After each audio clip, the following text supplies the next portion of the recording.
Thank you, Madam Chair. Good morning, everyone. My name, again, is Laura Morris. In my role as the hearing officer, I will be handling the procedural aspects of this hearing. However, the State Board will ultimately decide whether to make the recommendation to the governor that the Dublin City Board members be suspended. As a preliminary matter, this hearing will be taken down by a court reporter. So that the court reporter can accurately record and transcribe this proceeding, I ask that only one person speak at a time.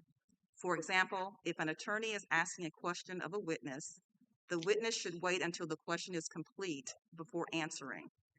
Likewise, once the attorney has completed the question, the attorney will allow the witness to answer the question unless an objection has been made.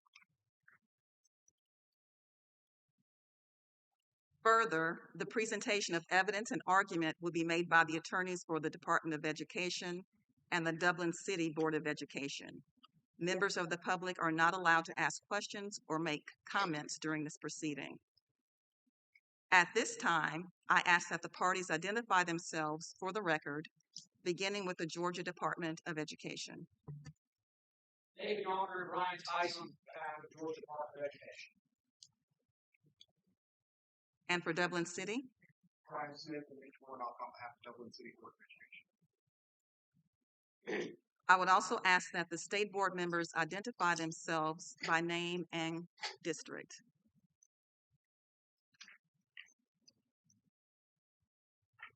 Christy Garrett, 3rd Congressional District.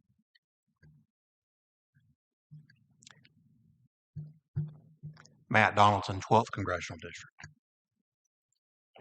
Courtney Dav, 11th Congressional District. Lisa Kennemore, 4th Congressional District. Nicholas Ellis, 1st Congressional District. Frank Griffin, 2nd Congressional District. Benna Petty, 14th Congressional District. Melanie Stockwell, 5th Congressional District.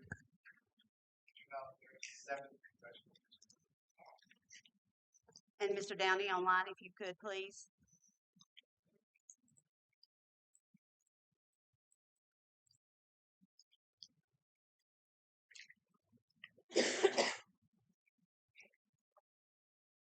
Jason Downey is online.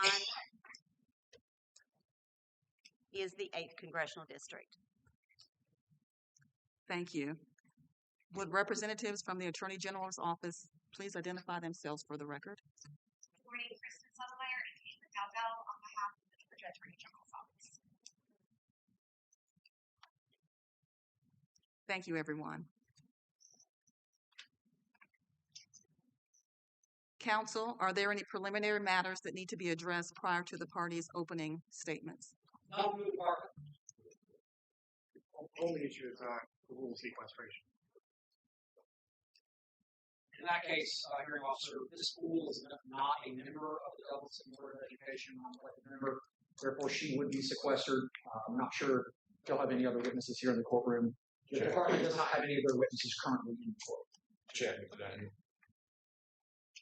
The rule of sequestration has been invoked, and if the council will make sure that witnesses who are not parties, please excuse themselves from this room.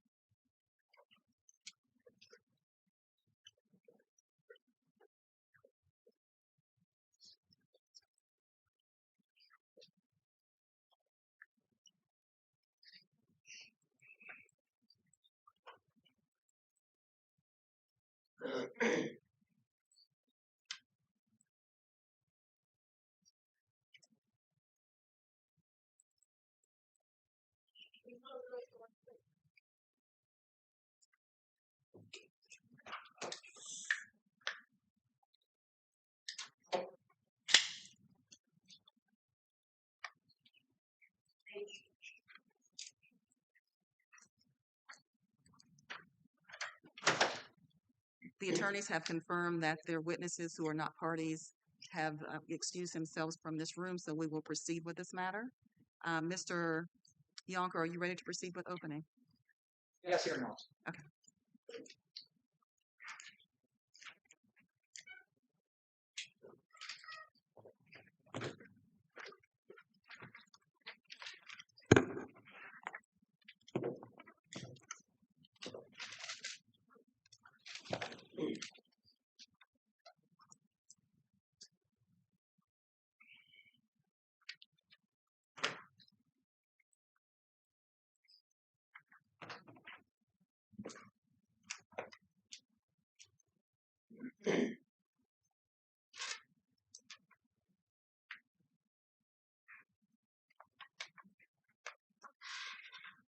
As a preliminary matter, before I start, I will say that the IT group here the last couple of days has worked really hard for all of this technology that we have going on today, and I think they deserve a lot of credit after this hearing for what they've done in the last couple of days. May it please the board, Madam Hearing Officer, my name is David Yonker, and I, along with my partner Brian Tyson, represent the Georgia Department of Education in this case. Under OCGA 20-2-73, we will ask that you recommend to the governor to suspend and replace all 7 members of the Dublin City Board of Education. The Cognia report that you're going to hear about in this case is what triggered this hearing. However, that report itself is not the question before you. The question before you as a board is whether or not this Dublin City Board of Education should be allowed to continue to mismanage the affairs of Dublin City Schools. That's why we're taking time to do this today. This is not a story of one bad year or one bad finance officer. For more than 15 years, in fact, now for almost 2 decades, this board oversaw a district in deficit and signed its name to those deficits every single year after year, with the exception of 1 year, and we'll tell you about that later. And they did so while telling the state, its own auditors, and the good people of the city of Dublin that the problems were solved, or would be, eventually. You're going to see a few things today. First, you're going to see deficits. Those deficits are documented by the state and reported in the district's own signed monthly reports. They include a single fiscal year in which this board reported the same deficit 4 different ways with 4 different numbers across 5 different documents. And that's just 1 year as to one snapshot in time. You will also see plan after plan, promising to erase the deficit to 0, and not a single one of them in almost 20 years worked. The only thing that even wallpapered over the problem, surprisingly, was COVID. We think about COVID as being terrible in every other element, but in this case, COVID gave a lifeline to the people of Dublin, gave a lifeline to the students of this state and across this country.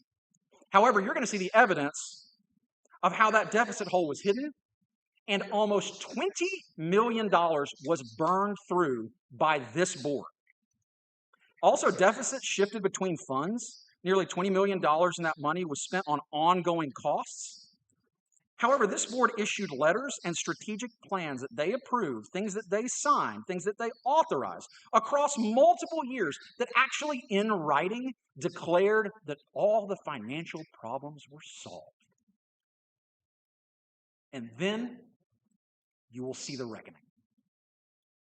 By August 2025, the district had withheld its own employees' health insurance money. Not the money they owed only, but the money that their employees were having withheld for their own health insurance. And it was withheld from their paycheck and never sent to the state, never sent to the Department of Community Health. Money that a state agency, the Department of Community Health, called in writing fraud. Mind you, this is not actually the first time or the first way that Dublin City has withheld parts of teachers' paychecks. To the extent that they're going to try to blame a single person or blame this specific process. There's actually a weirdly named thing that we won't talk about in opening, we'll talk about as we go, where they were already approving withholding portions of their own employees' checks from one part of the year to a different part of the year to help with cash flow, things that were not in employee contracts, and yet this board was authorizing the withholding of portions of the employee's own pay. This district owed nearly $7 million to the state health benefit plan and was on a direct path to insolvency. Overall, the district was more than $13 million short. I would remind you, this district has 2,300 about precious souls, precious children that they educate. Somehow with 2,300 students, I say only, each and every one is important. But with only 2,300 students, they burned through $20 million and they were $13 million short in 2025. It took the state's money, about $5.5 million advanced against the district's own future funds just to make payroll last year. Now I'll go ahead and say this. There's some new evidence that's come to light since the stipulations that you all have seen. about where the financial condition is today. This should be interesting for you all to hear. And it also took the state's own people, 4 full-time people placed inside this district. You're going to hear evidence about how incredibly unprecedented that assistance was. Multiple others from the central office and across this state pitching in time, effort, training, materials, just to keep Dublin's doors open. Lastly, you will see the independent verdicts, because this is not only the department's view. First, the DOAA. You're going to see the state auditor's findings, which include 6 specific findings, but a litany of waste and abuse. You're going to see the district's own audit, their own financial statements, releases, done through an independent firm, Malden and Jenkins. Now, granted, that audit, which we have right now, is 2023. In your mind, you might have taken a slight pause and thought to yourself, it's 2026, right? Because as a board in evaluating this district, that is the latest audit that you have been able to use to consider the finances of this district.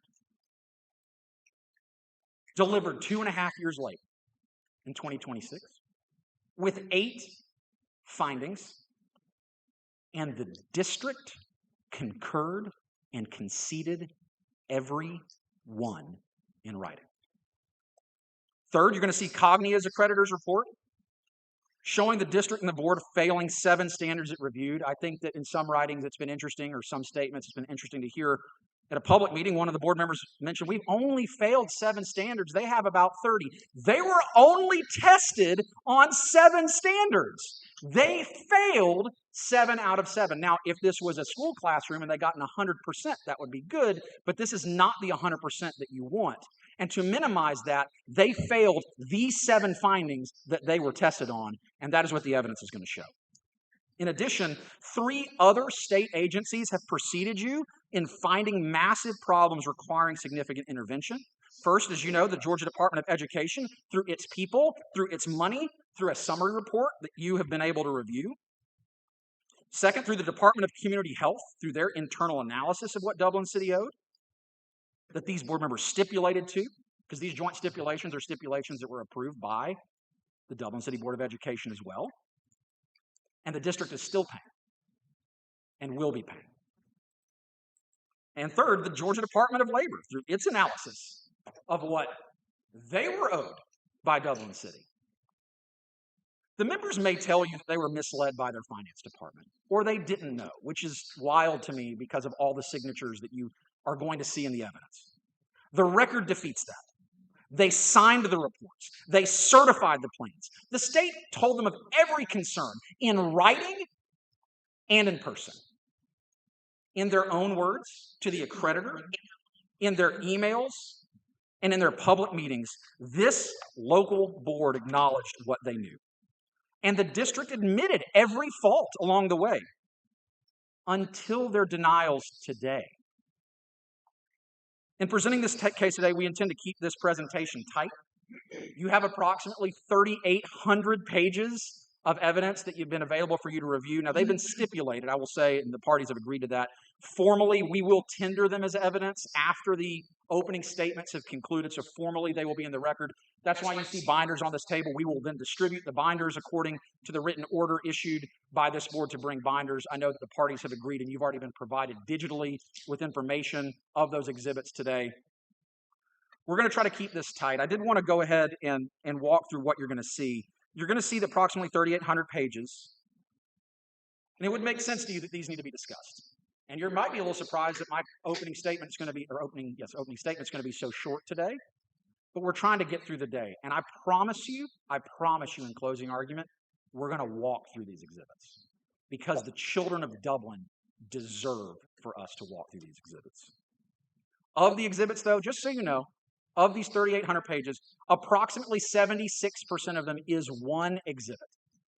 And that exhibit is the exhibit of Dublin City Board of Education's response to Cognia, which both did not impress Cognia and provided significant negative documents against the members that weren't even going to be in evidence before you until Dublin City Board of Education sought to introduce that into evidence.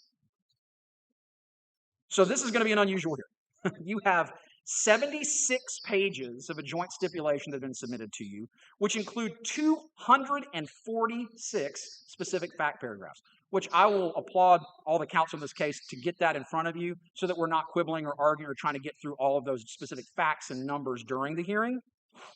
But I would like to remind you that in those stipulations, each of those stipulations is agreed to by the Board of Education. That is not argument that's being made by the department.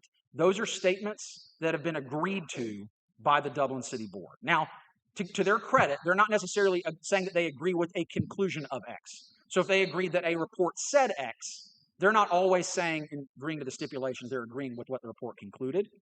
But there are conclusions in those stipulations. And if they are a conclusion, that means that the Dublin City Board has agreed with it. So we will present a few witnesses today to try to give you the connective tissue behind these exhibits, to show you the state's involvement, to talk about the Dublin City finances. And I know there are a lot of documents, and I know you have computer screens. In a few minutes, you have some great weightlifting tools that are going to be put in binders right next to you up there. And I know that would be easy to look through them during the testimony. I would ask you to try to pay attention to the oral testimony as you're receiving it. And then in closing, we will attempt to present you with a presentation to describe the facts and highlight the documents, taking you on a comprehensive tour of the lengthy and current mismanagement. If you'll turn your attention to the screens very briefly here, we're going to kind of show you how this will work in closing so you know what to anticipate from what the evidence is going to show. So what we're going to do is to try to make this clear and clean for you. We prepared a lengthy closing argument, which obviously will change as the hearing goes on because we will incorporate hopefully the hearing officer and the chair are gracious enough to give us maybe 10 minutes in between the end of the closing of the last witness and the beginning of closing arguments to make sure we can finalize it. But this is what we're going to look at. So what you're going to see on the screen here is you're going to see each of these slides are going to have the 7 board members. These are the current 7 board members. Each of the 7 are here today. You have Chair Smith sitting at the table with counsel in the front, and you have the 6 other board members on the table behind her. They are in order by their service on this screen. And what you will see is through different time periods, if the board members were not serving at the time of a specific document, their bubble will stay gray.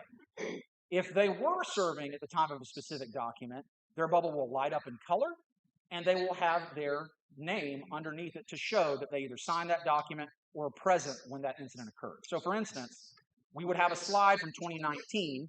It's going to reference the exhibit at the top. There's going to be things in there. And if this was from 2019, you would have Mr. Bell, Mr. Lanier, Ms. Johnson, and Mr. Walters that would have been board members at the time. So that's what we're going to do in closing. It's going to be a chronological walk from 2009, fiscal year 2009, to the present, because it would not be fair to just try to lump everyone together and everything. But we'll say this, to be clear, we believe the party's stipulations alone. If you were just to read the stipulations alone are sufficient to remove this board. But our evidence will go further, and it will be overwhelming. We will not just paint all 7 members of the Dublin City Board of Education with one brush, though their joint actions are enough to remove the whole board. The evidence will establish each member's individual involvement and knowledge, the reports each one signed, the plans each one approved, the meetings each one attended, each member's actions, each member's votes, and each member's own words. I would also like, and the department would like you to consider how this board answers to its public. It may trumpet a transparency page that is buried not transparently deep within the bowels of its website. You go to its website, I'm not kidding, you go to its website, you click in the top right-hand corner, there's a drop-down menu. You have to somehow hover over the word departments, because apparently transparency is a department, and then you can go there and find transparency on a list there. And what is this transparency page on their website? It's a list of their public relations statements, their PR statements, and pretty much already publicly released reports by various parts of state government or letters that they've received. They're not using it for actual transparency. It's being used for PR. This board's YouTube and Facebook channels are run by and on the district's public relations director's page. Even now, its board meetings are still not all publicly posted, as recently as 2 days ago. Just last week, The interim superintendent's contract, Ms. Marcy Poole's contract, was extended at a 10 o'clock in the morning meeting that was never streamed. Most called meetings are posted just a day before or barely on time. Like the first budget meeting on August the 3rd. Again, notice these dates. They don't care about getting the budget in before the kids walk into the school, but they want to have their budget in 48 hours before they have to walk in front of you. And on August the 3rd of that first budget meeting, there was, of course, no public comment, and the whole meeting lasted 10 minutes. So after almost 2 decades of fiscal mismanagement, a 10-minute budget meeting, public budget meeting. Or, incredibly, shorter than that, 2 days ago when they tell you, hey, good news, we've got a budget for you now. That meeting, the public meeting, the streamed meeting, was 3.5 minutes long. Now, there was a work session beforehand. I'm sure they'll say, hey, the public was invited, there was public statements, there were board statements. But for a board that has promised 100% transparency, for a board that says that they're going to be transparent, they're not even posting some meetings at all. They're posting partial meetings otherwise. And I would remind you that this hearing 2 days ago, the evidence is going to show no broadcast public comments, no broadcast board comments, no discussion at the public meeting, and no questions. You see, the board does not answer questions at its meeting. You're going to see that. You're going to hear about that. They do not answer questions at the meeting. But today, this board must answer for itself. And in more than 10 minutes. It must give an account of scores of failed plans and broken commitments, including 2 more this summer since the last time this board met. Because I would remind you, you were promised 2 things. You were promised a new superintendent and a thorough response to Cognium that would change things, or that would be substantive, or that it's going to really make a difference. Where are we today? That response to Cognium, the evidence is going to show it led to Cognium saying, you've done almost nothing. You've literally accomplished 2 action steps. They submitted 2,800 pages. You've accomplished 2 action steps. And guess what? Now we're going to have to come back and give you another site visit. Which means now the good people of Dublin are at further risk of accreditation problems. This account, failed plans, broken commitments, that ends today. The evidence will show this board should be removed. Thank you. Thank you, Mr. Yonker. Mr. Smith?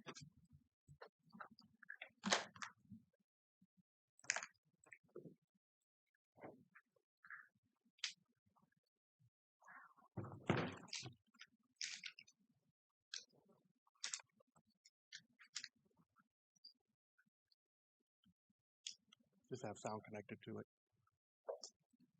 through the audio.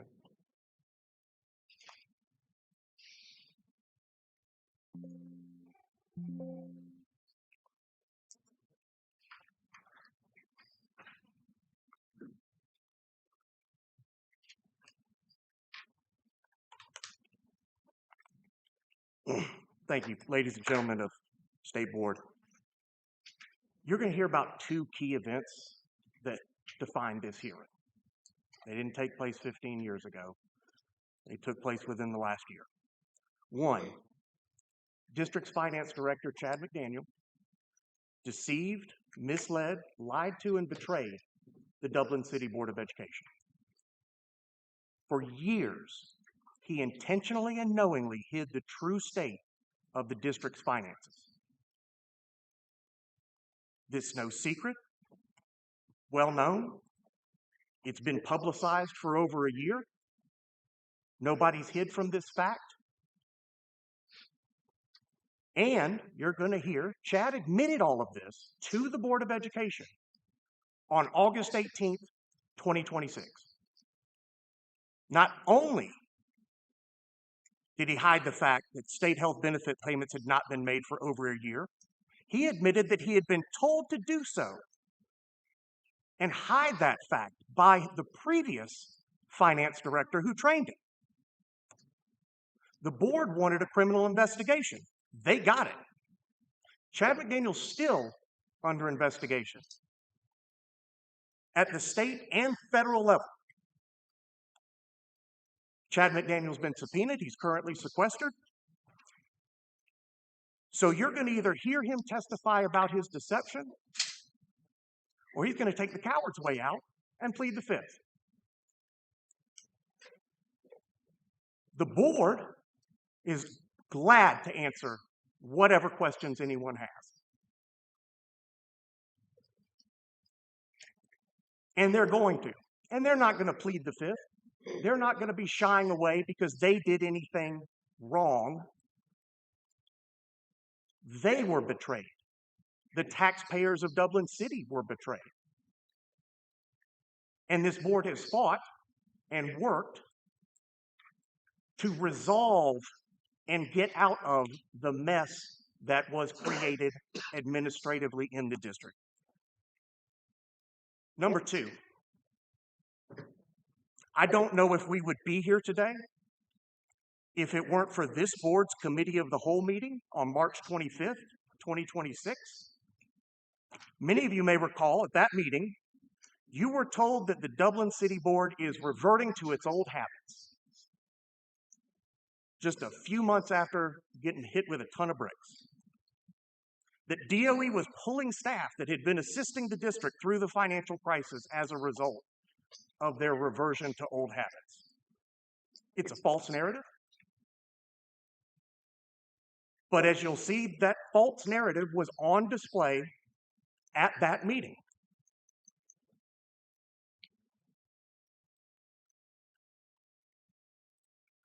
The Georgia Department of Education worked directly with the interim superintendent to develop an FY27 budget that included a salary schedule in line with the neighboring districts of Lawrence County, a reduction of supplements countywide, and no furlough days for teachers.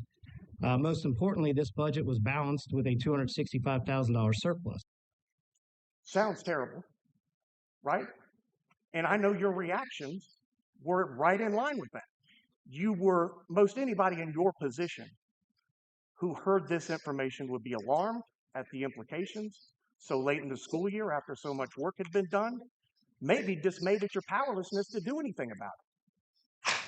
The only problem is, it's wrong, it's a lie, plain and simple. What you heard claiming that the DOE proposed an FY27 budget with a $265,000 surplus is simply wrong. Wrong. This is the budget that was at issue from that meeting.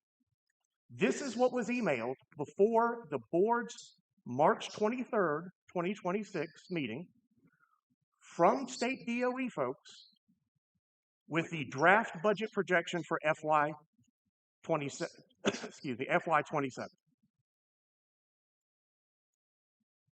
You see at the bottom the $265,000 figure that was told to you, pretty damning, as a surplus. But look at the amount of the expenditures compared to the revenue in this budget.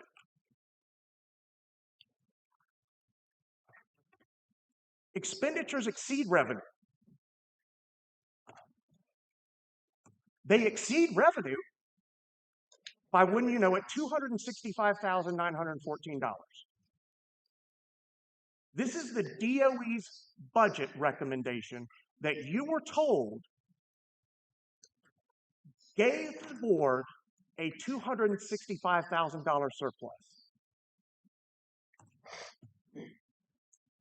It did not. It gave and proposed a $265,000 deficit, which the district cannot afford. But this was DOE's recommendation. And then you were told to lie about it. That was not the tentative budget that the Board of Education reviewed at that March 23rd meeting. This is the budget that was presented to the board that night. And when you compare the estimated revenue to the estimated expenditures,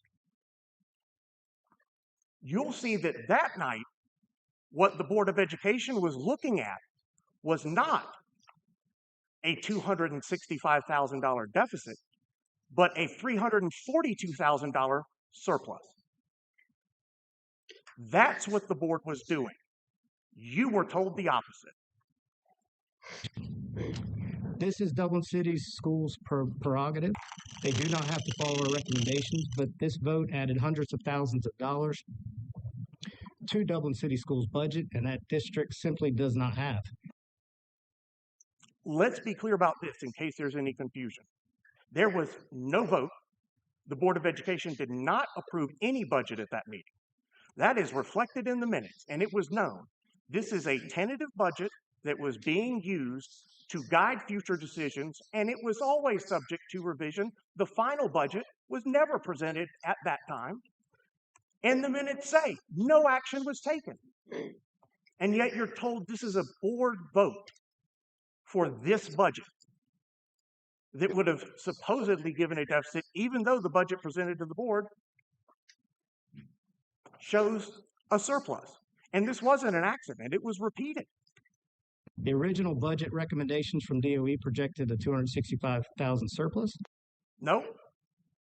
The proposal was a $265,000 deficit for Dublin City. Dublin City proposed a $342,000 surplus.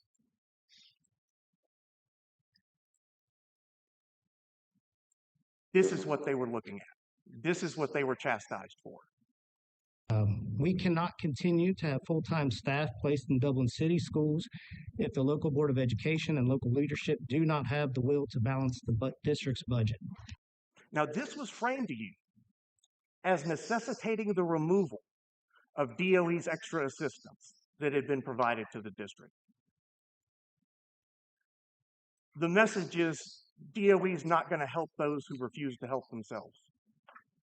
Why? I don't know. That much is unclear. Because DOE had been formulating and discussing an exit plan with the district for over 2 months by this point. It started out of their own meeting notes in mid-January. What is clear is that the Dublin City Board of Education did have the will to balance the budget. DOE did not.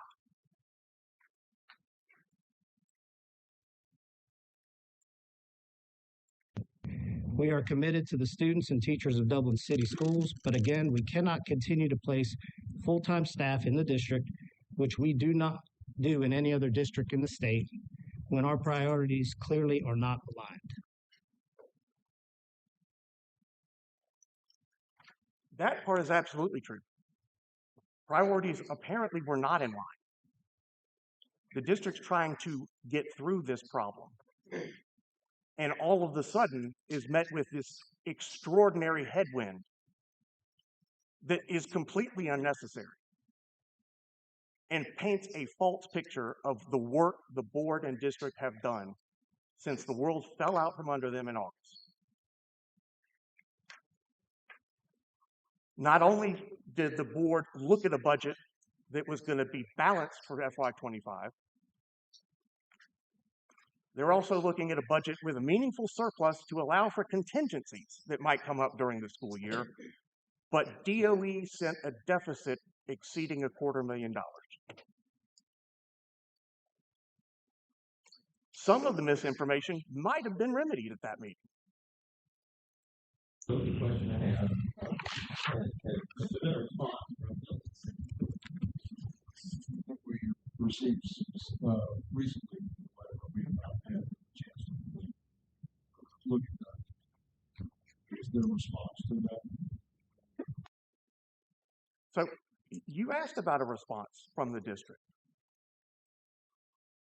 And there was an indication that there was a letter that was not shared with you. There were 2 responses from the district before this board meeting.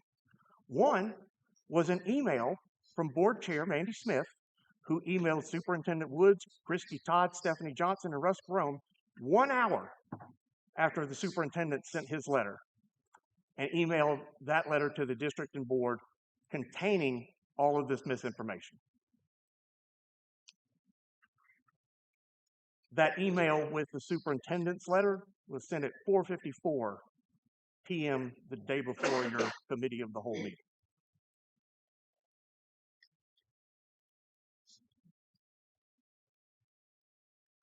She pointed out, and there were issues, this was a work in progress, as I said. There were still revisions that had to be made to the budget calculations. Both those done by DOE and by the district. Those arose later. This email makes that clear. It makes clear that cuts to salaries and supplements and days did occur, contrary to what was stated in the superintendent's letter. Says the budget had a $342,000 surplus.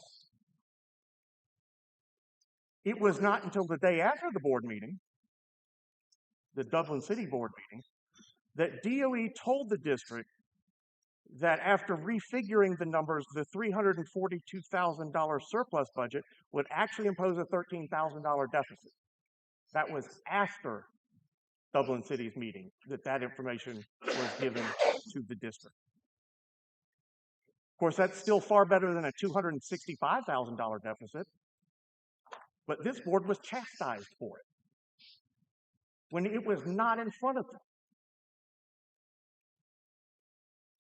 Chair Smith's email also made clear that the board had already scheduled another meeting to readdress salary schedules, supplements, and dates. You weren't told about this. This was not shared. Wrong, misleading, and inaccurate information was still presented to you as final. Interim Superintendent Poole also sent a letter prior to the state board meeting, which was referenced, that a letter had been received but not reviewed, wasn't shared with you. It desperately sought to correct the false narrative that was being presented. The board drastically reduced coaching supplements. Administrator days were cut. Furloughs were not limited to classroom teachers. And while the tentative budget presented to the board did include 8 furlough days for FY27, that's still less than the 12 furlough days that was recommended by DOE staff. And this seemed to be a big point of contention, as you heard earlier, because the message that was given to you is DOE had a budget and it didn't furlough anybody. And it gave a $265,000 surplus, which we know is wrong. It did not, because it couldn't.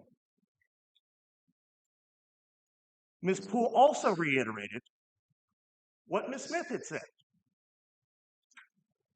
and communicated the day before. The budget before the board was a tentative budget. It was a work in progress. Additional cuts would be necessary. The board never treated the tentative budget as a finished product. It was an estimate based on the best information available at the time, with more work sessions and budget revisions to follow.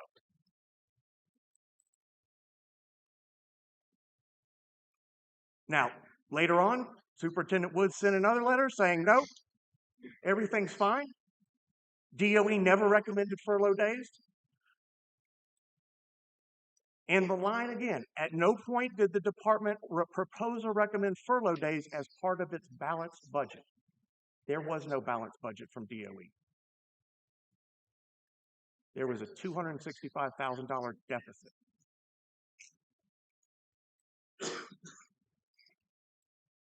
Remember what you were told about the budget. The Georgia Department of Education worked directly with the interim superintendent to develop an FY27 budget that included a salary schedule in line with the neighboring districts of Lawrence County, a reduction of supplements countywide, and no furlough days for teachers.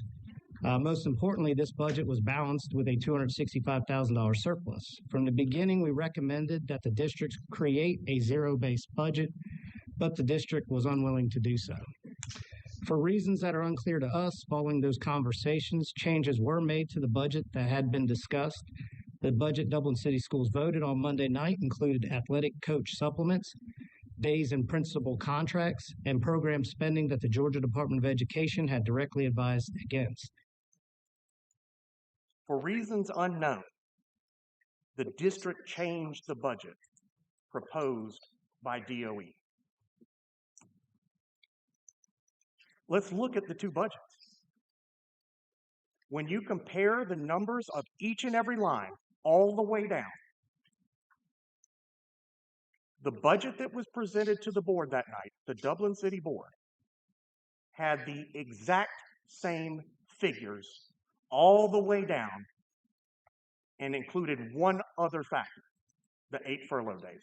That is the only difference in the math between DOE's budget and Dublin's budget. And yet you're told we added in things. We added days to administrator contracts that were against the advice of DOE. It's the same numbers. Nothing changed except adding furlough days to create a surplus.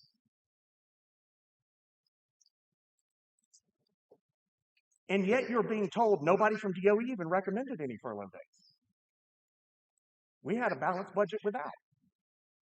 You're going to hear about those recommendations that were made. I don't know if that message actually made it back to the right folks, but those were absolutely suggested to the district, and the district, the board chair, the superintendent said, we cannot do that to our teachers. We cannot have 12 furlough days.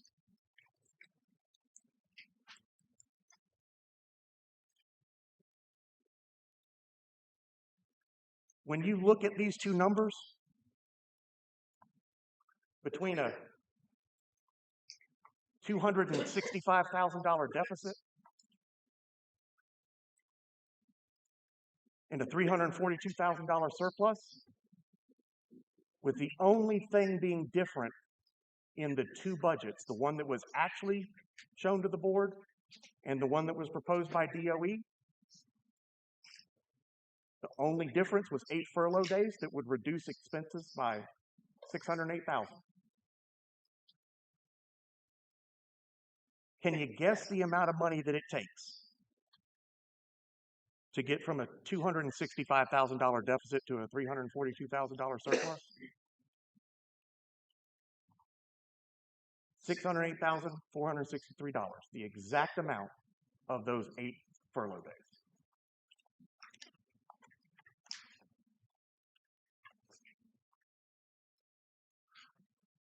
There's certainly a lot more from that meeting, and I could go on, like you're being told that there's some employee receiving a $30,000 coaching supplement, which simply isn't true. No coaching position that has a supplement greater than half that amount. But I won't belabor all the point. You've been misled. You're here today to assume an incredible responsibility. Your decision is to decide whether to usurp the will of the voters of Dublin and effectively remove all of the duly elected members of the Dublin City Board of Education from their positions so they can be replaced with unelected appointees. You aren't faced with that responsibility because anyone has explicitly or expressly asked for or sought this hearing to occur. We're here because state law requires this hearing whenever a school district is placed on the level of accreditation immediately preceding loss of accreditation. How do you took that step in late April? That was largely based on the fallout and impact of this unprecedented budget crisis that the board and district found itself in. That change in accreditation status to accredited under conditions occurred long after the onset of the financial crisis, and frankly, at a point in which the district was well on its way to financial recovery. They made it through FY26, and I think at the beginning, not a lot of people thought that was ever going to be possible, and they did it. While this hearing is about the district continuing to maintain its accreditation moving forward, that's why we're here. We're not naive enough to think this hearing won't focus or try to focus on how the district got into this financial mess, the Board of Education's supposed role in getting there. But there's one fact that you can't deny. If they had not been lied to, if they had not had a fraud committed upon them, multi-million-dollar fraud, this would not have happened. You would not have heard about Dublin's financial struggles. It would have been another district that may have budget issues, but it would not have been anywhere close to this.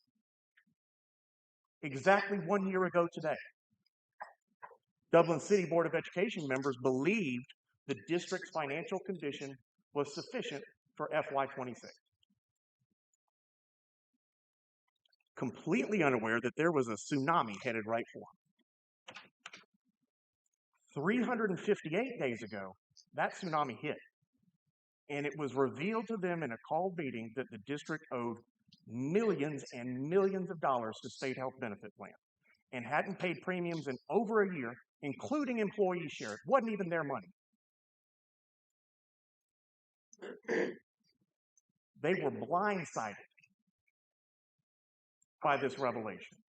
You can imagine the range of emotions and questions that would overload anyone's mind in that moment. What happened?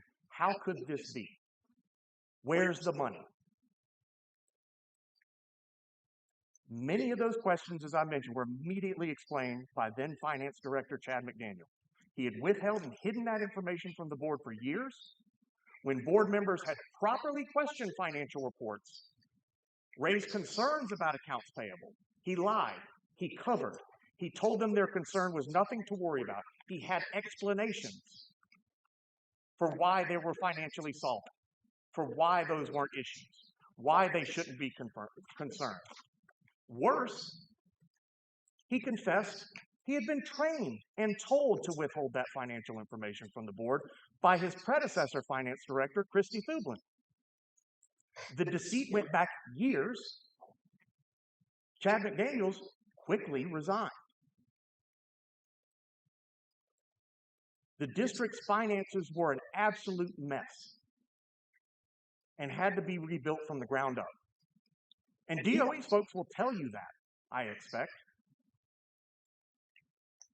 You heard some in the opening statement. It wasn't just the withholding of payments, it was getting accurate information to begin with. Because the finance department had not done its job and had actively concealed it and had done so for years and years and years. The true depth of the financial crisis revealed itself a few weeks after this August meeting, when the district determined it wouldn't have enough money to pay its employees for the month of September.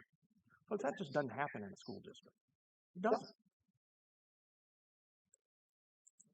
With the assistance of the Department of Education, the district began receiving advancements of its QBE funds. I don't know that that's ever happened before. But the cash flow problems were extraordinary. And that was a practice that had to continue through February 2026, each month, just to make payroll, just to pay the employees. Then QBE money ran out.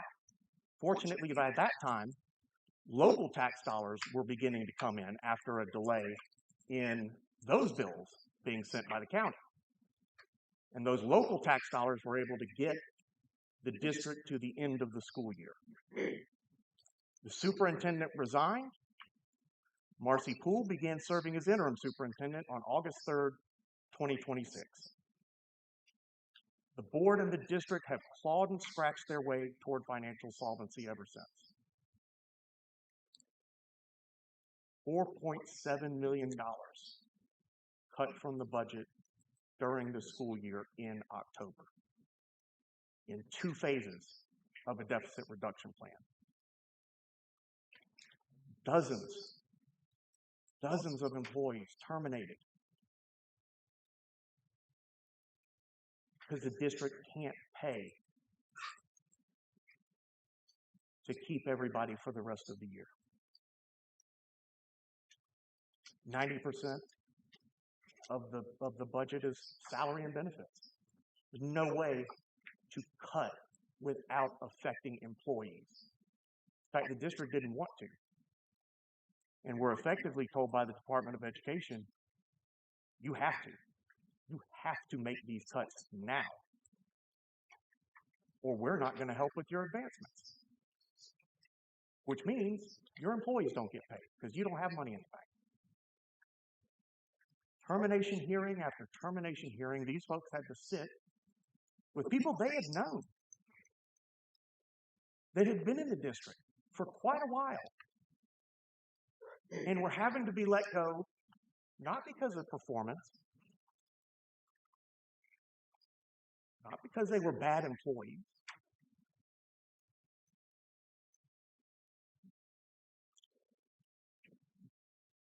but because of the betrayal of a series of finance officers, frankly. The board and district balanced the budget, survived the fiscal year. They have a balanced budget for FY27 and beyond, despite what has been suggested to you before.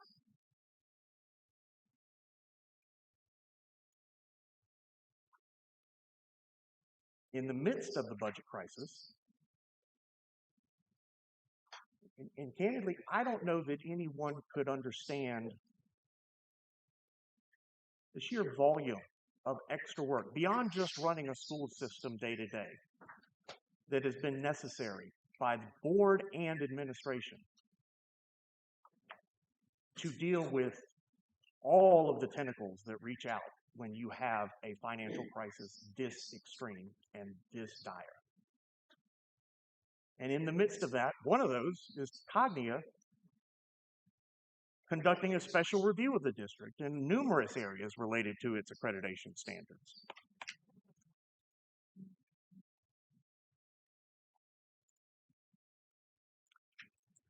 There was, candidly, you would expect with these kind of budget cuts, we're cutting to the bone, maybe a little beyond.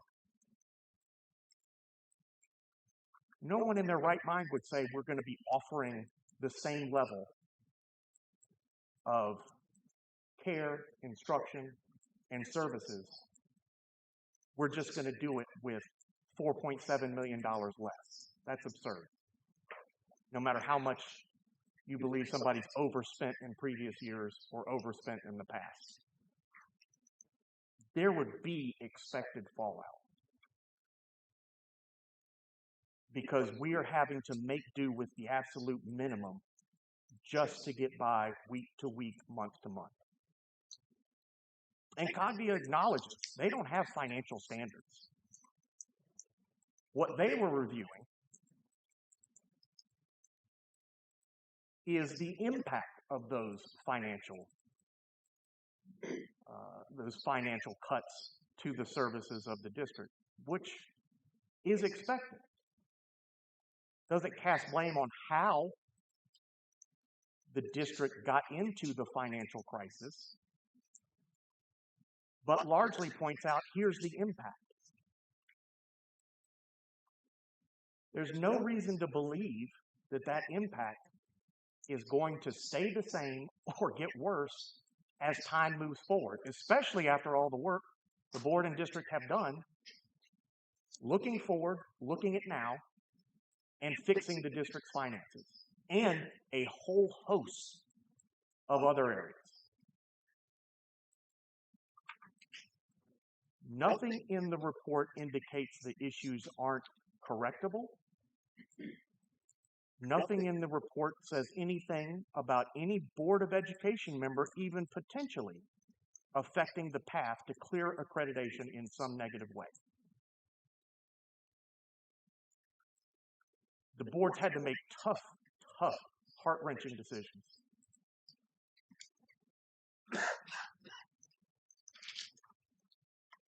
Immediate budget cuts in October, dozens of termination hearings, multiple hearings, lawsuits being filed against the district, frankly, from employees who had to be terminated. And in response, the district developed an immense action plan in the notes, thousands of pages of supporting documents. And sure, some are going to be good and some are going to be bad. Because that's the reality of the situation in Dublin. But we're not here to hide what's going on.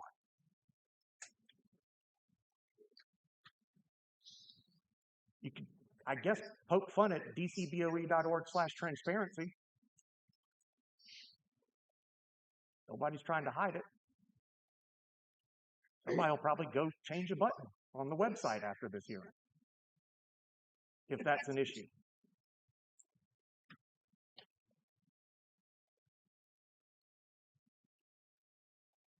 This board has worked hard and tirelessly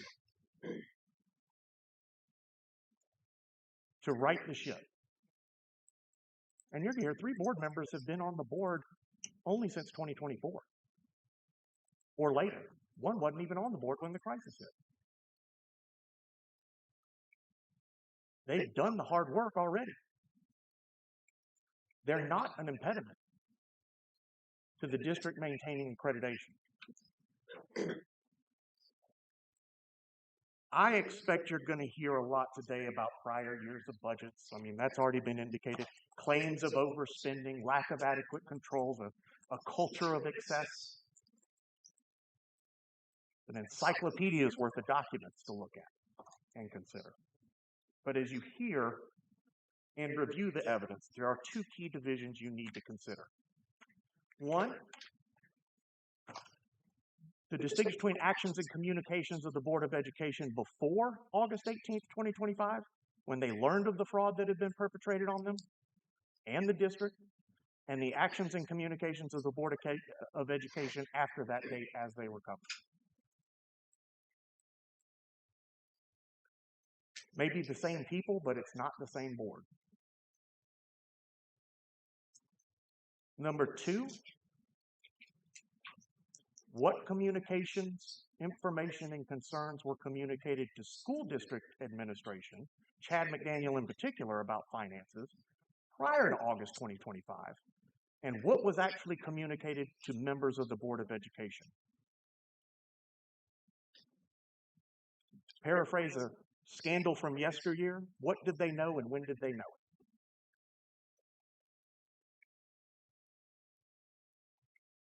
The board asked the right questions. The board members pushed back. You're going to hear about that. They were lied to. The board and its members have been through hell. They've come back from it, at least partway, today notwithstanding. Some will say they deserved it, regardless of what the facts are, regardless of what reality was for them. But this hearing is going to be about removing the entire Board of Education. And as you hear and consider the evidence, be mindful of the purpose removal would serve. Vengeance, sure. Retribution, maybe. Yeah, that's a possibility.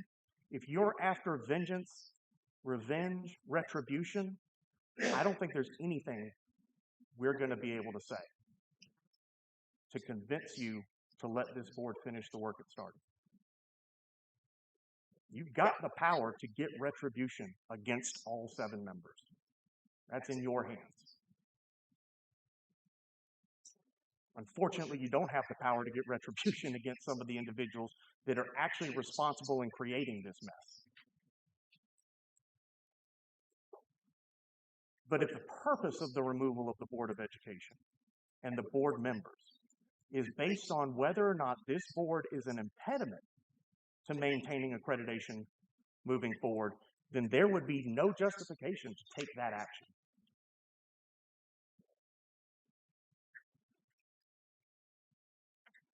There are still ongoing state and federal criminal investigations.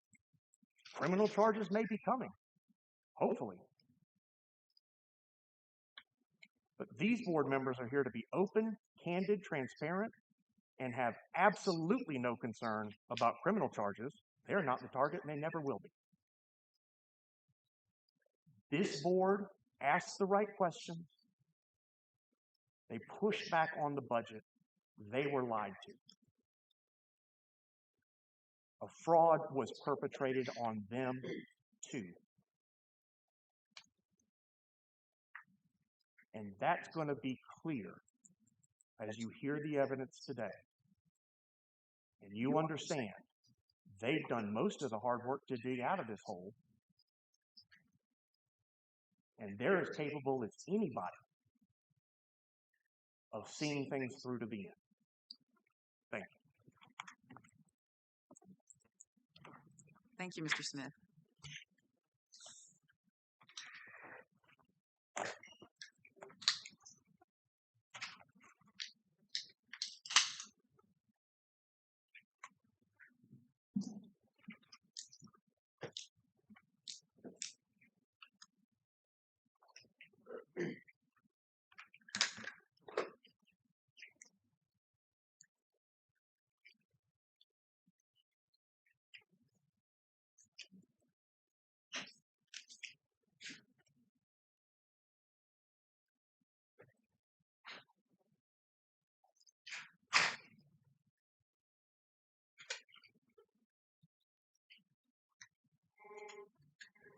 Mr. Yonker.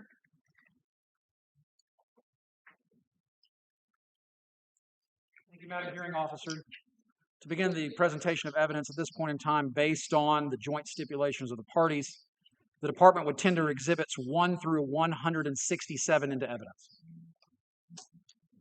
Okay.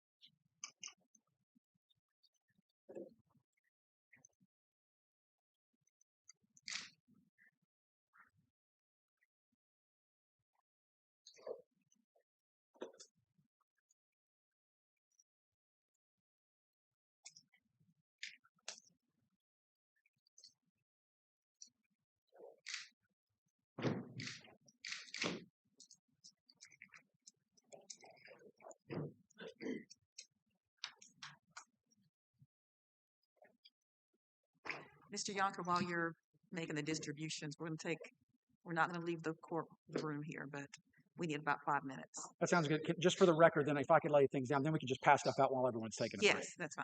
At this time, then, we would also tender all stipulations found within the joint stipulations of facts and documents into evidence. And without objection, we would also, at this time, for the board's assistance, we have three documents to provide.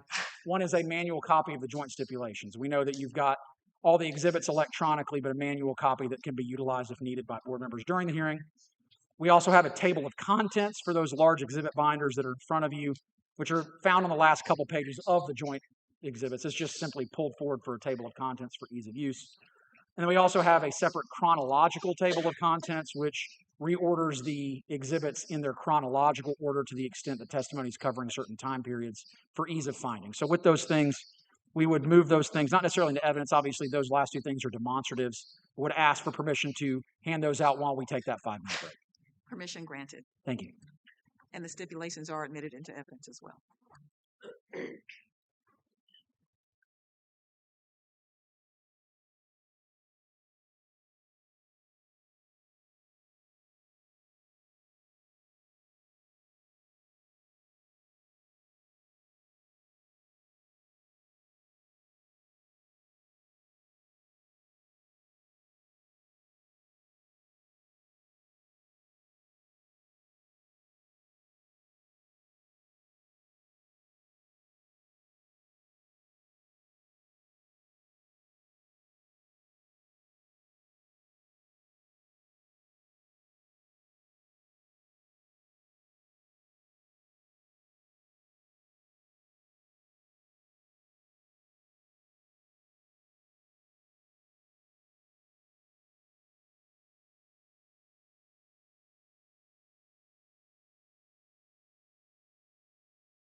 Mr. Tyson. Thank Before you. we proceed, if the attorneys will confirm again or reconfirm that the witnesses who are not parties are not in this room. Correct. Thank you. Brian Tyson again for the department, and we would call Russ Rome as our first witness. And if you could please speak up just a little bit. Certainly. And hearing officer, while he's coming in, would you like to swear him, or you want me to swear him? How do you want to handle that? The court reporter? The court reporter can swear in the witness. Great, thank you.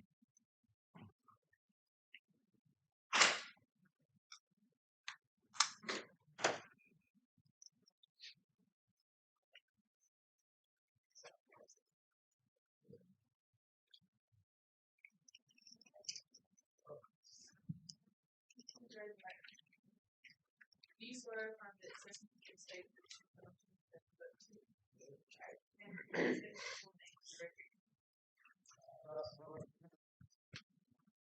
You can seat there, Mr. Rome. Yeah.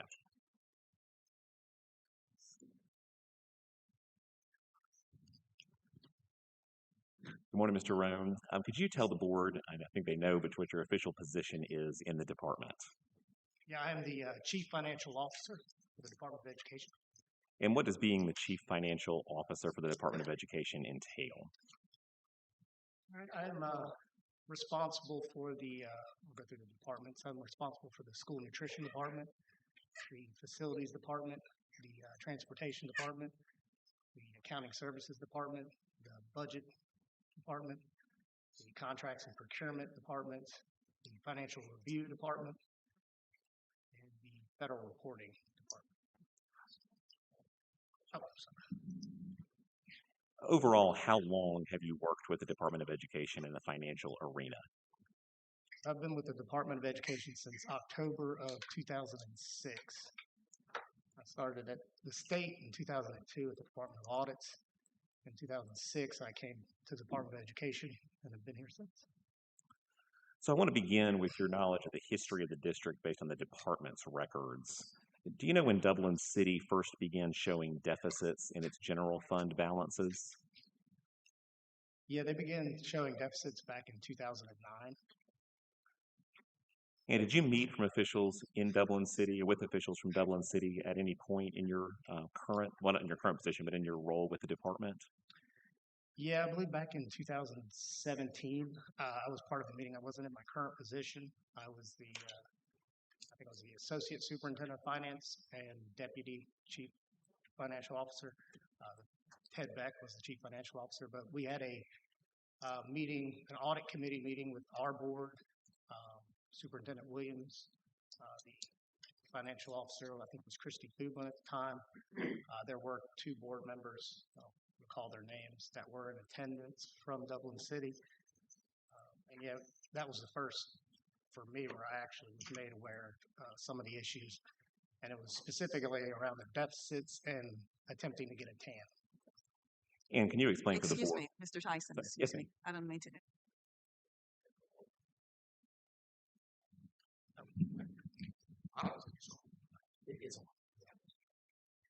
Testing. Oh, there we go.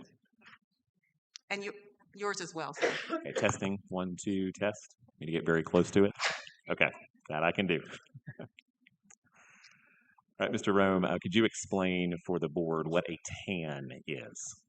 Yeah, it's basically a tax anticipation note. So, occasionally districts will need to, they operate on both QB and local funds, which are generated from property taxes. Sometimes waiting for those property taxes to come in, if a district is having cash problems, they may go to a local bank and request a TAN to kind of bridge the gap until their property tax revenues come in. And then what was the department's role in 2017 in that meeting to help Dublin City with getting a TAN?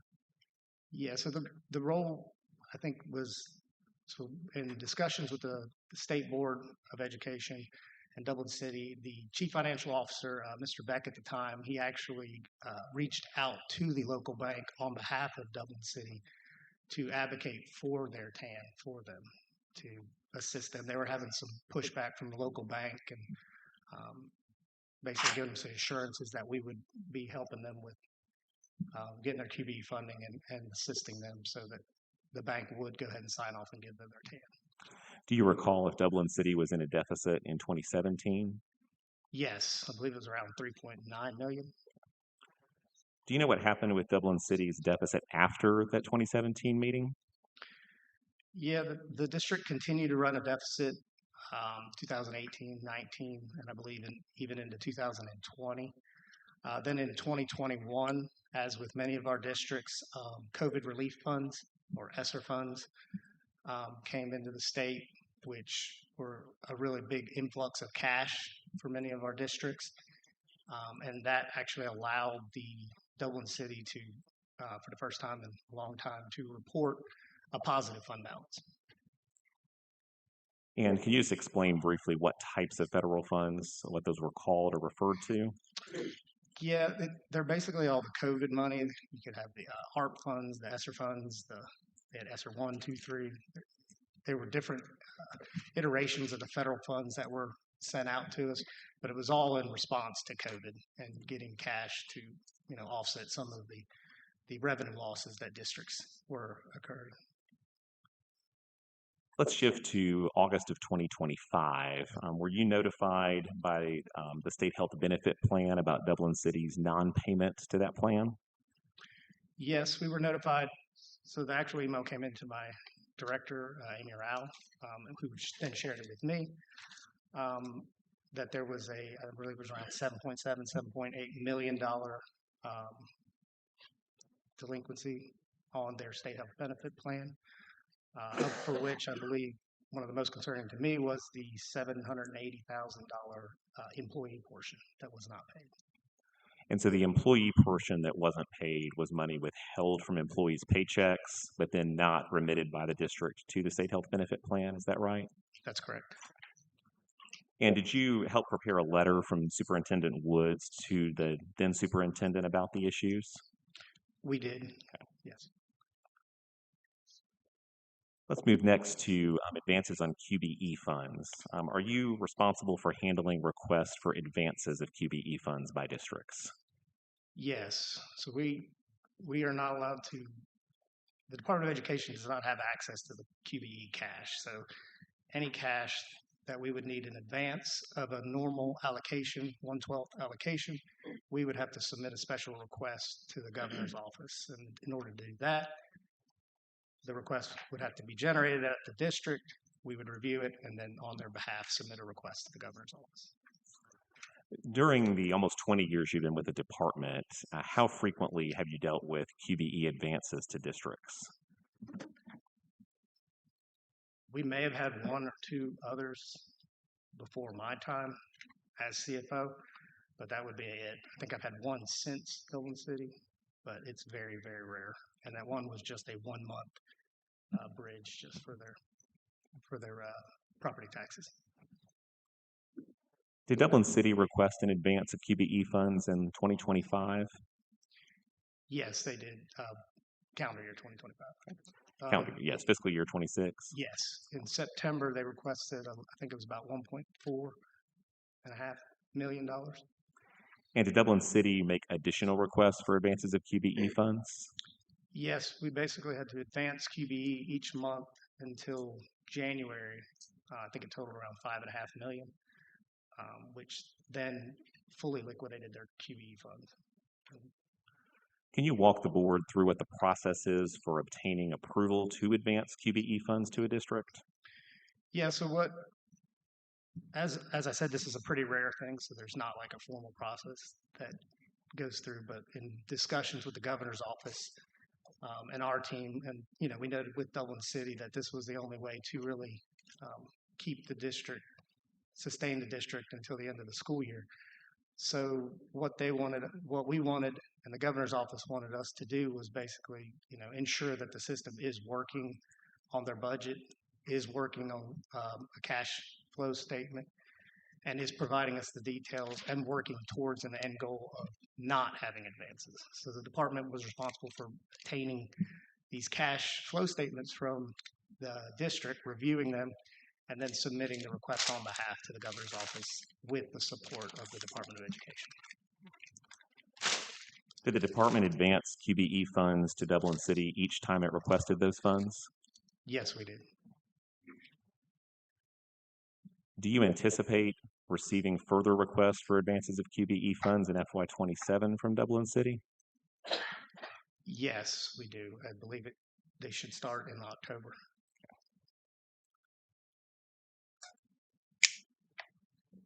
I apologize. Did you say them requesting it of me? Yes. Do you anticipate that That they'll occurring? request, yes. Okay.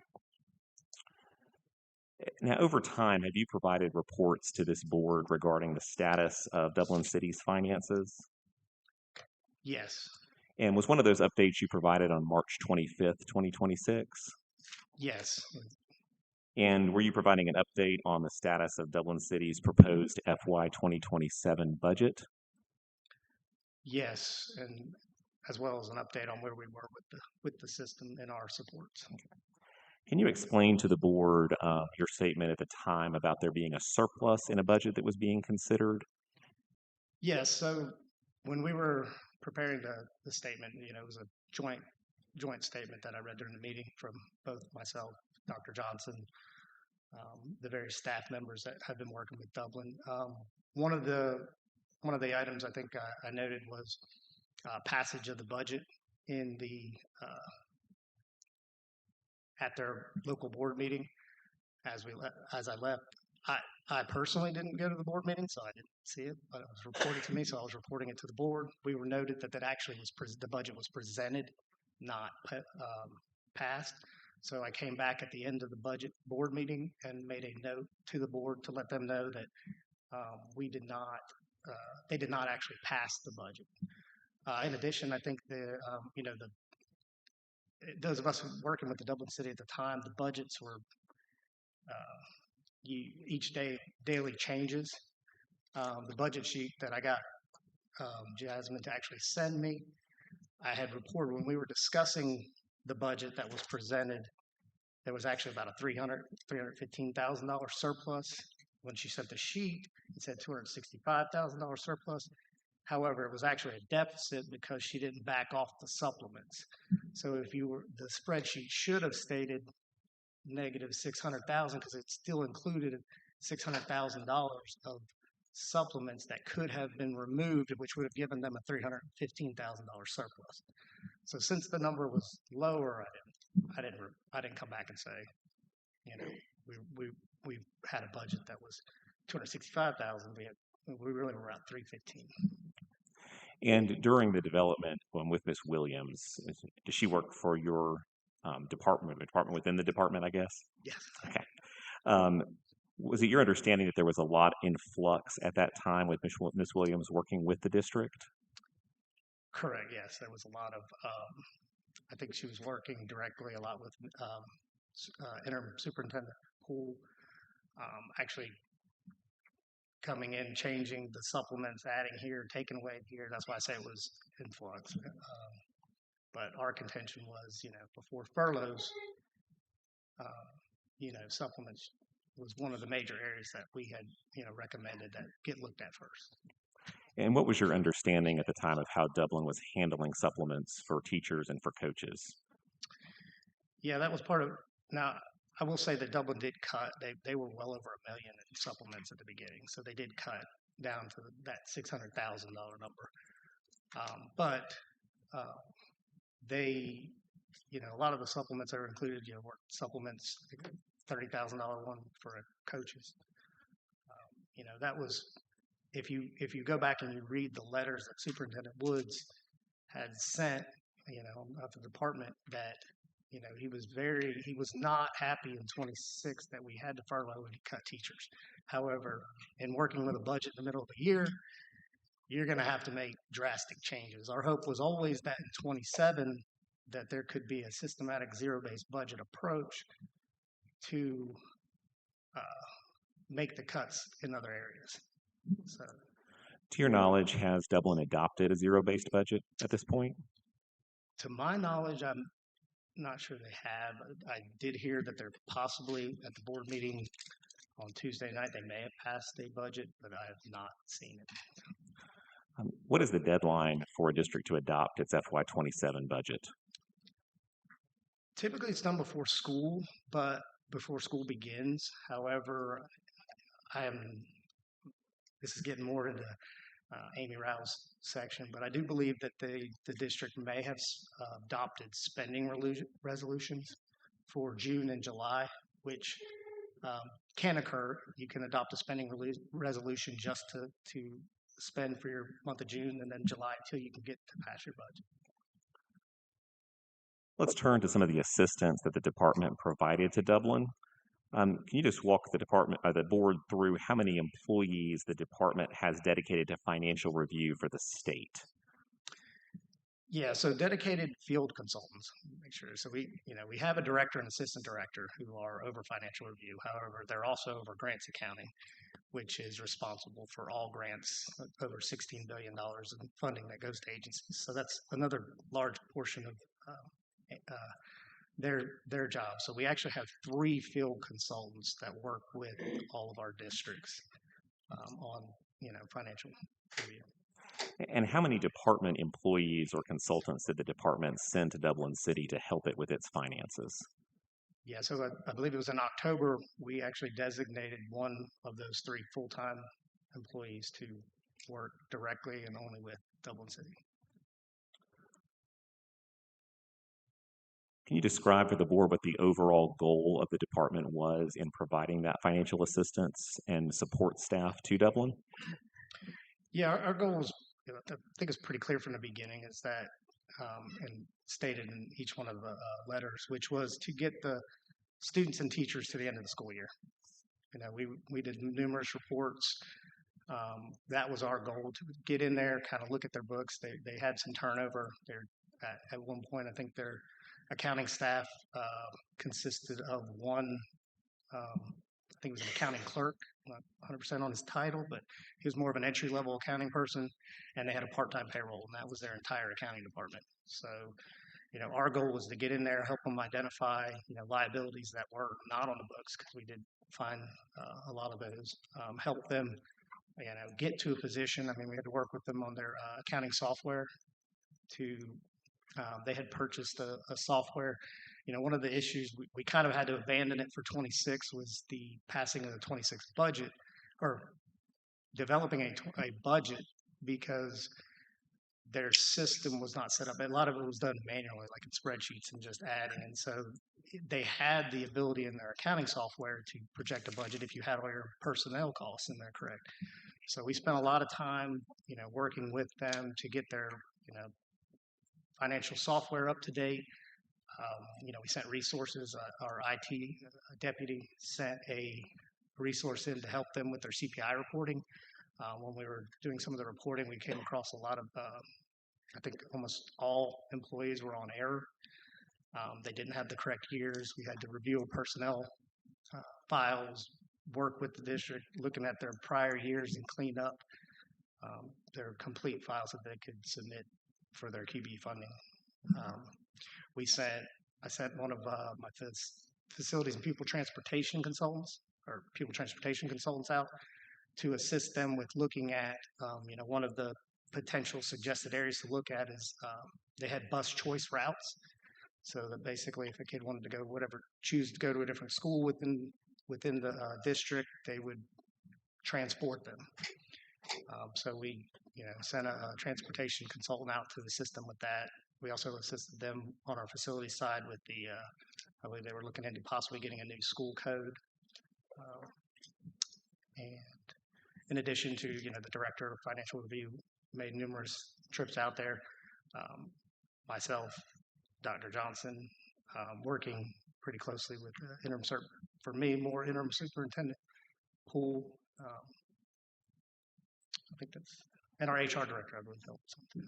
Would it be fair to say that support that the department provided to Dublin City was in areas much more than just its finances? Yes. Has Dublin City provided any documents to the department regarding its expected cash flow for FY27?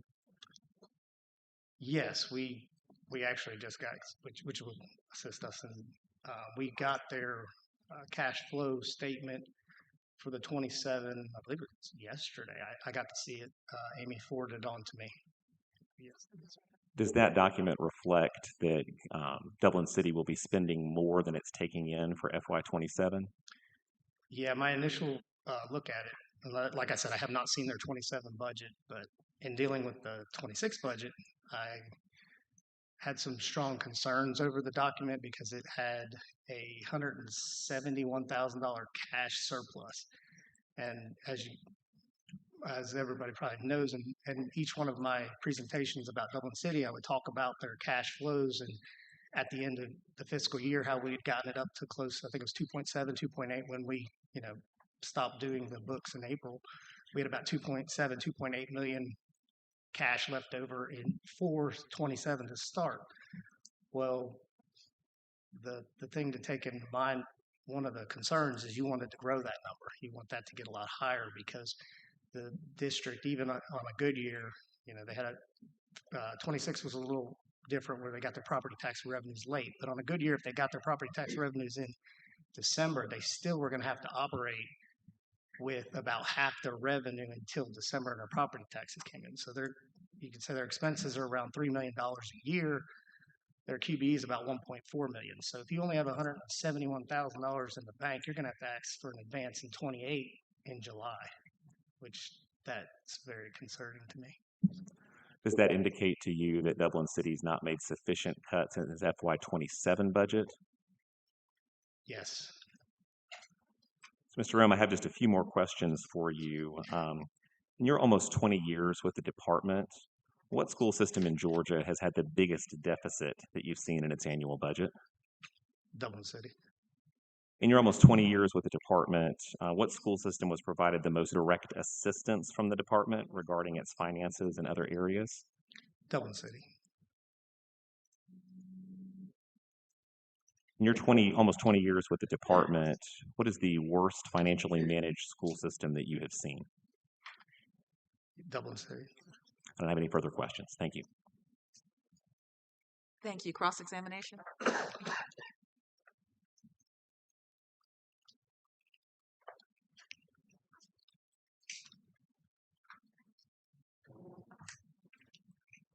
Mr. Rome. Yes, ma'am. While Mr. Smith is getting prepared, please try to keep your voice up loud. You start off loud and then you taper off at the end of your sentences. Okay. So if you can, I know that's, you're giving a lot of testimony here today and we appreciate it, but if you can just be mindful of that. Yes, ma'am. Thank you so much. Thank you. Mr. Rome, I want to make sure we're a little bit clear about some of your testimony. Prior to August 2025, you mentioned meeting with 2 Board of Education members in Dublin in 2017. Yes, sir. Right? I believe that's the date. Are there any other board members you ever met with regarding the district's finances in Dublin City prior to August 2025? Other than those 2?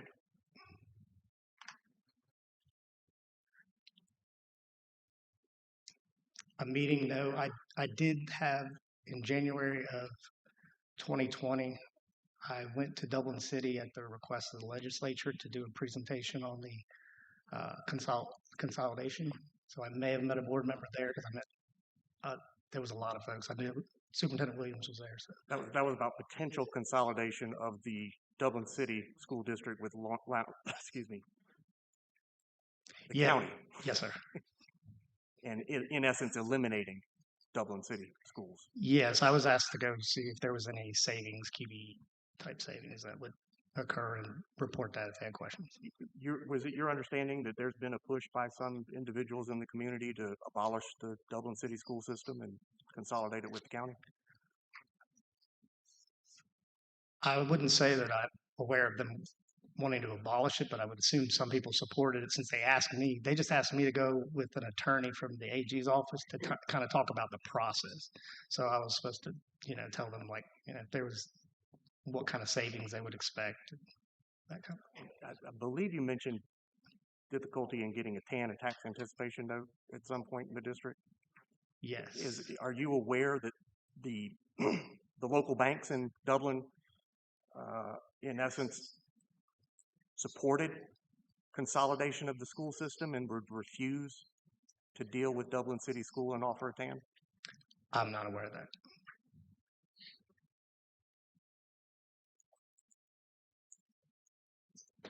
think you mentioned for FY27, your belief is there's going to be a cash flow issue prior to December when local tax bills go out. Did I understand that correctly? Yes, sir. And that could be remedied by a TAN, could it not? Yes, sir. There's two ways I think you could do a TAN or QB advances is the only way out, or cut expenditures. Sorry, three ways. How much expenditures do you think the district still needs to cut for 2017? 20, did you say 17 or 27? I'm sorry, 2027.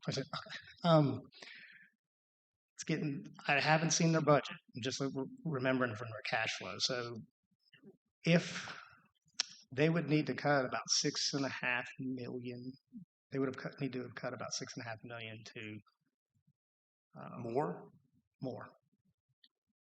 But that was never, when we were doing these budgets and this in my presentations to the audit committee, I don't think the expectation was ever to fully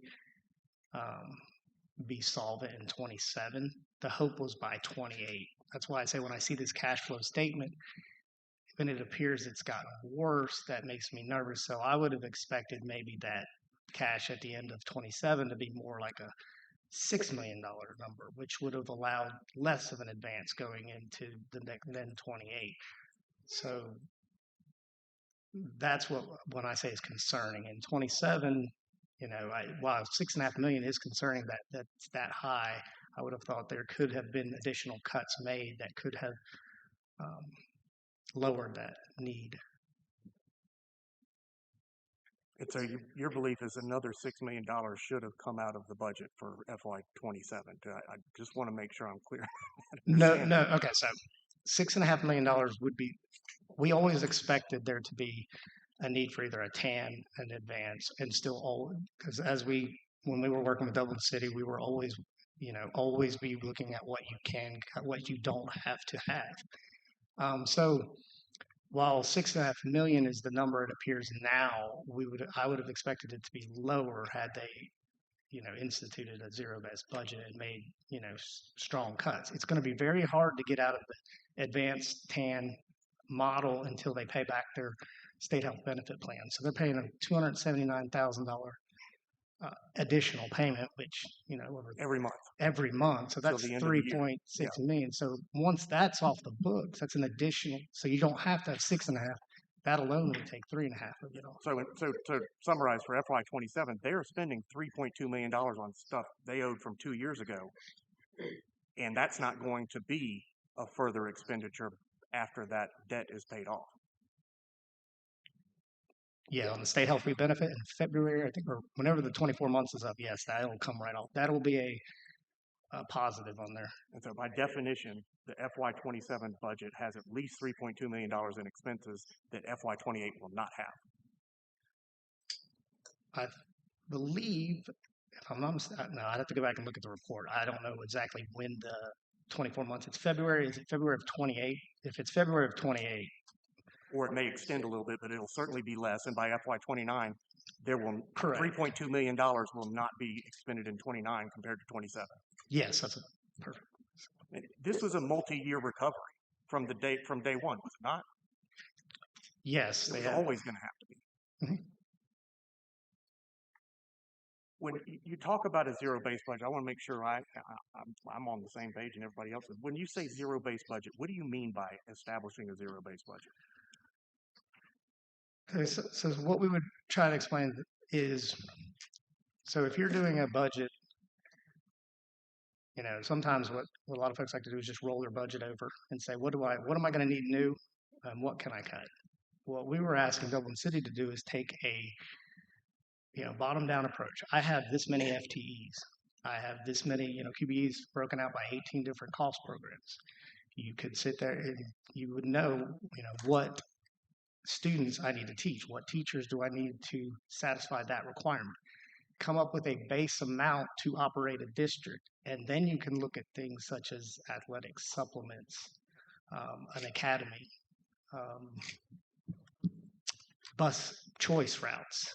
These are all stuff that is not directly related to These are not must-haves, I guess. So that was the approach that we were asking them to take in 27, is to look at everything from the bottom up, build your base of what you have to educate the students and pay your teachers, and then look at what you have on top of that and what you can afford.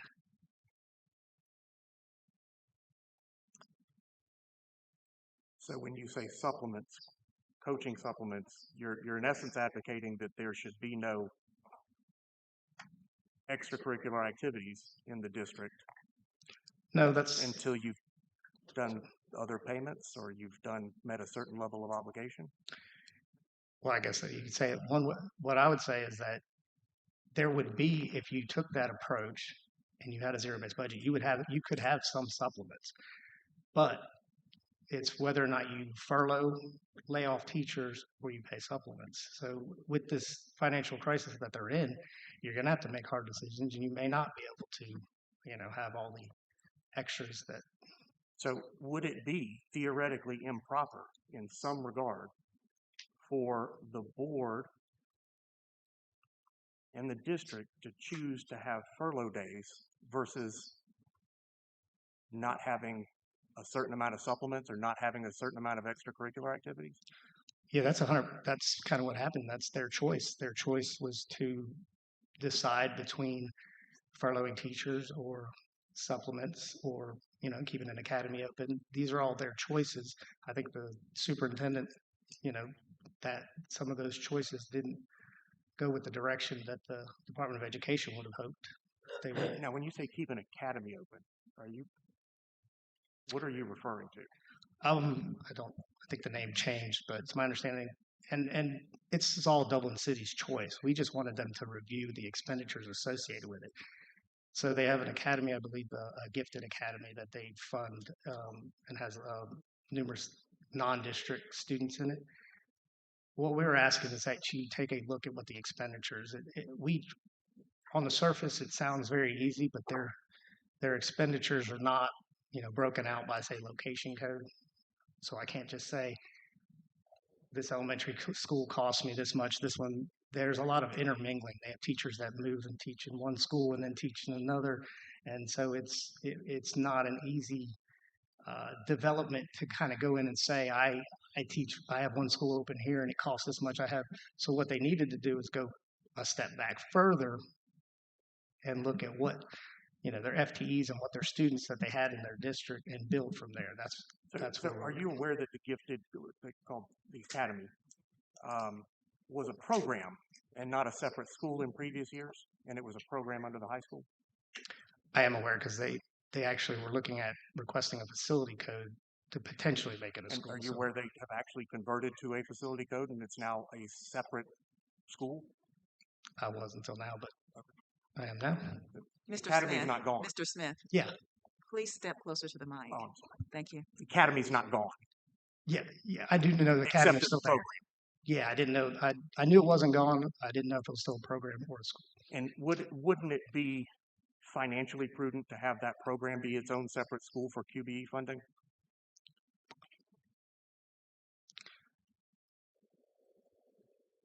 For QBE funding, you would earn a little more for, say, a principal. I think it's like $67,000 in administrative costs that you would earn more, but you would not earn any additional. So I think that would need to be a cost analysis done if you made it its own school, if you had facilities. There would need to be an analysis done before you could make that decision. Sorry, I didn't mean to cut you off. So you would agree that the decision, in making a decision to reconstitute the gifted academy as its own separate school, would have been precipitated by an analysis of the finances to reach the conclusion that that would be financially beneficial to the district. And I'll just object to that as calling for speculation. I mean, raise it a different way. If the reason that conversion to a separate school was made because of the financial implications that were analyzed by the district, you would agree that that was a proper, appropriate, and financially prudent decision? And I'll still object to calls for speculation. Sustained.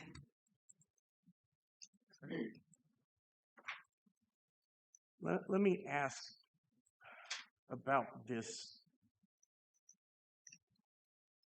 March 25th, 2026 meeting. I'm having a lot of trouble following what. Mr. Smith, we're having I'm sorry. difficulty hearing you. I'm having a lot of trouble following where the miscommunication took place. You would agree that the budget that was sent to the district for their March 23rd meeting by DOE representatives included a $265,000 deficit. The spreadsheet that I had in preparation for my board report, I'm not aware. I mean, I did not send that spreadsheet to the Dublin City. So if one of my staff did, you may have to ask them. The budget sheet that I had in preparation for my board report did have a $265,000 deficit because it neglected to remove the $600,000 in supplements. Which supplements? Numerous. It was the entire district supplements, I which mean, included coaching supplements, including teacher supplement. All supplements.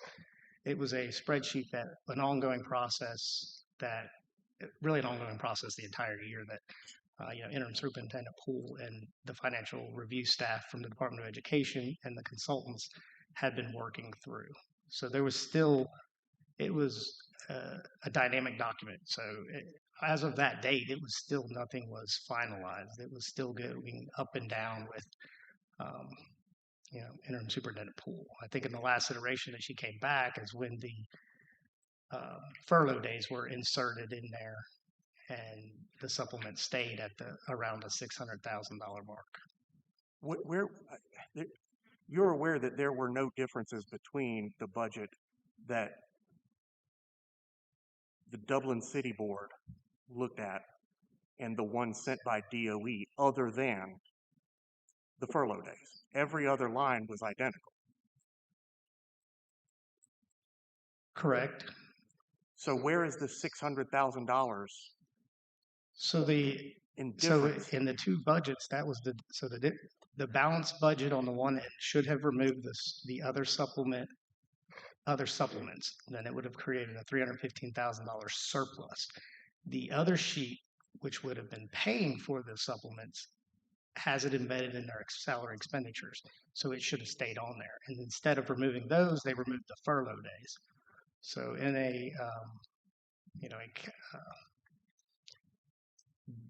and in our discussions, that's how we had presented it and discussed it, that these were the options that were presented to the district.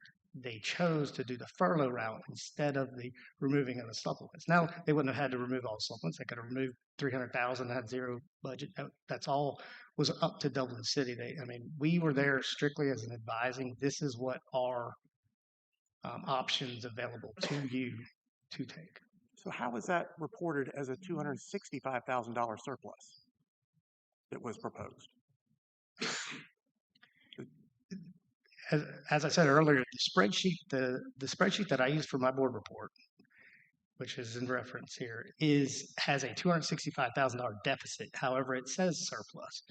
On that spreadsheet, if you had put $600,000 backed it off, which it should have, it would have had a $315,000 surplus, which would be a positive for the district. But that wasn't what was told to this board.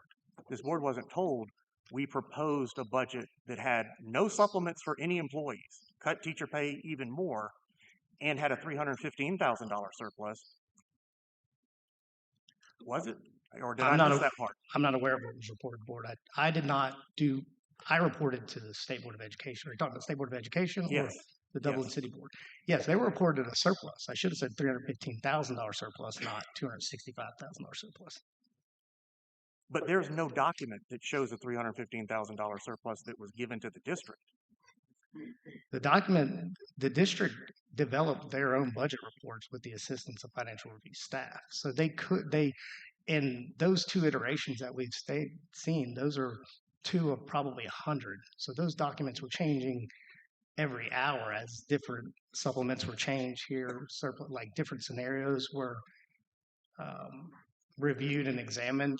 So our staff was there merely to advise Superintendent Poole on what the numbers were so that she could make recommendations to her board. Now, I did report to the State Board of Education a $265,000 surplus. I should have said $315,000 surplus, but I was reading the same sheet. But in my discussions, there was a $600,000 amount removed. This sounds chaotic. I mean, was it? The board report wasn't chaotic. The whole financial cleanup, I guess, at Dublin City was kind of chaotic, as you know, a lot of this stuff was dynamic. I mean, we found, I think when we were leaving in April, we were still finding invoices that were, in piles and corners and that such. So, yeah, nothing about this was routine or, everything was a little chaotic. So if there are dozens, hundreds of these reports being created that seems to be changing hour by hour, there's supposedly a $315,000 surplus report that the district was never sent. The board is looking at a report that shows a $342,000 surplus that they're later told is a $13,000 deficit. And the chaos going on. How is that the board reverting to old habits? So I'll back up to answer the first part of the question. So the different iterations, those are all at the request of Interim Superintendent Poole. Our staff, we could have done one version and been done. These were stuff that she wanted to see making different changes. Now, she could have been discussing these with her board members, which I would assume she was or would hope she was. But what she reported to their board was on her. We were there to assist her to come up with these numbers to provide them. And what we were told was the numbers that she ultimately decided on included 8 furlough days, which is something that we had said from the very beginning we did not support.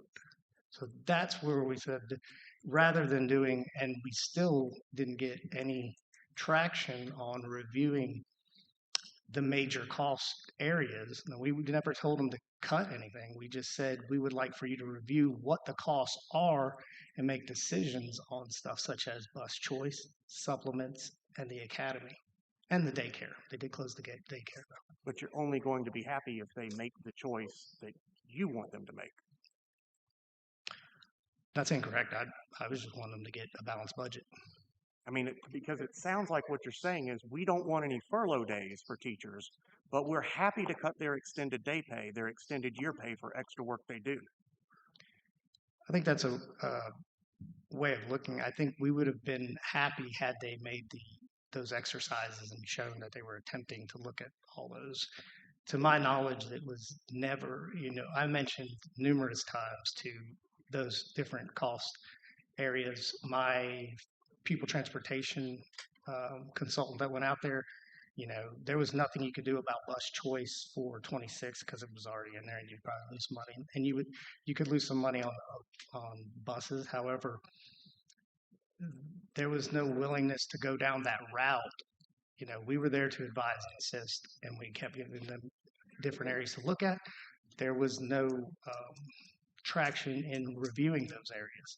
So when we say it was, to me, the easier thing for them to do was to furlough teachers and not review these 3 cost areas. Had they reviewed those 3 cost areas, they may have made different decisions. But didn't you just testify that the reason there were all of these budget projections being done is because the superintendent kept requesting various options? Let me look at this. Let me see how this works. Within the supplements, she did not review anything to do with the bus routes or the cost of the program and now school. So they were looking at a bunch of options, at least in March, which is not the final budget, right? No, what they were doing was adjusting salaries. If a teacher was going to get they were trying to move supplements around to offset so that certain programs weren't cut is what they were doing. They weren't actually doing zero-based budget. They were doing, let me adjust what my budget already is. And that is where, from my perspective up here, what I had been asking for, I'm not in the day-to-day with them, but from up here, what I had been asking for was a complete review of your expenditures from a base budget, and that did not occur.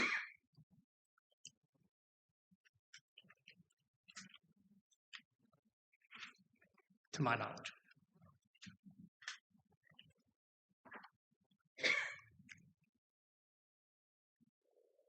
You would acknowledge that the budget that the board looked at in March, the Dublin City Board, did include cuts to administrative days.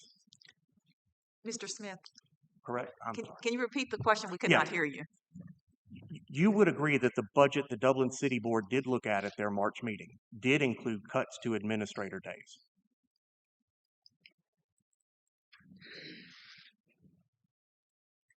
You talking about furloughs? The budget that was presented to them is my understanding. I was not at the board meeting, so I did not see what was presented to the board, but it was my understanding that the budget that was presented to them included 8 furlough days. The budget that one of the critiques of the budget was retaining days for administrators and principals. Those were increased in the budget that was presented to the board. By DOE? By the interim superintendent Poole advising the DOE employee was just keying in what she told her to do. So she did increase the administrative days at the request of the superintendent. Increase from what to what? I don't have the document for you. You could ask Jasmine. She could tell you that. Have you seen anything actually passed by the district or by the board, for cutting 26 and 27? The 26 cuts were pretty significant I believe in the October and December. I have not seen anything for 27 budget. That's my understanding. They may have passed one. Are you aware that for Tuesday FY night. 27, the board reduced the base administrator contract almost universally across the board before implementing furlough days? I'm not aware of that. You would agree that would be a smart move, wouldn't you? To reduce days without furlough? To reduce administrator days without furloughs. Yes, that was something we asked them to look into. And so if they did that, that's perfectly in line with your recommendations. It would be in line with our recommendations, yes.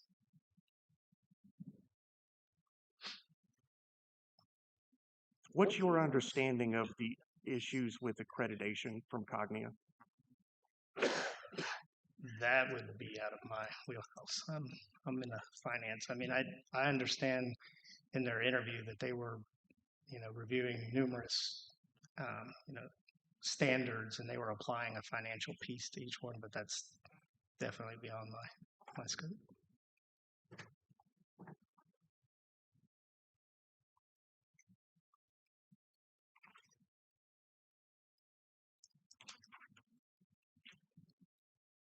You talk about previous years for just a minute, because you mentioned going down there in 2017 and the years of TANs that the board had. What do you know about the tax base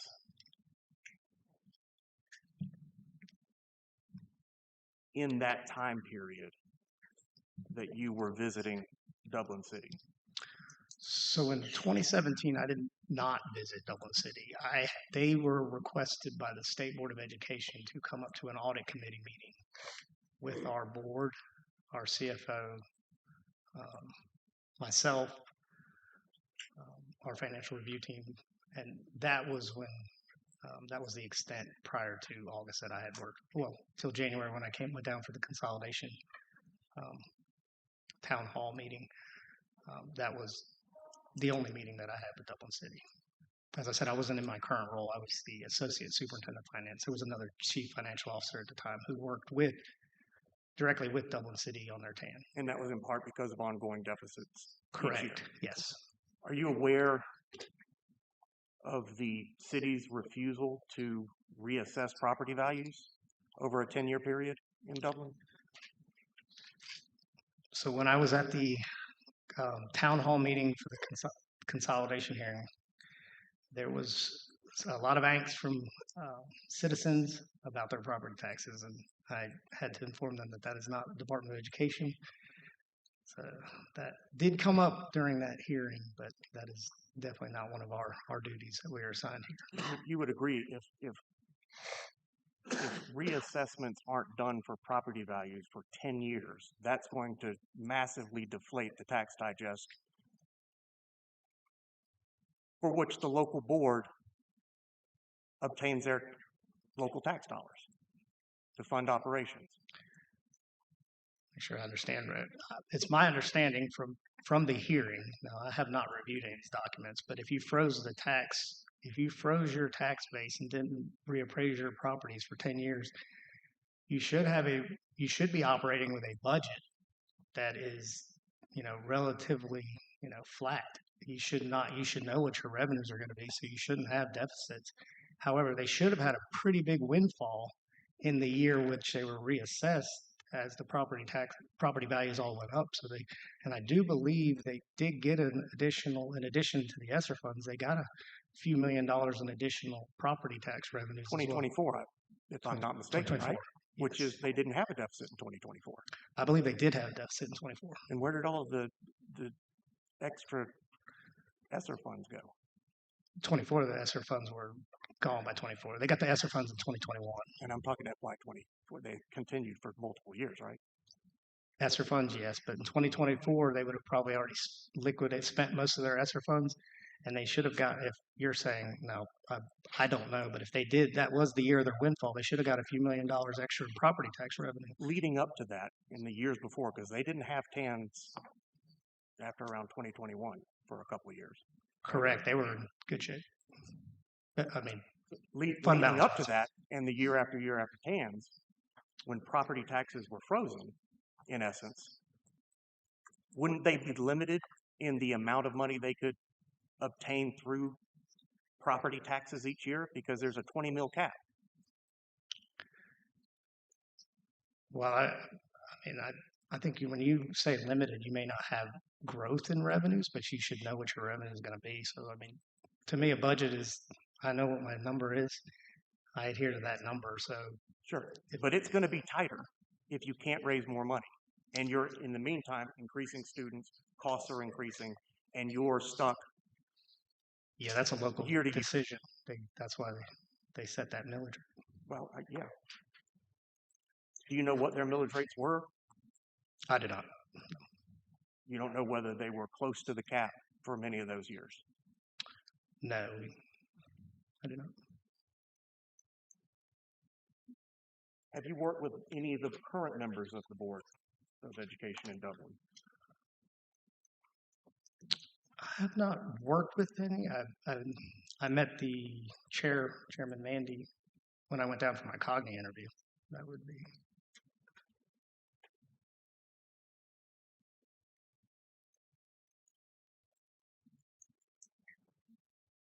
What would a replacement board do that this board won't or can't? That would not be in my scope. Do you have any reason to believe any single member or the board collectively would impede regaining clear accreditation? Once again, I believe that would be, I just deal with the finances. That's all I have. Thank you, Mr. Smith. Any redirect? No redirect. Thank you. May this witness be excused? And we would request whether the witness can be released from the rule of sequestration if he's planning to be called back. He obviously has other responsibilities, but may want to stay in here for a little bit. Okay. We can release the witness. The parties agreed to release the witness? Is that what you said? We have. Okay, and Mr. Smith as well? Yes. Okay.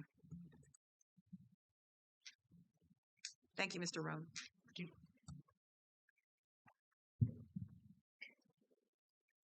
Madam Hearing Officer, would you like us to proceed with the next witness? Yes, Mr. Yonker, please. The department calls Amy Roll.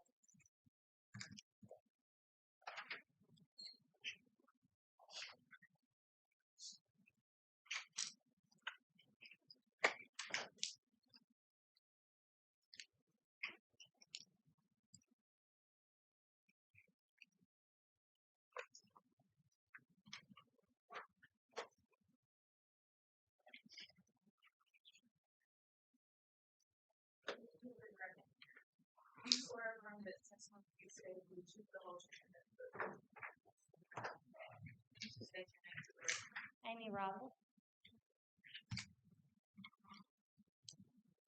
All right, Ms. Rowell, I know that there's a lot of people in this room, and we're trying to make sure we hear everybody. So if you could, it's the audio is, they're doing a great job with the audio, but to make sure that everyone hears it online, if you'll pull that microphone almost all the way to the edge so that we can hear you really well.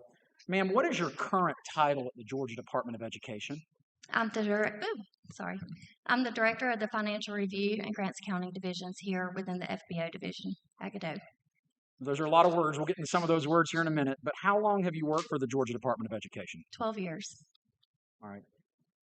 Ma'am, can you give us a little bit of a thumbnail snapshot of your work history, the last several jobs that you've had?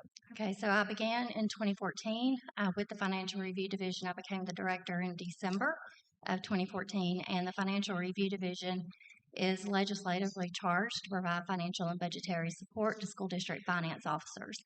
So we give a lot of accounting guidance, debits, credits, account codes.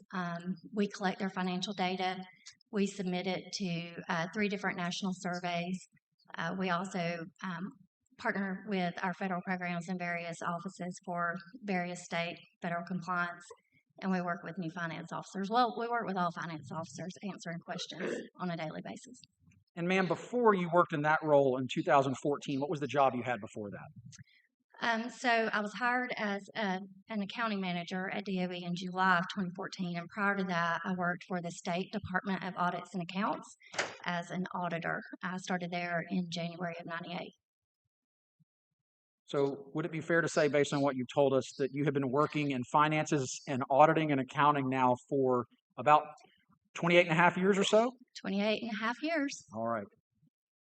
Ma'am, let's talk a little bit about the unit that you said that you supervise. Can you tell us, generally speaking, who reports to you, who is within your unit? So I have an assistant director who splits her time just like I do with the Grants Accounting Division. Grants Accounting, we're responsible for paying out all of the state and federal grants through our online system, as well as processing QBE. Myself and the assistant director toggle our time between the 2 divisions, and then I have 5 employees in the Financial Review Division. 2 are federally funded, so they only work on federal compliance type activity in partnership with our federal programs. I have 3 that are state funded, and those are the 3 that will work with finance officers on all things related, not just federal. Ma'am, you said you started working for the Georgia Department of Education in December of 2014. When was the first time that you became aware of financial issues related to Dublin City Board of Education? Okay, so I started in July, but I became the director December 1st, 2014. So I just want to clarify. Thank you, and I appreciate that. So, Starting in 2014, yes. When's the first time that you personally were involved or aware of the issues related to the Dublin City Board of Education? Around that time, I did a site visit with one of our accounting managers in Financial Review, who's no longer working with us, in March of 2015. All right, so since March of 2015 until around October of 25, where there was an on-site group from, including some people from your group, but other DOE people. From that time in 2015 to 2025, were you typically, when it came to financial issues, the primary contact for the Georgia Department of Education when it comes to Dublin City? Yes. All right. Ma'am, over the course of that decade, can you tell us some of the ways that you provided assistance or some of the ways that you worked with the Dublin City Board and Dublin City Schools? So, of course, answering questions, as they come in and that kind of thing. At that point in 2015, they had a finance director that had previous auditing and school district experience. And we did probably 3 site visits in partnership with our federal programs. There's this, we're required federally to do cross-functional monitoring. So I assisted with that one time, I believe it was in 2016. We had to collect their deficit elimination plans and we collected their monthly financial reports. So what we would do in financial review is when we collect their annual financial data, it's unaudited. So even though it's unaudited, we go ahead and ask for a deficit elimination plan, and we ask to go ahead and start collecting the monthly reports. There's some other requirements in the law, like publishing a statement of actual operations that we wouldn't require until we had audited data. Now, I know this may sound like we're going back a little bit. I feel like we kind of skipped a little bit of a question. If you're dealing with signed monthly budget reports and you're dealing with deficit elimination plans, what would be the reason that involvement would begin? Is it because they're running a surplus or a deficit? A deficit. And what is your understanding of having worked with, as the primary contact with Dublin City, about when they began running deficits? It was before I began my role at Financial Review with Department of Education. I believe it was around 2009 at the beginning of what we refer to as the Great Recession. All right. And ma'am, you mentioned monthly reports. I know that members of this board have had the opportunity to review documents that have been entered, so we're not going to go document by document through them. We'll save that for closing in terms of highlighting that put up so we don't sit here and go document by document.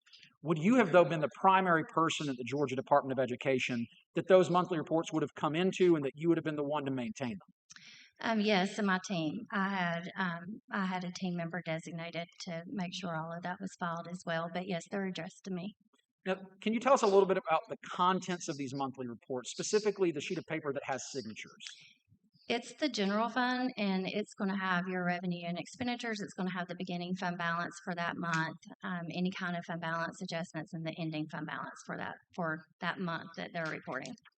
And if they're in the process of having deficits and have to sign, who are the individuals that are signing the monthly reports? The board members are required to sign it. So would it be fair to say from what you're saying, the board members are signing monthly reports with financial statements on them in terms of balance amounts and balance numbers? Yes, for the general fund. Okay. Ma'am, in addition to receiving monthly reports, you mentioned some other issues that you dealt with or other things you did. Can you talk a little bit about what trainings that you assisted with generally for districts such as Dublin? Financial review partners, or rather DOE partners with the Georgia School Board Association, we're involved with the new board member training. It's my understanding that new board members are required to have 6 hours of financial training, and that has been provided by DOE. So it's myself, our facilities director, federal programs, our budget director, and so forth. So we've been doing that twice a year. Since I came on board. I believe the first time I did it was December 3rd after I became director on December 1st.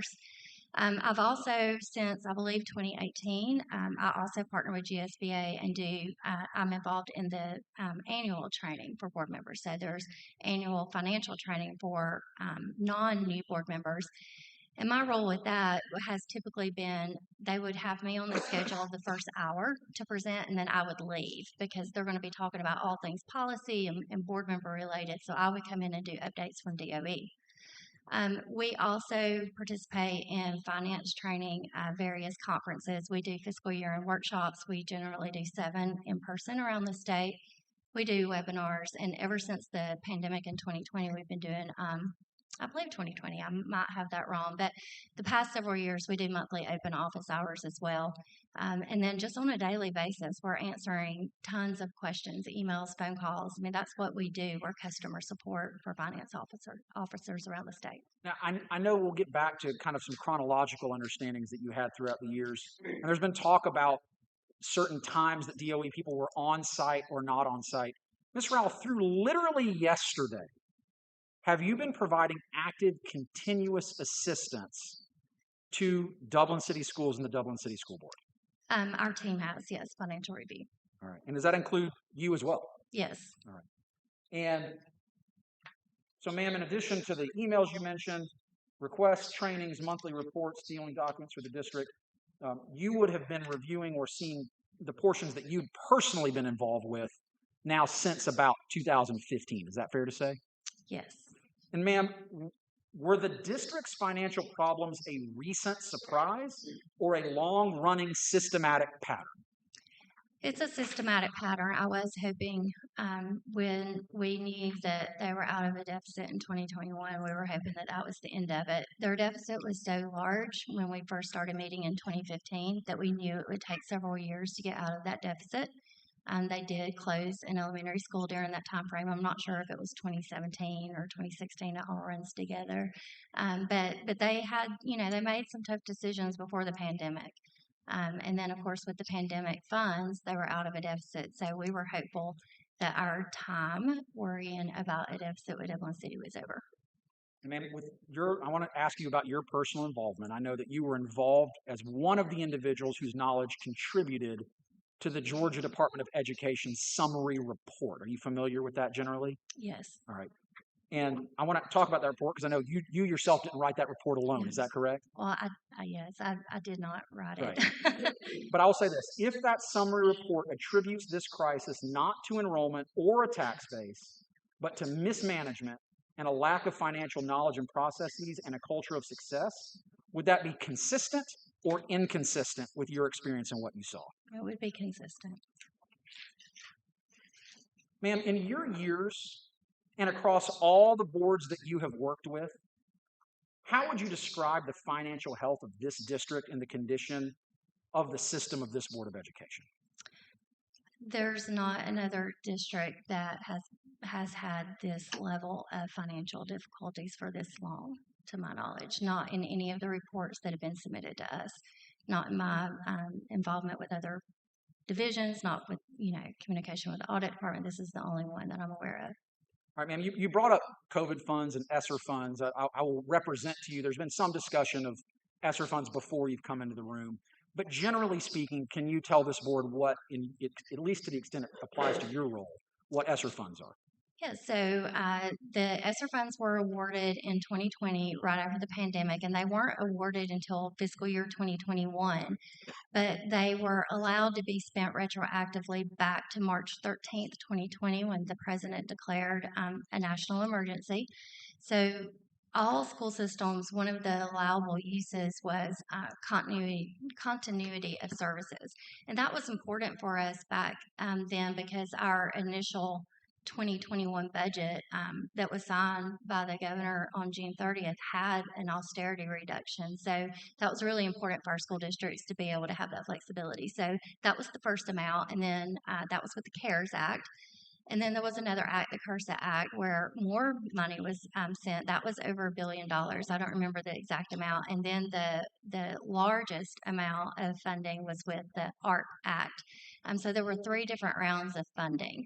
And all of the funds could have been spent retroactively. So a district would have to document if they were applying expenditures that were previously incurred.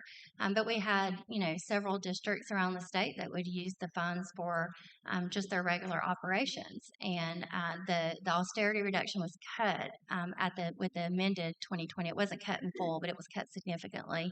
And then we didn't have austerity in 2021. So it was a healthy amount of funds for districts to be able to provide additional services, or basically keep their employees paid. We all went home and a lot of districts used that to make sure employees were paid. We also Financial Review was also involved in collecting an annual survey from our school systems. It was a huge, extensive survey required by U.S. Department of Education about their uses of those. So I don't have it memorized what every district did with the funds. It was a lot of funds. It was a lot of activity. But that's generally what those funds were for. All right, great. Now let's look at the timeline for Dublin City. So the budgets by the Dublin City Board of Education and their economics. We've heard earlier about what a TAN is, that it's a tax anticipation note. In the years before COVID, the decade before that, what is your understanding of the district and how often that it needed a tax anticipation note?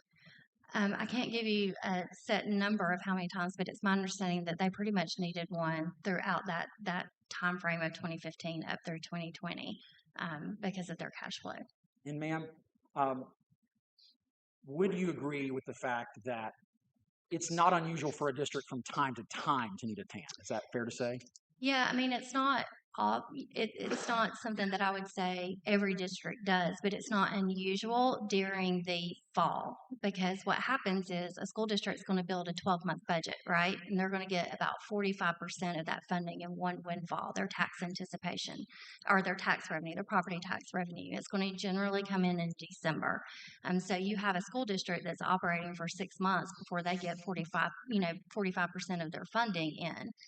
So that's not unusual. What is unusual and what is an area of concern is if we see districts having to get tax anticipation notes not in that time frame, like in the spring. And ma'am, specific to Dublin City, can you tell us what your concern was related to them and TANs? So with TANs, they and I don't have the dates and details of how much their TANs were, the time frames over the years, but they did need early on the cash for operating. And the other concern with Dublin City is, of course, the tax bills aren't due by December 31st. So our first experience with providing a QBE advance was back before the pandemic to Dublin because they weren't going to get their tax revenue in by December 31st. And state law doesn't allow a district to carry debt across a calendar year. And so are you aware of whether or not Dublin City was seeking TANs outside of the standard fall window compared to other districts? It's my understanding that they were before, but I don't have that information to speak definitively. Not counting specific years. Generally speaking, is your understanding that some TANs were outside of the normal time? Yes. All right, let's move back to what we're talking about COVID. Going now to the COVID area, did the district report a negative general fund balance after the summer of 2020 through around 2024 or so? Did the district report a negative fund balance after December? After summer 2020 through about 2024 or so? No. So the 2021, 2022, and 2023 unaudited financial data that's submitted to our office did not include a deficit in the general fund. All right. Was there one in 2024? Yes. And was there one in 2020? Yes. So the 3 years that there were not deficits in the general fund were 2021, 2022, and 2023. Is that correct? Yes. In terms of your understanding of what you said about COVID funds, in what years would Dublin City have been receiving these ESSER funds and other related federal funding? 2021 through, I don't know when they ended theirs, but the period of availability ended with all ESSER funds in September of 25. Now, ma'am, I know now, looking backward, you've had the opportunity to review some more financial information. Even though they were not having a deficit in the general fund, is it your understanding now that even though that the fund was positive in those 3 years, was the district doing deficit spending during those 3 years? Per the special examination that the Department of Audits published in January of 2026, that was one of their findings. Ma'am, in August of 2025, did you receive communications from the Department of Community Health regarding Dublin? Yes. All right, can you tell them what you received from the DCH? So I received information from DCH that that Dublin City had not been paying the employee and employer portion of their health insurance. Ma'am, I guess I didn't ask you this question because I asked who was underneath you. Technically, who do you report to in the Georgia Department of Education? Russ Graham. Okay. All right, ma'am. Now I want to go back to that time frame during that COVID window, starting around 2022. Were you seeking audit information from Dublin City during the years that they were stopping reporting negative general fund balances? Yes. So up through 2020, they were audited by the Department of Audits, and then they switched to a private CPA firm. And we typically start asking if we keep an audit log. We have to collect the audit reports of all of our school systems. So when we noticed we had not received one, of course, we started asking for one. So I would ask every few months or so. It wasn't every week I was asking for it, but the 2021 audit, I was originally told that the field work had been done except for the single audit. All right, ma'am. Now, going back forward again, in 2025, you became aware of the communication from the Department of Community Health. Did you have any involvement related to the City of Dublin following receiving that notification from the Department of Community Health?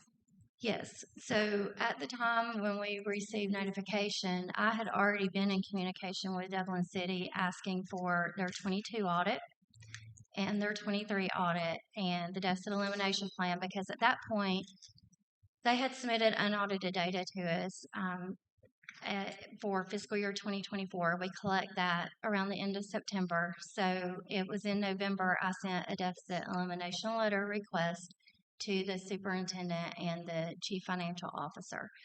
And so working with them, got the deficit elimination plan in January of 2025. I don't remember if it was signed, but over the course up to August, I'm in communication with them because we're asking them about their budget. We're asking about their deficit elimination plan. We're getting, I'm sorry. No, go ahead, please. We're getting a tentative budget. We have questions for the CFO. We're wanting to know if accruals are included. We're telling them we're concerned because as of March, they've spent 75% of their budget. And, you know, for a school district, they're going to have payments in July and August after the fiscal year that's related. It's just accounting terminology. So we were concerned because 75% in March isn't just 3 quarters. There's more. And ma'am, I want to make sure we're clear on the timeline, because you get this communication in August of 2025. Can you state those other communications? You got first the deficit elimination plan. What part of the year? I received one in January. Of 2025? Yes. All right, and then you said there was subsequent communication that you had in what other months in 2025 regarding just sporadically up to that point. I mean, I would email and say, hey, we haven't gotten your audit report. Where is it? You told me I'd have it. You told me, so it was constant communication like that. And then I want to say it was probably like June, July or so. We were asking for more definitive information about their 26 budget. So that was me and one of my team members that were asking questions about their 26 budget. We wanted to know what was included. We wanted to know what was being cut. I'd been given some preliminary information, and they were going to go to professional services for some of their classified employees. And then I want to say that they were going to cut by attrition. Ma'am, the audit delays that you're discussing related to Dublin City Board of Education audits, are these years-long delays common or uncommon consistently year to year with districts that you deal with? They're uncommon. We did have others that were delayed as well, but not, they were the last 2021 audit we received. And ma'am, have you received, are you aware of the fact that we have received a 2023 audit? Yes.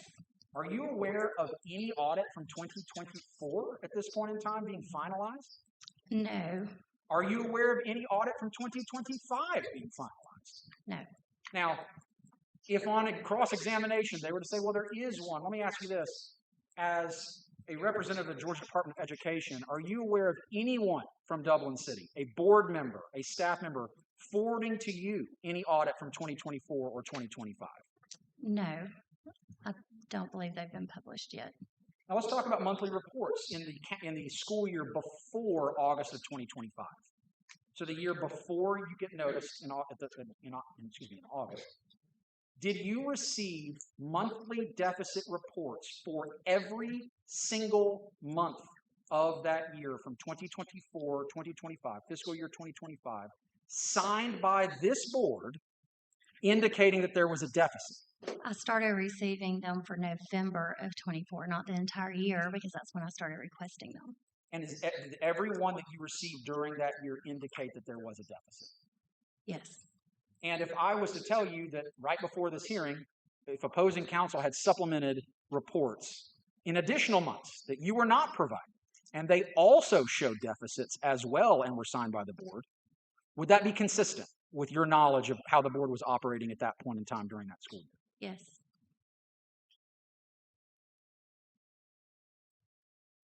Ma'am, in terms of your involvement with this district, have you offered multiple times to help the district plan, deal with their finances, deal with spending cuts, deal with forecasts?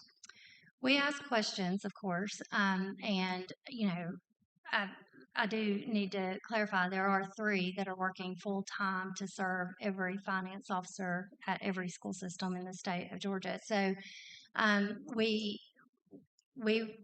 offer to answer questions. I have an email in November of 24. The finance officer at the time had asked one of my team members to provide training for them. And so I know that I had told the finance officer that we would do that we knew that he was new in his role, but he had had his previous finance director there as well doing, basically on-site training.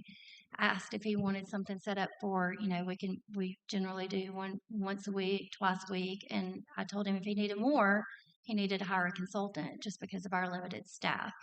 But then, fast forward, we started really kind of picking apart that interim budget up to August. And then, of course, everything, kind of intensified at that point. In October, one of our financial review team members was on site assisting with the preparation of the budget for 27.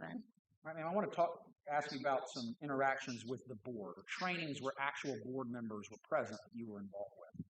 Were there any whole board trainings or financial trainings that you conducted in 2025 or you were involved with in 2025 that you were aware was attended by the Dublin City Board of Education? Yes, I remember them being, I can't remember every board member that was there, but I remember Dublin City attending the November 12th, 2025 GSBA board training that was held in Macon. And have you reviewed documents to refresh you on approximately how many members of the board would have been there for that training? I had an email from GSBA stating that 5 were attending, but didn't give me names. All right, and ma'am, I want to talk about a couple additional trainings now that we've moved into this time frame. I should say this just to make sure that we're clean on timeline. In October of 2025, who was appointed to be the point person for Dublin City from the Georgia Department of Education? Dr. Stephanie Johnson. All right, so were you the primary contact from 2015 through 2025, and then in October of 2025, for most items, Ms. Johnson would have been the primary contact, Dr. Johnson, would have been the primary contact? Yes. Okay. Now, but let's talk about your involvement since that time where she kind of took over as the lead. Are you aware of any additional trainings that this board underwent, either led by Dr. Johnson or yourself, either toward the end of March or the beginning of April? Yes, so Dr. Johnson, she basically organized a training for the whole board on Monday, March 30th, maybe. I don't remember the date, but it was on the Monday of that last week of March. And I was not involved in that. That was in the evening, on a Monday evening at their board meeting. And because at the time they didn't have a finance officer, they're required to do 6 hours of financial training, new board members, that's provided by Department of Education. That's in one of our board rules. I don't know which one. And then they're also required to have 3 hours of local finance training that's generally done by their local staff. They did not have local staff, so I offered to do that 3-hour finance training for the new board member. And that was held on April 2nd.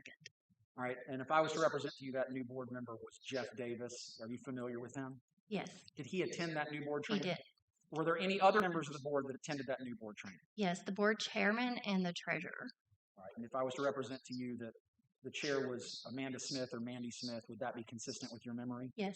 Now, I will represent to you that currently the board does not have a treasurer position, but if I was to say that Peggy Johnson used to be the treasurer, would that be the person you're referring to? Yes, sir. Okay. Ma'am, what was the purpose again for this April 2nd training?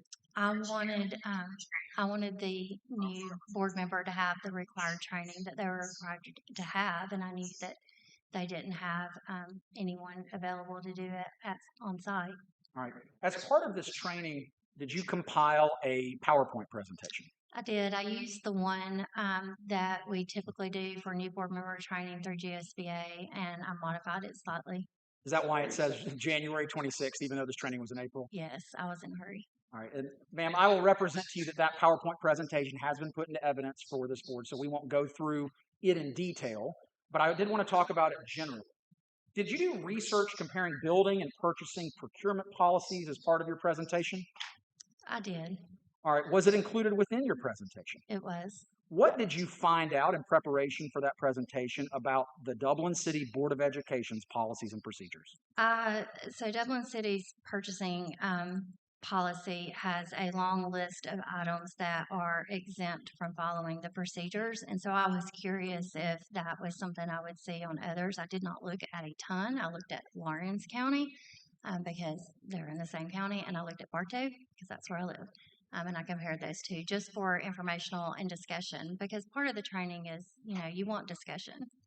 Now, when you talk about exemptions, can you talk about how federal requirements, state requirements, and local requirements work in terms of policies related to building, purchasing, procurement, those kind of things? So my understanding, and of course I'm not a contracts attorney or purchasing specialist, but in my roles with school systems, the federal government has requirements that require any purchases over $10,000, either single or in the aggregate, that you have to get quotes.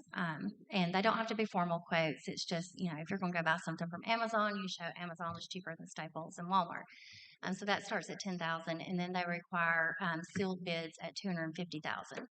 So our state policy also requires at $250,000, and then our threshold is lower for doing like official quotes, but not sealed bids.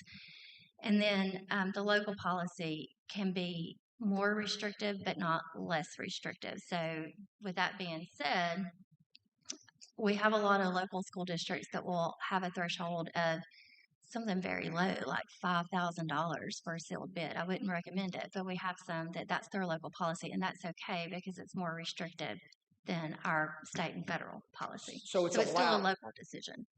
So it's allowed for a local jurisdiction to have tighter policies, correct? Yes. Is it where local schools or local boards can have looser policies than federal or state law? No.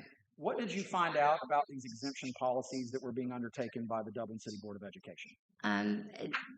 The last time their policy was reviewed in August, and August of what year, ma'am? 2025, or at least that's the date on the policy. It just seemed odd to me that there were so many different items that were exempt from following the policy. Were there items exempted by monetary amount or by type? By type. So they were not even exempting based on monetary?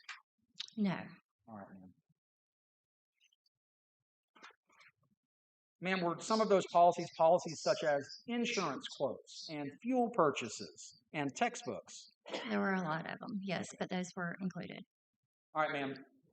Even after the department decided to withdraw its on-location support in March of 2026, did you and your staff ever stop helping Dublin City? My staff especially has been in regular communication with them. We have a team member that used the financial software at a previous employer. Our team member was employed at a school system previously before joining us. And so she has provided a lot more assistance than I have. But as far as communication, there's never been a decision no longer to communicate with Dublin. But Jasmine Williams has provided a lot more assistance than I have, just for the technical aspect. And Dublin City has hired a new CFO. Are you aware of that? Yes. And have you actually been in contact with her to provide her assistance? I've been in contact with her to ask her about her cash flow recently. And part of the reason that I wanted to ask is because we're getting into fall, and it was my understanding that they were going to have a cash flow issue, just based on my recollection of all things past. But we are, the state of Georgia, we've migrated to new accounting software. So I let Teresa know that we needed to talk about it after we get through all of this. And Teresa is the first name of the CFO, yes, is that correct? Yes, sir. I apologize. But I told her that if we were going to have to do any QBE advances, we were going to have them much earlier on, because we're processing QBE much earlier in the accounting department. So I told her that we would need to get together and talk about her projections. So just so we're clear, despite everything that's happened in Dublin City, the department has not foreclosed to them the possible willingness to continue to extend them additional QBE advances. Is that correct? That's not a decision I can make, but I'm not aware that we can't. I mean, because we have before, and we know that they have cash flow issues. So, ma'am, you testified earlier about the fact that this board was engaging in deficit spending during the COVID era. Do you remember testifying to that a few minutes ago? Yes. Is it your understanding that Dublin's fiscal year 27 cash flow statement indicates that it is also engaged in deficit spending already in fiscal year 27. It appears that the expenditures are more than anticipated revenue. Ma'am, you came into information regarding cash flow yesterday regarding the district. Is that correct? Yes. All right. When will Dublin City run out of money on its current trajectory? Their current projections have October. No further questions. Thank you, Mr. Yonker. Will there be cross-examination?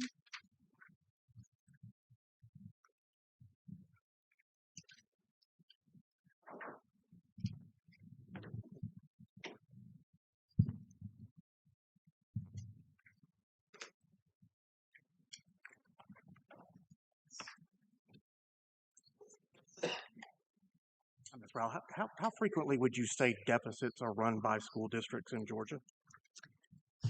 Well, we haven't had a lot in the last few years. I believe for the 2025 collection, we had about 5 that reported it on unaudited data.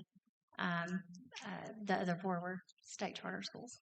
Prior to COVID and all the COVID funds? Prior to COVID, we would have maybe 1 or 2. So few that I couldn't even tell you the names. Now, we would have school nutrition deficits that would have to be funded by general fund. So since we're looking at unaudited data anyway, we would reach out to districts with nutrition deficits as well. Your correspondence with Dublin City Schools, you talked about asking for financial reports, asking for audits. Who was your point of contact? My point of contact would always be the CFO. I did copy the superintendent on my request for the audit reports. And that's Chad McDaniel was the CFO? The last one, yes. And Christy Thublin before that? Correct. Any board members involved in any of that process? I did not include board members on my emails. Do you know what any board members were aware of as far as the financial reality of the district? They were signing the monthly reports that showed a deficit each month. So are board members required to calculate those themselves or No. audit their own reports, so to speak? No. They're reliant on the CFO. They're the oversight. They're the oversight of the school system. And if they're lied to in those reports, the numbers may not be accurate that they're agreeing to, that they're signing. Is that right? If they're, I can't opine on whether or not they were lied to. I'm not asking if, okay. I'd say Yes. if they were lied to, those numbers wouldn't be right in those reports, correct? Correct. But when they sign the reports, they're saying this is, in essence, this is what our finance folks say as far as fund balance or deficits. They're signing that that's their monthly financial reports for that month. The school systems. In the last year, you talked about providing assistance. The district hasn't been resistant to assistance by DOE, to your knowledge, have they? No. Board of Education has not been resistant to assistance from the DOE. No. Even up until yesterday, as I believe you were asked. Correct.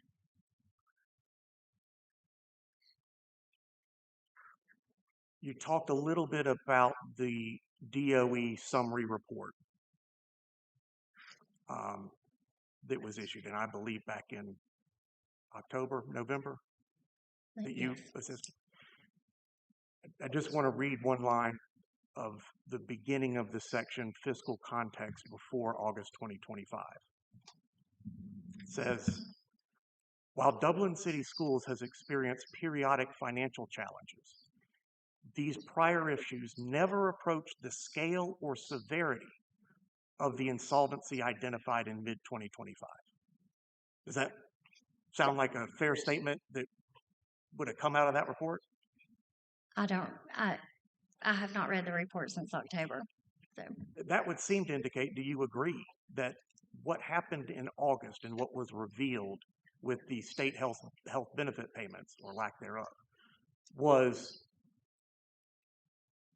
demonstratively different than previous financial challenges in running a deficit from year to year? I would object to that as it doesn't have foundation based on the witness's previous response. I think it probably can be rephrased, but as asked, would object.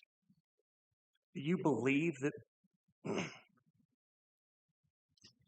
let's assume the Board of Education was not told that this state health benefit money was owed, and they believed they were current on their outstanding obligations. Was that the same issue? Would that have been the same issue that the district dealt with prior to COVID? There was one time, I can't remember the date, but I do know that they had been delinquent on state health payments but I don't think it was a whole year. So I will say, and I will state that I think an entire year of not paying both employee and employer premiums was not known up until that point. And as far as looking at an unaudited monthly report, that is going to give revenue and expense. So the clue for the board would have been that expenses were always more than revenue. So at what point do you run out of cash? But there was nothing on that report that said we haven't been paying state health.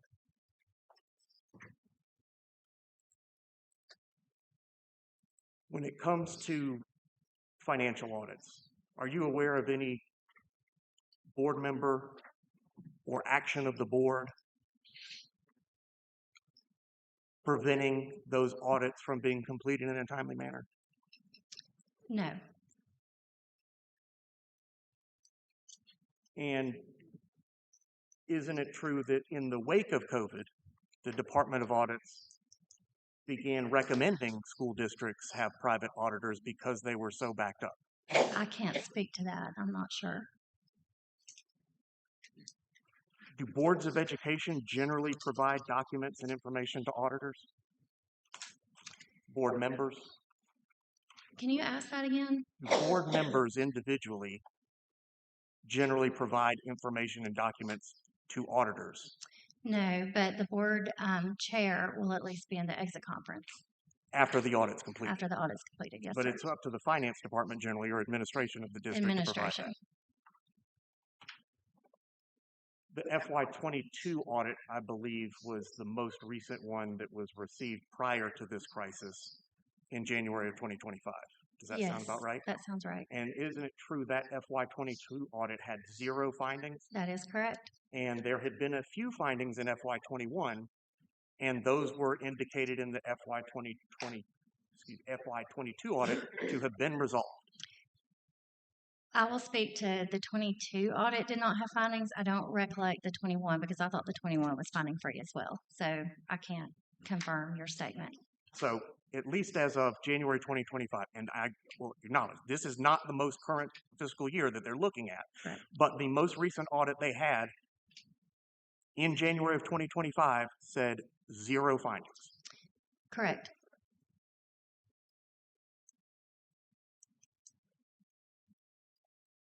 Do you know when Chad McDaniel took over as CFO in the district? I want to say in the fall of 24, maybe earlier.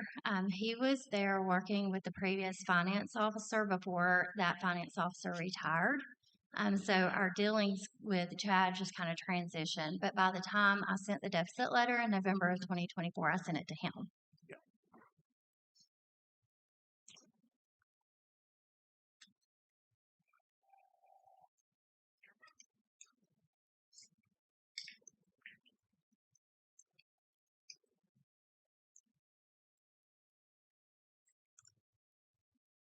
So board members attended GSBA training in November 2025, correct?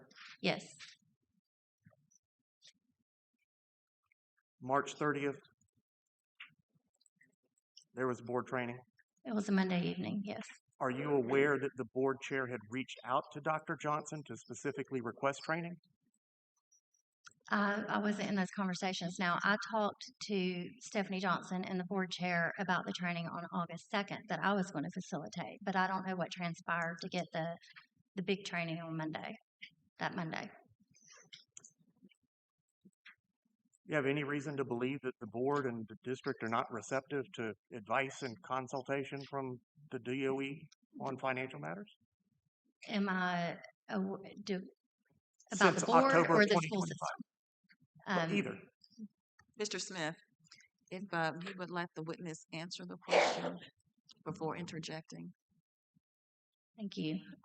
So your question is, am I aware of lack of wanting our assistance from October of 25 up through March? Is there, let me rephrase it a little bit. Are you aware of any resistance to assistance and input and knowledge of DOE in financial matters with the district? Objection, compound question. Sustained. I'll simplify it. Board's receptive to training, correct? Correct.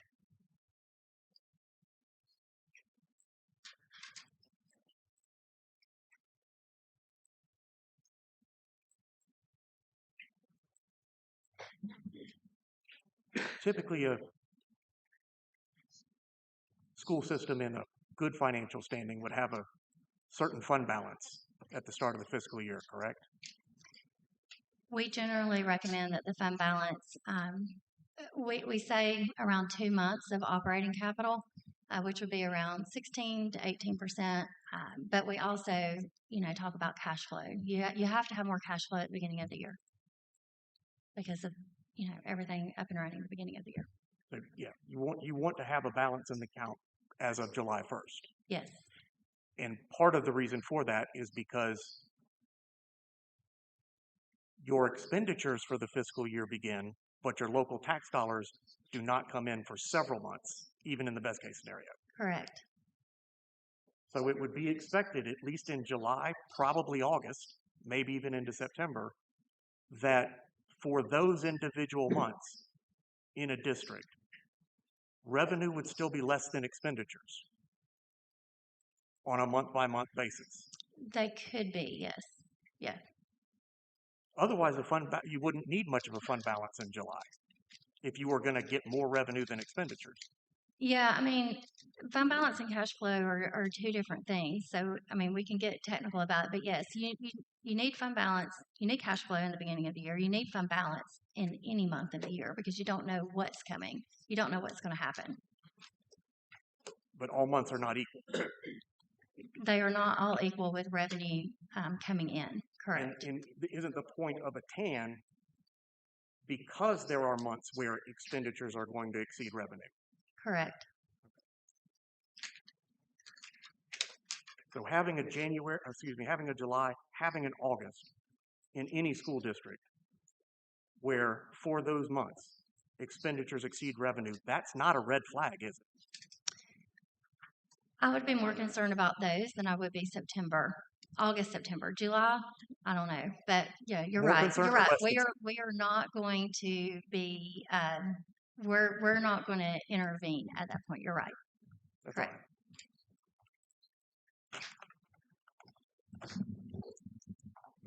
Redirect? No redirect, and I will say just for the timing, we anticipate our next witness to be short, approximately 20 minutes on direct. We would ask the hearing officer to consider to perhaps take that witness and then have the lunch break. Thank you, Mr. Yonker. We will take the next witness and see how far we can get before lunch.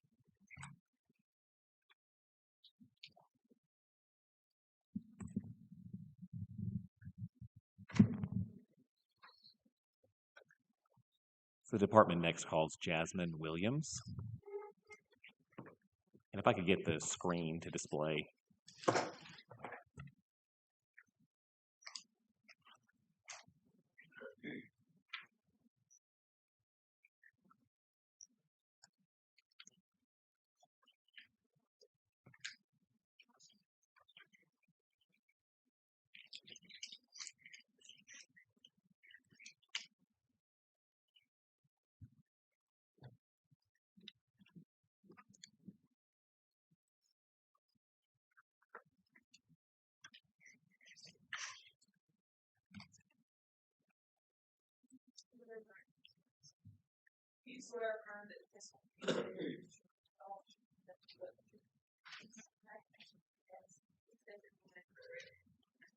Jasmine Williams. Good afternoon, Ms. Williams. We are working with the audio in here, so if you could get that microphone as close to you as you can. You can pull it closer to you if that'd be easier, just to make sure everyone can hear. Okay. Can you tell the board what your role at the Georgia Department of Education is? I work in financial review.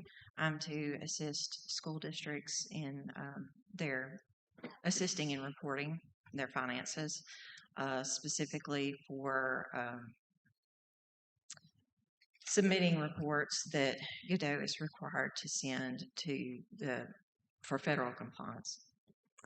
And prior to your role at Georgia DOE, did you work for a local school district? Yes, And what district was that? Washington County. And what was your role with Washington County?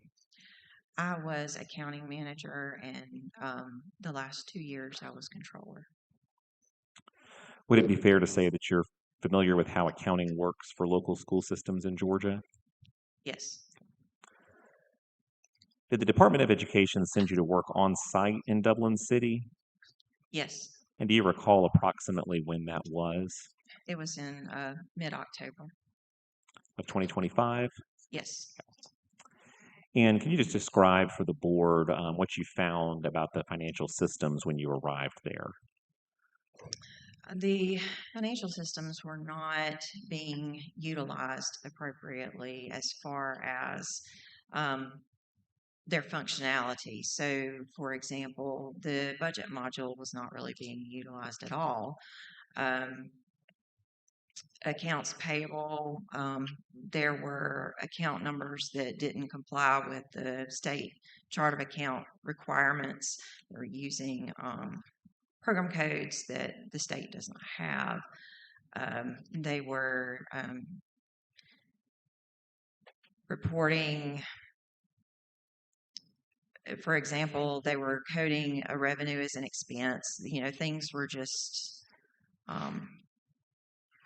all out of sorts, so to speak. We found where, as we're working on salaries, that there were individuals there who their years of experience were not correct. They were not being paid on the right step, for example. So there was a lot of disarray as far as trying to continue to keep everything going, day-to-day operations, because you're trying to sort out where they were to begin with. And in your work at Dublin City, did you review the general ledger to look for areas of possible cost savings when developing a budget? Yes. And I'll represent for the board, the entire general ledger is Exhibit 130 electronically. It's about a 30,000 line spreadsheet, so we don't have it printed for you. Ms. Williams, I'll ask you, did you prepare some summarized information out of that ledger to look at different spending categories? Yes. And was one of those categories insurance payments? Yes. Did you prepare a table that consolidated certain vendor payments out of the general ledger to look at the totals? Yes. And so I want to put on the screen a demonstrative. This is this what you created to look at the total payments on insurance? Yes. And this was created from the general ledger Exhibit 130? Yes. I know it's a little bit hard to read, but can you tell the board what the cash payments to Yates Insurance section on the right shows? I can't read it at all from here. I apologize. I have glasses, but they're not that great. From what I recall, they were payments made sometime in August through, okay, I can see it now, through January the 30th, and the total payments to Yates Insurance was $310,809.40. Did that number stand out to you as significant? Yes. And why was that? Well, I came from Washington County, and we were looking for some cost savings, and I did not recall spending quite as much on insurance there. Granted, I did not know the different types of coverage they may have had, so it was something that I put in the back of my mind as, okay, this is something we could possibly look at and maybe have some savings. Do you know if there's a connection between Yates Insurance and any member of the Dublin City Board of Education? Yes. And what is that connection? Mandy Yates, her family owns Yates Insurance. Would that be Mandy Smith? Sorry, yes. Did you also look at payments for fuel by the district? Yes. And did you also create, again, what we'll show on the screen from Exhibit 130? Yes. Can you explain to the board what the cash payments to Ryland Oil and Environmental section shows? From July the 15th of 25 to January 15th of 26, $66,206.14 was paid in cash to Ryland Oil and or Ryland Environmental. Do you know if there's a connection between Ryland and any member of the Dublin City Board of Education? Yes. And what is your understanding of that connection? My understanding of that connection is that Mr. Lanier has some vested interest or co-ownership in Ryland, and he his co-owner is related to Ms. Smith. Moving to the budget issues, did you work with Dublin City staff to help prepare a budget for FY27? Yes. And can you just describe for the board what your role was in preparing that budget? I was just to take the information that they had and compile something for them to approve. It was not my responsibility to guide, just to take what they had, which was extremely challenging given what I mentioned earlier, that the data that we had was not exactly accurate. So, for example, the federal funds in the image that you're looking at are budgeted at the same level as FY 2026. That was an assumption we made. However, we knew that that was probably not a very reliable assumption given that at the time we knew that they didn't meet excess cost. So there was the potential there that with them not meeting excess cost that they could lose federal funds. In preparing different budget documents, were you relying on the Dublin staff and board to review those or to provide you with assumptions that went into those documents? Yes. Would it be accurate to say that your role was essentially to calculate the numbers behind the policy decisions that were given to you by the superintendent and others? Yes. And would you design multiple spreadsheets to attempt to implement what the superintendent or board wanted to see happen? Yes. And so we're looking at Exhibit 28, which I'll represent to you, was a draft budget that was sent to Dr. Johnson on March the 18th. And again, when you were preparing this document, who was directing you about the parameters of what went into the document? Miss Poole was heavily assisting, as well as we got assistance from Human Resources. And then the consultants and I worked together trying to determine what we could. Were there multiple versions of this document that was Exhibit 28? As far as summaries of general ledgers, yes, there were, multiple attempts. And did Ms. Poole give you instructions of things to include or exclude as you were preparing various budget documents? Yes. And did you update spreadsheets to include that information from Ms. Poole? Mm-hmm. Let's look at the bottom part of this, and again, I'll zoom in for you. This budget document, Exhibit 28, includes a line that says surplus, then has a negative $265,000 number. Do you see that? Yes. Were supplements included in this budget? Yes. Originally, they were not included in the budget, which is why there was a surplus. And when we added the supplements back in, it caused it to be a negative. Do you recall approximately the amount of the surpluses that were added back in? The supplements were around 600,000. So And did Ms. Poole direct you to put those back into the budget? gradually, yes, we were over time consistently adding them back. And this March 18th budget, was it intended to be the final budget for the board to adopt? No. Let's look next at Exhibit 101, which is an additional budget document. It's going to be difficult to see side by side, so let me see if I can do this better. At the bottom of this document, it shows a surplus of $342,000. Do you see that? Yes. And it has 8 reduction in days system-wide for a savings of $608,000. Is that right? Yes. Did you recommend a reduction in days to bring Dublin City's budget into balance? No, I was not permitted to recommend.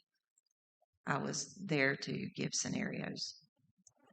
And to your knowledge, does this budget that I'll represent to you is otherwise the same except for this furlough day line, also include supplements like your March 18th budget did? Yes. Did you leave Dublin on being on site in April 2026? On site, I believe I left around March. And have you provided additional support for Dublin since that time? Yes. Let me move to one other topic. When you were working in Dublin, were there liabilities that had not been entered into the financial systems for Dublin City? Yes. And if a liability isn't entered into a financial system, would it be reflected in any reports to the board? No. Would the failure to input all liabilities make the financial situation of a district look better than it actually was? Yes. By the time you left Dublin City, had the district completed identifying all outstanding liabilities and ensuring they were reflected in their financial systems? Not to my knowledge. So sitting here today, you don't know whether the district is accurately portraying its financial condition in budget documents. I do not. That's all the questions I have. Thank you. Mr. Smith, what is your time estimate for cross? May take a little longer than direct. So what is your time estimate? 30 minutes.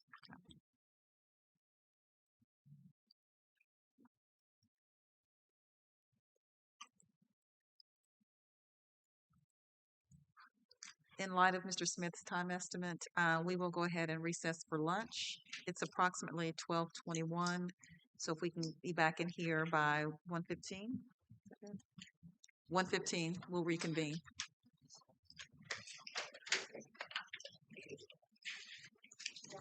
Ms. Williams, please do not discuss your testimony with anyone over lunch.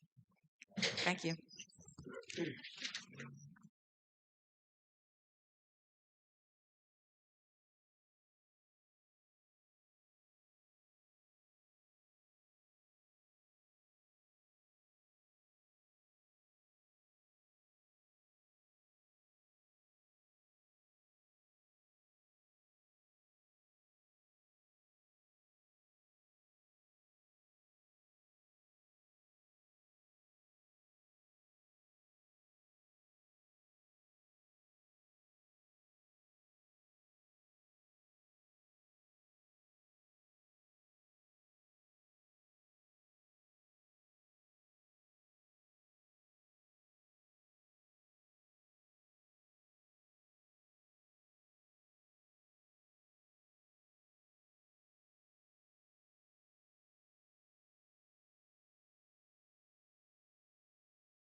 Which one are you clicking?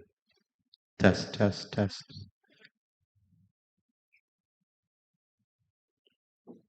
Testing, testing, testing, testing. Check. 1, 2, check. 1, 2, check. 1, 2. Check. Okay. How you doing, officer? Right behind you. Sorry. Check. 1, 2, check. 1, 2. Check. 1, 2. 1, 2, 3, 4, 5, 6, 7, 8, 9, 10, 11, 12, 13, 14, 15, 16, 17, 18, 19, 20, 21, 22, 23, 24, 25, 26, 27, 28, 29, 30, 1, 2, 3, 4, 5, 6, 7, 8, 9, 10, 11, 12, 13, 14, 15, 16, 17, 18.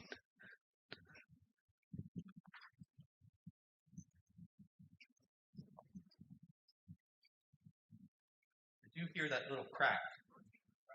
It sounds like a little. I don't know if you want to test it and see. So what I want to do is like these frequencies right here, like these right here should be far out of there. So like right here, we can kind of go up and down a little bit. That to kind of take some of that top end off of it, like if you get to the point where it want feedback or whatever. Yeah. We can move that little frequency right there to kind of make the Okay. adjust it out. So you're watching my frequency or something? All right, now moving a little bit, so you can hear it change. Okay.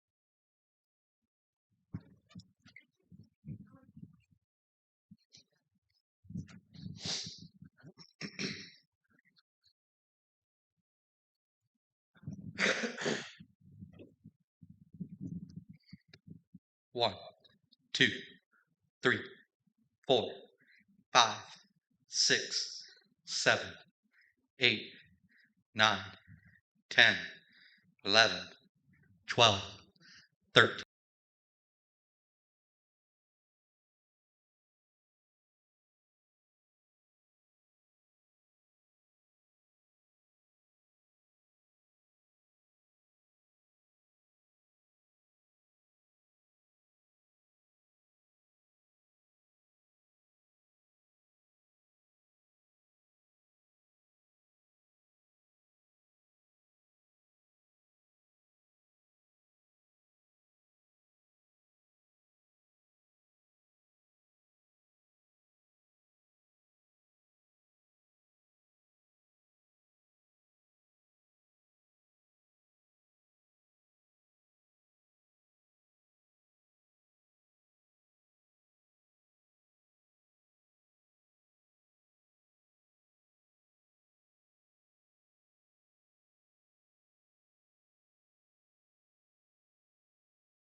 Good afternoon.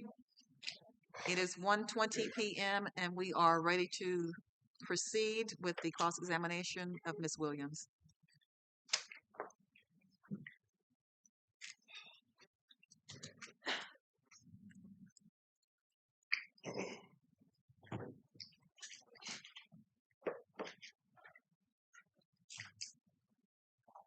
Thank you.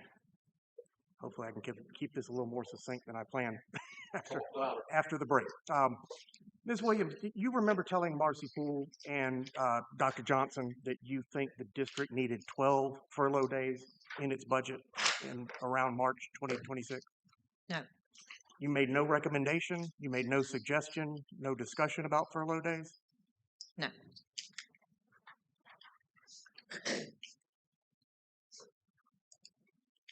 Describe for me the disarray of the finances of the district when you came and in particular the finance department.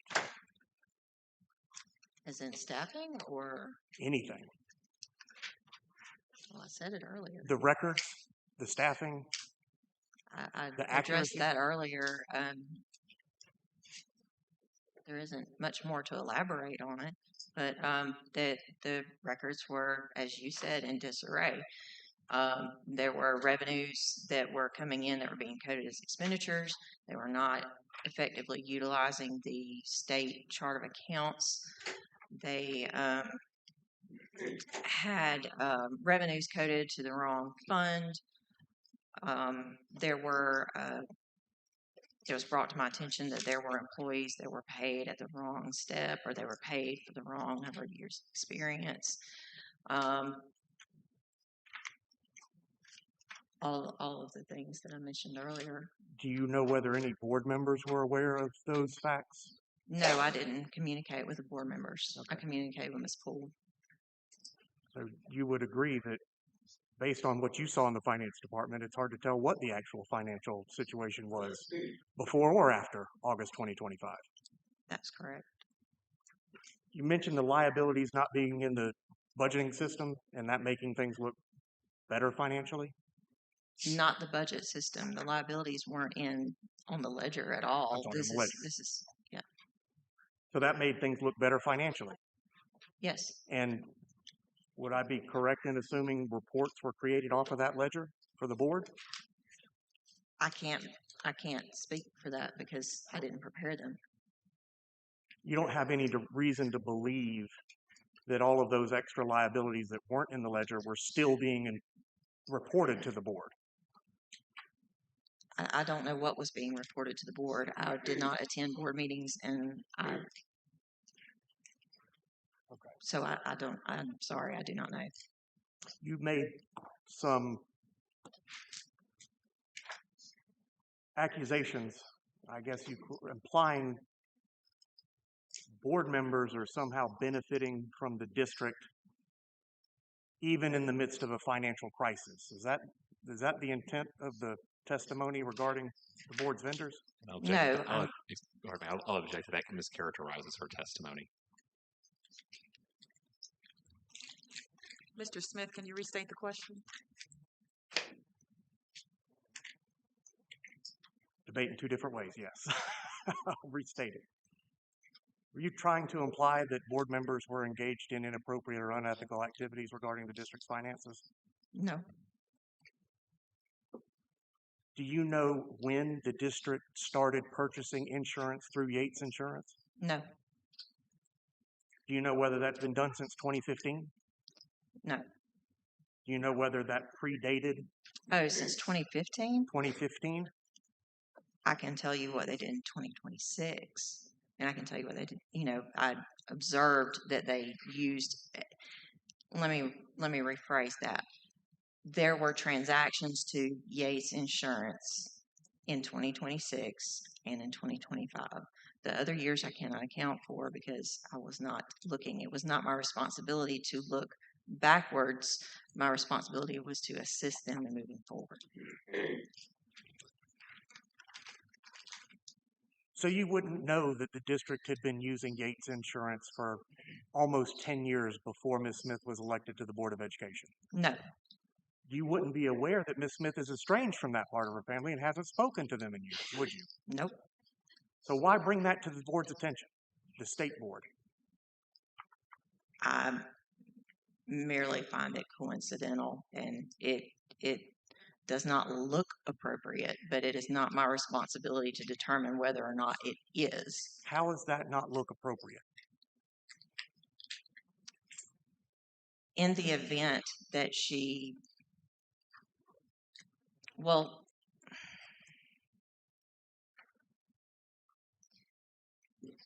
it doesn't look appropriate because it's a conflict of interest, given that she has relatives that are profiting from Dublin City Schools. As far as the details behind it, I do not know. I did not look into that. All I can do is state I saw there were payments to them, and I was made aware of the fact that she was related to them. That is all I can say. So it would, in your mind, it would only be inappropriate since 2024 when she was elected to the board, but it wasn't inappropriate before that. I can't give an opinion on that. Is that your basis for believing it's inappropriate? I am only going to state that it is my responsibility to observe things. I'm supposed to ethically report things if things look odd to me. That is all I did. Who did you report that to before today? Before today? Yes. Miss Johnson. Dr. Johnson? Stephanie Johnson? Yes. Do you have any idea what the board's or the district's workers' comp rating was? No. You understand that that rating affects the amount of premiums. Again, all I did was recognize what was being spent in the budget dollar-wise and acknowledge the fact there was potential for possible savings if they would look into it. And I suggested that there is a possibility that they can make savings there. And in the process of us trying to find ways for them to save money, as Ms. Johnson and I were discussing, then she is the one who made me aware of the fact that Ms. Smith was related to the individuals who own Yates. Do you know whether that was ever bid out, that No. contract? No. Do you know whether Yates was the lowest bid? No. Do you know whether Ms. Smith has any ownership interest or benefits at all from anything involving Yates Insurance? No. I don't know if there were bids anyway because the based on their policy, insurance is exempt on their policy from being bid.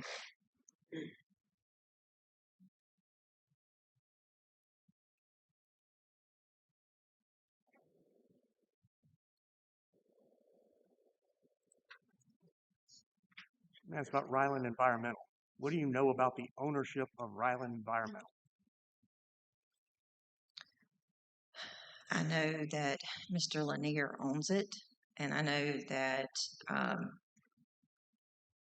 it is co-owned, or it was co-owned by Ms. Smith's brother, I believe it was. I'm not 100% sure on the relationship there, but there is a relationship. Would this be the same estranged brother that she hasn't spoken to that is I involved? can't speak to their personal relationships. I do not know. How do you come to believe Mr. Lanier has an ownership interest in Ryland Environmental? When it's brought to your attention. By whom? Information's on the internet, sir. What did you look at on the internet that says Mr. Lanier has an ownership interest in Ryland Environmental? There was an article that I read. Do you know where the article was from? I do not recall. And by the way, we will acknowledge Mr. Lanier is an employee of Ryland Environmental. But you believe he has an ownership interest in Ryland? He started it up, according to the article that I read. He assisted with Is that it. the only basis for making this accusation against him? I'm not accusing him. So he didn't do anything inappropriate? I can't say that. I do not know what he did or didn't do. Do All you I know? can say is those are observations that were made. Do you know whether or not the board was using Ryland Environmental for their trash services before Mr. Lanier began working there? No. Do you know whether that contract was bid out? No. I know that the contract would have been exempt based on their policy. Fuel was also exempt from being bid. Are you talking about the policy enacted in August 2025? What policy they had available when I started, so I assume yes. I don't know when it was revised. You also had Ryland Oil listed on your pullout. Yes. Do you believe Mr. Lanier has any relationship whatsoever to Ryland Oil? I do not know. It seems like pretty serious issues for a board that's facing removal. To present that to this board and imply that something nefarious is going on, at the very least. But it doesn't sound like you have a whole lot of knowledge about any of it, do you? I'm not implying, sir. Why were you looking through all of the 30,000 ledger entries to pull out things you believed were related to board members? I did not. I was actually preparing a budget. In the process of preparing a budget, you have to do historical analysis and you have to look at how much was spent. And another thing to observe is what vendors were used as far as was it multiple vendors? Could they have consolidated and just used one? Those were things that I was looking for. And fuel, paper products, insurance, those are all categories that you look at when you're preparing a budget as far as possible cost savings. So I was looking at categories in order for them to save money. So were you able to find better deals on trash services or insurance? That was not my responsibility. Was the district able to find better deals on trash service or insurance? I don't know what they did. All I did was point it out to them.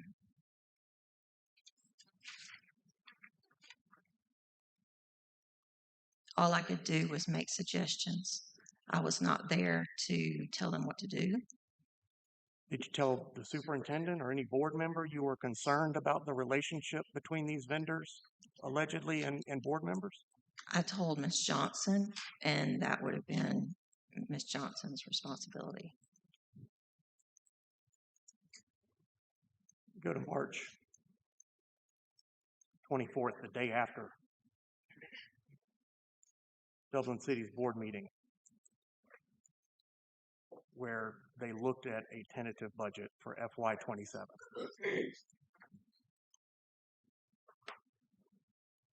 You're aware that the budget they reviewed that night indicated a $342,000 surplus in that tentative budget, right? As what was shown to me after, yes. And it's your position that that was an inaccurate number, and the actual budget should have reflected, or the actual tentative budget should have reflected a $13,000 deficit, correct? No. Are you aware of this board being told, the state board being told, that the board voted on a budget that would have a $13,000 deficit? I don't know about the numbers. That none of this is none of that is part of my was part of my assignment. Are you aware that this board was told that DOE recommended a budget with a $265,000 surplus? We didn't recommend a budget. We provided them with information based on what they gave us, and we compiled a very rough number for them to utilize to work off of. But their information was not accurate. Their information was not reliable, and what was compiled was based on that unreliable information. And that is all that could be used as far as the budget. So So let me rephrase that slightly. Were you aware that this board was told that DOE had prepared a budget with no furlough days that had a $265,000 surplus? I don't know what was communicated to this board.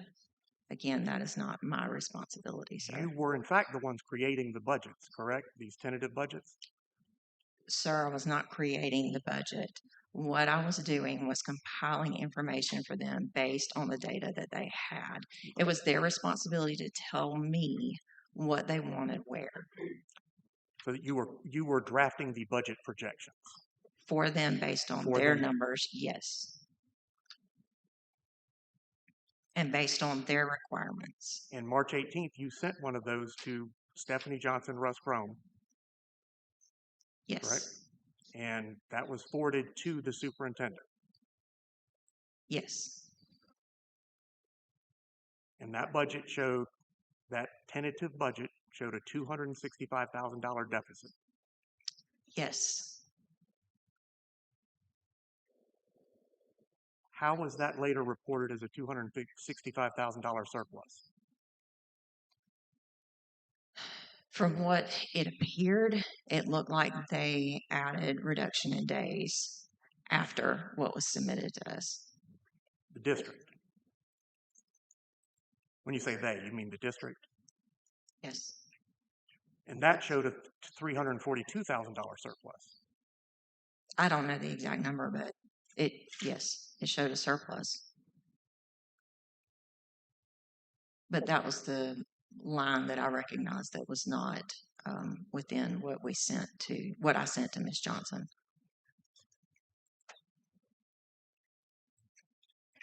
I'm going to play you a video clip from the meeting. I want to get your reaction. If I can get it pulled up.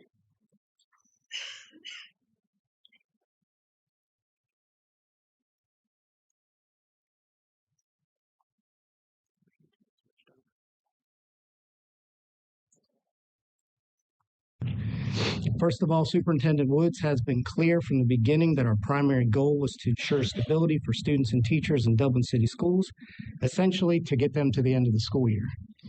At this point, the goal has been accomplished. The Georgia Department of Education and Dublin City Schools worked together to ensure this occurred, and we managed to turn an approximate cash shortage of around $12 million into a surplus of about $2.7 million as of our last cash proof.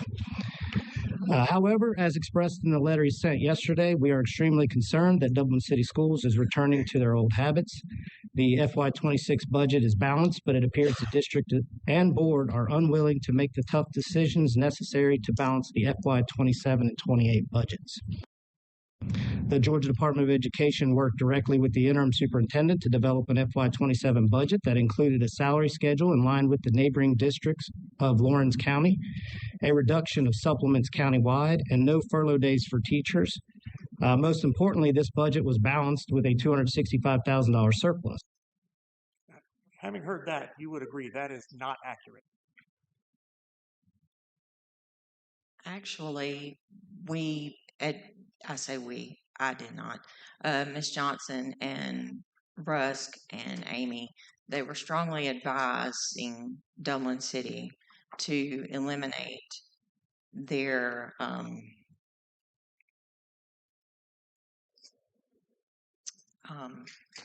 the word has left me. I'm sorry.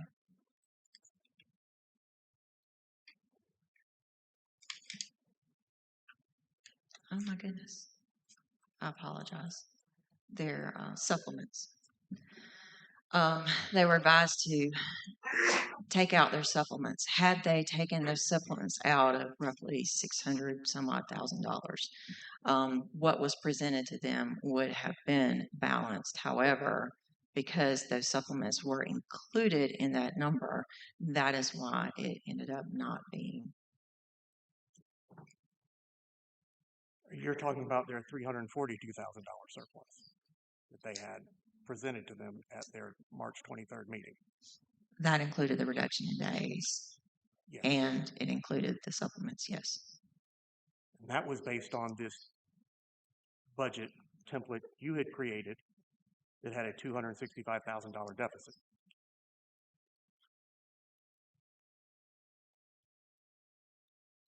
Correct? I guess so, yes. What That I'm had the miss- reduction in days, yes. What I'm missing is where's the budget with the $265,000 surplus? That you There just wasn't heard a, There wasn't one, was there? there was, but because there was no reduction in the supplements, that is why it was reflected that way. Originally, there was one, but I say there was one. As was discussed, we told them that was a way that they could save. I say we, I did not. I apologize. Ms. Johnson and Rusk and Amy. So the budget you sent that had a $265,000 deficit, Yes. the amount of the supplements that you say needed to be reduced in that budget made it a $265,000 surplus? No. Object. That mischaracterizes her testimony. I'm having trouble figuring out Sustained. how do we bridge the gap? Explain to me how we bridge the gap between a $265,000 surplus and a $265,000 deficit. Notice object is asked and answered. Sustained. I don't know that this has been answered. It has. Why is, let me rephrase this. Your contention that this budget with the $265,000 deficit included supplements that the DOE or individuals at the DOE advised against including in the budget? Ms. Williams, I did not hear your response. Yes.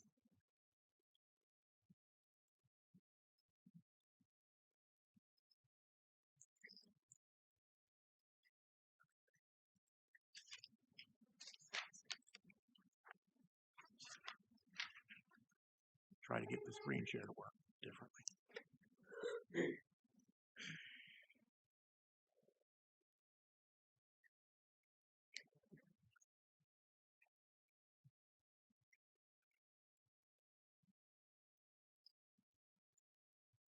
All right. This is the budget you presented, you sent to the board on March 18th with the $265,000 supplement. I'm sorry, $265,000 deficit. I don't recall it being that many pages, but Well, it's how the attachment printed off, I guess. It appears to be so. This would be the email that it was attached to. Okay. And that is what was sent to Ms. Johnson.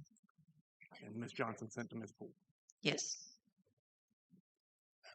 And at the top it says, this is DOE budget. Dublin City's budget prepared by financial review. Right? Yes, that's what that says. Mhm.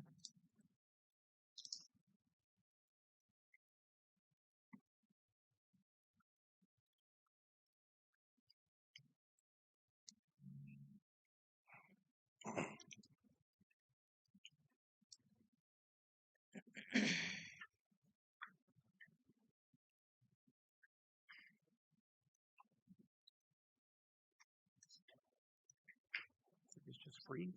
There we go. Sorry about that.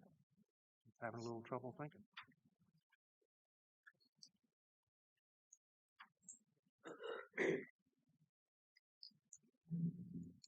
Back up to where we were.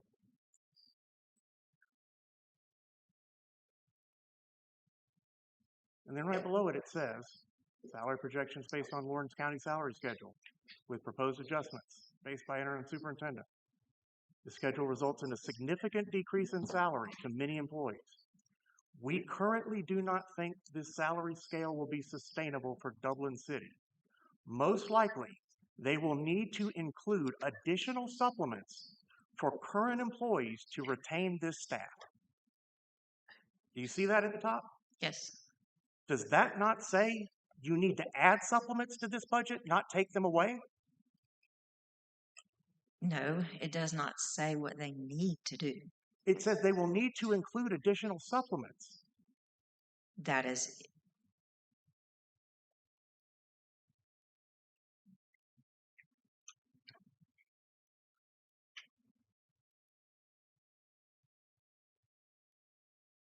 Why?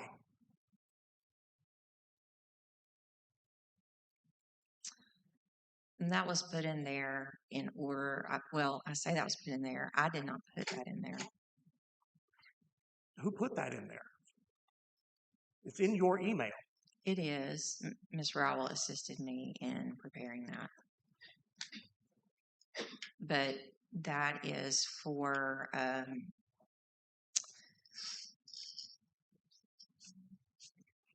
it's basically so that in the event that they choose to, because they were basing it on Lawrence County's salary schedule, it is my understanding that Ms. Poole wanted to stay competitive with Lawrence County. And in order to stay competitive with Lawrence County, they would have to include additional supplements. However, it still would not get them where they needed to be.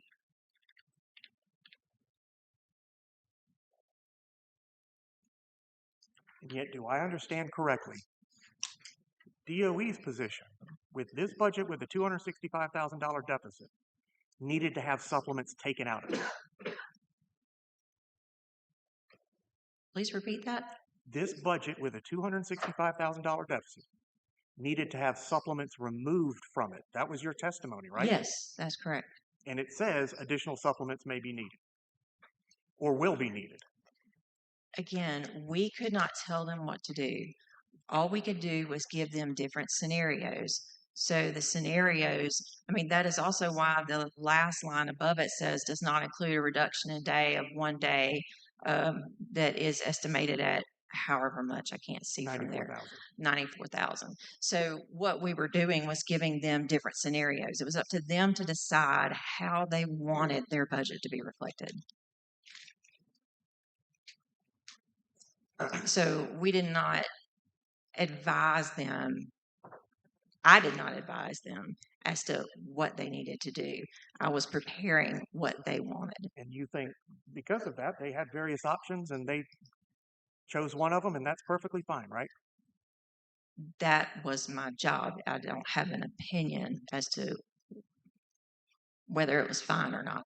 Are you aware, do you have any reason to believe any member of the board in Dublin City would be an impediment to them reattaining clear accreditation? What does that have to do with this? That's the whole reason we're here. But That's we're the whole talking reason about for the this budget, hearing. and then you Wait, go on. Mr. Smith. I'm and sorry, Ms. I'll back up. Williams. Do you understand? Mr. Smith. Yes. And Ms. Williams.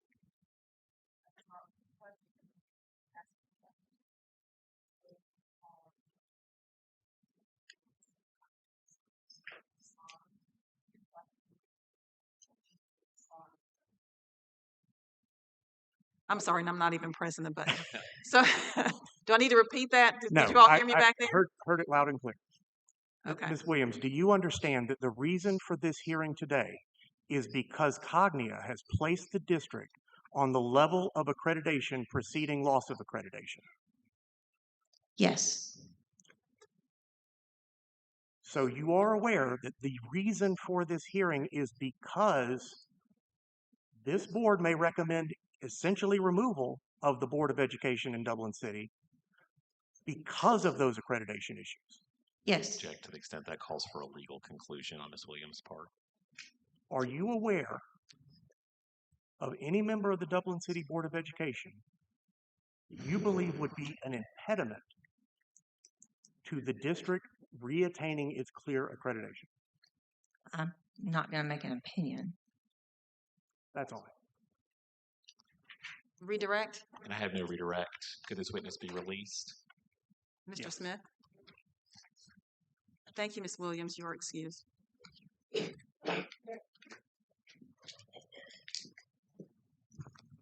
Chair Petty, I have a brief question for the hearing officer, if I may. If it's out of order, you tell me so. It's 2 o'clock, and we've been through 3 witnesses. I'm a little concerned at the order of the day of how long this is going to take. Give us some advice on, is there anything this body can do to help expedite testimony? Thank you. The Department of Education is still putting on its case, and then the local board is entitled to put on its defense of this case. The parties are aware that this will be a long day and that we will push forward and get this completed today. I cannot tell a party they can't call a witness, so we'll just keep pushing forward. Could this body impose time limits on redirect? No. Hearing officer, we hereby call our last witness of the day, and that would be Dr. Stephanie Johnson. Stanford. Do you swear or affirm the testimony you give today?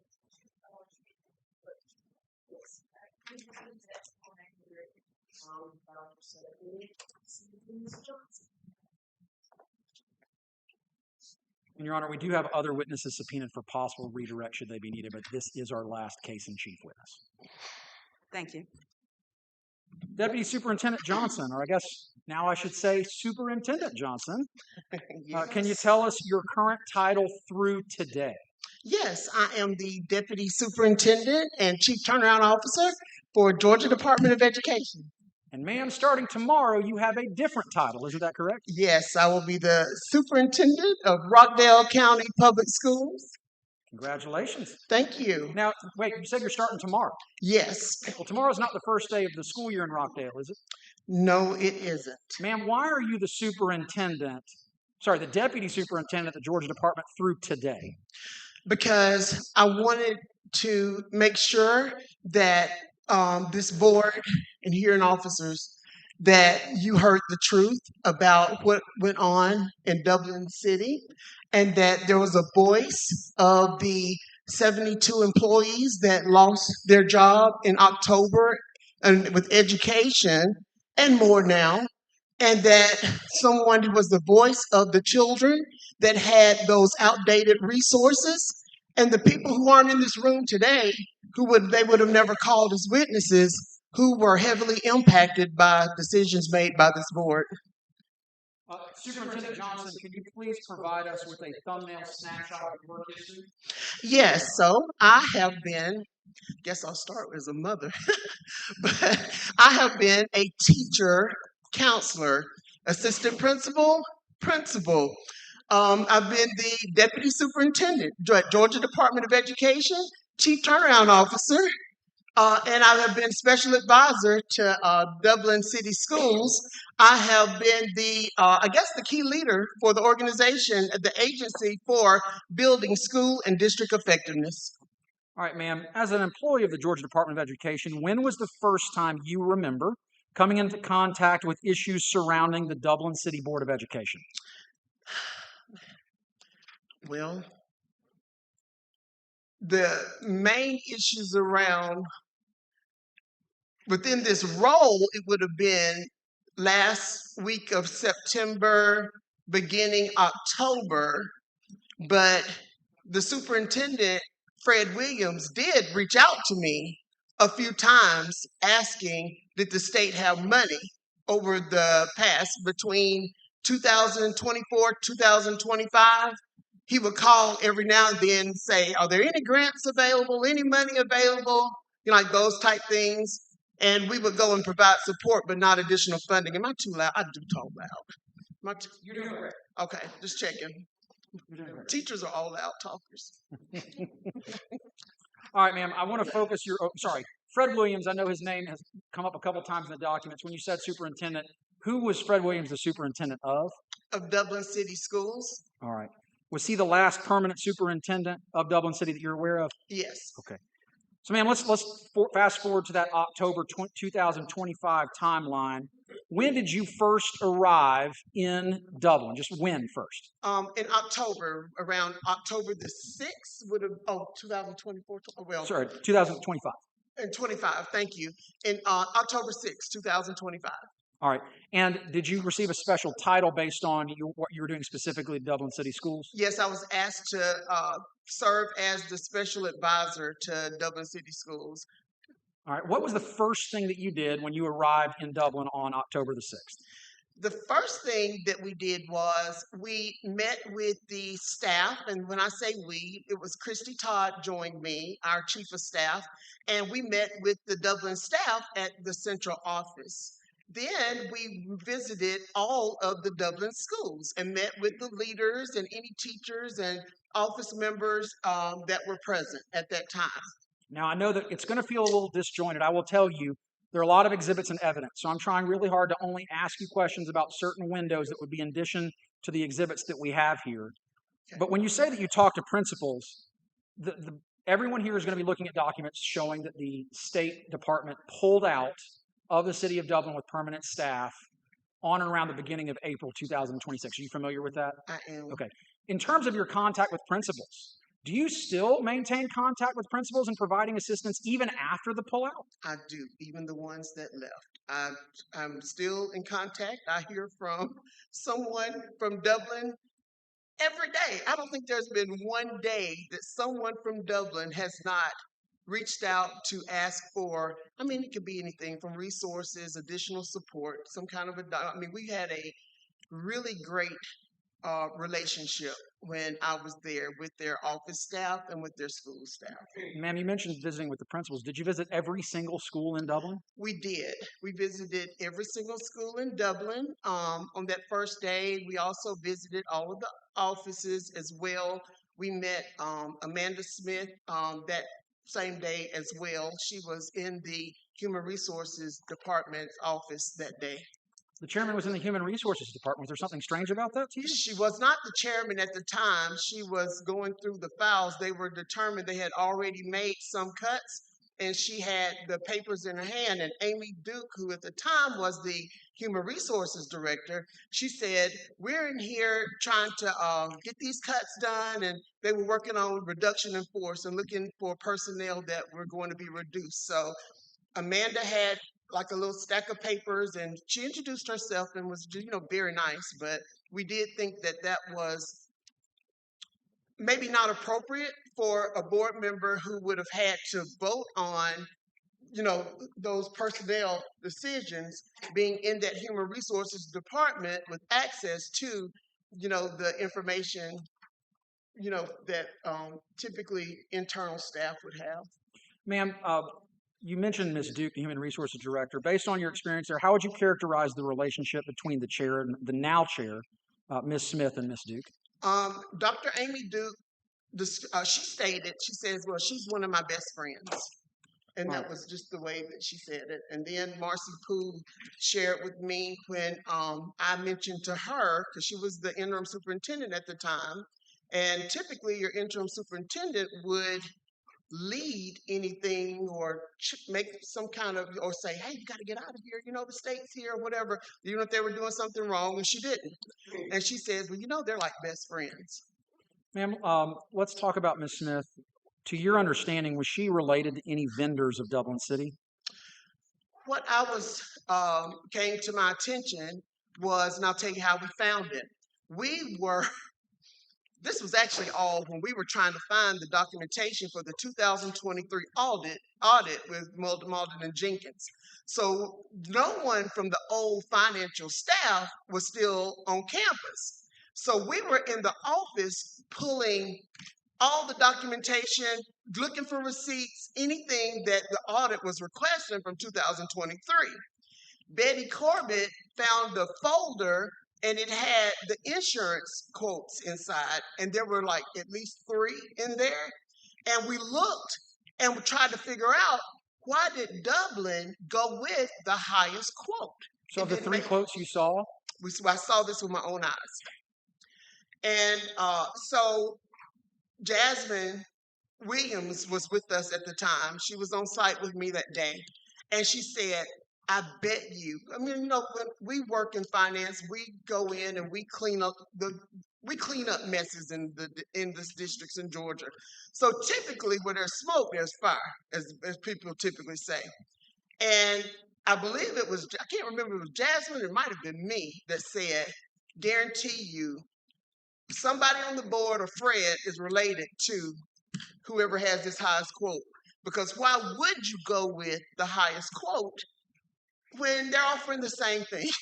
and ma'am, And Jasmine she went in and she said, you know, let's start with the board chair.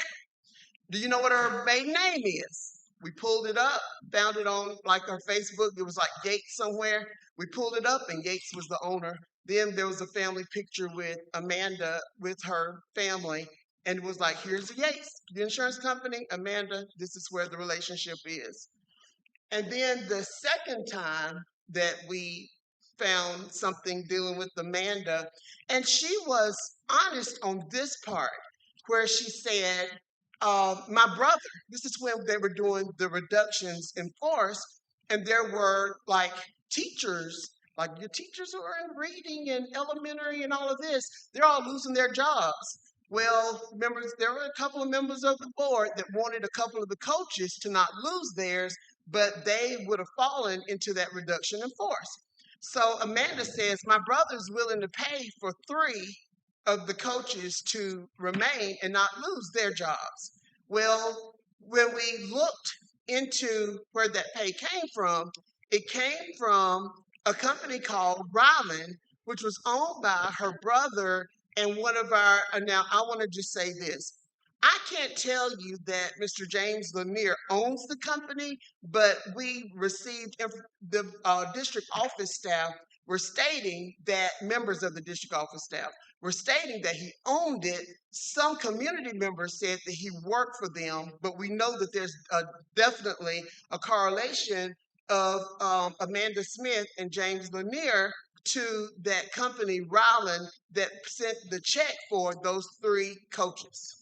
ma'am, I will represent to you, so we don't have to pull this up because the members of the board already have it, that Exhibit 128 is a memorandum of understanding, and the parties can only get it stipulated as redacted. The Dublin City Council would not allow the public name to be included, even though that it would be responsive to an open records request. Ma'am, if there was an individual, to your understanding, the individual whose name would have been that redaction on Exhibit 128 in providing that money for the coaches, was that in fact Todd Yates? Yes, it was Todd Yates. And there was one more. Now this one, I did not, also, I'm not sure if the pictures were in there. We had various community members that were also sending pictures of like, where it would say like Ryland, and it would be like a waste kind of thing. And they were sending pictures, they were coming by the office, and they just wanted us to know that we had a board member that was getting financial, gain from, I guess, waste or whatever, because it looked like a dumpster or something that had Ryland across the front. We had board members also, we had community members also who actually approached me even after I told them I was not speaking to the community about what we were doing. We were there for the business. And if you have met Jasmine and Amy, you know they are all about business, but they were like, we got to just tell you these things because there are things that they're hiding from you all, that they wanted us to look into Jeff Davis's his relationship with IT and some contracts with the board as well.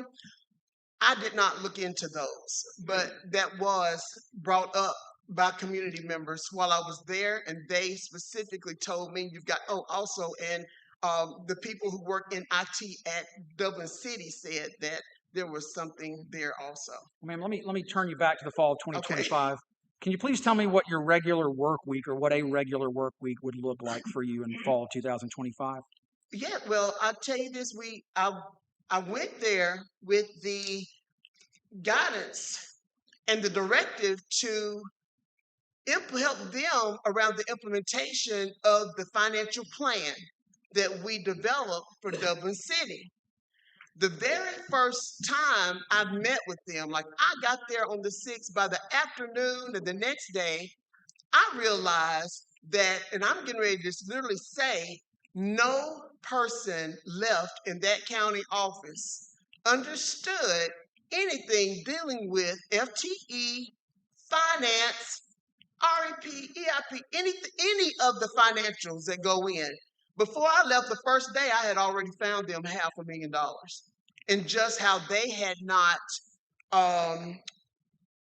scheduled the children appropriately who needed EIP services, REP services. I went, it was so much that I found that day. But so you asked, what did my day look like? My day looked like helping to build the capacity of the district staff to do their jobs. And it literally came down to not just the FTE, because I want to say we ended up finding about $1 million. And it's a small district. Now we're talking about a district with less than like 2,000, right? Well, it's a little over 2,000 in the regular schools. Now that I say that, when you include alternative school and their IGA academy, you're slightly over 2,000, but $1 million makes a difference. And then we began to we recognized that they had not changed like their course codes, most of them since 1997. So you're not getting any of, and don't let me say most, I want to be honest here. 40% of them had not been changed since 1997. So they've been losing money on state funding for all of those years. Ma'am, if I could I'm ask. sorry. No, it's okay. When it comes to curriculum, Yes. you said that 40% of the curriculum codes were dated back to 1997 Yes. and were outdated. They would no longer have recognition by the state, correct? Exactly. Ma'am, Name or no? who was the director of curriculum under the previous superintendent administration? It was Marcy Poole, their interim superintendent. They had another person also, Jameson Travitt, but we found that the majority of the issues were with the middle school and elementary school, where we also found many of the outdated resources all the way back to CRCT and the alternative school and middle grade areas. And those were the areas that were actually led by Marcy Poole. All right, ma'am. Let's talk about your on-site team from the Department of Education. Can you tell us how many people were there physically and what were their roles? So we had Jasmine Williams was there with me several days a week, and her role was, she was like the advisor, like I was special advisor around, I guess, effectiveness of the district and monitoring the financial plan. She was the advisor for finances that was helping to operationalize the recommendations and the suggestions for the budget. Then we had, when we realized they literally had nobody, there was nobody there that could help us with the financials. So we hired Betty Corbett and Joyce Davis. We had Betty Corbett there so we could have someone that could do like the chief financial office role, at least part-time. We had Joyce Davis there because we needed someone to help her, but who could also step in and help with the human. When I say I have never worked with a district where I don't think we found any human resource action that was done. Like none. And it's my understanding that the board even extended this person after she retired because of friendships. But literally, when I say the CPI wasn't done, certified personnel inventory, I actually made the lady stay with me till after 11 o'clock one night because I was like, we aren't getting out of here until some of this work gets done. We had somebody on the phone with Godot and me saying, this is about to get done. No more excuses. And she was also the cheerleading coach. We're like, you leave for cheer every day at 3 o'clock? You're going to work today. So then we also had, we also had Russ Rome, who would come every now and then as well. Amy Rao, who would show up and provide support as well. Those are the key people. But then the entire Georgia Department of Education, every department at some point had to come in and help me as I would call them and say, that this is not done, no scheduling is done, no infinite campus is done, those kind of things, so we had to pull in from all MTSS, PBIS, IT, we had to call from everywhere to help build the capacity of the staff members in order to execute accountability. We did a lot of professional development and a lot of embedded job professional development where we had people on site working side by side, training them. I just don't even understand. It was a fiasco. Dr. Johnson, did Dublin have previous financial consultants? Yes, they did. And what happened to them? So they had two previous financial consultants. Their names were Samantha, Joe, and Laura. We have no idea how they got to Dublin because when Jasmine and Amy got there, they came over and they said, Stephanie, they're charging, do you know, like for 1 month, they are charging like $29,000 and all of this information is wrong. Like it's wrong. So they went showing me how everything that the consultants were doing was wrong. And I was like, how incompetent? Like, it's like incompetence over incompetence. It was just like, it just kept coming in and kept coming in. Dr. Johnson. And that's the reason we brought in Betty and Joyce. I'm sorry. Dr. Johnson, on January the 20th, 2026, did you lead a budget stabilization meeting with interim Superintendent Poole? I did. By that point, did you and the Georgia Department of Education finance team find out about the district's capacity to run its own finances? Yes. So we had many, many meetings. This was daily, weekly around the finance. You got to make a decision. You got to make a decision. I need to just say this before I move into answering that full question. Well, ma'am, unfortunately, since this is a hearing, I need you to answer the question. Okay. Okay. Yes, I did. And yes, we the thing was, it was a come to Jesus time. Let me just say that. We had been having meeting after meeting trying to get decisions made on balancing the budget. At this time, we had been there with our resources on site since October. We were told that we can't do it. It has to come from them. We don't create the budget. They create their budget. We just can advise them. Nothing was getting done. So I had Amy Rao and Jasmine were at their wits' end. They came over and they said, Stephanie, we're about to pull out of here because nothing is happening.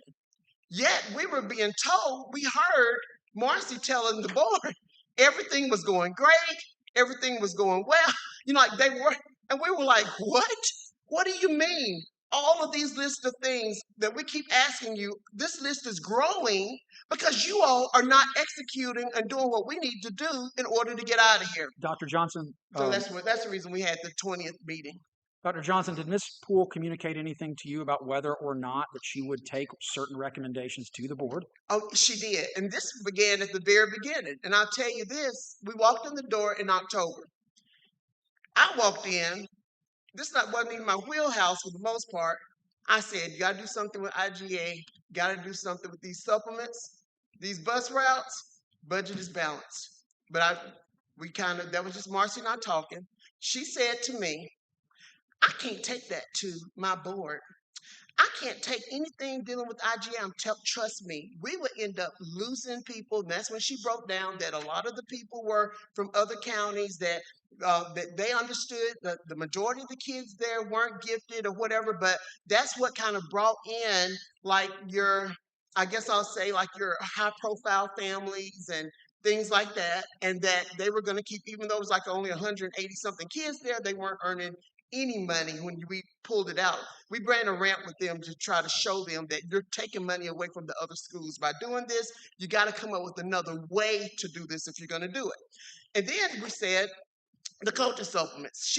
Her exact thing was, I don't think we should change the coaching supplements. And I'm sure not about to take that because they are definitely tied to that. And she went and gave me the relationships of the board members to the coaches. And she called the name Roger a lot, whatever. They don't want him to leave. And she said all that. And that's fine. But we're like, you understand, you can't afford Right now, you have $2.8 million in supplements on an entire district $30 million budget. You can't run this little, we called it the public-private school the whole time we were there. You aren't going to be able to run this, and when we go out into the traditional schools, your children who need support the most still have CRCT booklets inside their classrooms. Like, ma'am, literally. in just a minute, So, we'll get to the IGA piece. I'm sorry. That's Yes. okay. Again, if you'll try to answer the questions. I know. I know. That's okay. Like a lot. Those statements that Ms. Poole made, the concerns that the members of the Georgia Department have, I will reference this for the board as to exhibit number 36. Did you memorialize that in meeting notes from that meeting on January the 20th of 2026? I did. All right. And then, ma'am, that was on January 20th. Did you send any emails related to those notes to any board member literally the next day on January the 21st? I did. I actually, and I know that this is not something that we typically do, but I reached out to my chief of staff and said, and she was aware because I provided weekly updates. And I said, listen, we are finding money, and as soon as we find money, we find bills. And I told her where we were with the district not having the capacity to do the work. And I also shared with her that they had an interim superintendent who was not willing to take suggestions that we were making. And on some of those, she flat out told Jasmine, she says, you might as well not even work that out because I'm not taking that to the board. So we got a lot of that. So I asked permission to start meeting with their new board chair. Because I was like, somebody's got to start running this district. Somebody got to help me here. You know what? Because we were wasting a lot of money at this point in time. And ma'am, did you then and I'll direct the members of the state board to exhibit number 25. Yes. Did you email those entire notes from that January 20th meeting, including all the notations of the concerns and Ms. Poole's actions to the chair of the board on January the 21st? Yes, I just felt that at that point that it just needed to be transparent. Like the board needed to know and be aware of what types of things what type of actions we were requiring of them, what we were asking for this balanced budget for 2027, what was going on with the audit. And I wanted them at this point, my hope was, board, you have one employee other than your attorneys. That's your superintendent. Hold her accountable. All right, ma'am. Then did you meet actually with Chair Smith the next day on January the 26th? And I did. And did you create an agenda, which is also an exhibit to this hearing for that meeting that you had with the board chair on January the 22nd? I did, and also added our financial staff in case there were questions, but I didn't have to worry about questions because our financial team at this point were also frustrated, and they laid it out to Amanda Smith. This has to happen. This has to happen. We can't get anywhere with Marcy. We're not getting where and they specifically said to her on the call, we're not getting anywhere with this interim superintendent.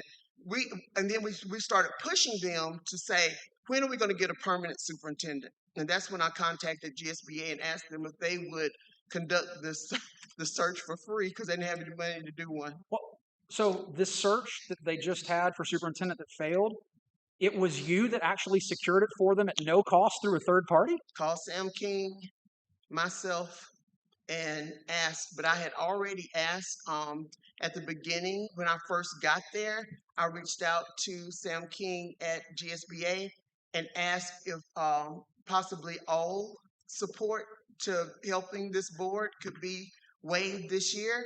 Talked to Donna Hinton there as well. They said they were going to talk to Valerie, who is the executive director.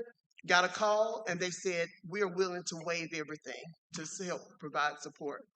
Started getting meetings, first one with Donna, with this board almost immediately, and started to say, first thing, we're going to learn our jobs. So, ma'am, I know that the end of the stipulations had to be turned in pursuant to order by this board on a specific date. Sitting here today, that search that you assisted and helped setting up that the GSBA ran that identified Dr. Holland as the finalist, did he in fact become the superintendent of Dublin City Schools? He did not become the superintendent, and I did feel like it was unfortunate. Now, to be completely transparent, it's kind of hard to be in education at this point. I've been around for 30 years. And, so and ma'am, I will say this. yes. Unfortunately, we have to stick to the I'm questions. sorry. I'm sorry. No, that's okay. Yes. I Um, did not. so, ma'am, I want to talk about just a couple specific items, trying to go through quickly for this board.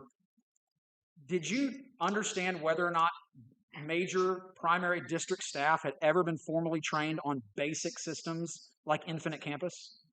Oh, they admitted that they had not. And we pulled in the counselors, we pulled in the school-based administrators, the district administrators, and, it started hosting those work sessions for them to learn how to schedule, as well as like running a ramp. You're a title district and you have never run a ramp, so that we could show you as you were beginning to schedule, why when the entire district has 934 elementary students, entire district, you're running 2 full elementary schools plus IGA for 934 students.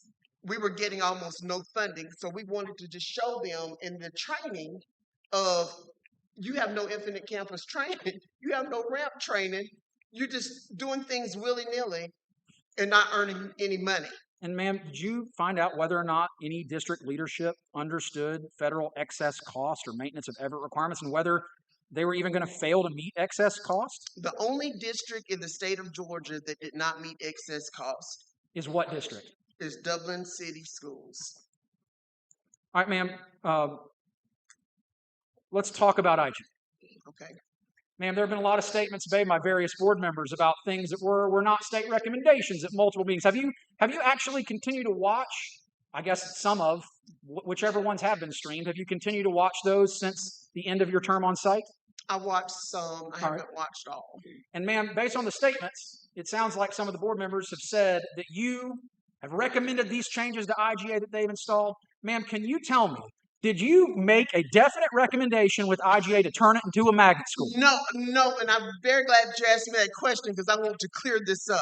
When we made recommendations were made where Jasmine spent 60 to 70 hours showing the district, this is what you can afford, this is what you can't. On our way out, they were still saying, matter of fact, John Bell said it out in the open. He was like, we're not touching IGA. That's fine. You just can't afford it. You got to come up with the way that you can afford it. And this was on our way out. We did not build it up. And I did say, I said, we need to look at some options. I said, one option is, and they didn't do anything with it, one of their employees tried to build it out. I said, you could go K2, 3, 5, 6, 8, 9, 12. Now we could make it where you could build on your, you can actually afford to run your district with the allocations that you have, and we will be able to incorporate what is in your charter, which is IB across elementary, middle, and high school. It would take time, but at least it would be an IB, which is an elite program, and and we can, if that's what you want, we could build it out for the whole district. They were like, it's too late. We will not be able to do that. There's no way that we'll be able to get that accomplished. And so we just left that alone. The next one was, Russ, matter of fact, Russ was on the phone and we were talking about, and this might have been the last 2 days that I was on site. And we said, well, you've got to do something around IB. I would not say gifted because in this whole district, most of our districts have at least 10% gifted. This whole district, of that whole 180 something kids, only 10% were gifted. And that's about, if you look at the gifted population, and I think that might be, something that's public, they just didn't have a large gifted population. I said, well, maybe, and this was to Marcy, and I think Mandy might have been in the office. And I said, well, you could build it out into like an IB type magnet. And Russ said you would at least be able to pay for, if you would get your facility code, you could at least pay for a principal, you'll get some security money, you'll get some mental health money. That's more than what you're earning over there now. And I said, but you still got to get that number up to 400, about 400, 450. If you're going to actually pay for those classes, taking it back to QBE and all of that. Well, that was pretty much the only company. We never built it out. We never put it in writing. We never do anything. The next thing I know, we're out of there. Monday night comes following that, and Jeff Davis says, at the recommendation of Dr. Stephanie Johnson, we're changing this to a like, what, you weren't in the room. You don't have this in writing. You don't have anything from me saying it's a suggestion. Jasmine Williams and Amy Rao haven't written it out. What do you mean? Like, we did not write this out. It was not a recommendation. This was brainstorming. What can we do to bring money? We brainstormed the whole time we were there, and he literally presented it like he heard me say it, or he received a document like you probably have seen how we did the budgets on things that were recommended because they're in there. It was not. It just flat out was not. We didn't build it out. It was just brainstorming. And so, ma'am, was it any primary or even secondary recommendation of No. for you or you as special advisor for the department? No, my continuous recommendations were you got to do something with these horrible subjects. I mean, yes.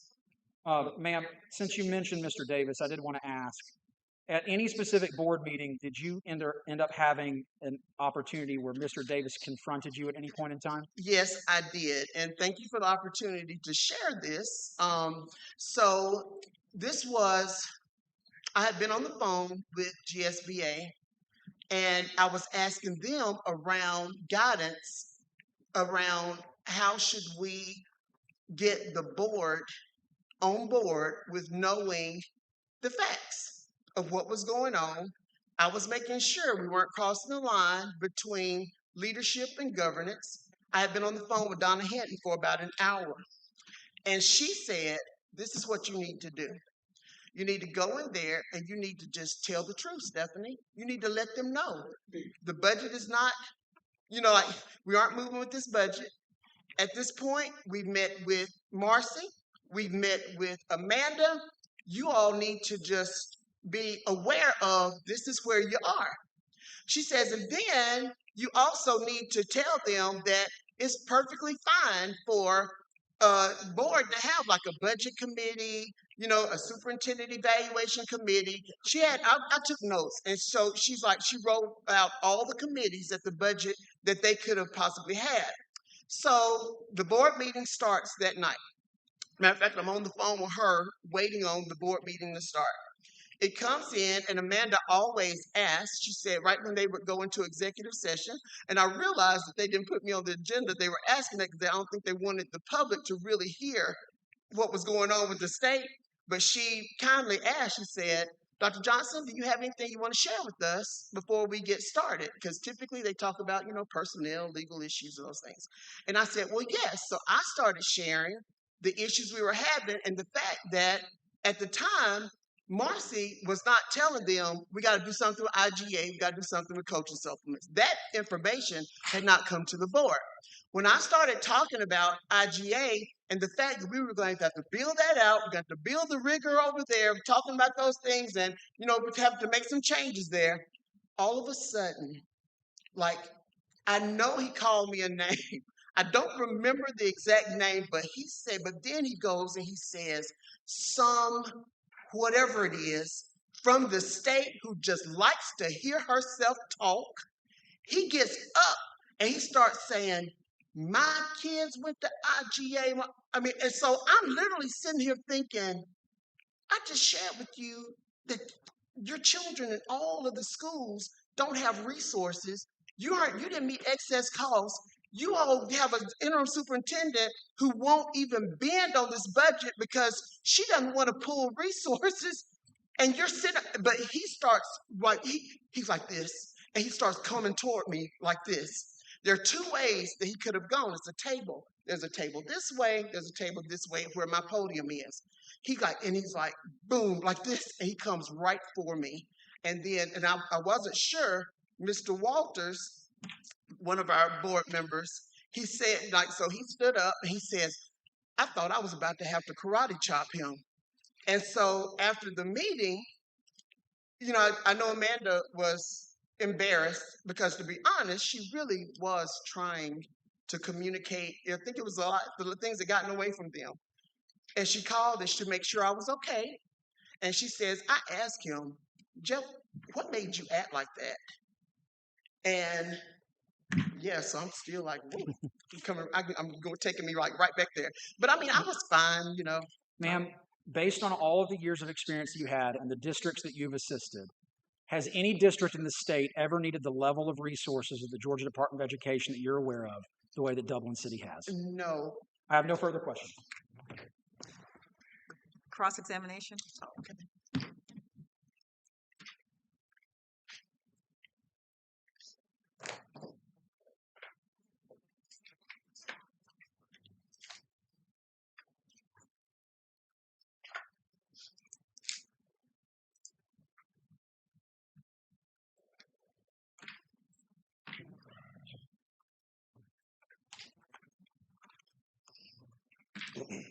Dr. Johnson, you recall being involved in a conversation with Jasmine Williams about furlough days before the March 23rd meeting?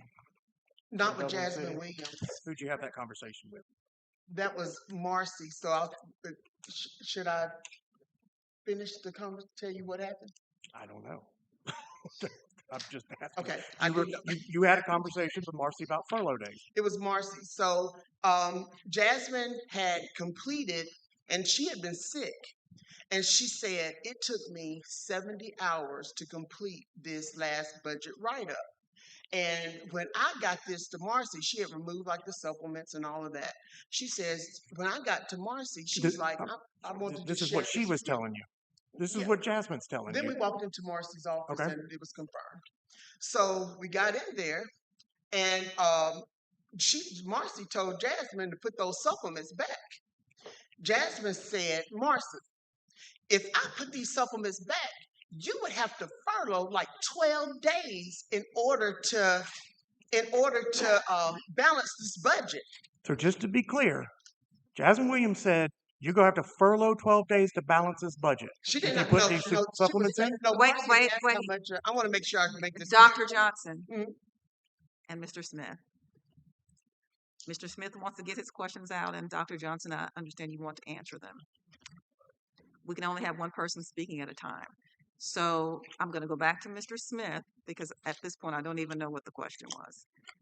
Let us hear the question from the attorney, and then he will pause, and then if you will answer the question that he asks you. Okay. Okay? Jasmine Williams said 12 furlough days would be needed to balance the budget. Objection. In some context? Mischaracterized the testimony. She said based on Miss Marcy Poole stating the supplements had to be put back in, that would require. Yeah. That mischaracterized the testimony. Under some set of circumstances. I sustain the objection if you'll repeat or restate the question. If we were paying supplements to teachers for extra duties, and that money was put back into the budget, Jasmine Williams said it would need to have 12 furlough days added. No. You were paying supplements to people in athletics and coaches. Some of them on there were getting coaching supplements and extended day, which were against the law. Your teachers weren't really getting supplements. I want you to know that. Your teachers who were really like your English, math, science, social study, your elementary school teachers, you don't see supplements coming That's to not them. what I'm asking. Right, so the answer is Dr. no. Johnson. Please answer the questions that are being asked. Madam Hearing Officer. Sorry, Mr. Smith is objecting to the responsiveness of her answer, and I am sustaining his objection. Dr. Johnson, Mr. Smith will ask you a question. If you will answer the question that he's asked you, and only the question that he's asked you. Okay, well, no teachers. We're going to go back to Mr. Smith's question for the record so it's clear as to what Mr. Smith is asking you. Okay. He will then pause, and then you will answer only what he has asked you. Okay.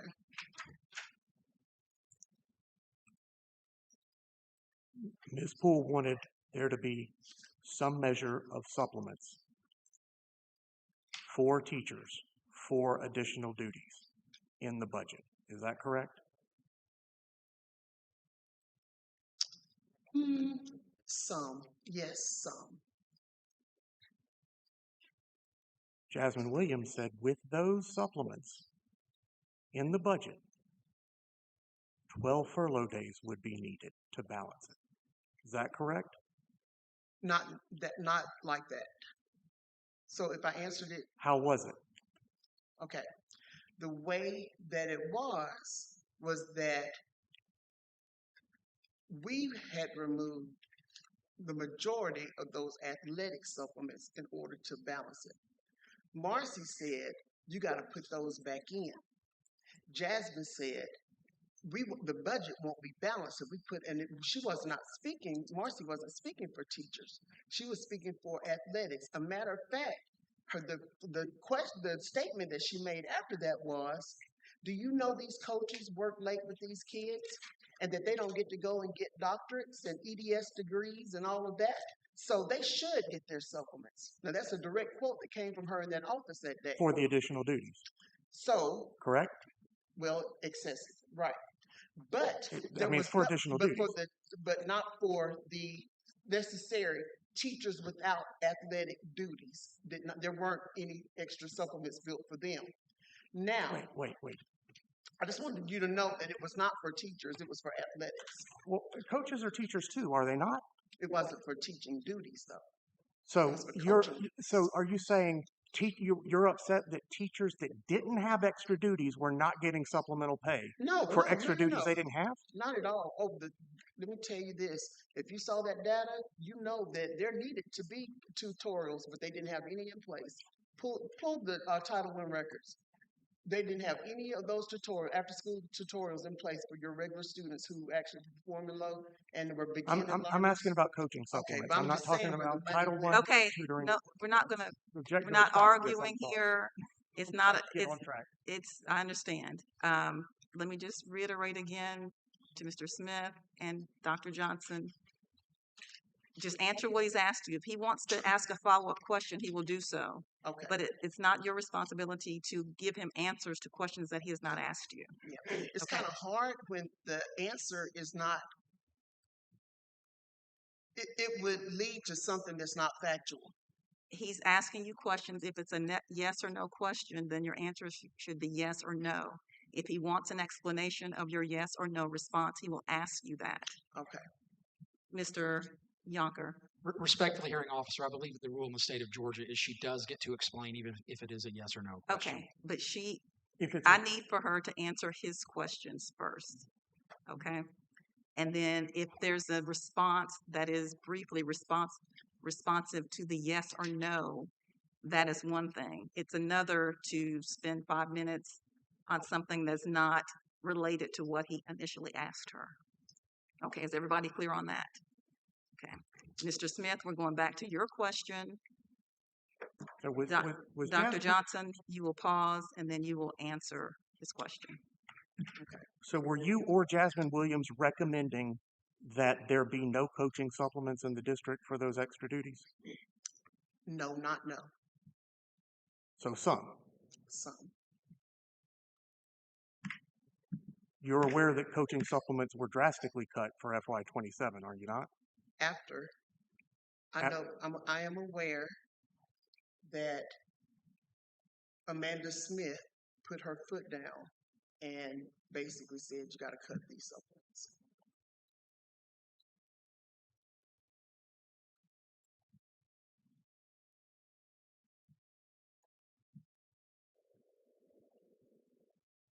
So the board cut the supplements. DOE wanted the supplements cut.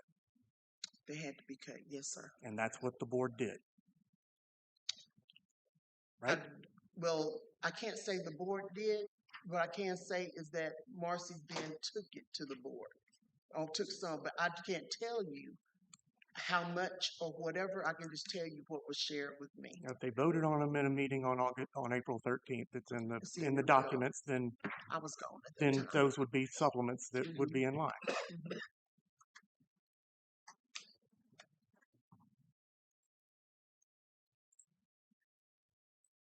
Do you recall Ms. Poole saying in response to that 12 days, we can't cut 12 days?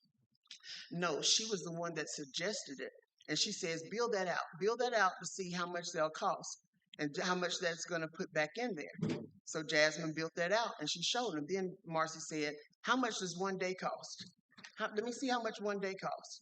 So Jasmine wrote in there, she built it out again to say how much one day costs. And then Marcy said, try it at 8. So that was Marcy kind of leading that. But our 100%, the entire time we were there, it was do not furlough teachers. No more reduction in days for teachers. We can build this out with reduction of, of some of these supplements, doing something with IGA, working with the transportation. We gave them all of these scenarios. So instead of furlough days reducing salary temporarily during the school year, the alternative was just cut the salary and don't have any fewer days. Do I understand that correctly? Ask that question again. Instead of the solution to not having furlough days that would effectively reduce salary that year of the furlough by those number of days, the alternative being proposed was cut all the salaries, cut all the supplements for extra duties, so you just make less to begin with.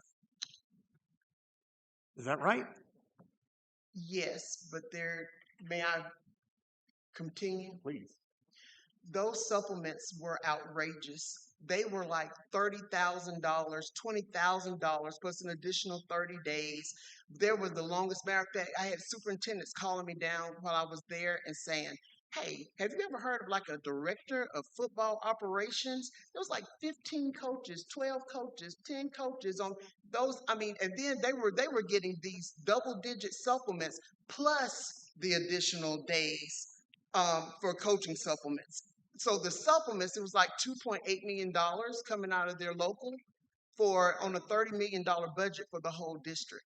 So that's the reason that we said you need to cut these. I contacted Tim Scott at GHSA and I asked him, I said, listen, I want to be reasonable here. What do the average coaches make in, as a head football coach, as an assistant football coach? He says they typically make around $1,500, around $3,000. You might get lucky, get $3,000. For what? So that's the reason for being like a head coach. Head football coach in high school? Yes. I think you left a zero off. No, not. We can now. That's something we can pull for you and show you. Yeah. I know we didn't pay that when I was there. And like some of them don't even. I mean, so that's about it. I have not heard the story that head coaches are underpaid in football in the state of Georgia. Objection. I'll take your word Sustained. for it. Sorry. Did you say $2.8 million in it supplements? Supplements? That's what was on there. On what? At the very beginning. And that stat of supplements when we arrived in October, that number was like 2.8 million. There might have been more than that in total supplements that were getting paid. That's the reason that we said that the high costs were in supplements and in the money going toward IGA and the money that was going in transportation. Are you aware? I know you probably haven't seen the Department of Audit special report. Some of it was coming from your title also, that they were hiding some things. If you look under your softball coach supplement, there's some more things. But are you aware the DOAA special report on the district's finances in January as an exhibit on page 8, talking about the school district's salary supplements being higher than peer systems in FY24. That was the most recent data they had. Yeah. I mean, I didn't look into that. You're not aware that that report from the Department of Audit shows, at least in FY24, coaching, extended day, and extended year supplements in the district totaled $583,000. Well, they were definitely more than that when we came in and they had that whole little booklet of supplements that were sitting in the CFO office. So you believe in 2 years, the district added $2.2 million in supplements.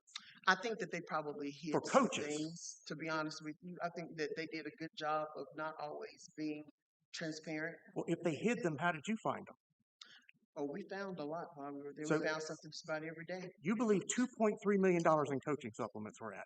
2.2 It was million. 2.8, wasn't it? I think I Well, was minus the on 600 they already had for I all need supplements. Mr. Smith and Sorry, I'm Dr. trying not to talk Johnson.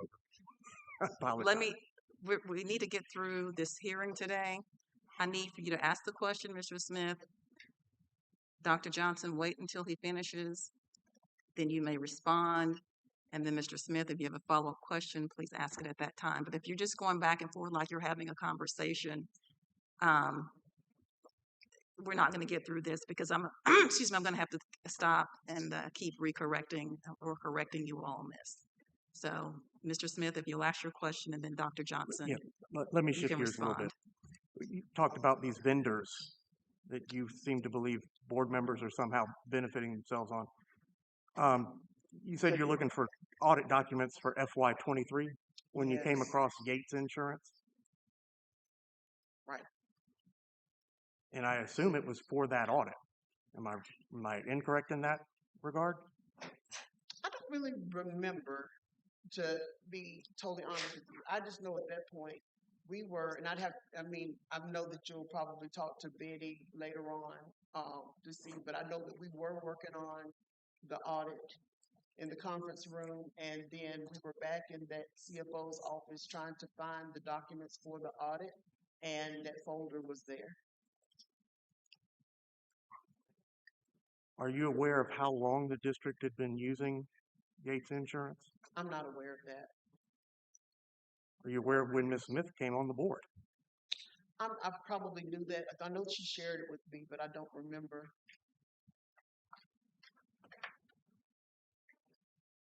Would it be concerning to you if she, let me start that over. Would it be concerning to you if the district had been using Yates Insurance for nearly 10 years before Ms. Smith was elected? Would it be concerning? I mean, do you know when the last time she talked to her brother was? I don't know. Oh, well, I guess it would have been when they were talking about the check for the coaching. And she did share with me this spring. She did mention we were talking about, I guess, getting. I'm trying to remember on the budget. She said, "Well, what if my brother pays for coaches again, and that the donation just comes straight from him to the district?" When was this? This was in the spring before I left, like the week that I left.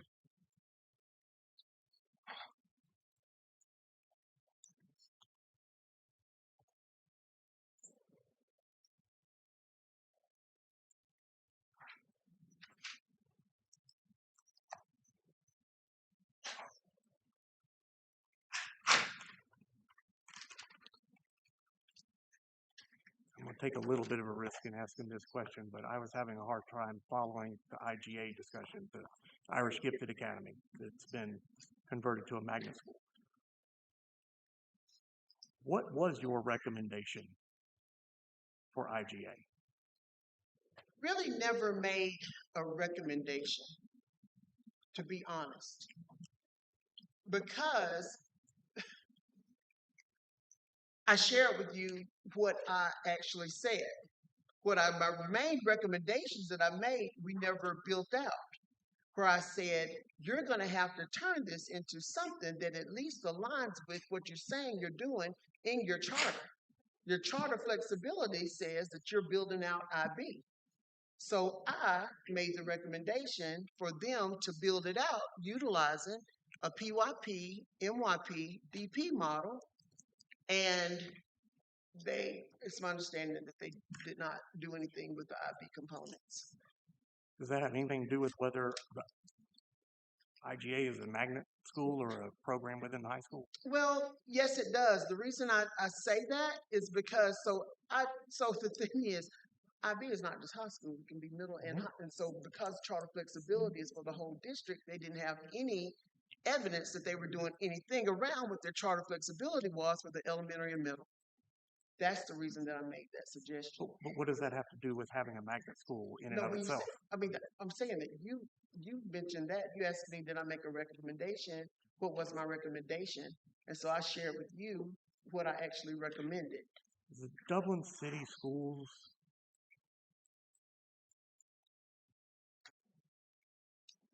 at least in your experiences last school year, has anyone ever communicated they believed finances were fine in the district? No, sir.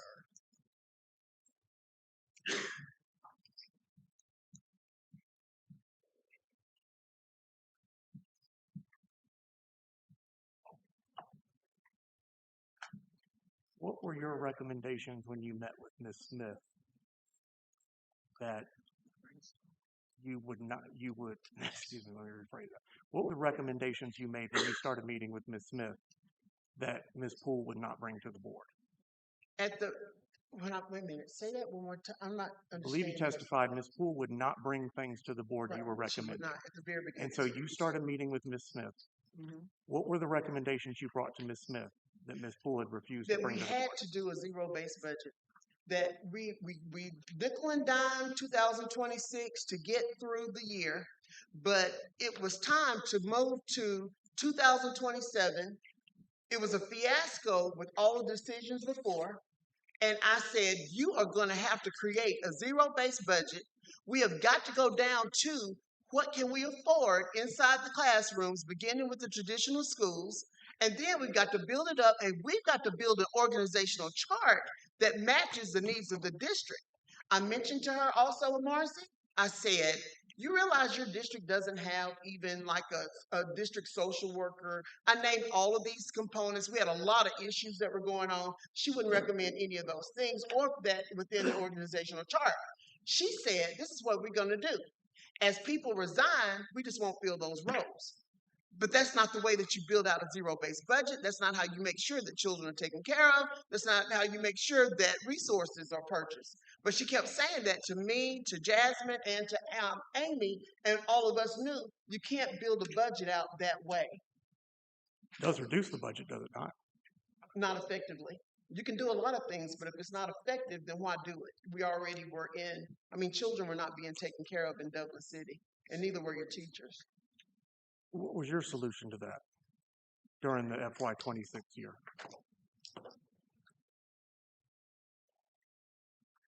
So I called Russ and said, here are some things we've got to do. I called Russ and asked could we have Ken Johnson to come in for transportation, take a look at that, and see what could be done in order to reduce some buses. They were at a little over, I think it was, I don't want to call the wrong number, it was around $1.9 million they were spending on buses. They were only getting $400,000 in the QBE. I was like, you know what? Anybody that wants a bus, they literally pass schools and they still get it. It's paid for. So I said we're going to have to do something about this because the district can't afford to have 100% school choice on buses. The next thing was I told Marcy, I said you have to do something about it. So I broke it down. I said, now what if you had? Because she told me that she was not taking anything. She says they would. Well, at the time, I think she was trying to become the superintendent. She's like, they would never, ever support me if I take them doing anything with IGA. That's a direct quote from her. I said, well, if you have to keep IGA, then you've got to figure out how you're going to merge Susie Dasher and Hillcrest, because you can't afford to run IGA, Hillcrest, and Susie Dasher. You don't have the FTEs board unless you all have a whole lot of kids that come and enroll here. You literally, really, you all have the number.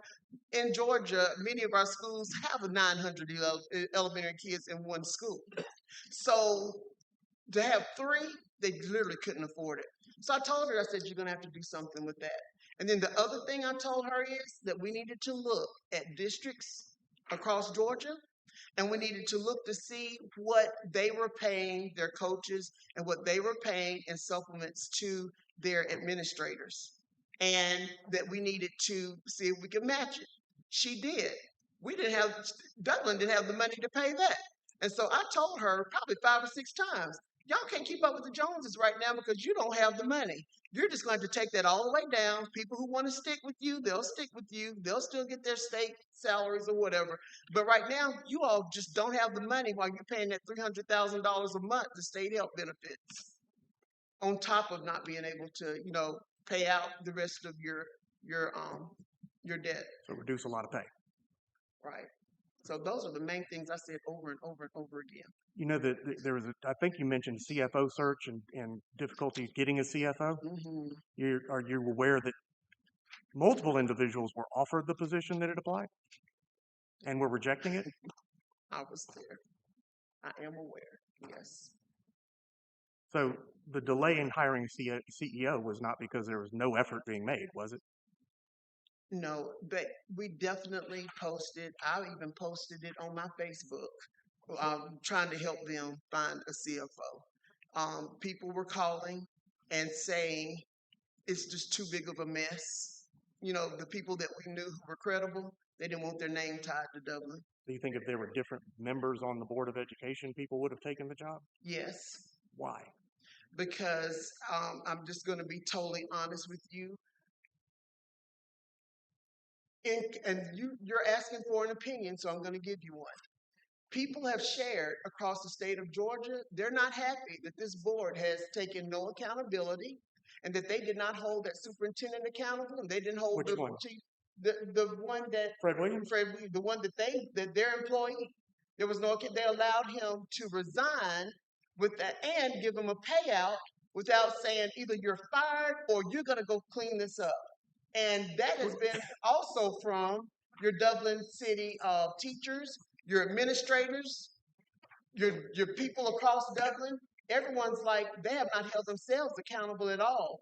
And I also think another reason too is because the county and their stakeholders, they do not have confidence in this board. So you believe the district should have spent more money for a termination rather than allowing the superintendent to resign? I think that they're spending money on lawyer fees coming here and getting removed and all of those things and having hearings for things like that, where that money could have been going to children. And I don't think that a termination fee, I don't think you would have had to pay a termination that would have been as much as that payout that you paid him. Do you know if he was paid any more than his contract required in unused vacation? I don't know, but what I do wait. know, he wasn't held accountable. You I mean, don't we know. all have that same, we all have that same. So you don't know whether it was cheaper or more expensive. I can just say we probably wouldn't be here today if they had held him accountable, or the chief financial officer. And I do know that that's where they have lost credibility in their community, is because they're like, this has happened and nobody has been held accountable for it. You're aware that there's still a criminal investigation going on at state and federal level. Of course. Of course. So you wanted the board to put on a show to show accountability rather I than when these folks quit and left immediately. Objection at this You point. just allowed We're it. badgering the witness. I know. I'm gonna say, come on now. Objection sustained. Mention the superintendent search.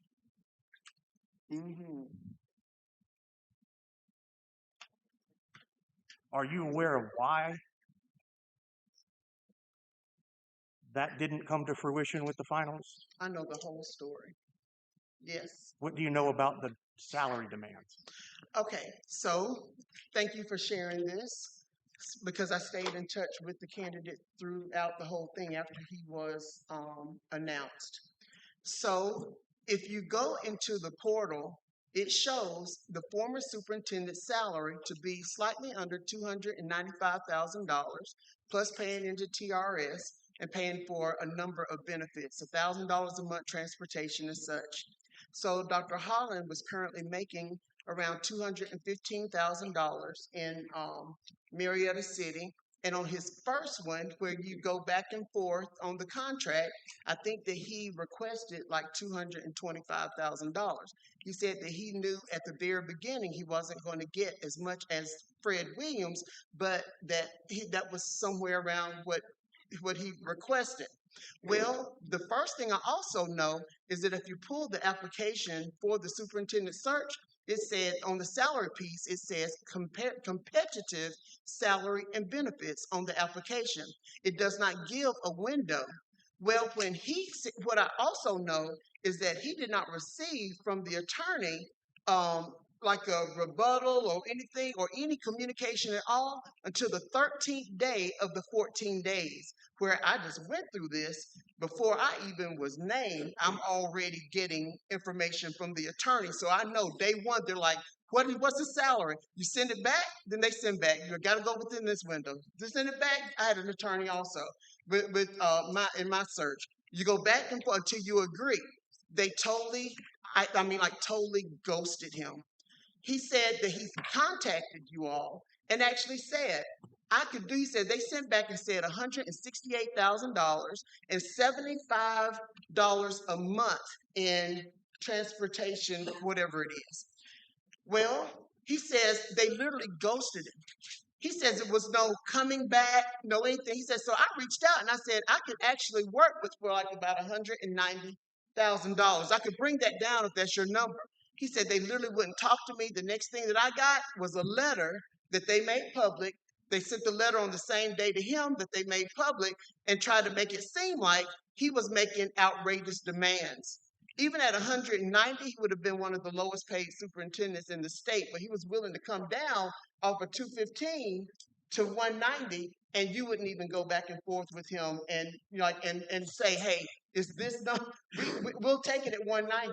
Do you believe that in that area, in that RISA district, that 190,000 is one of the lowest paid superintendent positions? I think for 25. Well, you got to remember what he was looking at was you paid your last superintendent $295,000. So are you saying that you all shouldn't have been paying the last superintendent $295,000 because of the area? Yeah, absolutely. All right. Well, I'm just saying. That was part of the problem, wasn't it?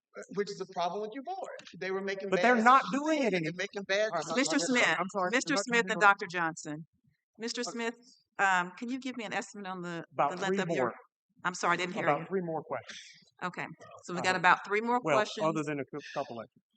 I'm sorry, what did you say? Other than maybe a couple extra, but it's very. I'm Okay. almost done. If we will just go ahead and get through this cross-examination. Yeah. Were you advising Dr. Holland in his salary negotiation? Didn't even talk to him through any of that. Like I just said, it was after you all sent him the letter. I thought you said didn't you testify just a little bit ago that you were in communication with him the whole This time? was after. No, Dr. Johnson, Dr. Johnson. No. Dr. Johnson, he was in the middle of his question. Please let the attorney ask the question. Then you can answer it. Otherwise, we're going to keep going back and forth on this. We're not getting anywhere. I may have misunderstood your testimony. That's why I'm asking. You Didn't I hear you testify earlier that you had been in touch with Dr. Holland throughout? After. I didn't even know he had applied for the job until they made the announcement that he was a sole finalist. I didn't even know. Are you aware he demanded $197,500 at the end of the day in salary? I am aware that the word wouldn't be demanded because I just went through the process. You don't demand it. You send back. As when you send one, then you send one. It's a negotiation. I am aware that you shut him down and wouldn't even respond. He said he didn't even have, it was after that he said he couldn't even get a board member or the attorney to respond. And this is literally, now we're in like 20 something days when y'all sent the letter out. It was after the 14 days. Let me rephrase that. And he's a good man. I hate that for him. I think the board would agree. They chose him to be superintendent. Right. Objection. Are Madam you- Hearing Officer, at this point, I think we're just kind of running in circles. I'm sustaining the objection. Mr. Smith, let if me you have a rephrase question, Mr. Smith, if you have a question, please ask the question. Are you aware that in response to the district, the board's best and final offer to him for a pay package as superintendent, he responded with an offer, proposal, demand, whatever you want to call it, of $197,500 a year in salary? I am aware that you never told him best and final offer. And that is where the problem lies. Where it lost the integrity of the whole search and everything. And that you completely ghosted him. How were you aware of that? Because he shared that after that letter went out publicly and embarrassed him statewide. So if there was an email to him that says, the same day, attached is a draft of what is the best and final offer of the board, You weren't aware of that email from what you're testifying to. At this time, I'm going to Are object you? for a couple of reasons, hearing officer. First, if he's testifying from a document, this document is not in evidence. Secondly, there's not a foundation through this witness. Third, at this point, we are now 8 questions in, I believe, maybe 7, to the 3 questions that he said he was going to have. But I would like lack of foundations to this witness, especially with a document that's not currently in evidence. Your response, Mr. Smith? I'm asking her awareness. She seems to be very aware of many things involving these negotiations with Dr. Holland.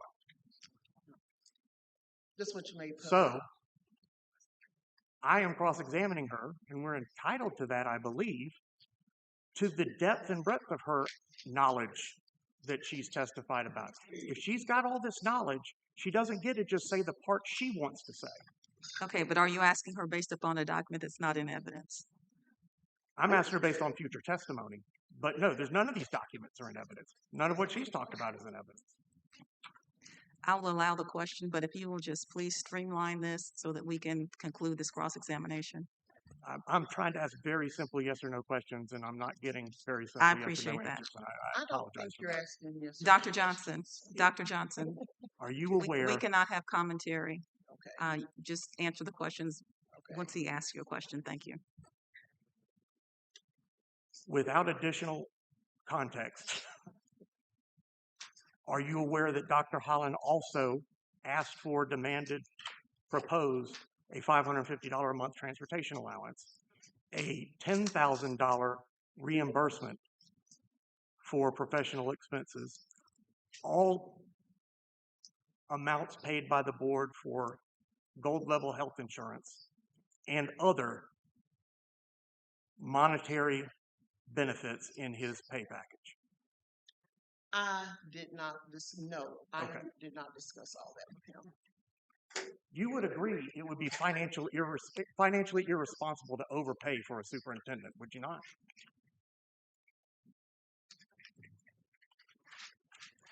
Overpay, yes.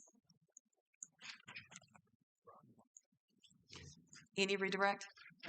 One more. Oh,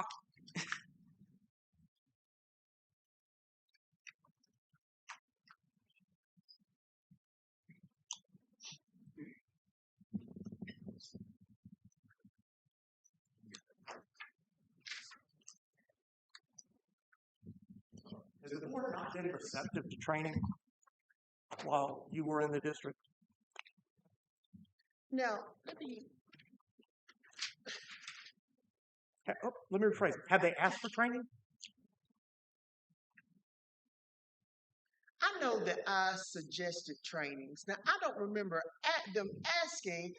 I don't remember them asking, but what I do know is that when I brought up opportunities, they did not say no. The only person that ever showed any resistance would have been Jeff Davis.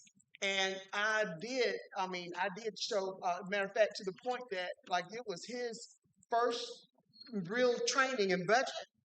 Amy is steady training around what the new budget, no board members are supposed to have. And I look, he was in his phone just about the whole time. So there was like some really key pieces that she was saying. I was like, oh, this is important. And matter of fact, I started snapping pictures of him looking at his phone. He was in his phone pretty much the whole time she was talking. It was like he said some smart comment at the very beginning before she got started about the state and whatever it is and whatever. She said that, but then he pretty much wanted, and then he had his chair turned like kind of to the side too for a while. But I think that he really wanted us to know that he really wasn't all that interested in getting trained by the state. Recall Mandy Smith texting you on March 16th asking you about putting together training for the board on March 30th? Yeah, right. After our conversation, and Mandy was like, she was ready to learn everything. Now I had offered. Now say this, I had offered all of those trainings, and I asked her for a date, and so she probably did text me a date that was good for the board. And so I started pulling it together. I told her all the different trainings that were available, that we needed to go to FTE, we needed to go through accountability, we needed to also go through the regular budget and whatever. And I asked her for a date. So if you read the text, I'm sure you will see that she's responding to my request. Thank you. That's all I have. No redirect. May this witness be excused? Thank you. Yes. Mr. Smith? Thank you, Dr. Johnson. You may be excused. At this time, with the evidence that's been tendered with the joint stipulations and the fact that we'll be able to argue those and demonstrate those and play any videos at closing, the department rests. Thank you.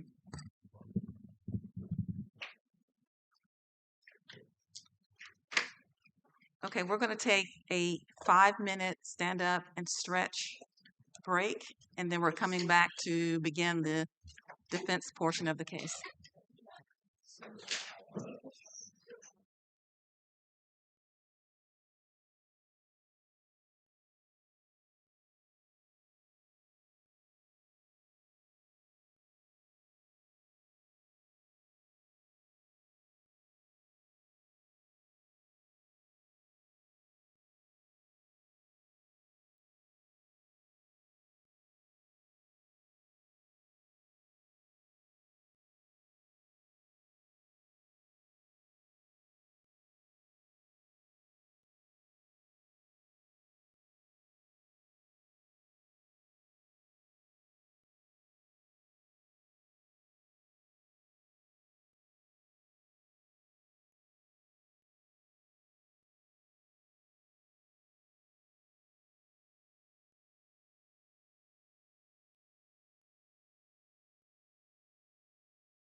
Okay, we're back on the record. Mr. Smith, if you'll call your first witness. Call Amanda Smith.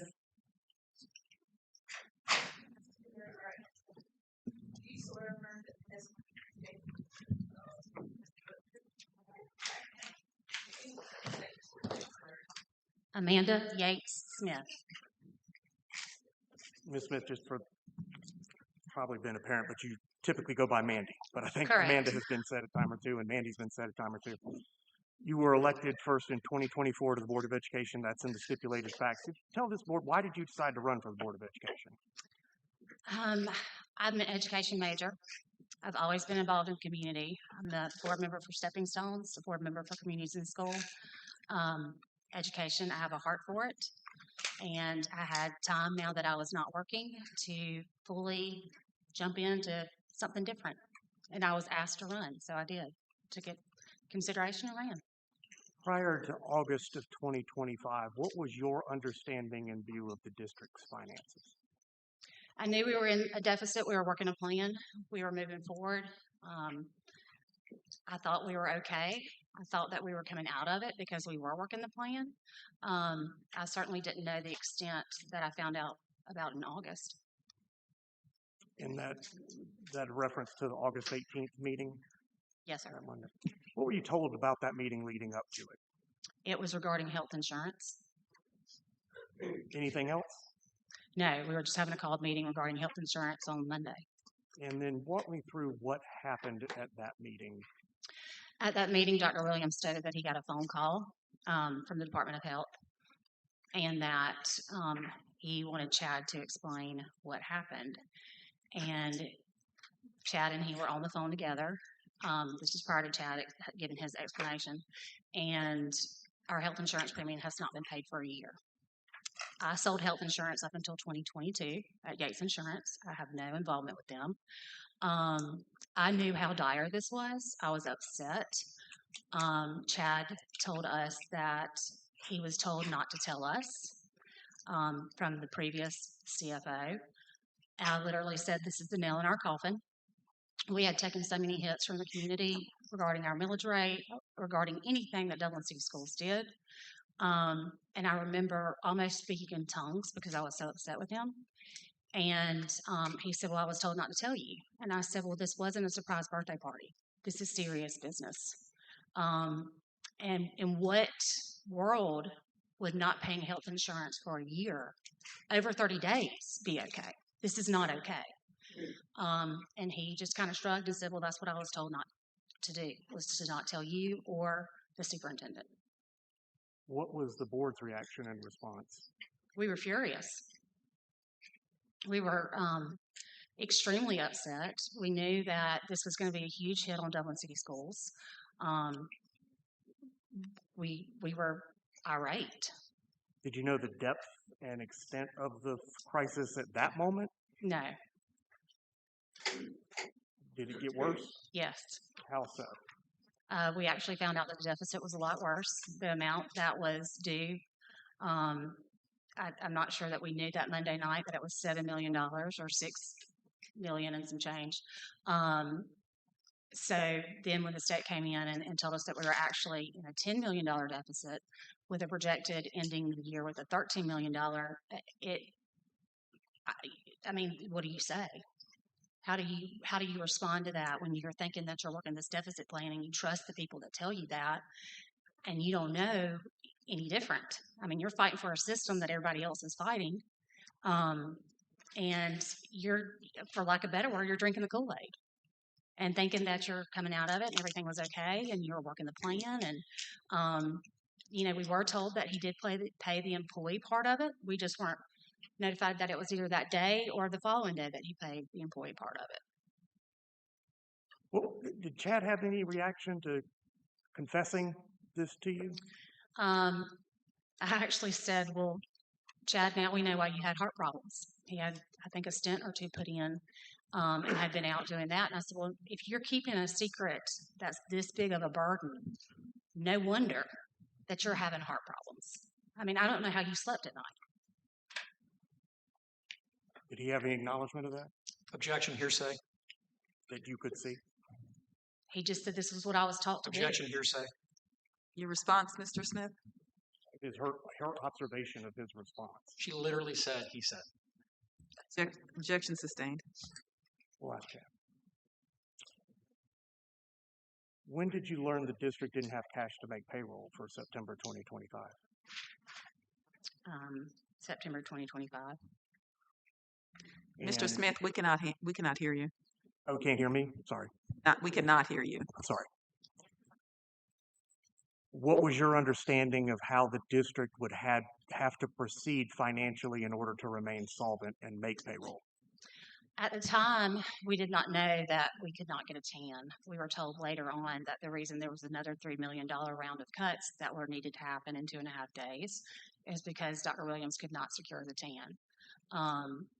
But during that time, we were told that we'd have to get QBE investments to make payroll.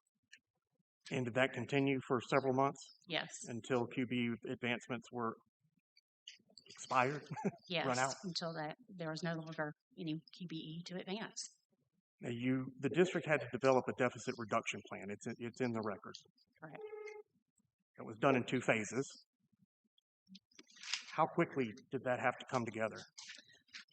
I believe the first round of cuts, the $3 million, happened possibly a little bit over a week. The second round had to happen in 2.5 to 3 days. We had to cut $3 million. And was it necessary to make those cuts in order to keep receiving QBE advancements in your understanding? Yes. Mr. Smith, can you step closer to the mic? Sorry. We cannot hear you.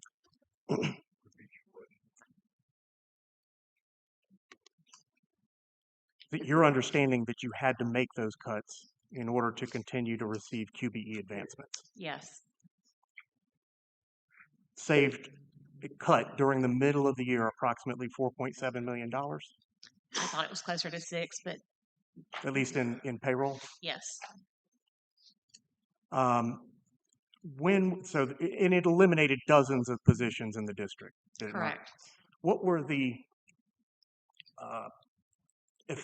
various effective dates of those cuts for the employee positions? I believe the first cut was October 16th, which was immediate, and then the second one was December 30th.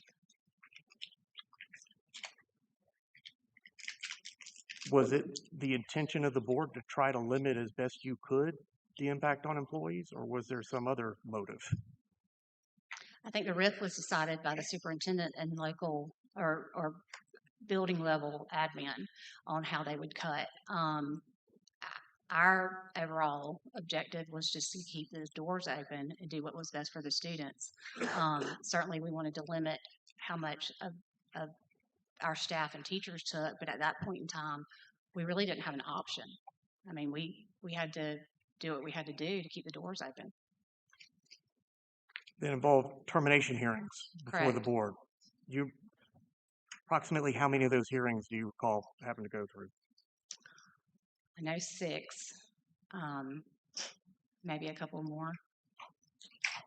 Some with multiple individuals involved? Yes. What was the toll on yourself, maybe what you could observe from others, of having to go through that process? I mean, it's heartbreaking. You recruit people to your district because you love the school and you know how much it does for children and how much ability it does have, and you have these wonderful programs, and you're looking at some of your best friends and saying, I'm sorry, and there's nothing I can do about it. And you're the one that brought these teachers and these staff to the school. It was heartbreaking for all of us. Neighbors and friends and Yes. associates?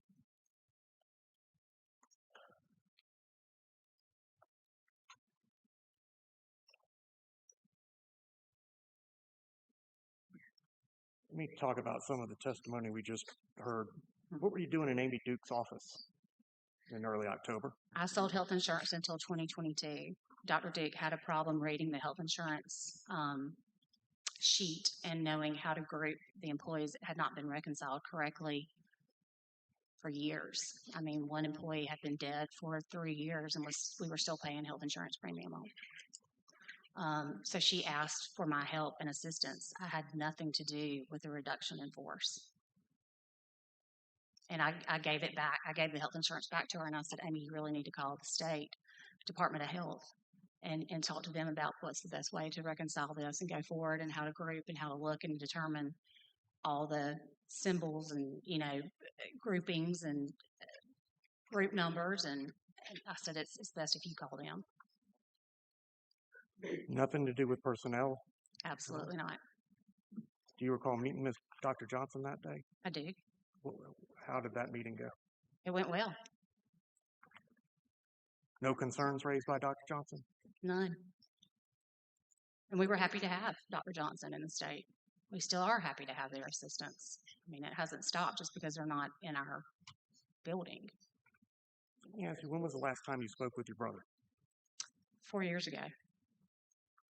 Actually, longer than that. May 12th, 2022. Two don't associate with each other, as I understand. Absolutely not. Have you ever made any statement about going to your brother to get funding or donations to the school district? So Dr. Johnson did tell me that in her school district, when her sons played football, the booster club handled the supplements. And I said, is that legal? Todd, through Ms. Poole and Dr. Duke, had still responded that he wanted to donate to the school. We were trying to find the best route to go. He wanted it to be to sports. It's his money. I don't know any school system that's going to turn down money if they can legally find a way to accept a donation. Dr. Johnson kept saying, fundraise, fundraise, fundraise. Well, we're in a poverty school system. Fundraising is not going to solve $13 million.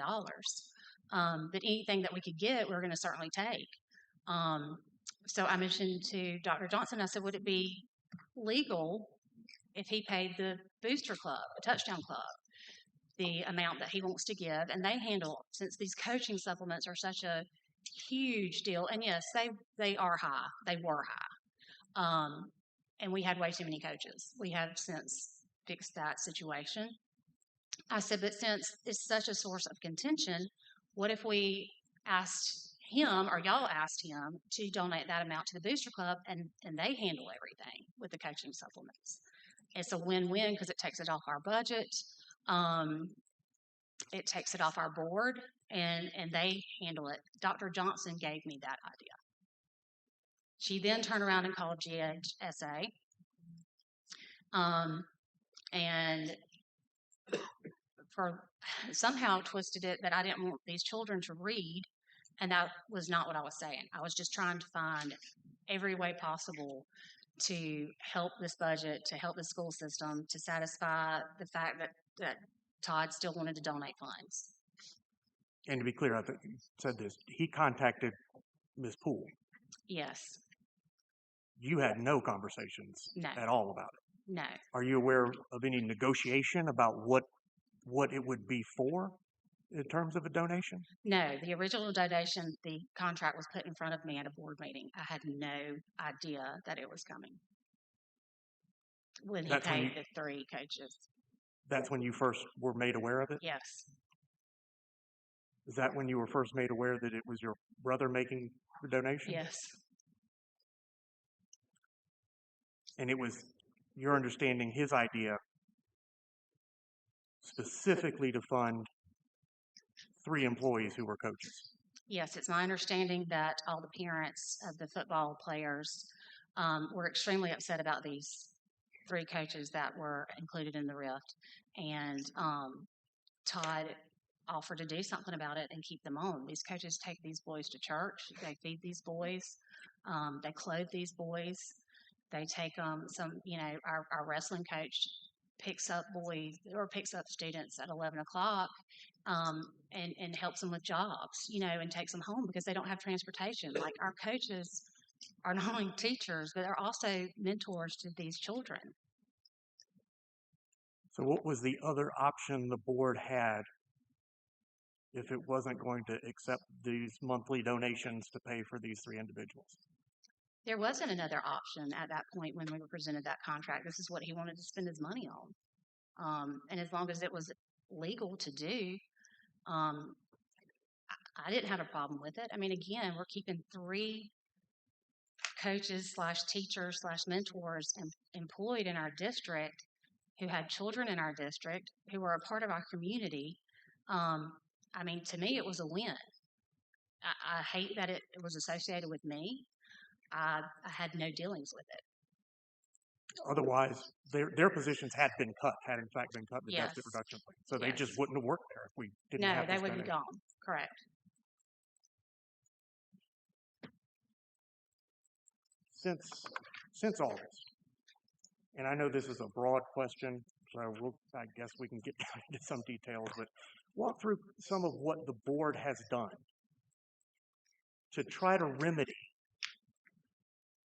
the issues that were created by this financial crisis and the discovery of things that could have been done better in the past. First and foremost, we made sure there were internal controls in place. There were none. We had several staff members that had credit cards that were not logging mileage with gas receipts. They were spending it on whatever. We had no purchase order process, no approval of really anything. I mean, it was a free for all. So we've gotten a better control. We have controls on that we have. Not only did Ms. Poole do, but she also worked with the new CFO to make sure that we have even better controls in place. We have completed, we've adopted a balanced budget for FY27. We have dropped the supplements extremely. I mean, the supplements were way out of line. When we finally got the chance to see them, it was crazy. We did get supplement sheets from other surrounding areas to compare them to. I put together an Excel proposal to make sure that we, dropping them down, were still in line because, again, not just football. It's basketball, one act, band. I mean, we had to get everything back in line. Directors, coordinators, anyone that was receiving a supplement, we looked at surrounding areas to make sure that we were in line while dropping the state salary scale. I mean, while adopting the state salary scale. We have gotten better personnel procedures in place. We now get a recommendation report on who interviewed the teacher in their position or staff member. We've never had those before. We now know that we are coding everyone correctly as far as what level they're on. I shouldn't have said coded everyone, but like if the teacher's on a T4, they're getting paid on that T4, not some exorbitant amount to get the person on staff. We've eliminated the outdated board treasurer position. We have begin quarterly audit reports. I'm sorry, I'm reading, but we've done a whole lot. And let me just say, there was a whole lot to be done. There were course codes that Mr. Lanier found that dated back to 1997. They had not been Madam Hearing updated. Officer, I'm sorry for interrupting. The witness just said that she was referring to a document and reading from a document during her testimony. This document has not been placed in evidence. We've not had an opportunity to see it, and this witness has been referring to it throughout her testimony. I'm sorry. We would need we would ask to see a copy of it to the extent that she. Mr. Smith, do you have an extra copy of that document?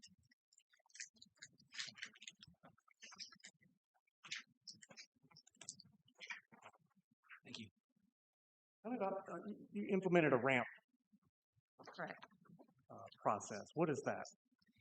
It is a resource allocation methodology plan that actually the state, Dr. Johnson did with all of our building level admin and our Board of Education staff.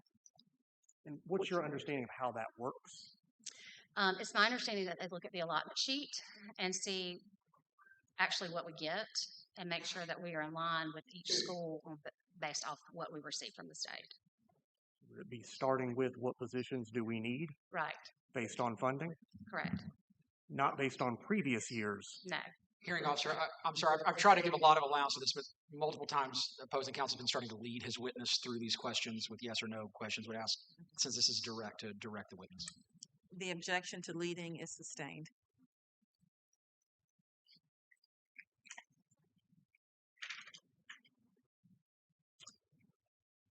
Has the board attempted to provide more data and information to constituents and the public throughout this process? Yes.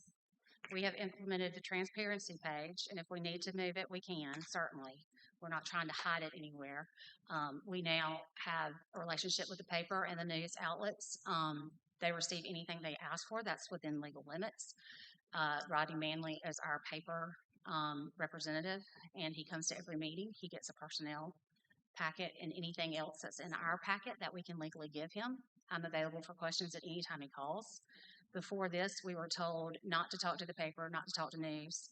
I hated the fact that people had to dig, and do a whole bunch of open record requests because I think the environment that we came from was don't say anything. They're out to get us. They don't want us to survive. They don't want us to succeed. And we really wanted to change that. We have live streamed our regular board meetings. There have been some called board meetings that we have not put on YouTube, but because we go into executive session to do the superintendent search.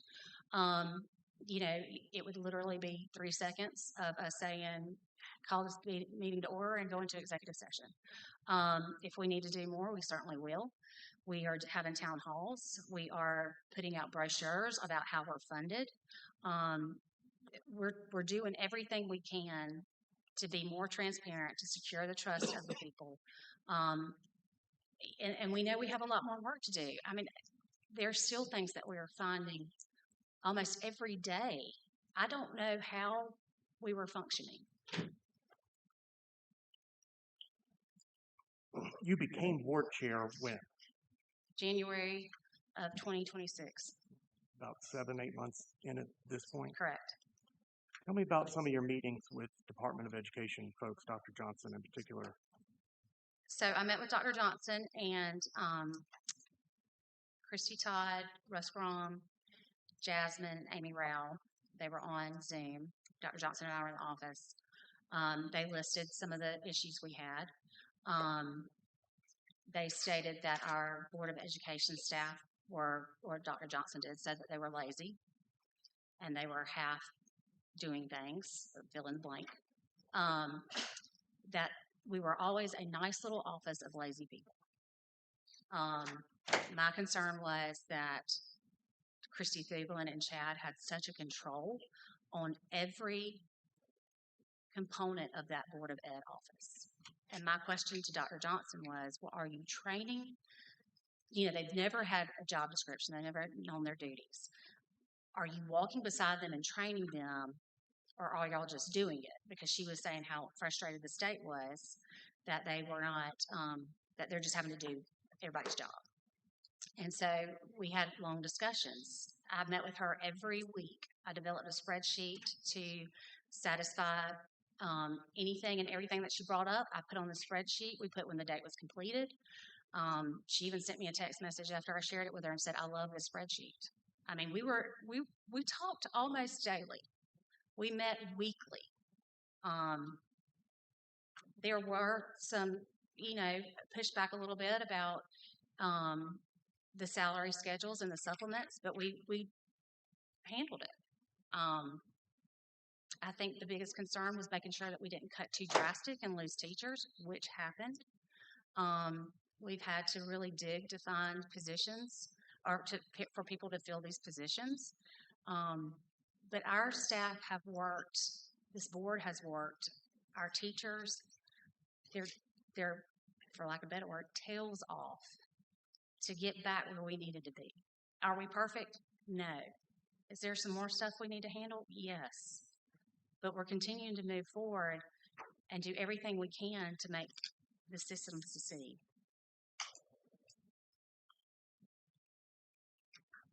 Prior to last August, did the board or board members ask questions about finances during meetings? Yes, we noticed the payroll withholdings was building. We asked what it was related to. We were told, don't worry about it. It's not due yet. It'll balance out when the tax digest comes in. Regular tax digests come in October, November. Our money started rolling in February. It really put a strain on our board, so we have, or our system, so we have made sure that we sent the county commissioners a letter demanding it, in a timely manner. So we are on top of that. We started actually in May texting the county commissioner saying, "Hey, where's our tax digest? I hope you're going to have it out in time because we're not doing what we did last year." We financially cannot. And communicated with Chad about some of those concerns during those meetings where these finances were being presented? And he said, "Don't worry about it. Don't stress. It's not due." Mr. Lanier point blank. Objection, hearsay as to what Mr. McDaniel said. Sorry. Sustained. He's here to testify. Okay.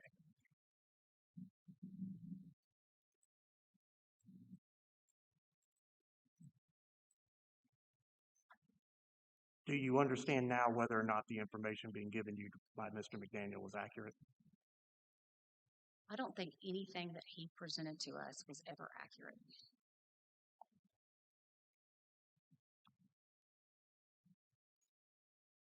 What's your understanding of the criminal investigation into financial crisis? My understanding is once we had the special, so let me back up. We wanted the GBI to come in when this first happened. We were asked or decided as a board to wait until the special audit was done and then make a decision going forward. Once the special audit was completed, we did ask DA Harold McClendon to pursue the GBI to come in and see if anything criminal was happened. So at that time, Harold McClendon met with the GBI, turned everything over. They have been in the office completing audits. It's my understanding that they have started or have completed some interviews.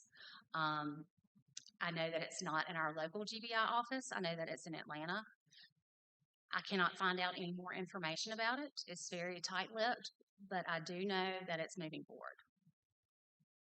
Has there been any community effort you've been made aware of to begin a petition to recall any board members? No. And as far as I know, now that we have really made drastic cuts, I know from my district, I've seen more positivity than ever before. Because, I think with the millage rate appeals and fighting that battle when we got $3 million more, my district was very upset. And so I think it's been a good thing that we have come in and cut the salary scales, the supplements, reduction in force. I hate that how it happened. I'm not saying that's good. I'm just saying we were overstaffed and overpaid. And that's how we got here.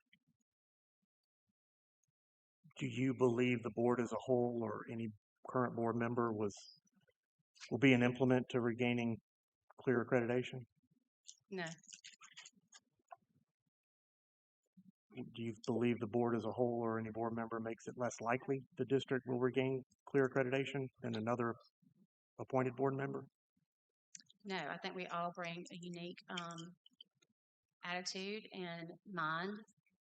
Sometimes we don't agree, but I think that's any board. And I think it's good to have those conversations and discussions. I certainly don't see everything like everyone else, so it's good to have not to vote 7-0 all the time. I'm not saying not support each other's vote, but I still think it's great to have discussions and learn other points of view. But no, I don't think that anybody would impede us getting accreditation or keeping our accreditation. Anything else you want to make sure the board's aware of? I'm a little taken back that I felt like Dr. Johnson and I had a great relationship. I felt that maybe she could ask me more questions. We talked up until the point right after she left. She did a lot of great stuff that the whole state did, and they're still in our office helping us. We knew Cognia report was going to be bad. You can't have a $13 million deficit and it can't be great. We wanted to get everything out in the open. We didn't want to hide anything from Cognia or make it look like smoke and mirrors anymore. I think that, we're doing everything we can to move forward. And certainly open to anything else anyone wants to say. I mean, people call me all the time and we talk about it and look at it. I hate it didn't work out with Dr. Holland, but we're still moving forward with our superintendent search. Thank you. That's all I have. Thank you, Mr. Smith. Cross-examination? Yes.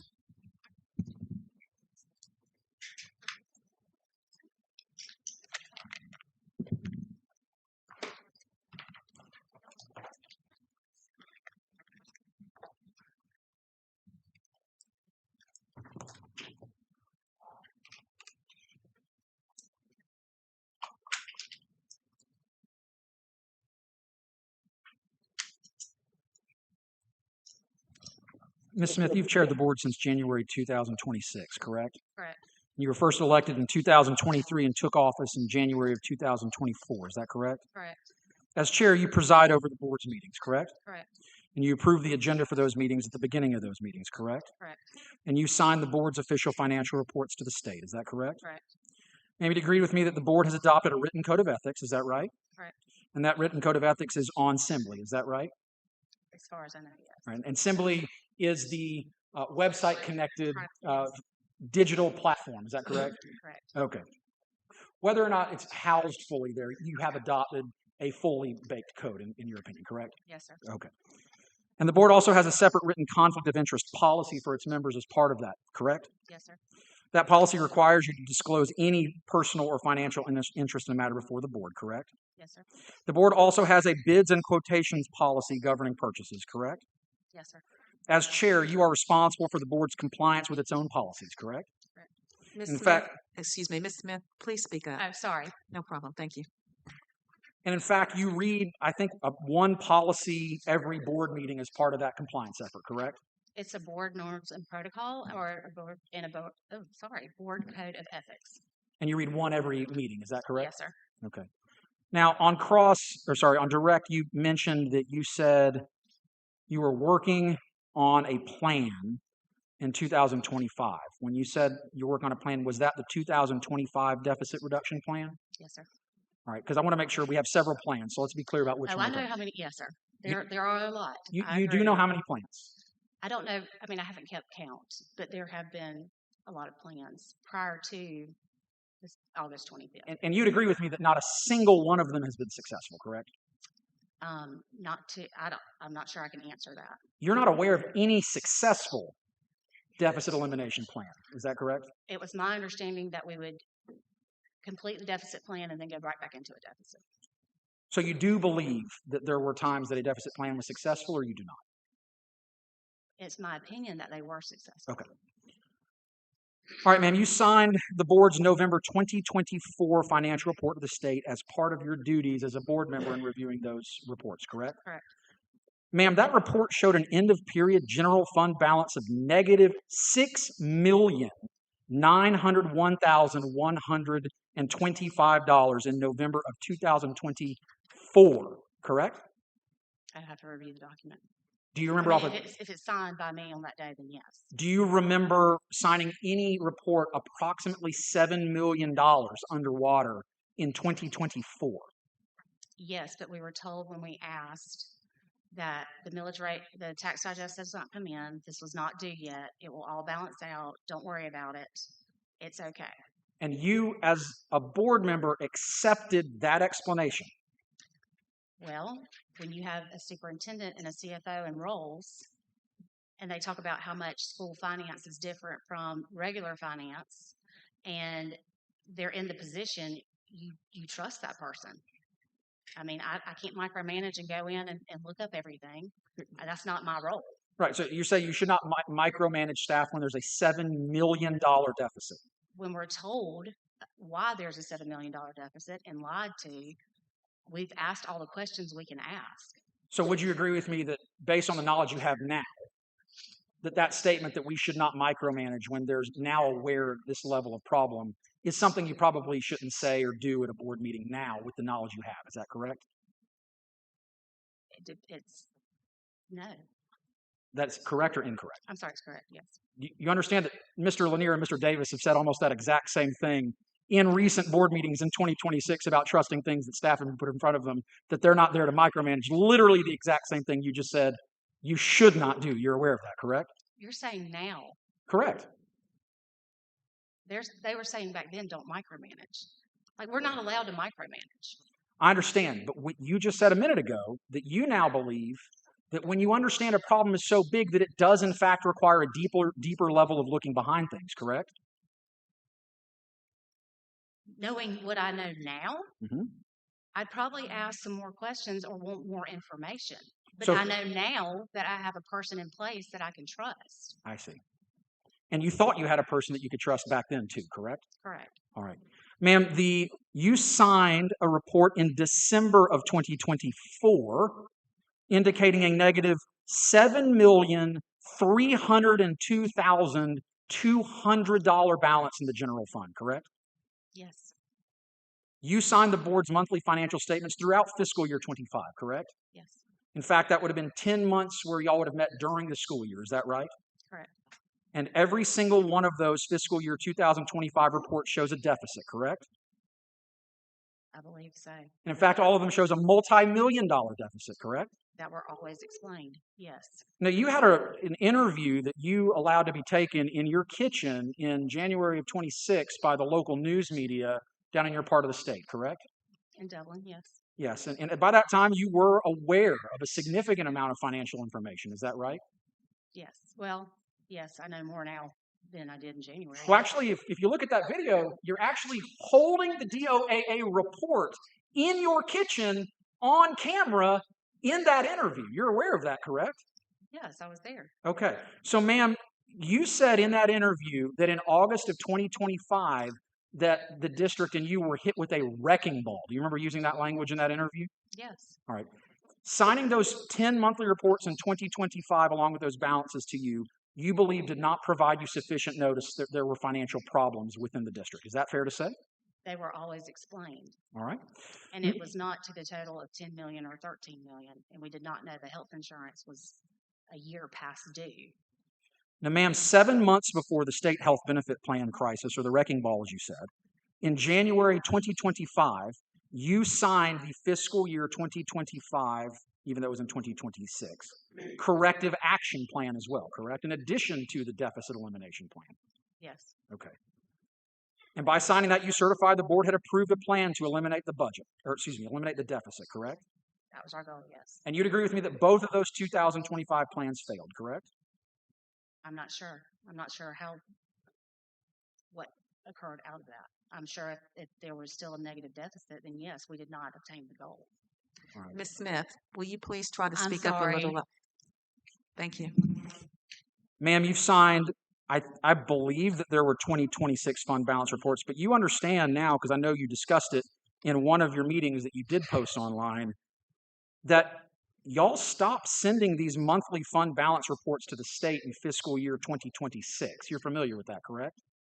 That we did not send them in 2026? For months during fiscal year 26, you were not sending the appropriate reports. Do you remember that? I said that? Do you remember that being presented and asked about by Mr. John Bell in a board meeting to Miss Betty Corbett? Mr. Bell asked, I'm sorry, say it again. Are you aware, as a member of the board who attended a board meeting, and you were there for a discussion between Mr. Bell and Betty Corbett, where it came out that as a board, y'all were not even sending the 2026 fiscal monthly reports to the state, correct? I don't recall that. And that by the end of 2026, y'all started to try to send a few of them. Is that correct? Are you aware, one way or the other? I don't recall. So sitting here as the board chair, you can't even say that your own board was complying with the state law to send your monthly report signed by you? That would be out of that's not my position. That's another staff thing, things that you sign, correct? How would I send it to the board? How would I send it to the state? That is a CFO or superintendent position. That's their duty, not mine. And after the notice, though, at that hearing, did you ask any questions to ensure that the reports were being sent? I don't recall, but the state never let us know either that they weren't being sent. Ma'am, on January the 20th, 2026, the Georgia Department of Education held a budget stabilization meeting with interim Superintendent Poole. You're aware of that, correct? Yes. And the next morning, Dr. Johnson, on January the 21st, sent you the meeting notes and a document entitled Actions Required of DC, meaning Dublin City. Are you aware of that? Yes. And those materials showed you, in an email to you, that the district had roughly $485,000 in undisclosed, unpaid purchase orders, correct? Correct. And that the Georgia Department of Education was effectively at that point doing 100% of the district's financial work. Do you recall reviewing that? Yes, sir. And I also stated that we knew things weren't being done correctly. There were no purchase orders. There was no finance department. We were steadily looking for a CFO. We hired the two that the state brought in, and we finally found a permanent fit. I appreciate that, ma'am, but I'm asking questions about notice. And so my next question is to notice is, you met with Georgia Department of Education leadership the very next morning on January the 22nd, correct? Correct. And in fact, on February the 2nd, 2026, you personally met with the state school superintendent about the district's finances, correct? Correct. Now, prior to that, you mentioned at one point the reason in October of 25 that you were in Amy Duke's office is that your own HR director was asking you for HR-related help. Is that right? Yes. All right. The district withheld the insurance premiums from employees' paychecks, but they did not pay them to the state. That's what the Department of Community Health found. Is that correct? Right. We were notified in August of 25 that the health insurance was delayed, but we were told the employees were paid. But you were aware of another program that year to year in your district was effectively holding portions of payment of some of your employees intentionally that the board was aware of, correct? It's my understanding of Lucky Loot, yes, which has now been eliminated. All right, so the Lucky Loot program, that's the program that had been authorized by the board, or the board at least was aware of, where portions of the paycheck were withheld, correct? I think Lucky Loot was put into effect before I was on this board. But by the time the crisis hit, it hadn't been fixed. That was later and not prior to that, meaning the board was allowing that to occur, correct? Yes. Okay. Do you recall that on August the 29th of 2025, you publicly said, "I want to say I'm sorry, y'all deserve better"? Yes. Do you recall on that same day that on April the 13th, 2026, you stated that this crisis was, quote, a result of years of mismanagement? Do you remember saying that on April the 13th of 2026? Yes. And, ma'am, at the end of a May 11th, 2026 meeting, when you presented a DCS progress update, you told the public the district had, quote, transitioned to an industry-approved accounting software system, replacing manual processes for financial records, payroll, and benefits, correct? Yes, we were paying for a program that we were not putting any information in. I don't know what the CFO, how they were generating reports. I don't know, other than them keying them in a spreadsheet. I'm not sure anything was ever accurate, but we have now corrected that problem. On May the 11th, 2026, as part of your pre-prepared red statements that you made that day, you also said the district had, quote, ensured all outstanding liabilities are accurately recorded in the general ledger. Now, that meant that there had been problems with that, correct? Correct. And you were stating that as of that date on May 11th that they had been recorded, correct? It was, to the best of my ability, I understood that they had been recorded, yes. However, you are aware that during July, with the budget process, it was hampered because Ms. Corbett and your new CFO kept finding new liabilities, including unpaid purchase orders, correct? I think they found them later on, yes. On May 11, 2026, you said that the fiscal year 2027 supplements were, quote, or now, quote, adjusted to more sustainable and realistic levels, end quote. Conceding prior supplements were not sustainable or realistic, correct? When we first did the first round of cuts with the salary scale, it came back to my attention after a lot of back and forth between Jasmine, Miss Betty Corbett, and Miss Poole. It was my understanding that what we had done was sufficient. In fact, Dr. Johnson and I high-fived because we thought we had salary scales and supplements. They were in good standing. We were doing great. We were moving forward. And then after Miss Betty Corbett, around this surplus deficit that Jasmine and Russ Rom have talked about, I think there were two different hands that were doing some things to that sheet that Jasmine had prepared. And no one brought it back to the board to say this wasn't correct or this wasn't sustainable. So after that information came out, and again, it was a tentative budget, we had to revamp and go even lower with our supplements and salary scale. Ma'am, you realize on direct examination that you admitted that the board is still currently violating the Open Records Act regarding when things are public or when they're not, Not correct? currently, no. You're not currently violating. We are not currently violating anything. But remember when you said that, well, In we the could. past. Remember In when the you said, past. remember when you said on direct, we could have broadcast this meeting, but it would only have been for a few seconds. Remember when you said that on direct? It's not state law that we have to broadcast a meeting, is it? But it's also not transparent, is it? If you feel that way. Ma'am, you were told not to talk to the press, correct? By our former superintendent, yes. And as a board member, employing a superintendent, as your employee told you to not talk to the press, and you conceded to your employee's understanding or recommendation or instruction, correct? It's in our board norms and protocols that the chair during that time talks to the press, not any other board member. I understand that's your norm and protocol, but I'm saying is you took the advice of your employee on that, Based correct? on the board norms and protocols, yes. All right. So, ma'am, here in the last couple of weeks, on August 3rd, you had a budget hearing, your first of the two required budget hearings, correct? Correct. And that hearing lasted only 10 minutes, correct? Correct. And it had no public comment, correct? To my knowledge, it did not. Because you had noticed it almost immediately the day before that hearing, correct? I would probably be notified if there was any public comments by our superintendent that night. But it was only posted one day in advance, wasn't it? No. It was not. It was posted longer than that? The August 3rd meeting? Yes. I'm not talking about the documents. I'm talking about notice of the meeting and the ability for public comment. And the agenda has been posted well before that. It was in another meeting that we were going to have those. I think the paper even listed it. All right. And ma'am, the second hearing on August the 10th lasted 3.5 minutes, the public meeting, correct? No. You had a work session at 6 o'clock, correct? Correct. And the public hearing. And that was not broadcast, correct?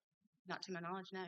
Right. And so any board statements or discussion were not in the actual public meeting that was scheduled for 6:30 p.m., correct? That was open to the public, yes. And so that 6:30 meeting that was supposed to be the second meeting, you ended up actually discussing the budget at the 6 o'clock meeting, correct? During the public hearing, the 6:30 meeting was to actually vote on it. You cannot vote in a work session. Correct. And so then once you hit the play button, that entire meeting on August the 10th lasted 3.5 minutes, correct? It was to vote on the budget and go home. That was the intent of the meeting. I mean, there's a lot of meetings by different school boards that don't last that long. And so, ma'am, there's been a lot of discussion by your attorney as to budget recommendations from March the 18th or March the 23rd or continuous things. You passed your budget on August the 10th. 2 days ago at a meeting, correct? Correct. And that version of the budget wasn't anything like what was happening in March, was it? No, we've made substantial cuts However, that actual vote was 5-2, wasn't it? on the budget. Yes. And you've been speaking up here, and on direct examination, you were speaking for the whole board. But you'd agree with me, there have been multiple votes that have been 4-3, 5-2, 6-1, correct? I object to the characterization of speaking for the whole board in all of her testimony. Opposing counsel actually opened the door, Judge. He asked multiple questions asking her to speak for the board. I could have objected. I did not. Since opposing counsel got to do it, this witness testified as the authority for the board. She should be able to be crossed within the scope of her direct. No, that's incorrect. I did not ask her to speak for the board. I did ask questions about did the board, other board members, do things in her observation. But I didn't say on behalf of the board answer this question at any point. I sustain the objection. Ma'am, this board has multiple split votes, correct? Yes. And in fact, typically, if there's a majority of the board acting, that majority is you, Mr. Bell, Mr. Lanier, and Mr. Davis, correct? At times, yes. And that is the core 4 majority, meaning that the 4 of you, almost 100% of the time, vote in the majority, correct?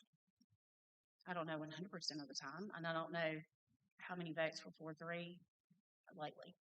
Man, when's the last time you were on a losing side of a vote? When we paid out Dr. Williams' vacation days. And what year was that? It was October 25. Since that date, have you been on the losing side of any vote? No. And in fact, it would be almost 100% of the time that you and Mr. Bell, Mr. Lanier, and Mr. Davis are together on close votes, voting in the majority. Is that correct?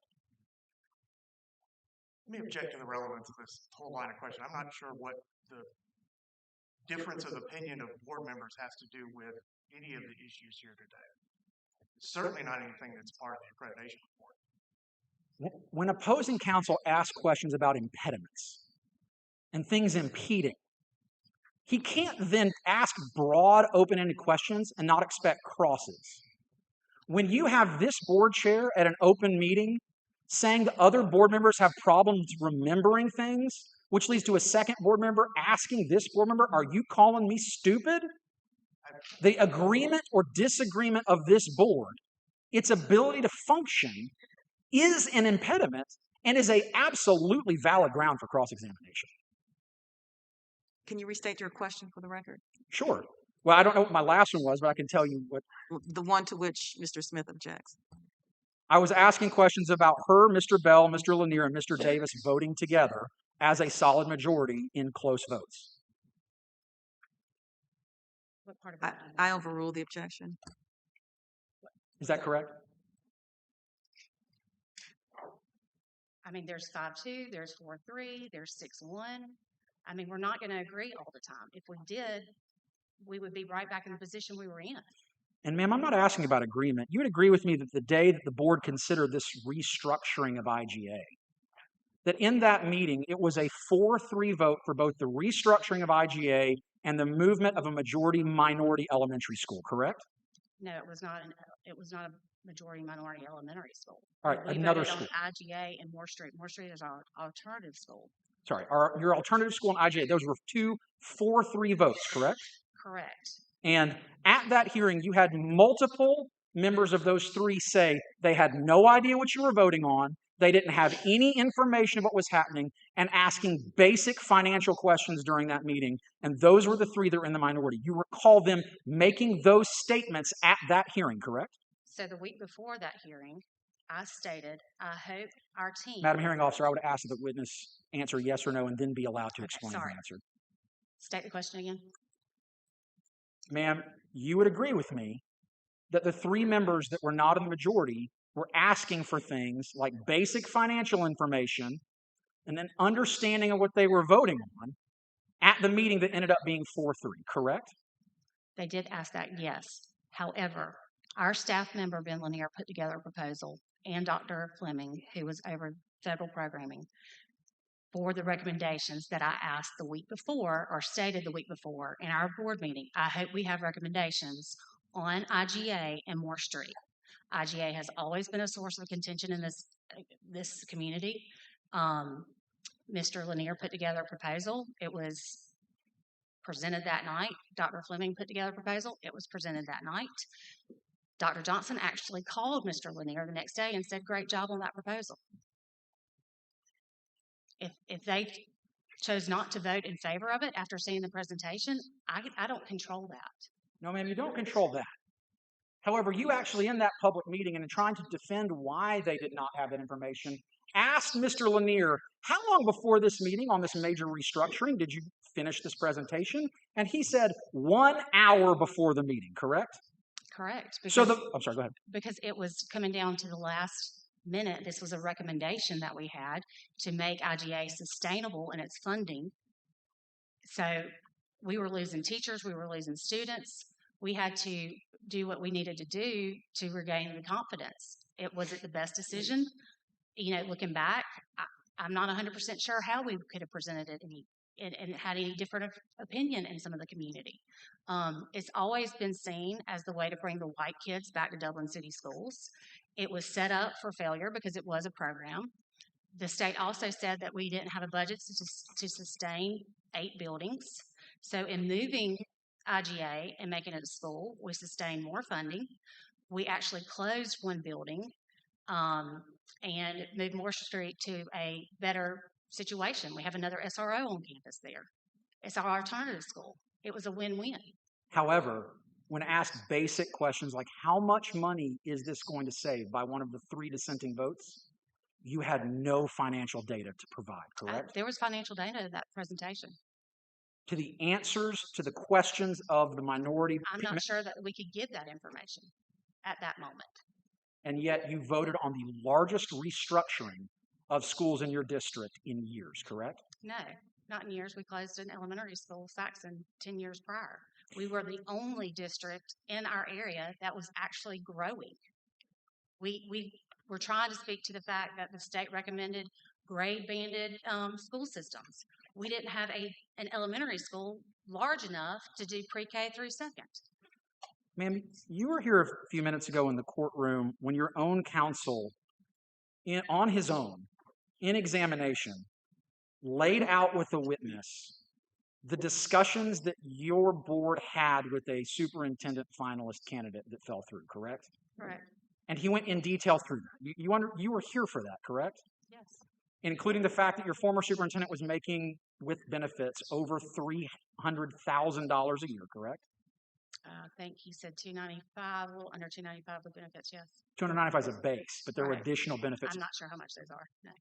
And then he gave specific numbers. You understand that after that display in public in front of this board, that no rational superintendent candidate will ever negotiate with you again based on making these things public, discussing the details, and then talking through every single thing with the witness who was not even the candidate. You understand that, correct? I think he was responding to Dr. Johnson, who had listed some information that was incorrect. I have no further questions of this witness. Redirect, Mr. Smith. No redirect. May this witness be excused. Of course, she's a party, so she'll remain in the courtroom.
Right. Do you swear or affirm this statement the truth, but all the truth, right? For the record, you state before. Rodney Chad. Mr. McDaniel, I believe it's already been stipulated you're the former finance director in Dublin City Schools. So we'll get into your background. We'll just kind of jump straight to it. As finance director in Dublin City Schools, did you lie to the board about the true state of the district's finances? Based on the advice of my attorney, I invoke the Fifth Amendment privilege to not answer that question. Were you trained to do this by your predecessor? Based on the advice of my attorney, I declined to answer under my Fifth Amendment rights. Did you present false financial statements to the board for board members' signature as finance director? Based on the advice of my attorney, I invoke my Fifth Amendment right and I will not answer that question. Did you withhold information from the Board of Education they were entitled to receive about the state of the district's finances? Based on the advice of my attorney, I invoke my Fifth Amendment rights and decline to answer. Are there any questions you'd be willing to answer about the state of the finances in the school district today? Based on the advice of my attorney, I decline to answer and invoke my Fifth Amendment right. I think that's all I have. Mr. Tyson? Good afternoon, Mr. McDaniel. I know you've been here all day today, and I'll just be brief. Just for the record, I need to ask you a few questions as well. You were the finance director of Dublin City Schools for less than 2 years, correct? Correct. You always shared financial information with the Dublin City Board, correct? Correct. And you provided the board with monthly financial reports showing the general fund balance, is that correct? Correct. And the monthly financial reports reflected negative balances, correct? Correct.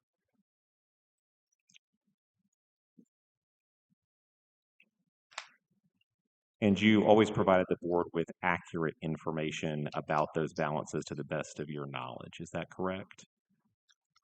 Based on the advice of my attorney, I will not answer that question at the advice of my attorney. And you went to the superintendent when you needed direction about what needed to be done with a particular financial problem, right? Based on legal counsel, I invoke the Fifth. Okay. And just so, again, the record's clear, there are no other questions about the finances of Dublin City that you'd be willing to answer, correct? Based on the advice of my attorney, I'll not answer that question. Understood. Thank you, Mr. Yes, sir. McDaniel. Thank you. Mr. Smith? No redirect. May this witness be excused?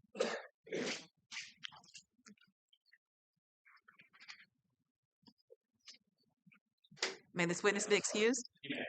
Mr. Smith? Yes. Thank you, Mr. McDaniel. You may be excused.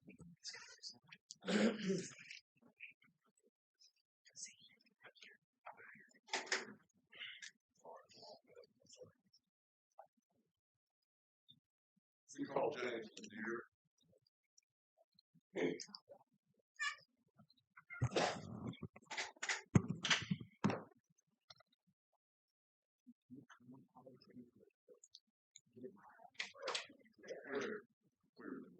you swear or affirm the testimony you say the truth, the whole truth,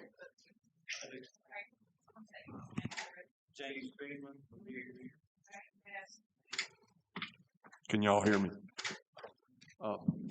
Mr. Lanier, how long have you been on the board of education? This is my 5th term. I took office in 2008. And just starting from 2009 forward, can you just briefly give the board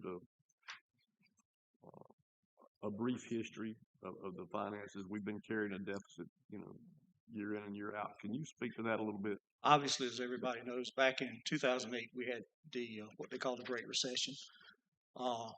We had an issue with our tax digest where there was no revaluation. We had a loss of students. And that on top of austerity cuts that hit us in 09, 10 from the state, it put us in a financial situation that was difficult to say the best. when I came on board, I didn't understand it to be in that situation. I came on the board to try to help guide the system into the future, as my children were both products of the school system. And I was asked by a longtime board member to consider running for his seat.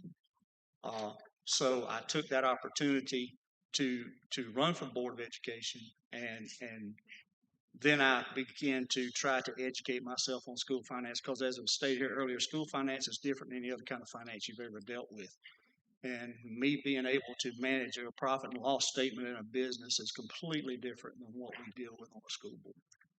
Of course, you've seen some of the exhibits, the monthly statements that y'all have to sign that have shown a deficit every year. What explanations, or let me ask you this, did you ask questions? Did the board ask questions about this kind of stuff? I asked questions every time we were presented any kind of financial information. I ask about percentages. I ask about our percentage of revenue that we receive versus our percentage of the budget that had been spent, because I manage by percentages when I manage our P&L. I would ask questions several times. If I saw where our percentage of budget spent was out of whack with what our percentage of revenue was, I would question that line item. I would ask questions about the liabilities, in particular, the large liability amount that we owed. And I said, what is this? That is stuff that is not due yet. And once the taxes come in, that'll wash out and it'll show back to where it should be. And that was the explanation I was given almost every time. And did you take it upon yourself to do a little digging into the salary schedules at some point in time? I absolutely did. Tell the board about that, about what you had to do to find that information. I began to have questions back in 2021 when our former finance director, Christy Thublin, came up with these salary schedules that she had manufactured that was different than the state salary schedules. I heard said earlier about smoke and mirrors. I use that term almost every time I ask about them. I took that information to the superintendent. He and I had a discussion. I was told that that wasn't the case, that I was wrong, and that Christy would explain it to me. Christy never explained it to me. I actually went so far as to sit. I was traveling for work one night, and I was sitting in a hotel, and I literally had time to go through and look at how the progressive salaries had increased over the years. And we were in a salary freeze. We had implemented as a board a salary freeze. There would be no increases in salary. But you could see on opengeorgia.gov where those salaries had indeed increased. We had a maintenance manager whose salary went from $58,000 in 2018, I believe is the number. I don't have my notes in front of me. But 2018 to almost $100,000 in 2023. Now, I was livid about that. But then when I looked and I saw Mr. McDaniel's salary had increased from $78,000 to $149,000 over that same period of time, that was when I had to do something. So I literally had her, Miss Thublin, in Dr. Williams' office trying to explain this to me, because here we are in the middle of a budget deficit. We're in the middle of these, our millage rate is almost maxed out, because I think at that time it was a 19.75. And my philosophy behind that is what if something happens in the district and we need to raise money? We have nowhere to go. We have a 0.25 mills that we can raise our taxes. There's nowhere for us to go into a contingency plan. So I questioned that. It got to the point that Ms. Thublin was in tears, and my conversation with Dr. Williams was, I told him in front of her, if she worked for me, I'd fire her. And I never got that answer. Well, then all of a sudden, COVID money came in, and things started changing, and the financial picture was different as it was presented to us. And not one time ever in the whole time I've been on the board have I ever heard that we were behind on our state health insurance. Not one time. Because I also have an insurance background. When I first got out of college, I became a licensed insurance agent in 1987. and I understand how insurance policies work, and I understand if you don't pay your premium, they will not pay a claim, and they will cancel your coverage. So I understand the importance of that. Never have I heard of that, because had that come to my attention, I would have screamed to high heaven. But again, as my function as a board member, there's been some things said about what we have to do and what we're supposed to do as a board member. I have the right to ask questions. I have the right to get answers. Well, if the answers I get are lies, I don't know what else to do with it. I can't physically go back there and look into stuff and watch it. But I did a spreadsheet and presented it to Dr. Williams, showing those salary improprieties. And I told him, I said, these salary schedules are smoke and mirrors. She was creating things called directors and supervisor, whatever the terminology was, to give people increases in salary without having to bring that as a new position in front of the board. So in other words, salaries were increasing behind your back. Behind our back, without board approval. And we've heard about going 10 years without reassessment. When were the reassessments done? I think they started 3 years ago. 2024? Yeah, it was the first reassessment we had, and it was a residential property reassessment, which was a good increase in our tax digest. Is that when you found out that there was an issue? Yeah, I actually, my focus since I've been on the board is I've always wanted to roll that millage rate back. Number one, because it's the right thing to do, and we should be good stewards of the taxpayers' money. But number two, because, like I said earlier, that contingency is important to me. If we don't have a room in the event of an emergency to move up or raise revenue, because the only way that the school system gets revenue is from taxes. That's it. We're not like a city. We can't have an enterprise fund. We can't charge, user fees. We can't charge impact fees. We can't charge those things. Our revenue stream is strictly on the back of the taxpayer. And so my focus has been, since I started on that board, is finding ways to try to roll that millage rate back. But it seems like every time we get close, something would happen, and it would be where we couldn't roll the millage rate back.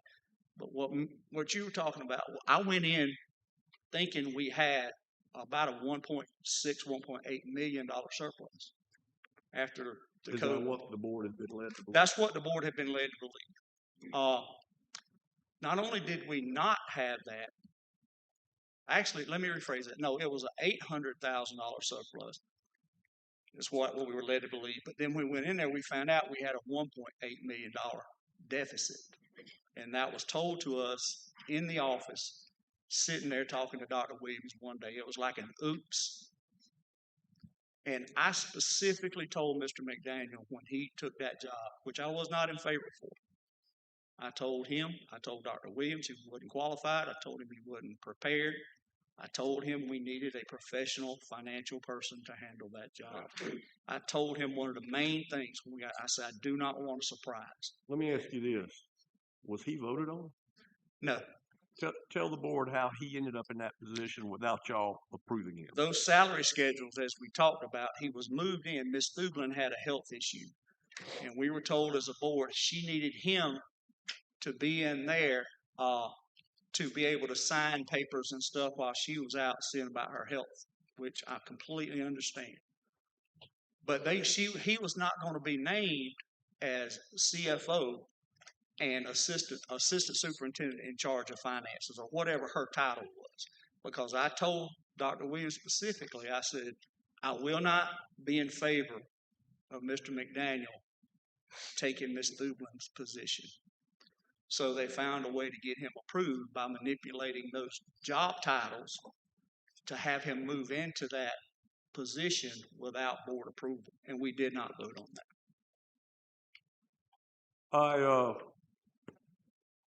want to turn your attention to when did you find out that the state health had been paid?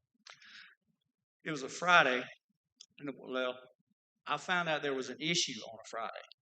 We were literally out at the Shamrock Bowl tailgating for the football game, and I cook every Friday at the home game. That's the thing I always do. And we have a big tailgate there. So Dr. Williams walked over to where we're cooking, and he said, Objection, hearsay. Judge, hearing officer, use it to explain conduct, not for the truth of the matter. So There's no conduct here. He's testifying as to a literal conversation. The objection sustained. you found out on a Friday. It was a Friday at the tailgate. We needed to have a call board meeting on Monday about state health insurance.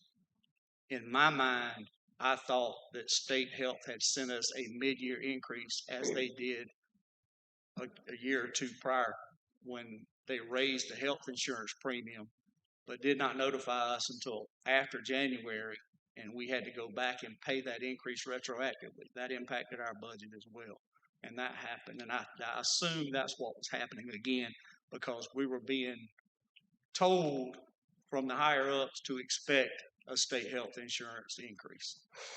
And then you found out. Then Monday we walked in the call board meeting and was told. Objection, hearsay.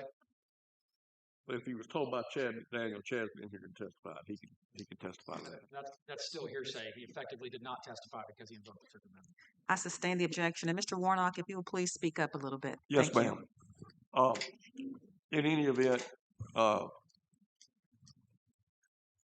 you've worked with several different board members, haven't you? I have. There have been different members on this board since you've been I have. in your position. Have y'all worked hard to make the cuts necessary? Absolutely. This is my second time of having to go through these kind of cuts. Nothing this severe. First time. But I have people who I consider dear friends who have been impacted by these things. And I'm very emotional about our system because I feel like we have saved so many kids who need our system. And I have looked in their eyes and seen the kids that need our school system. It was mentioned earlier. Our school system is almost 70% of our students live in poverty. That's more than twice the state average. Our school system serves a great function. And to have something like this happen to it, it tears me up. And so board members and I have disagreed on things in the past, and we're going to disagree because we're never the same people. But there's not a board member I've ever served with that I don't respect, and I don't feel like that they have the best interest of our kids at heart.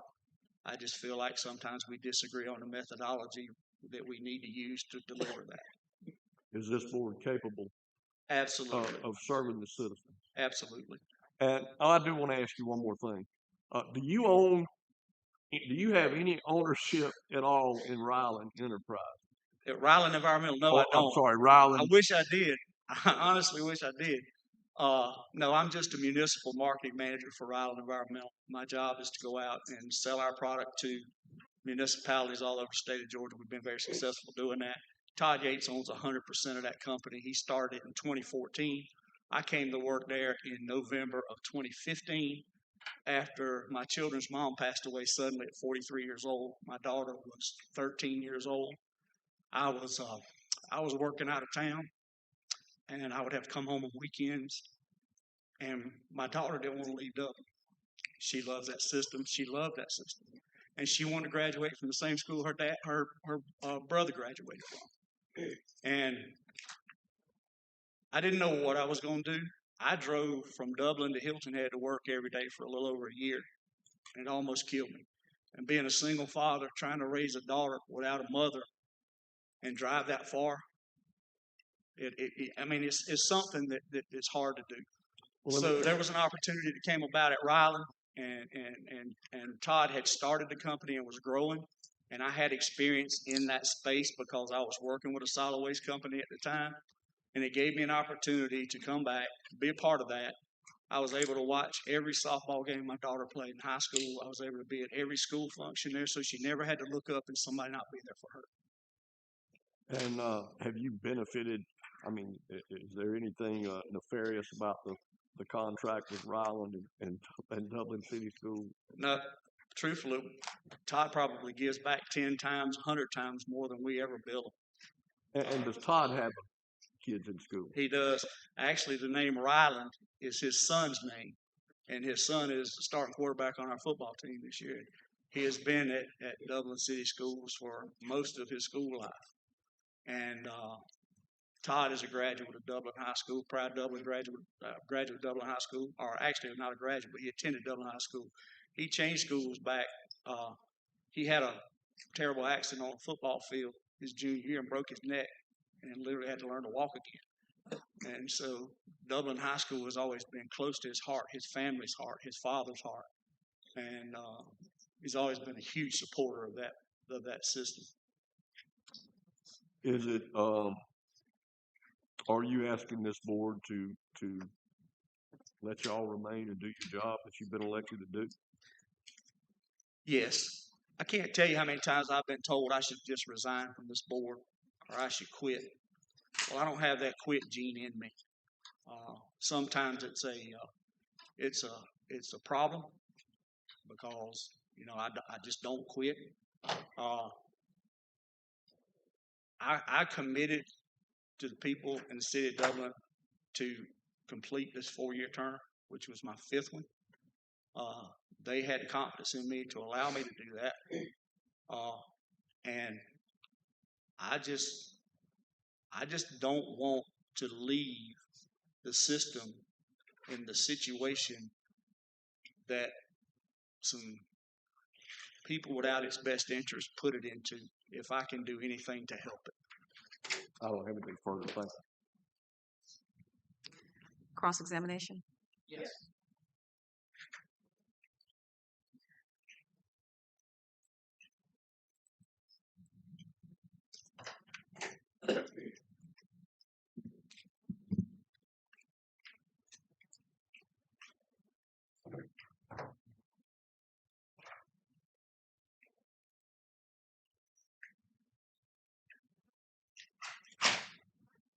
Mr. Lanier, you have served on this board since January of 2008, and you were first elected in 2007, is that correct? Yes. And you have previously served as vice chairman, is that correct? Yes. And statistically, you've actually made more motions than any other board member this year. Does that sound correct to you? Probably so. And in fact, you've always been the voting majority, is that correct? Pretty much. So I'd like to go through a series of plans that you have been on the board. Sorry, thank you. I would like to go through a series of plans that you have been on the board for during your time. Sir, you have been on the board since the financial problems began in fiscal year 2009. Is that correct? Yes. Okay. There was, in fact, after that, an audit and eventually a 2011 deficit elimination plan. Is that correct? Yes. And that plan failed, correct? Yes. And then there was a 2012 deficit elimination plan, correct? Yes. And that plan failed, correct? I think that was the point that we started to make headway in some of the deficit reduction that we were working on. But it never actually succeeded, correct? It didn't 100% succeed, but I think we gained ground on it. You understand, though, the deficit elimination plan, the goal is to actually... I completely understand it. So you would agree with me, it ultimately was not successful, correct? It wasn't 100% successful. Okay. Sir, you then were part of the 2013 solar panel deal, correct? I absolutely was. And that committed the district to almost $7 million in financing in 2013. Is that correct? Yes, sir. I'm glad you asked that question. May I expand on that? No, sir. In January of 2013, less than a few weeks after signing that up, you then signed a deficit elimination plan again in 2013, correct? Yes. And that deficit elimination plan was unsuccessful, correct? Yes. And then you signed reports, I think, which starting, I believe, the ones in front of this body, in addition to those plans, you've been signing reports, I guess, at least since fiscal year 2016 or so, where you've been signing those monthly board reports that we were discussing earlier, correct? Yes, sir. And in every fiscal year from 2016 through 2020, you were signing monthly reports showing negative balances in the general fund, correct? Yes. All right. Sir, you were also part of a deficit elimination plan after fiscal year 2020, correct? Yes. And other than COVID funds, that was unsuccessful, correct? It was successful. It was successful. We came out of the deficit. Oh, I see. So for you, because you received the unexpected COVID funds, that was a successful plan, correct? Eliminating the deficit is what the plan said, sir. Oh, I see. So then when you came back into that deficit immediately after the funds, you'd agree with me that The budget in 2020 was unsuccessful, correct? Because you spent more than came in, correct? Correct. The budget in 2021 was unsuccessful because you spent more than what came in, correct? I agree. The budget in 2022 was unsuccessful because you spent more than came in, correct? Yes. The budget in 2023 was unsuccessful because you spent more than what came in, correct? Yes. The budget in 2024 was unsuccessful because you spent more than what came in, correct? Yes. In fact, you then signed a deficit elimination plan in fiscal year 2023, and that plan was unsuccessful, correct? Yes. And let's see, starting again in fiscal year 2024, you were signing reports showing deficits with your signature on them, correct? Yes.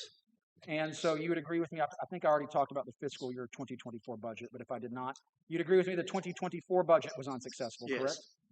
You'd agree with me the 2025 budget was unsuccessful, correct? Yes. You'd agree with me the 2025 deficit elimination plan was unsuccessful, correct? Which plan? Oh, that's good. You guys actually two 2020-25 plans. You'd agree with me that both the 2025 deficit elimination plan and the 2025 corrective action plans were both unsuccessful, correct? No, I think they're in process. You think they're in process? I see. When is the end of the periods of those plans? As soon as we get them eliminated. No, sir, that's not actually what the plans say. What is the end of the period of those plans? End of the fiscal year. End of what fiscal year, sir? So 2025. But what the plan, at what point is that judged to be successful? At the end of what year, sir? My assumption is that as we use a plan to eliminate a deficit, that if the plan is not effective immediately, then that plan continues. I see. But you understand the actual plan you signed is for through the end of fiscal year Yes. 2020. The actual plan you signed is through the end of fiscal year 2027, correct?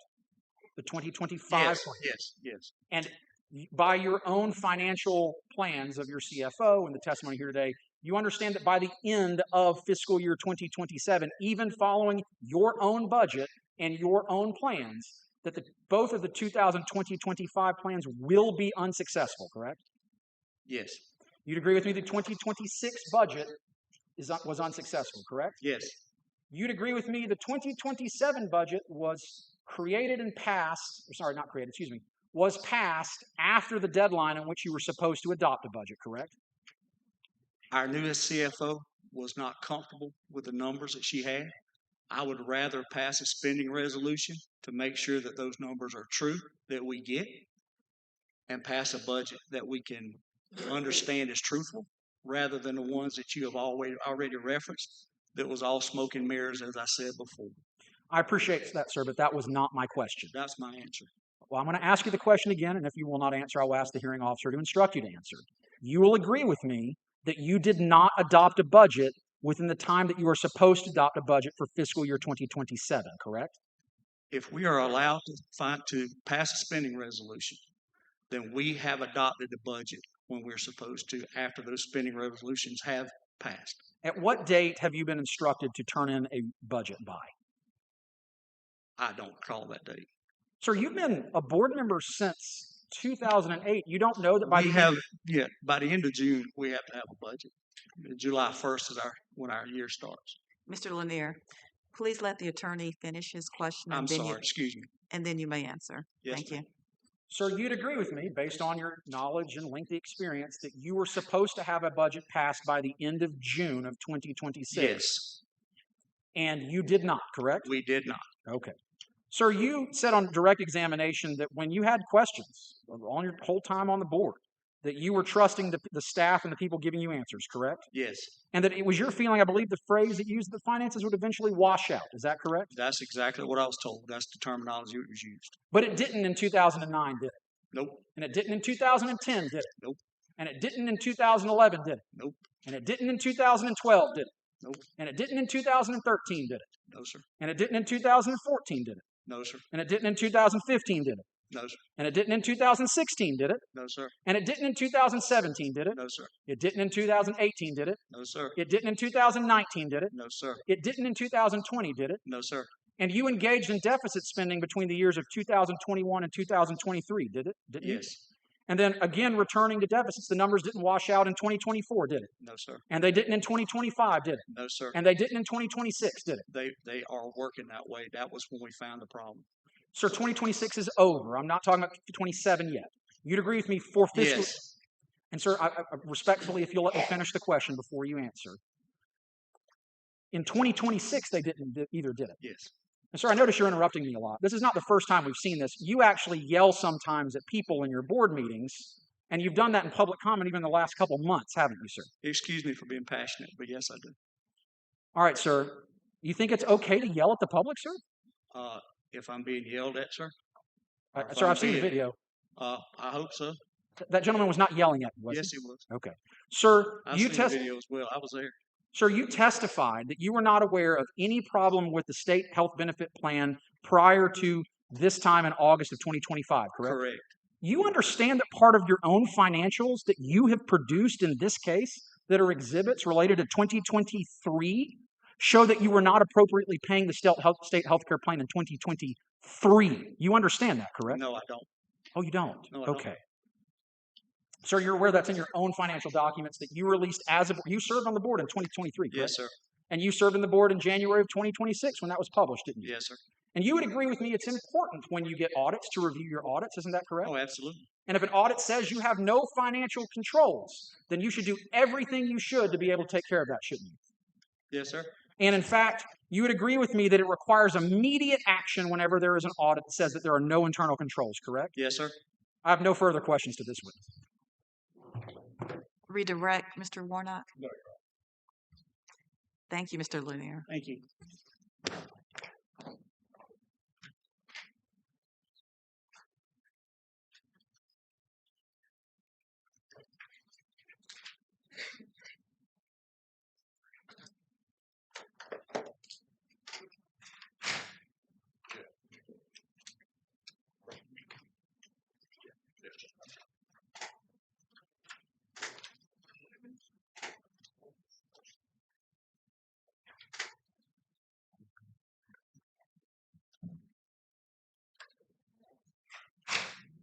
You swear affirm that the testimony you give today will be the truth, the whole truth, and nothing but the truth. All right. Please state your full name for the record. I'm sorry.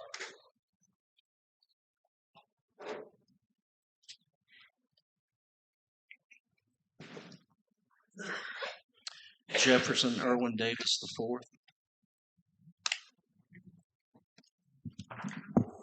Mr. Davis, Yes, sir. can you please tell the board when you ran and when you were elected? I ran in the fall. I guess I was elected November of 2025, and that's when I was elected. And then I was sworn in January of this year. Okay, and when you ran, what was the issue of the financial issue out and open at this point? The health insurance not being paid, I believe, came after qualifying.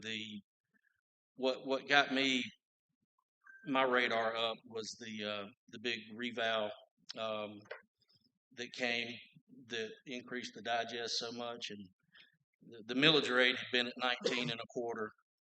It was at 19 and a quarter. Been at 19.7 or 7.5 for years. So I was like, well, if the digest goes, the net digest goes way up, the millage rate ought to come way down, and people ought to get tax relief. All other things being equal. What made you decide to run, Jeff? I had 3 children in the system, and I'm a graduate from the system, and it's just clear that things were, nothing was adding up, and back to the millage rate thing, when the advertised rollback rate, I think, was 15.5. So I'm like, well, wow, that's almost 4 mills. We're going to get tax relief in the city, and then it gets set at 18.65. And so, property taxes are, with that huge increase to the net digest, we're going up almost 25%. It wasn't adding up. So that's what prompted you to run. Yes, sir. And is this your first time serving on a board of any kind? You mean elected board? Or? Yes. No, sir. I was a Lawrence County Commissioner for 2 terms, 8 years. So you were familiar with working with budgets and working with other board members? Yes, sir. And tell this board what it was like coming on in January of 2026 as a board member under this financial cloud that you came in under? Total disarray. By the board? Well, just the whole situation. People retired, people resigned. The state, to their credit, was doing almost all the work. I mean, all the expertise. There was no one left really in the board office that knew how to do anything. And so the ladies, the experts the state had down really kept us going. So I knew that I would have an opportunity to vote for a new CFO and a new superintendent, and I hope that by finding the most qualified, people that would apply, that's where it has to start. You have to have good qualified people who are, giving you good information. So. Well, let me ask you this: have you found the other board members hard to work with? They're all passionate, but I mean, no, we're 7-0 sometimes. We have board votes from everywhere from 4-3 to 7-0. But I respect that everybody's different. Everybody. Have you found your other board members committed to getting this school system out of this financial mess? They are. You heard Dr. Johnson testify about an altercation she had with you. Would you give your version of what happened in that meeting? I stormed out of a meeting. I did. Dr. Johnson can be very verbose, and that particular night we'd been. Well, let me stop you there. Were you in executive session? We were. So I'm in there thinking that it's going to be personnel, litigation, or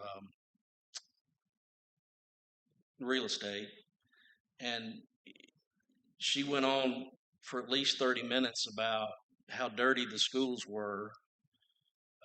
Ceiling tiles had water stains, floors hadn't been waxed, no pine straw in the flower beds.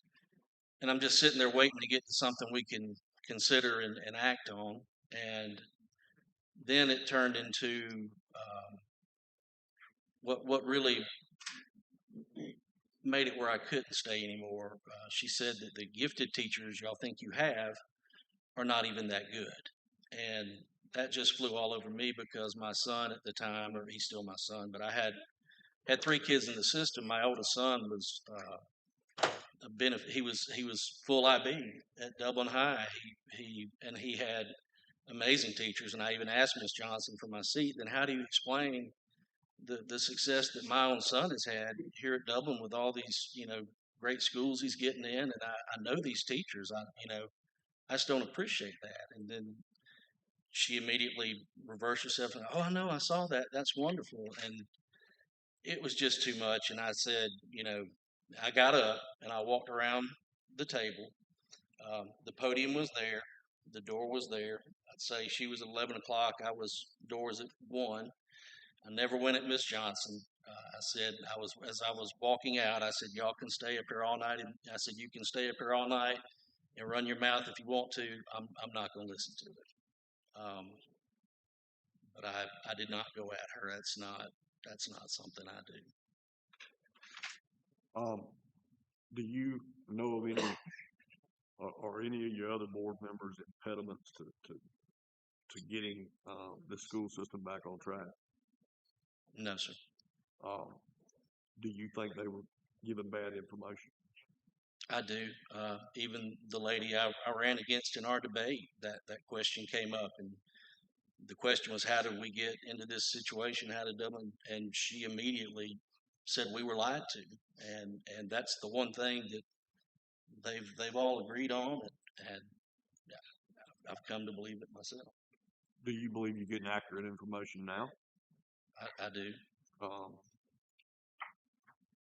Will you? Have we made progress on the cognitive issues? I know there's a plan. I know that, and I may be confusing cognia and well, let me back up. I remember a cognia finding being operations, and there was no purchase order system. We didn't know who we were buying from, how much, where it was going, and of course you can't do that. So we've implemented, or a purchase order system has been put in place. So on the operational side, I can't speak to all 7 findings, but what have you brought to the table in terms of transparency? I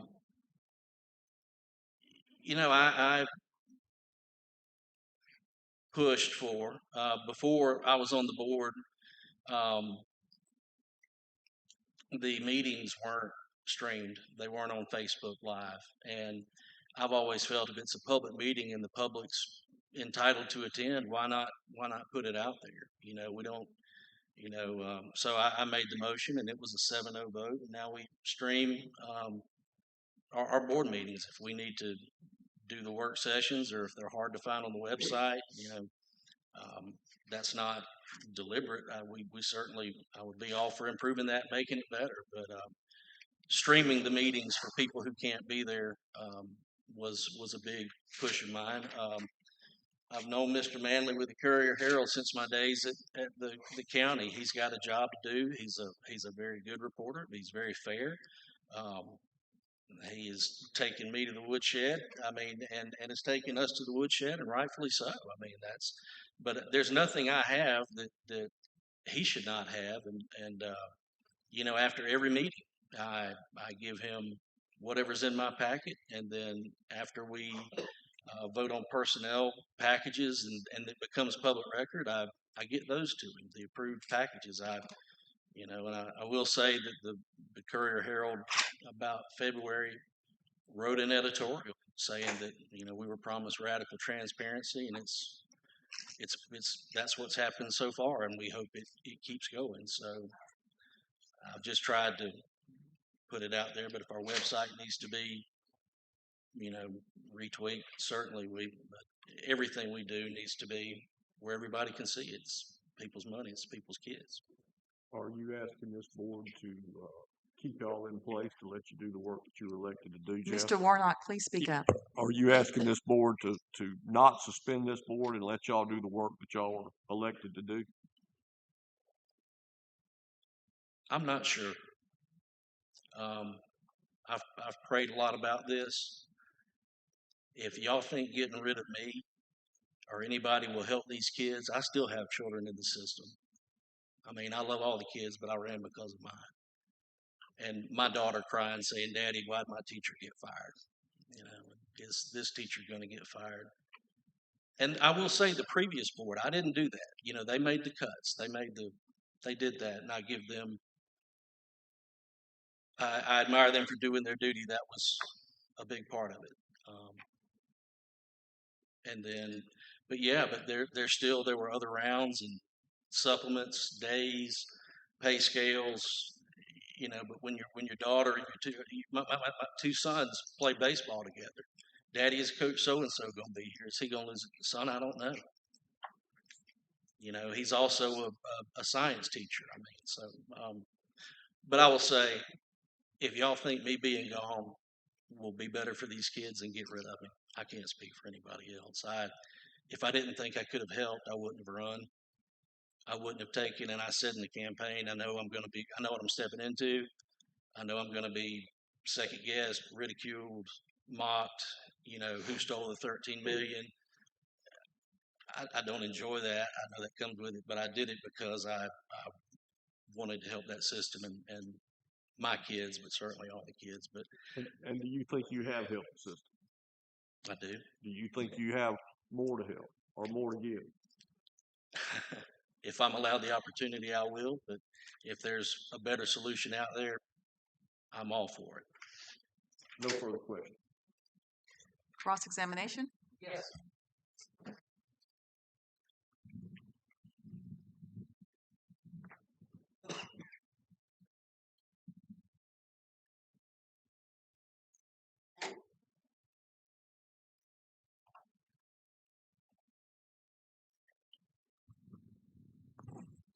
Mr. Warnock, are you okay if I proceed, sir? Oh, yes, sir. Okay. Sir, you joined the board in January 2026 after the crisis was public, correct? Yes, sir. And in fact, you ran for the at-large seat for Dublin City Board of Education November of 2025. In your words, you were, quote, eager to get to work on the district's historic financial troubles, correct? Yes, sir. On the night you won, you told the public, quote, thank you to the voters for trusting me to navigate this historic crisis, end quote, and, quote, restoring public trust in the city school system will be my obsession, end quote. Those are your words, right? Yes, sir. All right. There were deficits when you started on the board, correct? Yes, sir. All right, sir. Have you reviewed the DOAA, the Department of Audits and Accounts report that was issued the month you started as a board member? The special, was it that special report or the special audit? So that was not the audit. I mean, it was the DOAA's report, which is somewhat of an audit. The special, I'm sorry, I didn't. No, you're good. You're good. So not your Malden and Jenkins audit, right, and not the Georgia Department of Education summary, but the DOAA report. It's got a blue stripe at the top. Does that? I think if that's what I'm referring to as a special audit, if you could show me, but yes, sir, I think I've seen it. I have. I may be confusing two things. I'm sorry. And sir, the DOAA report recommended that the board's own members needed to be given training on how to review a budget and how to read a financial statement, correct? Yes, sir.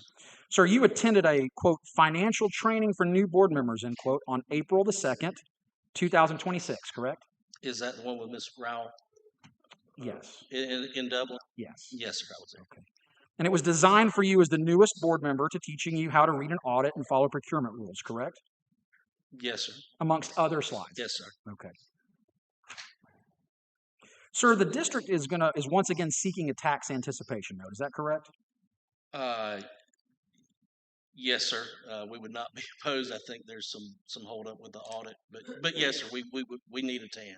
And that's great. You actually anticipated my next question. The holdup is that financial institutions will not give you this TAN because you have not finished the 2025 audit, correct? Because it's not been finished, yes, sir. And in fact, they also don't have the 2024 audit. Is that correct? Yes, sir. Okay.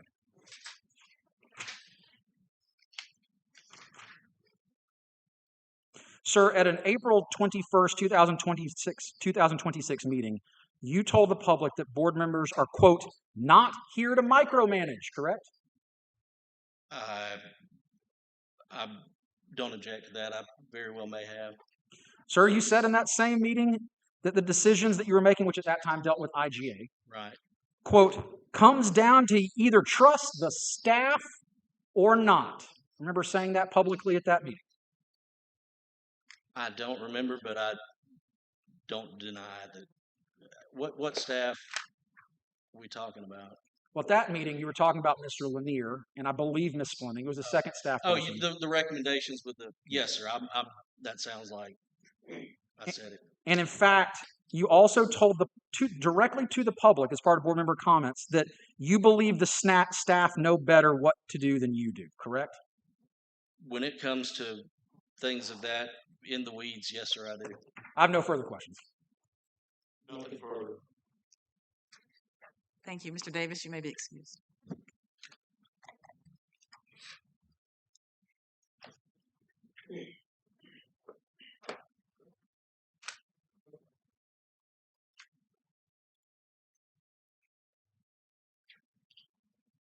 Board rests. The local board rests. Yes. Mr. Jonker? I just want to make sure that's clear that since this is a removal hearing for the members of the board, just for the record, that all board members were offered the opportunity to speak at their hearing by their counsel stating. Yeah. At that point, the department also has to vote the case based on this and prepare. It looks like the council may speak to this client. That's fine. Perhaps hearing officer, now might be the time maybe for a 5-minute break or a 10-minute break. Let's take a 5-minute break.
Joanne,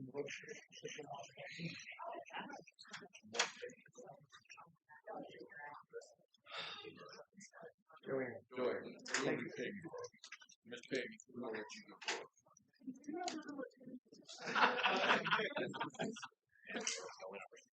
You're welcome to sit here if you want to. You don't have to walk all the way down.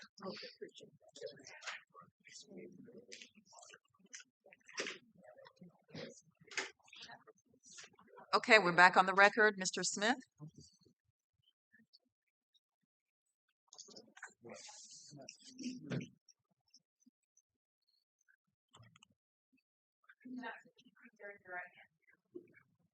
You swear.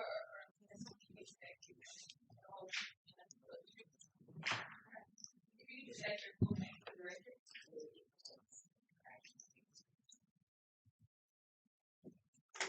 Ms. Johnson, I want to apologize to the board. There's a couple board members do want to make sure you have the opportunity to hear from them. Ms. Johnson, how long have you been on the Board of Education in Dublin City? I was elected in 2011 and sworn in 2012. So it's been 14 plus years.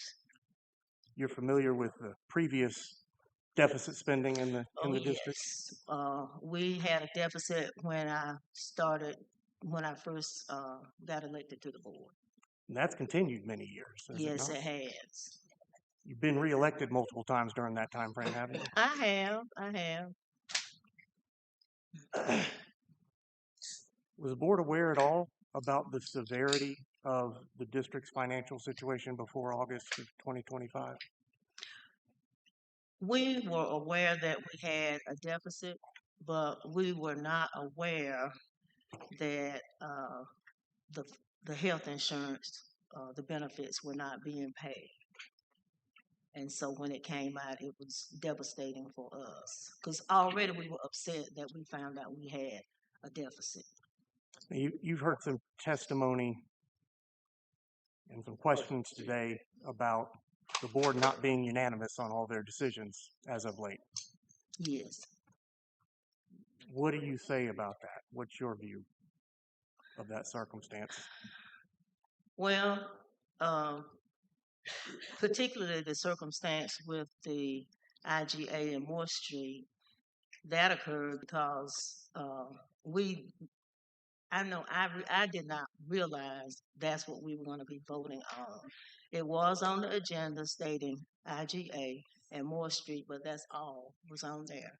And to the extent of what we were going to be discussing and what the plan was, I did not know until we got to the meeting. You think the board can work together? Well, I think we can work together if we recognize that when a board member raises a concern, then it's the responsibility of the other board members to pay attention to that and try to resolve that. Sure. Do you believe the board should be removed and replaced? Well, I believe we can do the work, but I do think that if we can't work together, if we can't work together and realize that we all have a vote, we all have a say, and we have to learn how to come together for the good of our students and staff. When we see issues that, just say for instance, if we need to cut something, yes, it may be something that you don't want to do, but if we don't have any money, we have to do the hard work and we just have to do it. Absolutely. And what else would you like this board to know before they deliberate and decide their recommendation as far as your removal or other board members' potential removal? Well, I do believe that the board members care about the school system, but I do think that as a whole, we have to make sure that we're considering all the students. Just say, for instance, during the process, we were told, Dr. Johnson testified, that we were not servicing some of our most neediest students. Well, one of the things, we need to find out is that being resolved?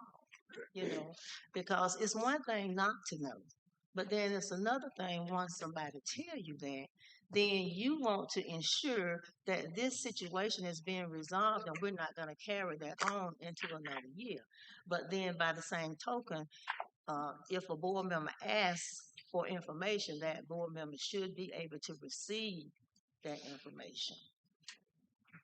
And one of the concerns I have is, as a board member, is, with previous superintendents, if we ask for information and we don't get the answer, and we continue to ask for information and don't get the answer, what is our recourse other than someone looking at us and tell us, well, you just have to ask more questions. Well, you just have to ask more questions.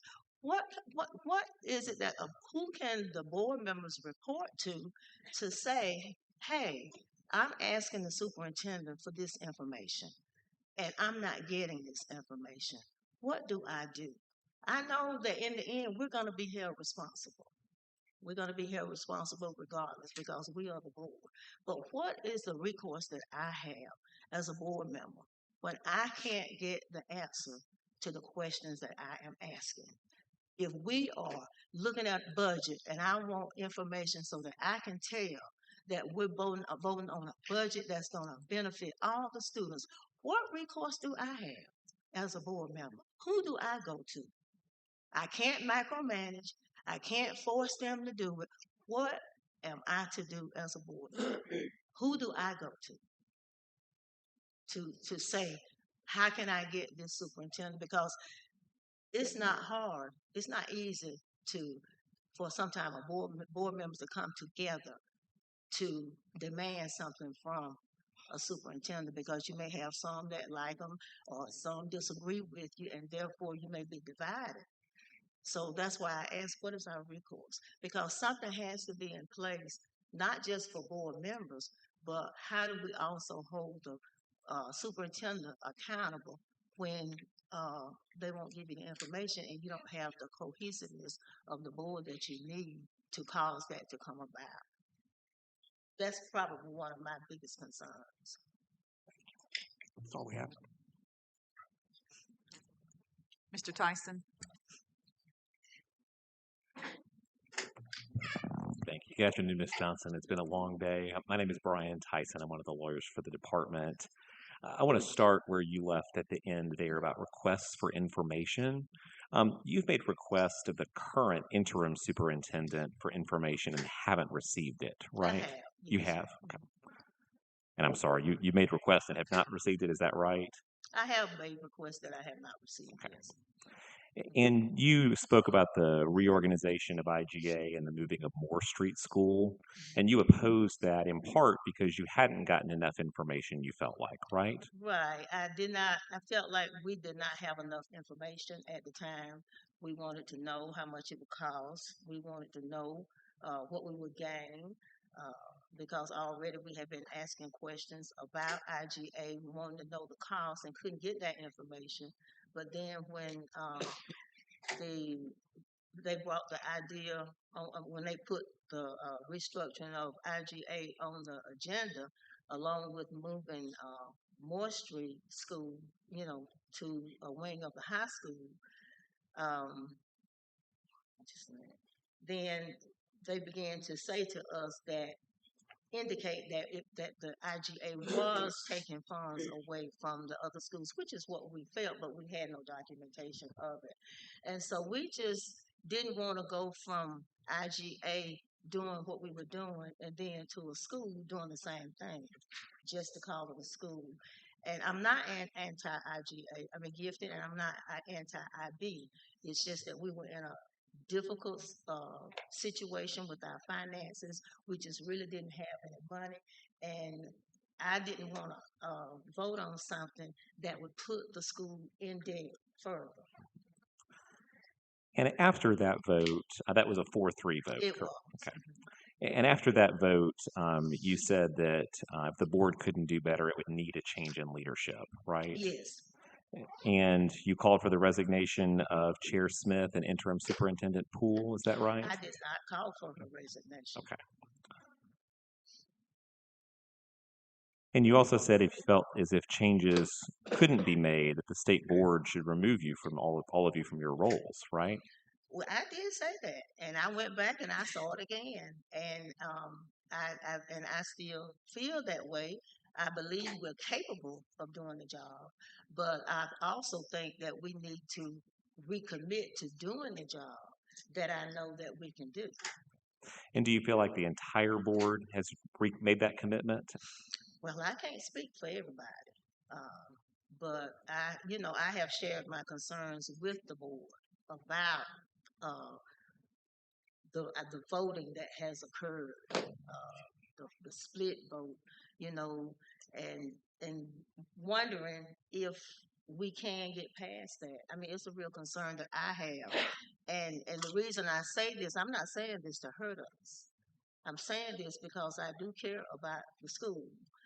And before I came here, my mind is made up that, if the state board decides to suspend us or remove us, I'll accept that because maybe if I don't know how the process would be, but maybe if somebody else got up there, they might be able to move forward. I don't know. There's questions regardless.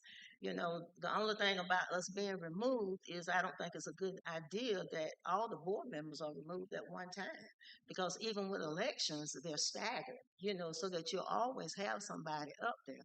But my real issue is that we need to make a real commitment as a board, as the superintendent, to come together to ensure that we're moving forward for the best interest of not 200 students.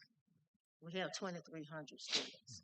And when we say that sometimes, it creates confusion because sometimes it's interpreted as if we don't care about the gifted students, and that's not it. It just requires money that we don't have. And we can delay some things for a little while until we come out of the debt, and then we can build the right way so that we're not in debt. Because since I've been on this board, we've had a deficit, and we thought we came out of it during COVID, and we were excited. There were a couple of years we didn't get a tan. It was just wonderful, we thought. But then, boom. And then with the special audit, we go back and see uh, all the problems that we did not know about. But I have to admit, I am glad we found out. I'm glad that we found out so we could fix it. That's my stance about this. It's been a bad situation, but I'm glad we had an opportunity to see it so we can fix it. The same thing with the cognitive report. I don't like it, but it's an opportunity to fix it and fix it in the right way. And I'm willing to do the work, and I do think that we can do the work. I just think that we need to be committed to do the work. Well, let me close by asking about two recent votes for you. You voted against the proposed supplement scale in the April 2026 meeting, right? Yes, I did. And you did that because you felt like it was too high, is that right? I felt like the supplements had not been cut enough. And then we've heard a couple people talk about the Dublin City Board adopted a budget 2 nights ago, Monday night, and you voted against that budget as well, right?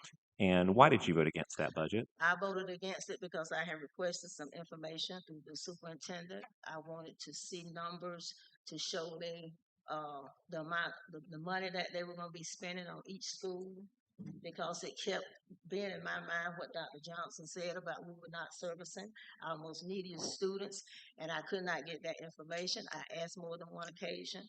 I kept asking, and finally I just stopped. And when it came time to vote on the budget, I couldn't approve it because I wasn't sure how the money was going to be allocated. Thank you. I have no further questions.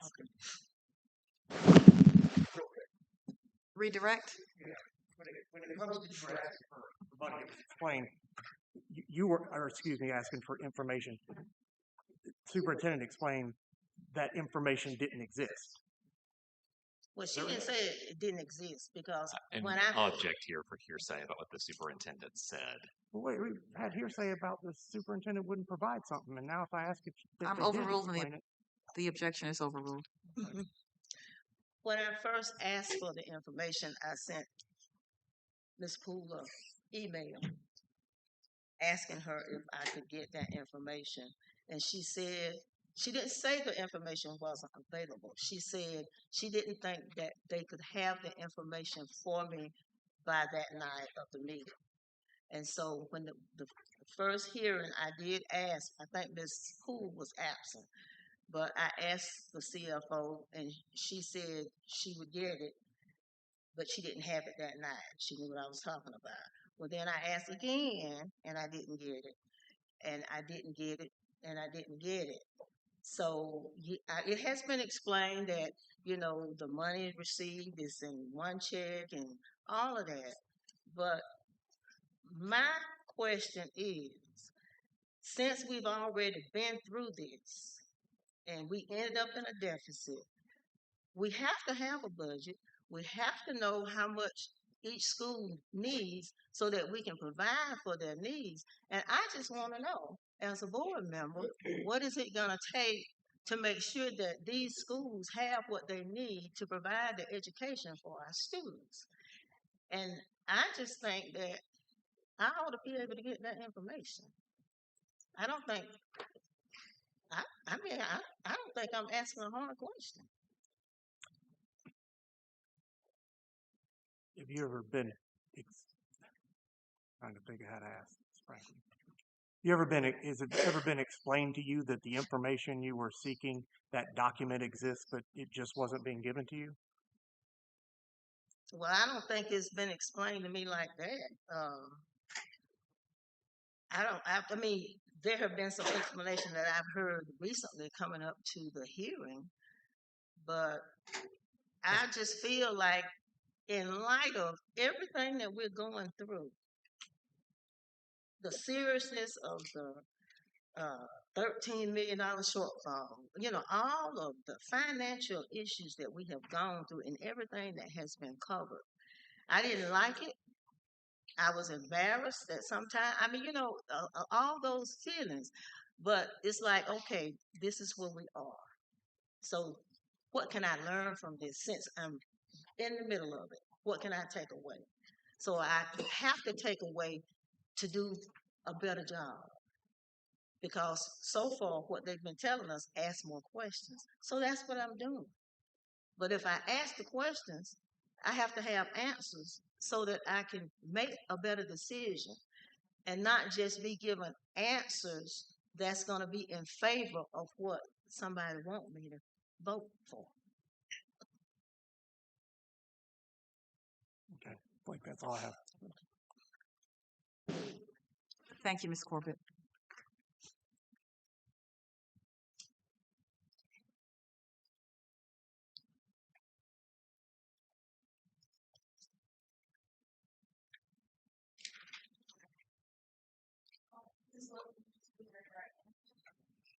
Do you swear or affirm the testimony you speak? The whole truth and nothing but the truth? Yes, ma'am. Right. State your full name. Go on.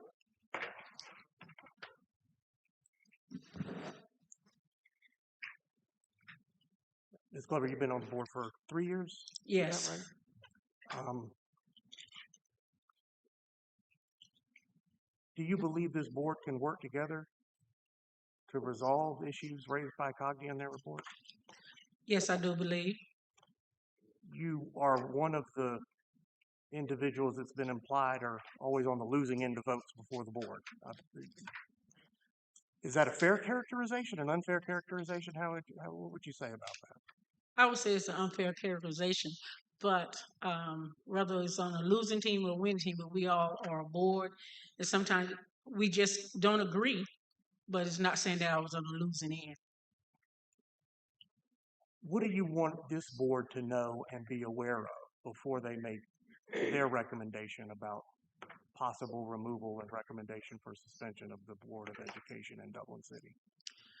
Well, what I would like for this board to know is that fact is we all are passionate about our district, our students, our community, and we're passionate about each other too. Sure, we're not going to agree on everything, but we do come to a common ground where we say, okay, as long as something has been explained to us as to why we said what we said, why we vote against it, and we just come together.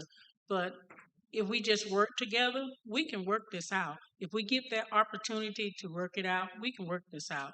Because this is showing that, you know how it is when you have seen something that has fallen down, and it's basically how you pick it up. So we've seen that we have fallen down. So now we're working together to pick it up so that we can be better, because we're going to learn that the things that we saw, questions that we didn't ask, now we know that we can ask those questions and we can look at the scope a little bit wider now, because of the fact that we all are passionate about our school. We are. Our kids, we are passionate about them. That's why we have such high tone voices, because we're passionate about it and we want to be heard. We want the kids to hear. We want the kids to know that we are fighting for them no matter what. We are fighting for them. That's all I have. Cross?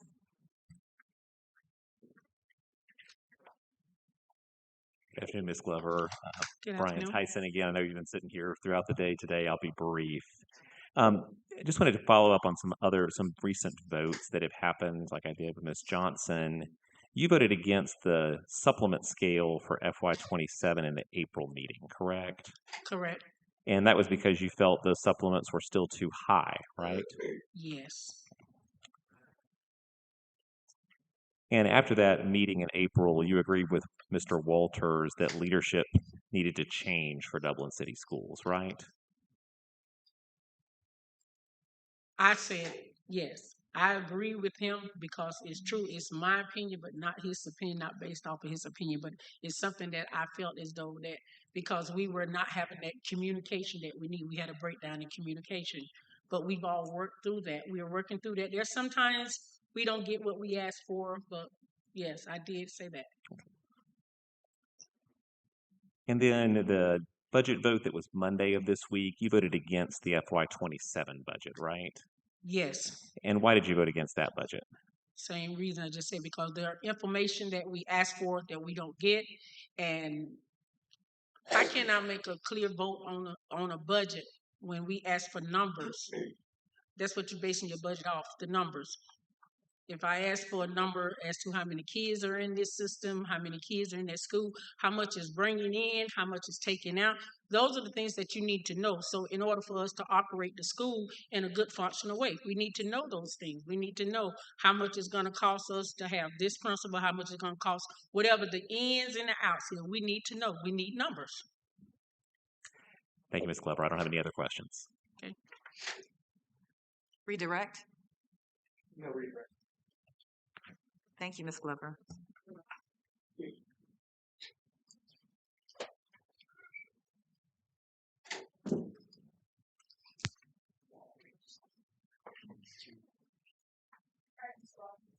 Do you swear or affirm testimony you say the truth, the whole truth, and nothing but the truth?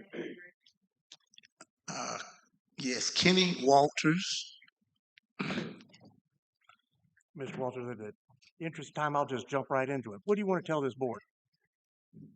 Well, I want to tell this board that this is a hard-working group of people we got here. I was chairman of the board for 1 year, the year of 2025. And during that year, we did a lot of things. The main thing that we did going forward in 2025 is we got with State Representative Matt Hatchett, and we came up with House Bill 803 and 805. And what we did was gave homestead exemptions to senior citizens. We worked that. The first of that year, we was told that we didn't have a deficit, that we was doing great, that we didn't need a tan. We was hollering out to the newspaper, we don't need a tan, we don't need a tan. And all of a sudden, the finance people come up and say, we're in a deficit. We're going like, what? I mean, what's going on here? So then we find out that they wasn't paying the employees' health care. We go like, what's going on here now? Then Chad comes up and said he was told I'll to lie. object here to hearsay. I heard Sustained. from our chief. Excuse me, Mr. Walters, I'm sustaining the objection, so you will not be answering that question. Okay. I was told in a meeting. Were you aware that the district wasn't paying their health insurance premiums? No, I was not. All right. So when that happened, we did things that we thought that we could do to make this district more stable financially. We turned over barrels, we did everything we could. We didn't want to lay any teachers off, anything like that. This board was working diligently that year to make sure that we did what we wanted to do. When they came up with us with all these reports, it was false information. We asked questions about it. We sent emails, we talked, nothing. Everything was going fine. We thought we was going on the right trail. But then we found out that we was not being told the truth.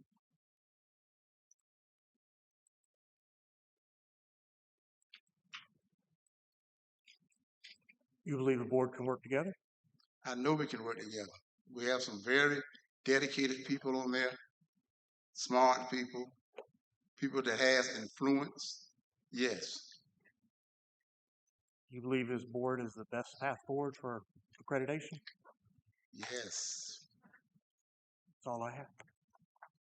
Cross, Mr. Tyson. Good afternoon, Mr. Walters. You've served on the Dublin board since January 2018, is that right? Yes, sir. I was elected in 2017 and started 2018. And you were previously a chair of the board as well, right? Yes, for 1 year. And you've previously stated that regarding the deficits the board was running, that there were some things you could have asked more questions about and didn't, right? Well, going forward now, but, you know, we took their word for it that, yes. And along some of the issues we talked with Ms. Glover and Ms. Johnson about, there were times that you were not informed about issues the board was taking up.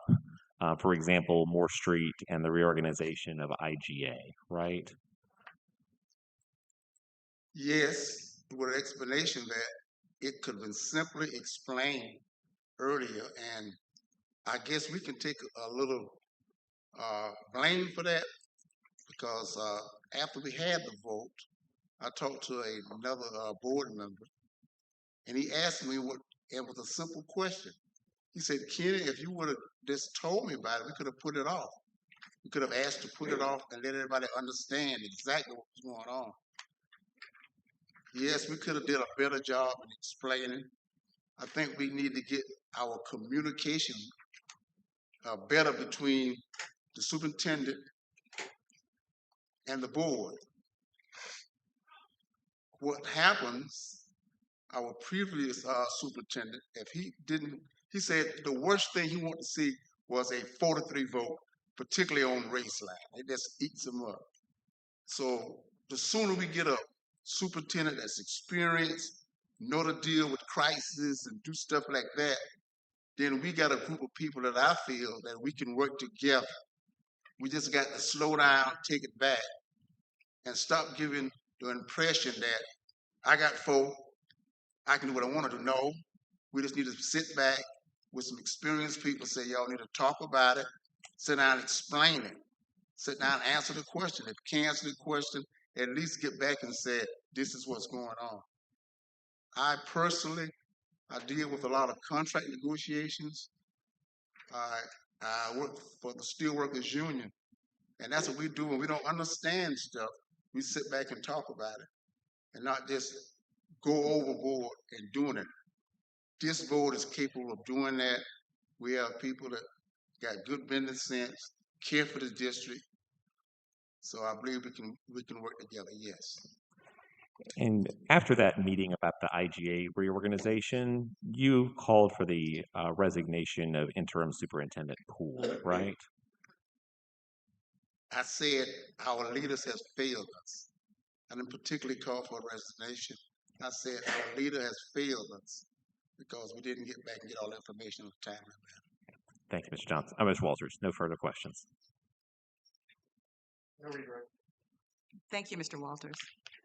Mr. Smith, was that your last witness? Yes, now no rebuttals.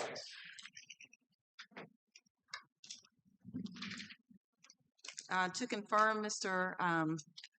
Yonker, you have already tendered the stipulated facts and the book of exhibits, and those have been admitted into evidence? That's correct. Exhibits 1 through 167 were admitted by the board at the beginning of the hearing. The stipulated facts and documents should all be in evidence for the purposes of the hearing. There are demonstratives that were given as far as table of contents that I don't think are technically part of the record, but they are demonstratives for use. If opposing counsel wants them marked, we can mark them. Otherwise, they're just for ease of use for the state board. But other than that, we would say that the evidence would be closed. And should we move then to closing, we would waive our opening closing and reserve for our second closing since we carry the burden. Mr. Smith, do you have any comments regarding the exhibits and stipulation of facts that are in evidence? I don't believe so. Okay. Then the evidence is closed. Mr. Smith, are you ready to proceed with closing? We have maybe a 5 to 10 minute break before we get into the regular closing on both sides, but I think we're going to be here for. Well, let me just say to the board, the time estimate for closings is around an hour and 45 minutes total. So would you all like a 10-minute recess before we go into that? Okay. So we'll take 10 minutes.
Okay, everyone, we're back on the record.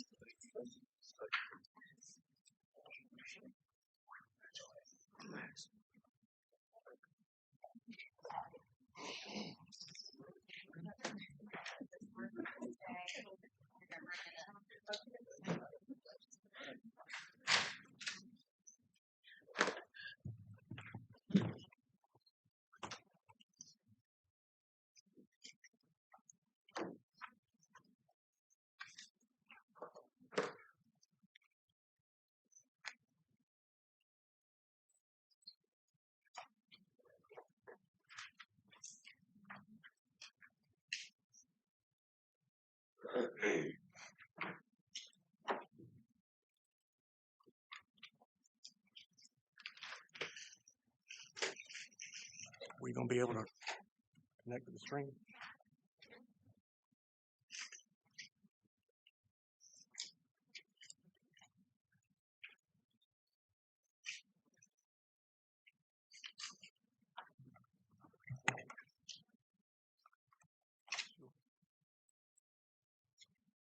Is there a secret?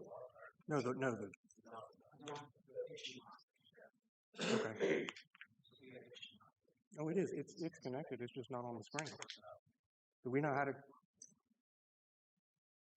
Is there somebody that can get information on the screen from the computer? Now we're there, I think. That looks like. Sure, I'm sure that's my.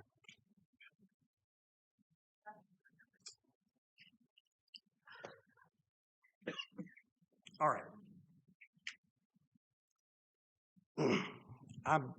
It's been a long day.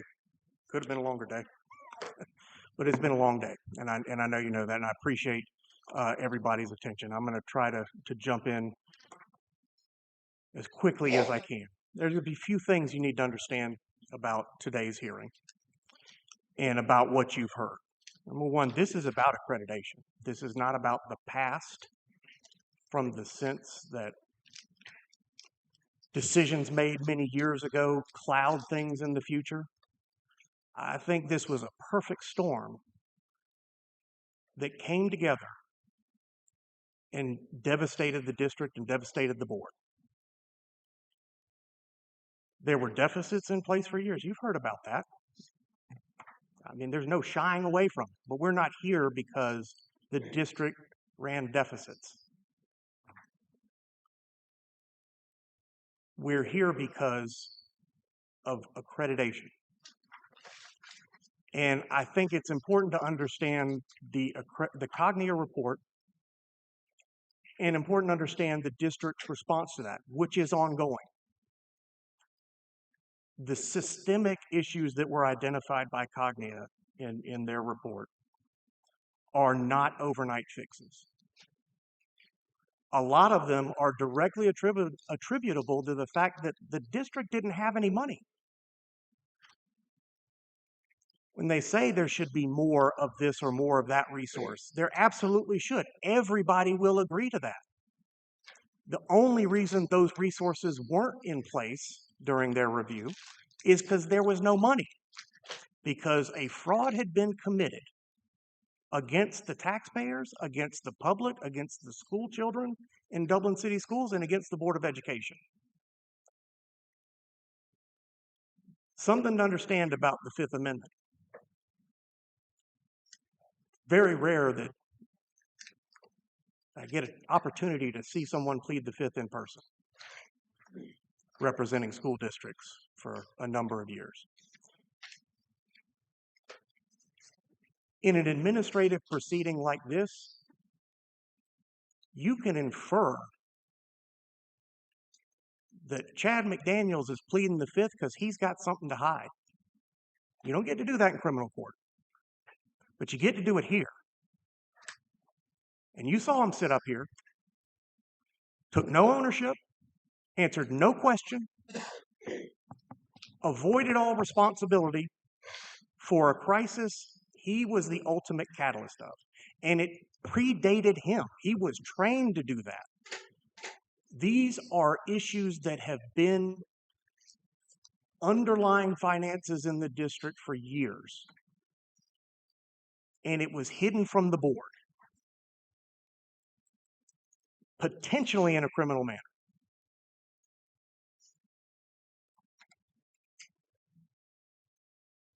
You also heard the board members talk to you. They haven't hidden from anything. They haven't refused to answer questions. They haven't pled the fifth. They've been busting their butts to try to remedy the crisis, the betrayal that they found themselves facing in August of 2025.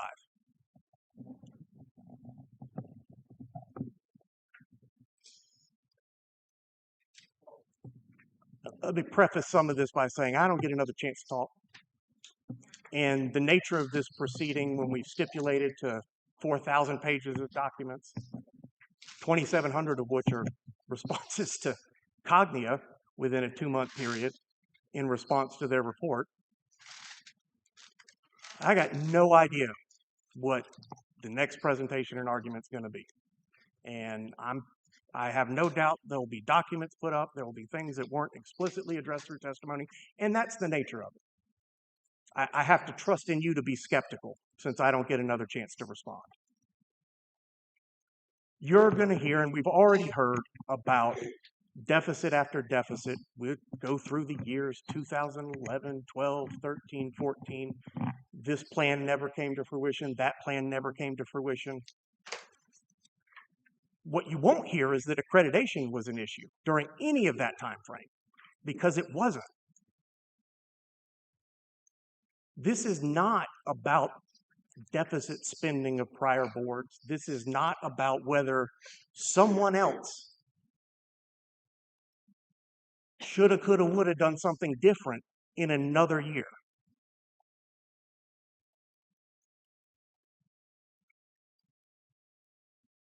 These are the folks that were elected by the people who live in Dublin City, by the people who send their children to school there.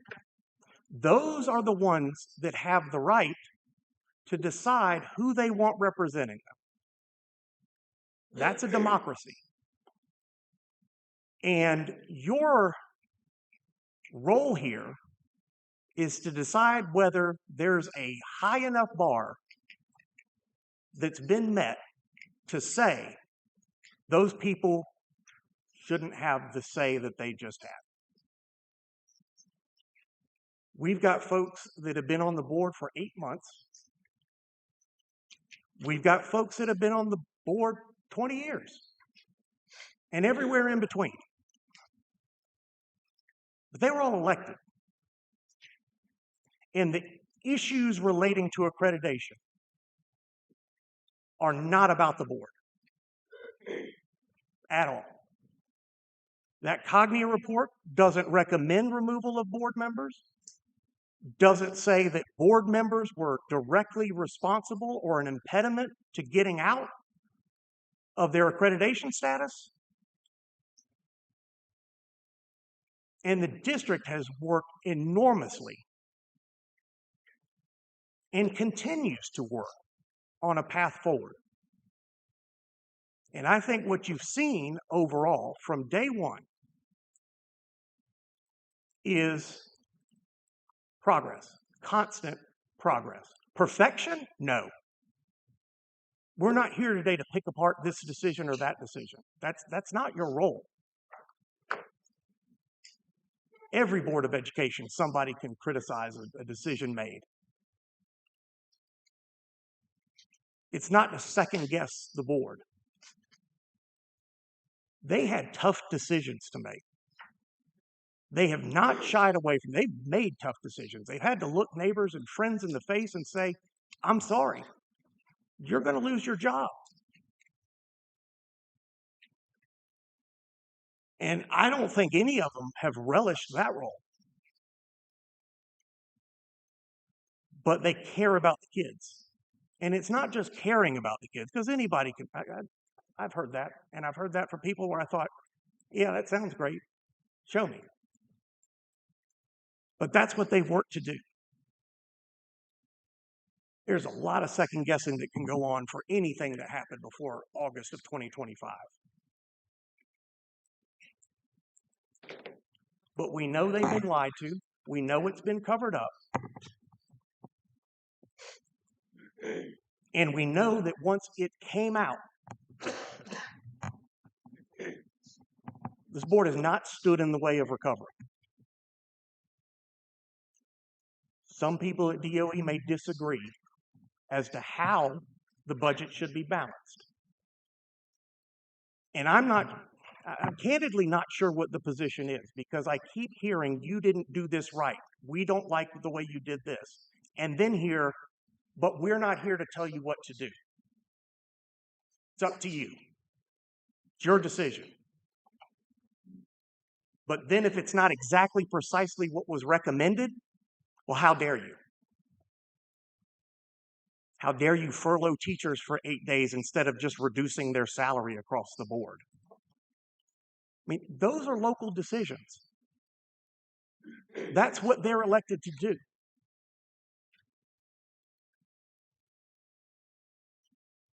And I don't think it's nearly appropriate to go behind that and just simply say, well, we don't like the way you did it, so you ought to be removed. Some other people ought to be appointed who will not have to be responsive to the voters for quite some time, depending on the particular seat.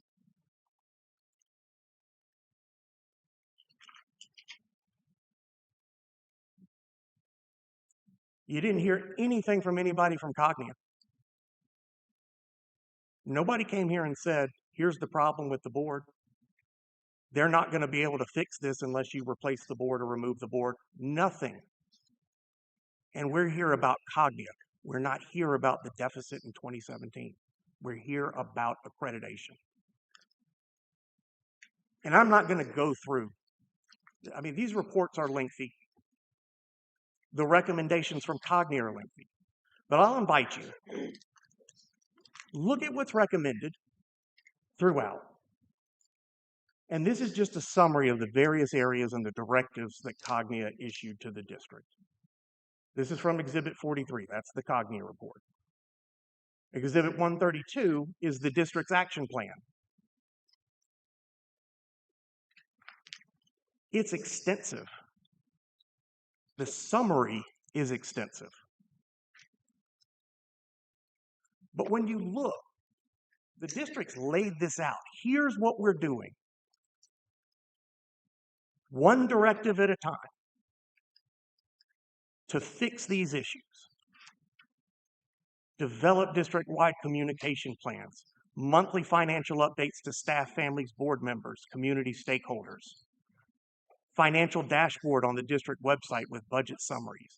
Now, you're going to hear that Cognia's immediate response was, you've only finished 2 things. Yeah, because these are things that have to be implemented over a long period of time. I wouldn't trust Cognia if they simply said, oh, you said you're going to have meetings next year? Well, that's good enough for us, fully accredited. They're not going to say that. They want to see the receipts. These things are not going to be completed immediately. Every single one of them has a time frame for completing. How we're going to monitor it. What artifacts are going to prove it. This is from one directive. This is another directive. And how the district's going to respond to it. Board training. Stakeholder brochures. This is going to be done quarterly. There is nothing from Cognia that says this isn't good enough. Their response is, you've done 2 things, you plan for the others, and we're going to make sure you're holding to this when we come back in a few months. And the district's going to hold to this.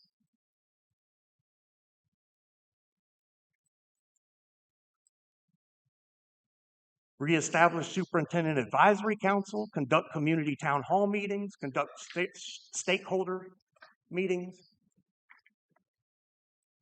That's just one standard.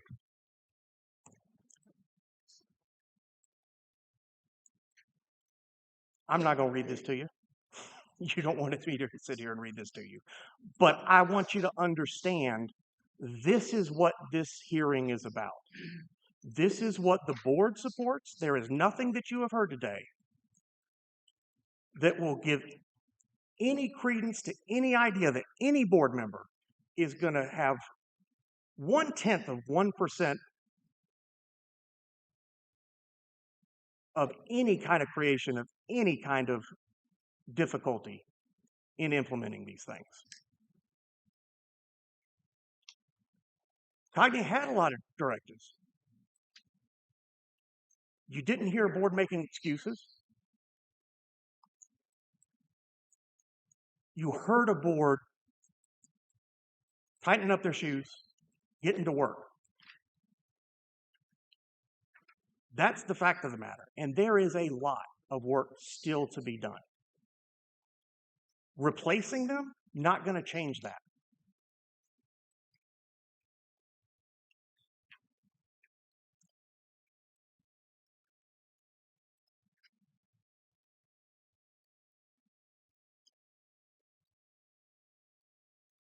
This is a law, the reason we're here, that was put in place a number of years ago by the General Assembly, and it's because of valid concerns. If a district loses its accreditation, the consequences are staggering for its students.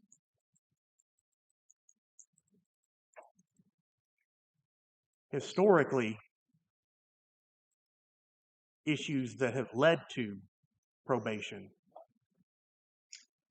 led to these kind of hearings, are about intentional bad acts of board members, not board members being on the board when administrative bad acts came to light.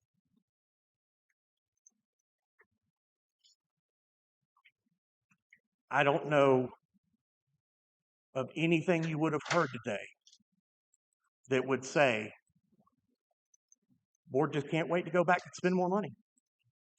Can't wait to run a deficit. Nothing. The attempt was made to tell you that. You were told about how they're back to their old habits. And yet you've heard no testimony, no facts about the board engaging in old bad habits.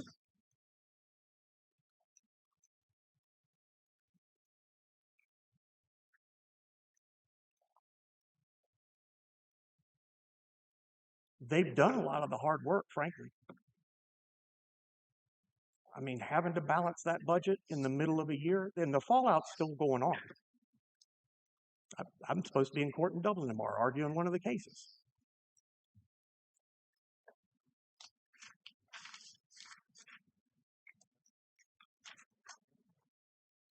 This board needs to remain in place.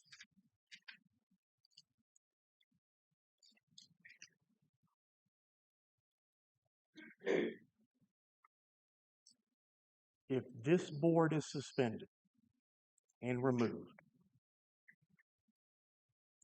and replaced by other appointed individuals, and I have no idea who they would be, neither does the state board, I would assume, other than they would live in Dublin.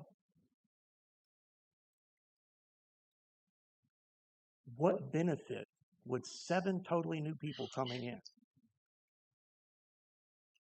bring to the students of Dublin? It wouldn't affect accreditation at all. Not one bit. And we know this board, they may disagree. They'll disagree on things. Board should. That's how democracy works. If you don't like the way your board member's representing you, run for office, vote them out. That's the option. That's how our society is built.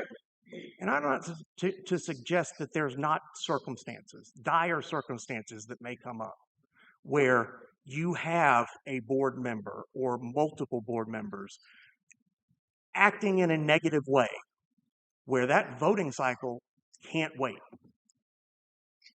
There are. That's why the law was put in place. But that's not this situation. This is not that circumstance.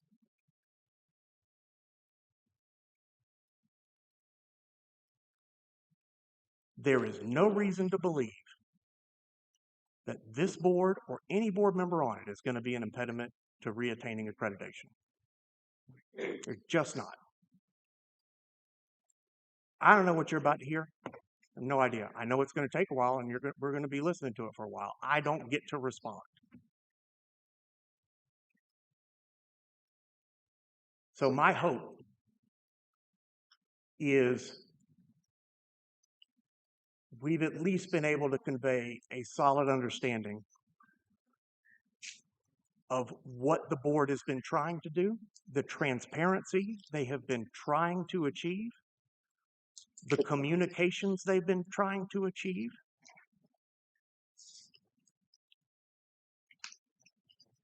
and the resources as best can be allocated in a tight budget situation moving forward that will continue the improvements that are already starting in place as a result of the fallout of the Cogni report.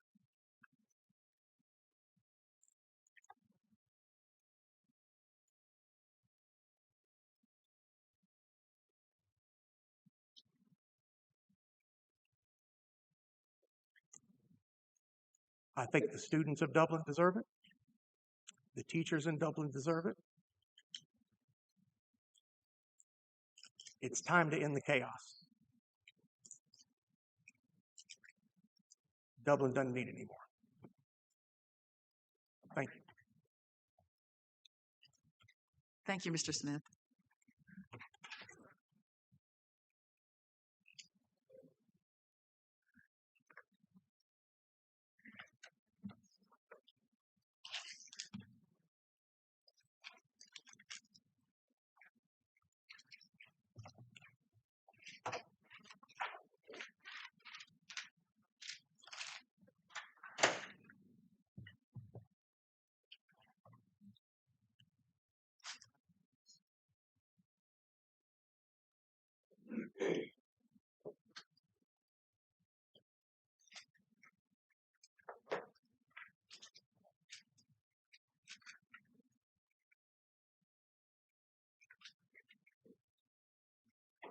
All right, here comes the part that y'all are least excited about, which is having to sit here through what I told you would be a longer closing. I tried to give you a short opening because I told you it'd be a longer closing.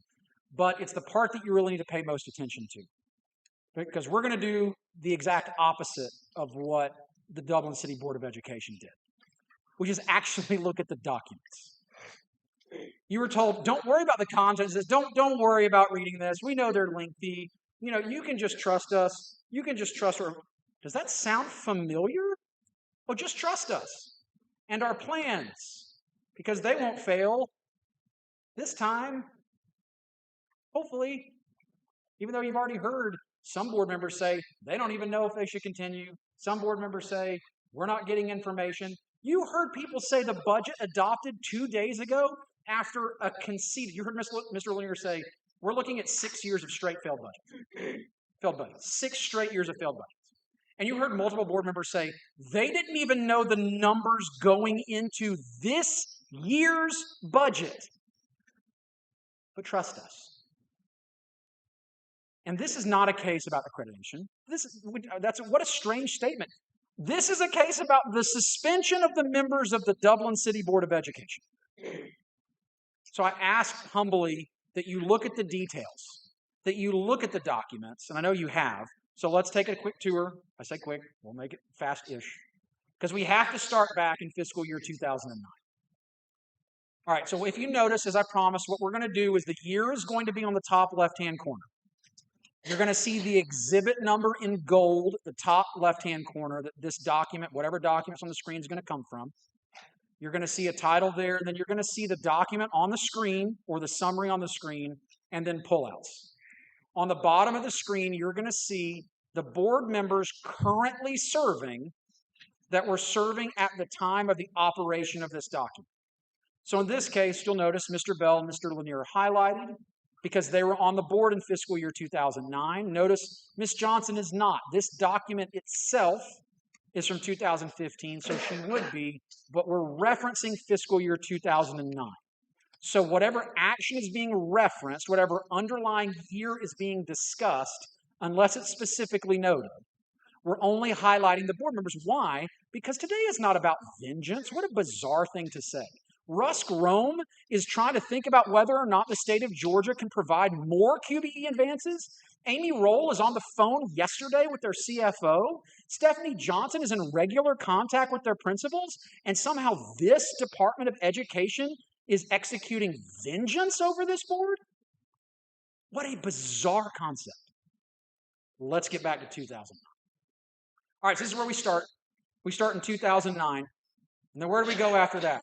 I would like for you to remember our great witness, Mr. James Lanier. He said if there was ever an audit with inadequate controls or no controls, that should immediately be looked at. We have to act on,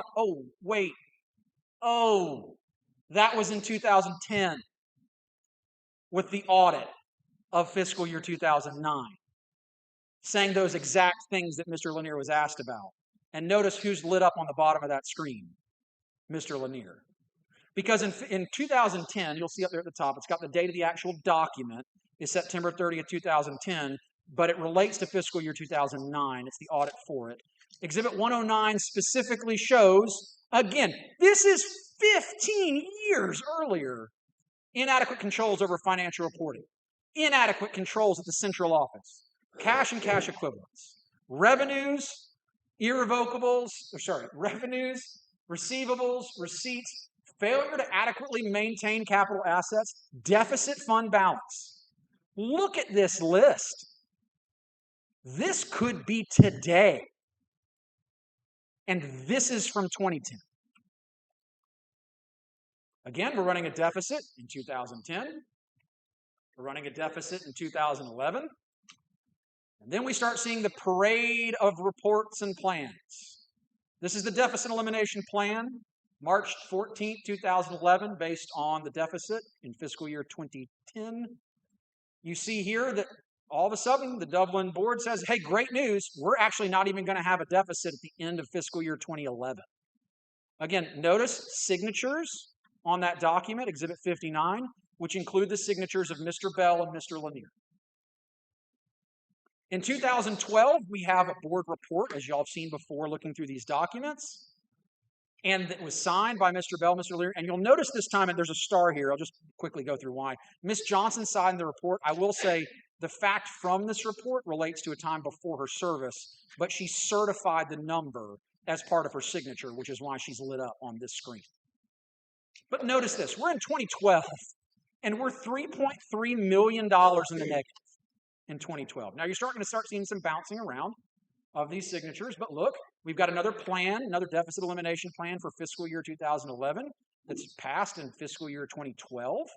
There's signatures again. Notice we've got 3 current board members that have signed this plan, again saying, hey, great news, at the end of this fiscal year, we will not have a deficit, and they did.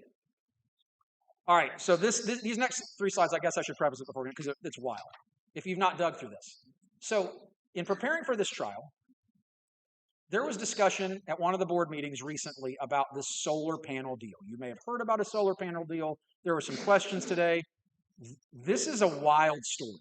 So wild, in fact, that as the evidence shows, because it's on one of the board meetings that was stipulated to, John Bell actually yelled at the public that he didn't want to hear any more about these solar panels. Well, unfortunately, we got to talk about the solar panels. Why do we talk about the solar panels? Only because, really, when we prepare the evidence for this case, the Dublin City Board of Education inserted 2,800 pages of documents. And guess what 1,500 of those 2,800 documents had to do with? This 2013 solar panel deal. So as much as Mr. Bell doesn't want to talk about it, Mr. Bell has chosen to talk about it and has actually sought to talk about it. So let's look at this. Why is this a big deal? Look at the credit rating of the Dublin City Board of Education in 2013. This is one step above junk. At the board meeting, Mr. Bell actually said he was very unsure why this was a bad deal. All the other parties, everyone else at the table was excited and clapping. Of course they were, because they took the district to the shed in this deal. All the other parties, if you look, had contract attorneys, big law firms, and a local attorney signed it on behalf of the board. What's weird about this deal?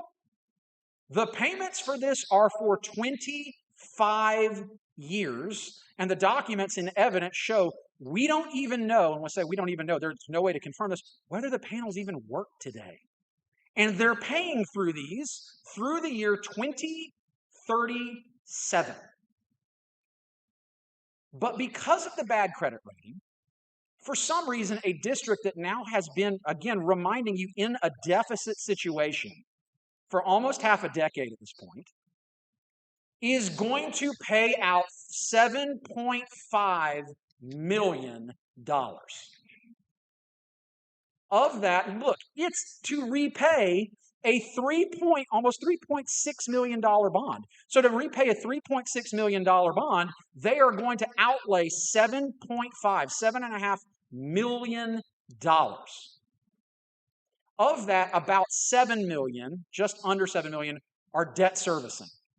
You're going to place that, which is why you've heard about the $300,000 to the state health benefit plan. What they've not talked about is the underlying $300,000 they're paying on the solar panel deal every year. Now, again, they didn't testify to this. No one has spoken to this, but I want to be fair in the evidence. The truth is the truth is the truth, right?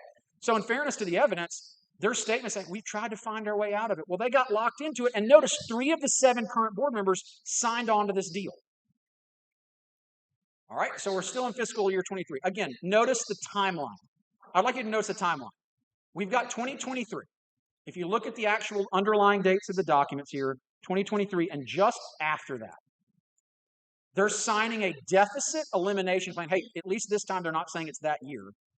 But after taking on $7 million of financing debt, they're going to say that they're going to be to a positive cash fund, or positive general fund balance, by the end of fiscal year 2015. Another failed plan. All right, so now this is the part where I think both sides agree. There's no way to trust any of the following numbers for these next couple of years other than to know they're deficits, right? Because we know that right now, this is what the board signed. But what's going to happen if you look closely at the exhibits? There's going to be a snapshot number. This is the number that they say, hey, here's a snapshot in May 2013. They're $2 million under. But what happens sometimes is then you get locked in at the end of the calendar, or at the end of the fiscal year, right, which is the end of June. And then you'll look at a next year report, because that's going to then go look back, and you'll see multiple years where they drop that number $1 million or $2 million lower. So you might have a number that was $1.9 million one year, but that same exact snapshot moment, just 6 months later, I'm not talking about that current time, that snapshot moment is now $4 million instead of $2 million. But it's always deficit, and we're talking multi-millions. All right, so we've got that in 2013. Again, under in 2014. All right, so now we're to 2015. They're actually hauled in front of this body because this body wanted to ascertain why the deficit has been allowed to continue for over 6 years. So after being in front of this body, again, with this board saying that they didn't know the problems, when Dublin is hauled in front of the state board in 2015. Now look, again, 2016, we're $4.25 million under at that close. We're 4.5 in fiscal year 2017. And again, notice this little side entry here. This was another little thing that pops up. But there was a journal entry for Dublin that showed that they were, and it looks like the middle projector is flashing, but the side projectors are continuing to show. They looked and they found out that they had been not classifying their federal money correctly and had to reclassify later in that year $1.8 million of deficits into their general fund. And then back in 2017, this body called the board back in front of it. Again, for this board to say they're not aware of problems, notice we have three lit up people, including two individuals that testified in front of you. One of them that made it sound like there wasn't any problems and they didn't know there were any problems. If there were any problems, we would have got on it. This is the second time they're in front of the state board. And the audit committee of this body said that politics, bad publicity, and negative cash flow were culprits here. All right, now we're in 2017 again. The specific numbers here, it's hard to tell, but this is a snapshot. Again, to the extent that we're talking about. Notice Mr. Bell, who's currently on, is the chairman. Mr. Lanier is the vice chairman at this point. So when you talk about people that would have this, notice that most of today's serving board members have served in a position of leadership at a various point. 2018, we are, see, again, magically back up to 4 million. It's weird how these things bounce around. I will notice this, by the way. For the first time, what do you notice in the bottom row? Mr. Walters is lit up. Why is that important? Because in 2018, we now have the majority of the current board that is now lit up for the rest of this presentation. So even to the extent that there are some things you specifically don't want to hold against a later board member, this is the majority of the current board. So if you're thinking about, can this board do X? Can this board that often goes 4-3 do X? We are now to a majority to tie the majority of the current board to. 2019, 4 million. Now, this is interesting. So this is 2020. So we got a big drop, right? We're down to $600,000. Or are we, is the question. Right? The question is, are we really down to that amount of money? What do you notice about this year? This is COVID. Notice that we've dropped it. It's May of 2020. Notice how facilities have been closed, right? So a lot of the fixed costs have dramatically dropped that were unexpected. So there's reasons for this immediate precipitous drop. Also, you're going to start seeing money flooding in. But also, notice that they made a $2.8 million downward adjustment in the year before. Why is this important? This next slide really kind of sums up a lot of the concerns here. In 2020, the then board certified in writing 4 different deficit amounts across 5 different documents for the end of fiscal year 20. Either certifying it will be, or it was, or not, sorry, it's not, it will be, it was as part of a plan, or it was as part of a report, or it was because of their own finances. And I want you to keep remembering as you go this is the board that we're supposed to trust to keep accreditation, but not because of accreditation, for competence. 2021, again, notice 2020 was at 600,000 because of some temporary fixed costs that were down. We are back at at $4 million. And this is when the COVID money starts to flow. But hey, good news in case anyone was wondering. Dublin was very quick to say out loud and in writing with signatures, great news, the deficit is over. The deficit is over. Now what they didn't say is, good news, the federal government pumped us full of cash so that the deficit is over. But hey, good news, the deficit's over. And then in 2022, this is an interesting thing. It's a 2022 plan. Based on the date, it's technically fiscal year 2023. But this is their 2020 deficit reduction plan, which is going to be published in 2022 in the newspaper for their 2020 plan landing in 2023. They had a strategic plan in 2023. This is one of my, I say favorite, not in a good way because I hate this, but look at this statement. We no longer see finances as one of our primary challenges. Now, this is their strategic improvement planning report. It's got its own story. If you read it and look at it, it's lengthy, but I think it's worth it. Why? Because it was a plan their website says was supposed to be a 22 plan. It's passed in 23, and it's their 22 through 27 plan. And great news, they no longer see finance as one of their primary challenges. People that are carrying out this plan are some board members, other leadership people, Mr. Bell specifically listed in this report. But this report was authorized by a vote of the board. So this does tie back directly to the knowledge of the board. And again, board members are referenced within it. Look at the goals in this plan. What do you notice here? First of all, this looks remarkably like the action plan that was presented to you in the first closing. Let's maintain a positive fund balance. That did not happen. We're going to decrease the number of audit findings. That did not happen. We're going to maintain monthly financial reports to the board. They were spotty, and that did not happen to the present day. How was this hidden? $19.7 million in COVID money. Fiscal year 20 through 24, you're seeing it there.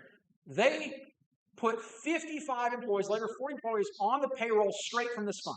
So money that you know is temporary, not to maintain the district for just that calendar year or fill a gap or save a program, all these extracurriculars that now opposing counsel seems to be concerned about in a cross-examination with the current funds.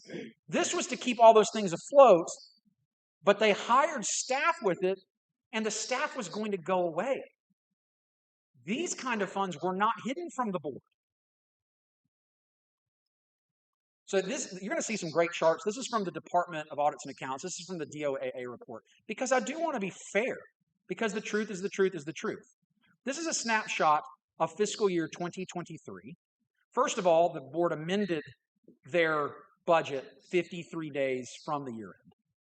But look at this. You've got $4.4 almost million of an overspend over their budget in fiscal year 23. Now, to the board's credit, they actually got more revenue than they thought. They got they missed their revenue target by $2.4 million.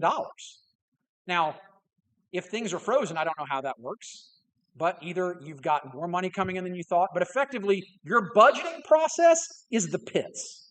That's probably not a good legal term, but you missed your income by $2.5 million, and you missed your expenditures by almost $4.5 million. The net effect is negative $2 million. This is the deal with 2023. We know this from the Malden and Jenkins report, which, by the way, we're talking about Malden and Jenkins just to remind this board, the Malden and Jenkins report is actually inlaid within the Dublin City Board of Education's 2023 financial report. It's not some standalone document that came from nowhere. This board released the report. They budgeted for a $400,000 surplus. They had a $2.3 million loss, but yet were publicly trumpeting in their strategic plan a $4 million surplus.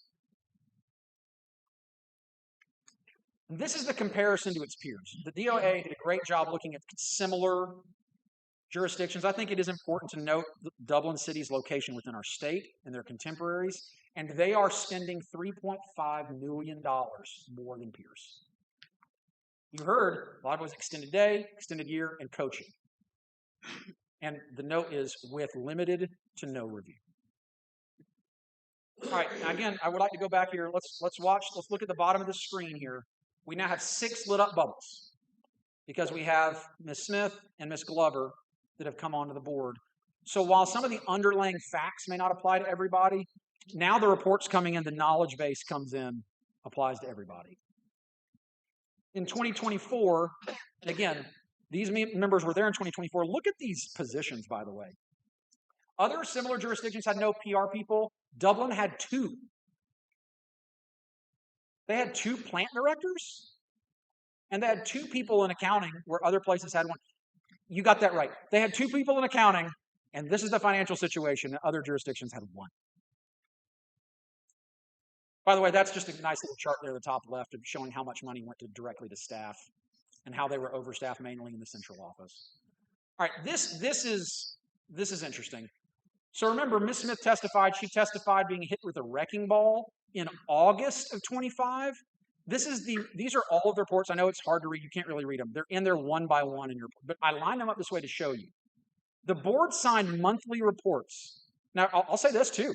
Of these exhibits, about half of them were in the state's custody. The other half were not given to the state, but they came in because Dublin City put them in evidence as part of their documents that they wanted to put in, even though they hadn't sent them to the state. And look, it's a deficit every single month. Not only that, in December of 24, look at all the board signatures for a $7.3 million deficit. They say they're being told, don't worry about it. At what point does any rational actor of any kind on any board say, the number is big enough that I can't trust it? This is almost a calendar year before the quote-unquote crisis, before this is pre-wrecking ball. In case we're looking at a description, this is 8 months pre-wrecking ball. This is the plan that was signed in January 2005. Again, with the numbers, it's nuts, by the way, to say, hey, we're signing that we're $7 million under in December. Now, let's give them some credit. Obviously, we know some additional revenue does come in January and February. So if we were going to see $7 million as a low point, because it was going to spring up a little bit, because some of the revenue is going to increase with property tax coming in. Again, the truth is the truth is the truth. But to somehow now say that somehow in 25, we're going to get it down to $1 million. Into 26, we're going to get it down to 200,000. We're going to have a surplus in 27 and signed is wild. Also, the DOAA report showed that in 2025, there are all kinds of things that are being paid for in the midst of deep deficit spending, out-of-town leadership retreats, and you can see the rest of them there. I did want to take one snapshot. We're talking about big numbers of just a snapshot of the little stuff that the DOAA has found. If you haven't had the opportunity to read it before you make your decision, I would ask you to look at the information in that report. This is an example of how a year would work. You have negative $1.8 million on paper. I think opposing counsel would say we can't trust it. You heard witnesses say we can't trust it. But it's $1.8 million under. On May the 31st, 2025, it's $2.6 million. Now, in February of 26, looking back to July 1st of 2025, they're now saying that at that time, it was actually $4 million. So somehow, we increased by that much money in one calendar year with multiple levels of reporting. But as you know, the state weren't getting signed reports at that point. They weren't being sent in consistently at that point. Here's the crisis. Look, I gave you red font and everything in the top left-hand corner. We've made it to the wrecking ball, right? So it's August 2025. Here's your crisis. Those are the exact numbers from all the testimony. That's an email on the left of the Department of Community Health about the withholding. While we're on this slide, I did want to mention this. Mr. Smith did not accurately quote to you Georgia law as to an individual invoking the Fifth in terms of whether it should be held against him or not. There is case law should the board chair or should the hearing officer like it after, but that was not the correct citation of law. However, I would just point out this is not a party. He's a witness, and so the implications of a party and a witness are different under Georgia law. I won't go into details. He also pled the Fifth in questions related to whether or not he talked to the former superintendent about it, exactly what he said to the board when asked questions by us. So if you're making adverse inferences, he pled the Fifth to both sides. You can't really take it one way or the other because he pled the Fifth both ways. All right, so there are your exact numbers there. Here are your QBE advances by apparently these vengeful people. Russ Grown, the liar, right? The liar, the vengeful person, advocated. He didn't even have the ability to do it on his own. He advocated for $5.5 million to come early to Dublin. What a bizarre villain to try to cast in the story. That half of the opening arguments, by the way, what an interesting note, by the way. Opening's supposed to be what your evidence is going to be, that you wrap around to closing. Those clips weren't played in closing. There wasn't really much discussion in closing. Why? Because as the evidence came out, that witness that we thought you were going to hear from, Marcy Poole, who had to step out of the room to be sequestered to be a witness because she was the interim superintendent, who wasn't called during Dublin City's case? Their interim superintendent. Why? Well, it's our contention in our arguments because once that the testimony of Miss Williams and Dr. Johnson came in, it was very clear that Miss Poole was actually the one asking for multiple versions of the budget, asking for them to run this scenario, that scenario, which is why there are so many assumptions at the top of all of these budgets. And then Ms. Poole didn't even testify in front of you after being sequestered all day. All right, so not only that, obviously you heard about the people there. I won't belabor the point. I will say, please note at this point, we do have all 7 buttons lit up. So Mr. Davis's face is now in color for the remainder of this presentation. So here's the crisis. By the district's own admission and by the board's own admission, we're at a $13 million deficit in October of 25. It's fiscal year 26, but notice Mr. Davis has now been unlit up. I guess I should say I had one more crisis slide that required him to be not lit up. So we've got the DOAA report. This is the report right here in case you're looking at it. If you're, I thought about playing the wrecking ball interview that was on the news that's about 2 minutes long that Ms. Smith did. But again, this argument's not to be vengeful. She's not holding, excuse me. It's on her kitchen table in there. You can freeze a frame and see that it's sitting there. So in January of 2026, the board is actively reviewing this report. Look at the findings. And again, this is now, let's do a different time run. This is now 8 months before they pass a budget. So they got 8 months from all this information to figure out their current budget. And to try to actually come up with, well, I don't know, numbers to be able to share for their current budget. Here's some charts from the DOAA in their report here about where you've got surpluses, and obviously look at the bottom left-hand corner. You see 3 charts. We did 2023 as a snapshot. I apologize, it's a little small on some of these that aren't as bright. But you can see, look at the way they blew those budgets. 4 million, 4.5 million, over 6 million. Sorry, almost 7 million in fiscal year 24. This is the board that we're supposed to trust with the budget, the one that for fiscal year 27 isn't giving some members of their own board the budget? The people that might vote no don't get the information? And then we get the Malden and Jenkins report. I'll try to be really brief on this, but it's hard to be really brief. Look at this timeline. November 23, the auditor requests the records. Look how close that is to the end of the fiscal year. March 24, the field work begins. November of 25, we have all of a sudden lost a year and a half of life. The district finally provides the records. Now, Mr. McDaniel is not the only one involved. Notice that the only reason they did that, you heard, is that the state actually assisted them in being able to secure this audit. Now I would ask this board, it's hard to say when there are 2 boards, I would ask this board to remember something. The contents of how documents get to an auditor, whether it's a letter, an email, carrier pigeon, would that be handled by staff? Yes. Would questions from a board about whether an audit is even done, would that be important? Oh, why is it important? Remember what the banks were conditioning their TAN loans on? Audit reports. You're not getting audit reports. The trouble with the TANs is not some crazy conspiracy vendetta against this board. This board's not doing audits. They're here trying to save their jobs, and they're looking at you and saying, nothing to see here. We don't even have a 24 audit. We're not even able to look at numbers from 3 years ago for this hearing. At least audited numbers. And they've told you not to trust the non-audited numbers. So they said, don't trust what you do have, but we're not going to give you what you need. Here are the 8 findings. Now, this is what Mr. Lanier was probably thinking about. But oh my goodness, how much of this looks like the audit from over 15 years earlier.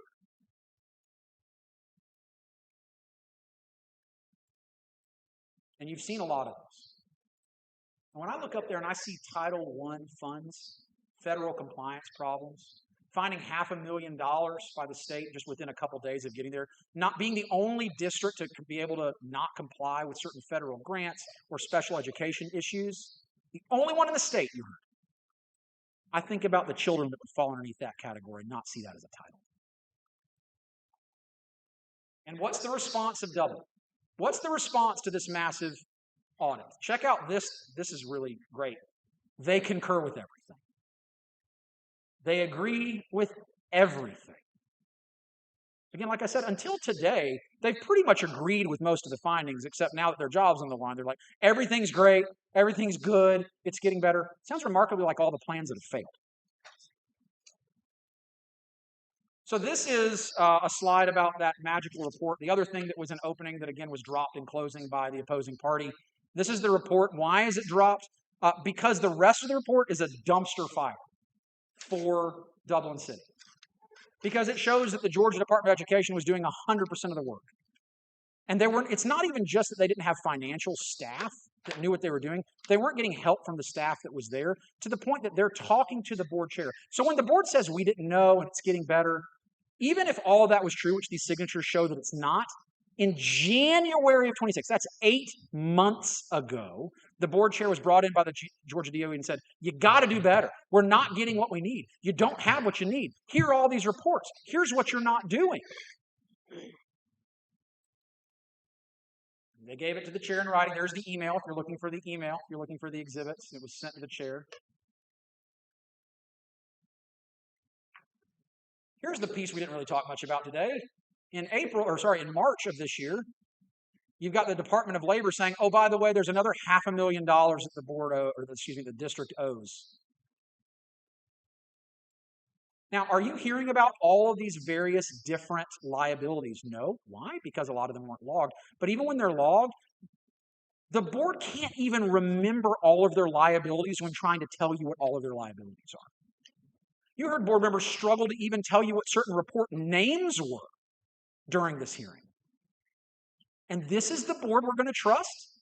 This is the board that's going to stand in the gap for the Title I student at Moore Street relocated elementary school? All right, this is interesting.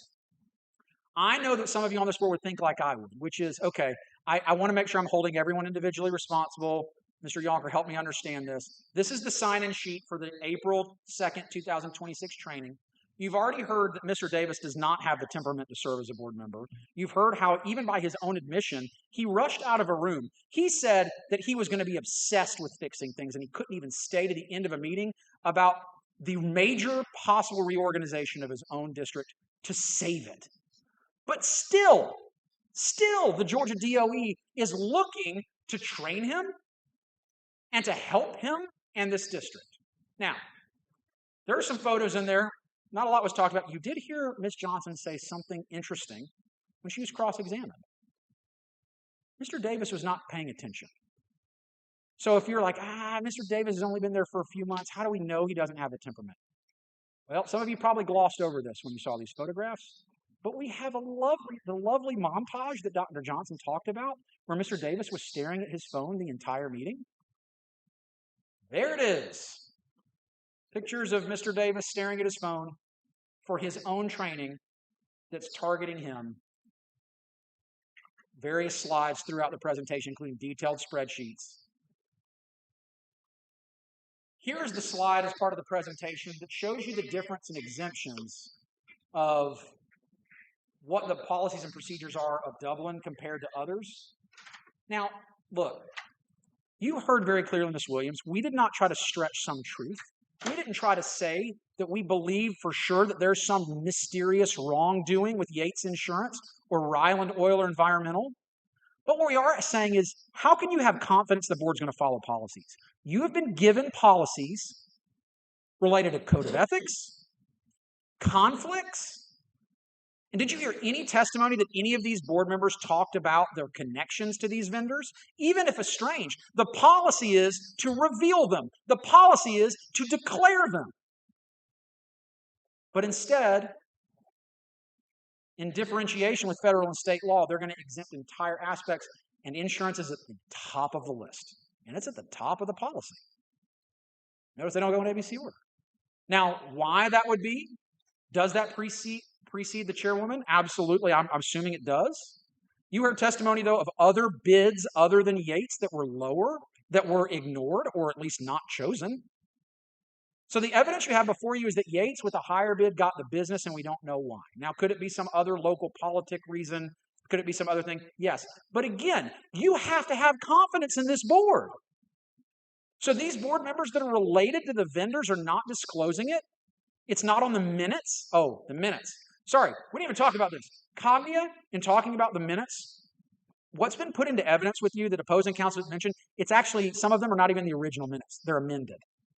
They gave you amended minutes because some of their minutes were so bad that Cognia was like, what are you doing? And they changed some of them. All right, so let's get to Cognia. Let's talk about Cognia a little bit.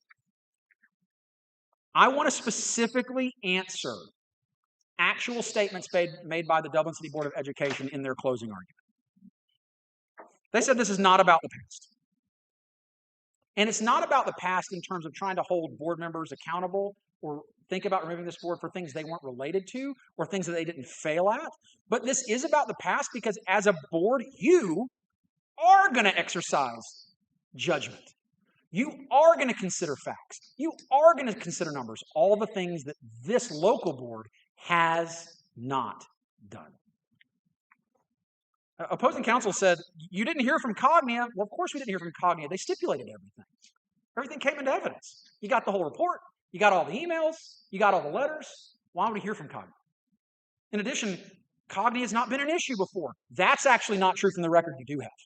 The first Cognia correspondence was given because this board was actually in the middle of a previous Cognia review and was actually to submit a mid-cycle set of documents. So they asked to send a mid-cycle set of documents, and then the wrecking ball happens, and then the review expands.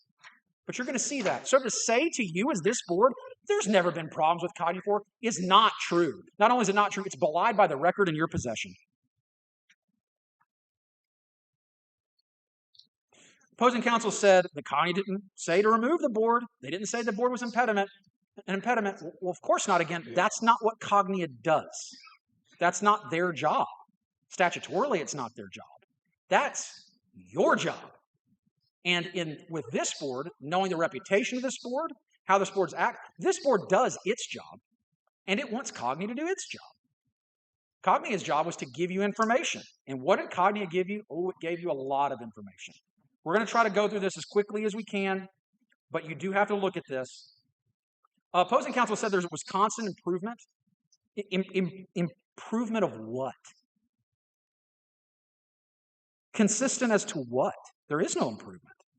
Insolvency was staved off. Is that improvement? Congratulations, doc, the patient didn't die. The only reason the patient didn't die was because of the state. It's because this superintendent and his staff had the bravery and the courage to step into the gap for teachers, for those students, for the community. I would like to again remind you, this board has not finished its audits for 2024 and 2025. This is the best we have to go on. This is the best they're giving you to go on to save them or to not remove them. All right, let's look at Cognia here. Again, we'll summarize it. It's only about 8 slides. 135 people interviewed. Again, they failed 7 of 7 standards testing. 7 of 7. Unlike one of the statements that was made by the chair at a meeting, that they only failed 7. Let's go through the standards. What I'm going to do for each standard is you're going to see the standard on top, what their grade was on it, some facts related to it, and then on the left, what I consider, for lack of a better phrase, the money quote, where this is the quote from the section. This is Marcy Poole. Dublin cannot grow until they are transparent. She told that to Cognia. So your interim superintendent is saying you are not transparent. This is February of this year. This is not the Chad McDaniel era. You have a board member. One of these board members quoted in the report saying, we had directors we didn't even know about. Directors. That's the level right below superintendent. They had directors they didn't even know. What kind of oversight is that? They obviously, you're going to look at a bunch of other things on the right. I'll give you a minute. I'm not going to be that guy that gives you a PowerPoint and then just reads the PowerPoint to you. But unlike opposing counsel, I am going to let you have enough time to read the PowerPoint that's given to you because the details do matter.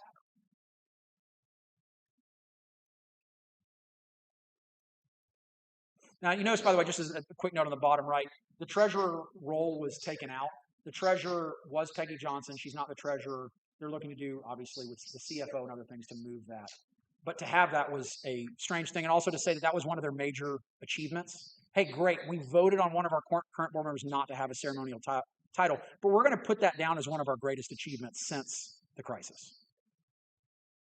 This is Marcy Poole's quote. Again, notice who didn't testify in front of me, but she is for this. They were hiring coaches who happened to be teachers, not teachers who could coach.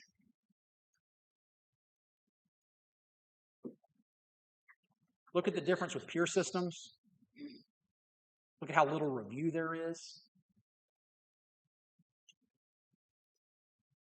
Again, the district kept calling the Irish Gifted Academy the best of the best. I think at one point someone referred to it as their crown jewel.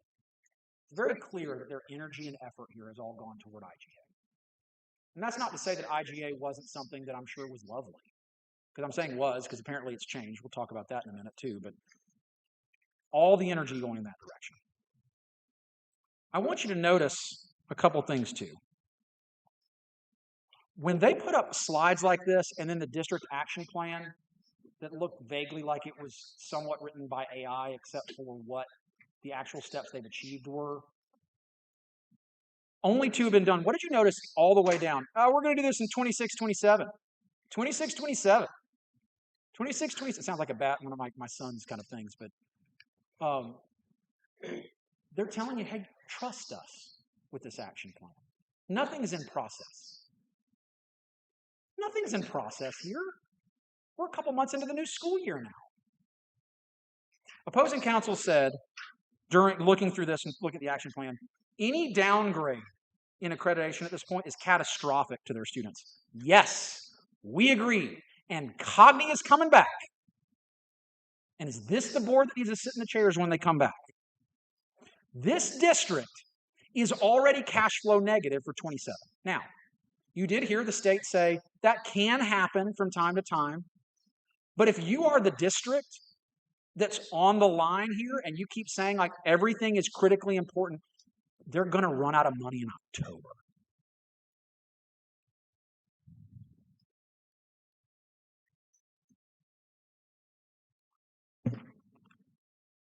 Again, these are some more stats, some more numbers. That's that's what Cognia talked about, the difference over Peers 2 and looking at that standard. Again, lack of policies and procedures. By the way, you were told that there were a lot of new internal controls. Did you listen to the actual testimony? The actual testimony is, we're using computers well now. We're actually using the software we have. That's the internal control? Because you heard Mr. Davis say, and testimony about what he said, we should trust the staff. They know better than we do. Wait a minute. I feel like I'm hearing a repeat track. I think the people that get lost in this are the teachers. I want you to look at this standard. One of the teachers told Cognia, we are casualties of war. Did the teachers sign $7 million of financing on solar panels? Did a teacher go to school to teach so that solar panels could be attached to a school? Did a teacher sign up to teach because millions of dollars of COVID money is just getting outlaid with nobody asking questions? That you're running $6 million over budget and then you are told you've got to go. These board members didn't resign. They forced their teachers to resign. And they are casualties of war. Let's talk about the community. I'll tell you one thing that makes me really excited for Dublin for the future. And to be honest, it's really no matter what y'all decide. They have a consistent group of people in the community that come to their meetings. There is community engagement. And that, as y'all know, having done this long enough, that's not true of every board. That's not true of every jurisdiction. But they're talking about this. They understand this. You have community members talking about the panels that don't work. I think this is a great summary. They hear the community, but they do not listen.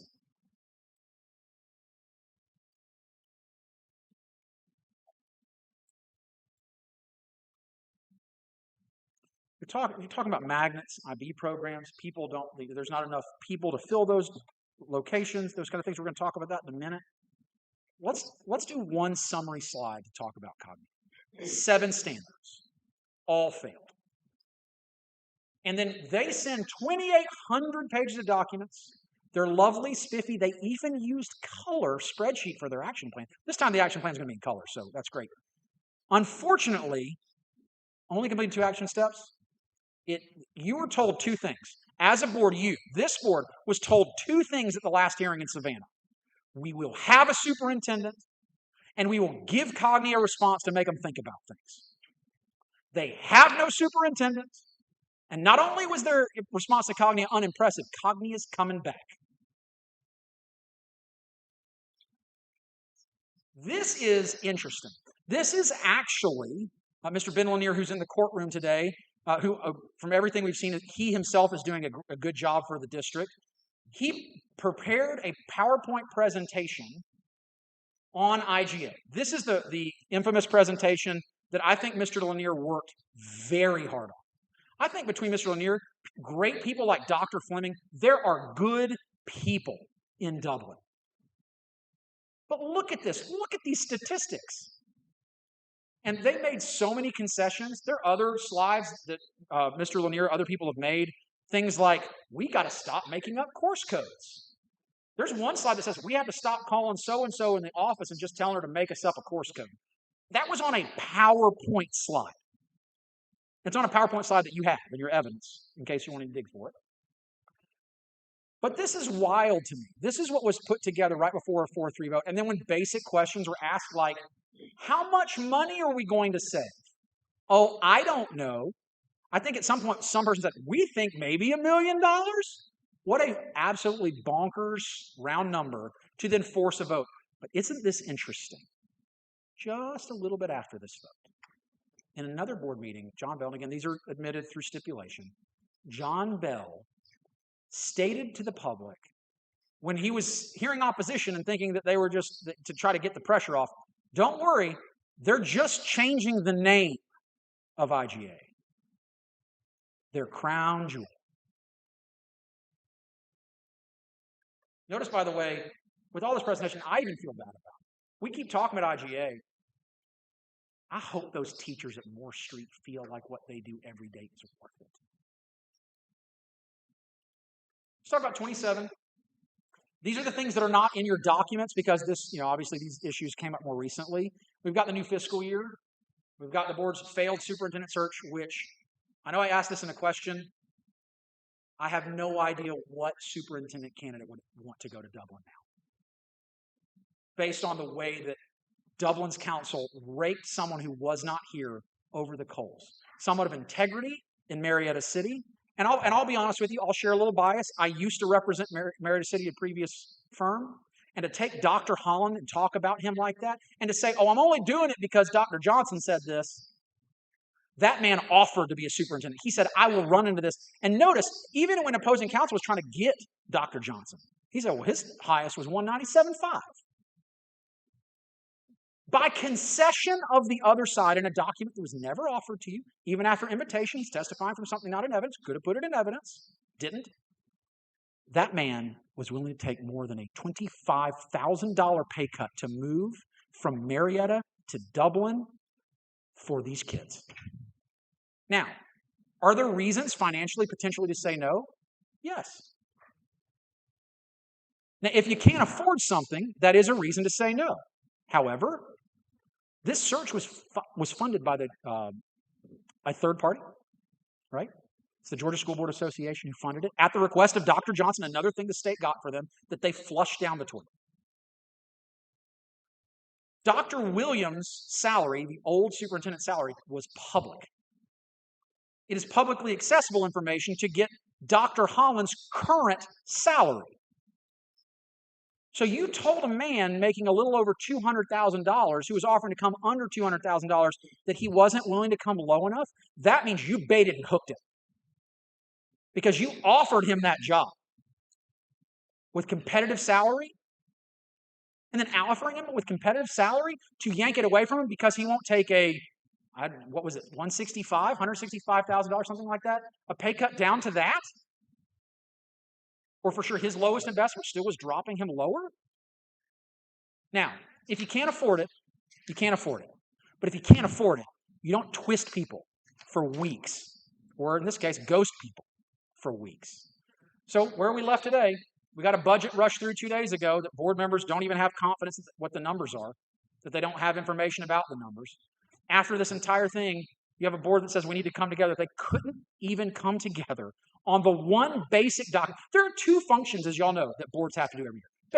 Basically. It's more than that. I don't want to overly simplify it. There's two functions they got. You hire a superintendent and you pass a budget. What two things could this group not do? Well, they didn't pass it on time, but good news, hey, even though it wasn't important enough for us to pass it before August the 3rd, when that first student walked into school, it was important enough to pass it less than 48 hours when their necks were on the line in front of this microphone. And then If you remove this board, please remember that they have saddled the new board with Marcy Poole because they thought, we'll go ahead and extend her now, right before the hearing, where you don't know who the new board's going to be, and the new board may want a different interim superintendent. She was outside of contract because her contract ended on July 31st, so there was really no reason on August the 6th to extend her, even though she was still sitting in the superintendent chair in a board meeting in between those two dates. And as of the date of this hearing, this district still has no superintendent. I'm going to end with this. We've got 3 more substantive slides, so for those of you ready to go home. Look at all of the third parties that have already found failures with this board. Nothing they sent changed anything with Cognitive. They concurred with everything with Malden and Jenkins. They haven't objected to anything in the DOAA. They didn't object to anything in the Georgia Department of Education report. Supposedly they're negotiating and working with the Department of Labor. They may have paid it, I don't know, but based on the evidence in front of you, their HR director was trying to figure out how to respond. And the Georgia Department of Community Health. So you are not stepping into new territory. This is not the state board trying to stake some beachhead. You are following the data. You are following other entities that have given you exactly what you need. Look at this. This board that was not aware, this board that had no understanding, look at every fiscal year that they knew or signed a deficit, or recently, because it was not in writing, orally acknowledged that they were aware of deficits. The only fiscal year in the last 19 years is 2022, when they were flush with COVID cash.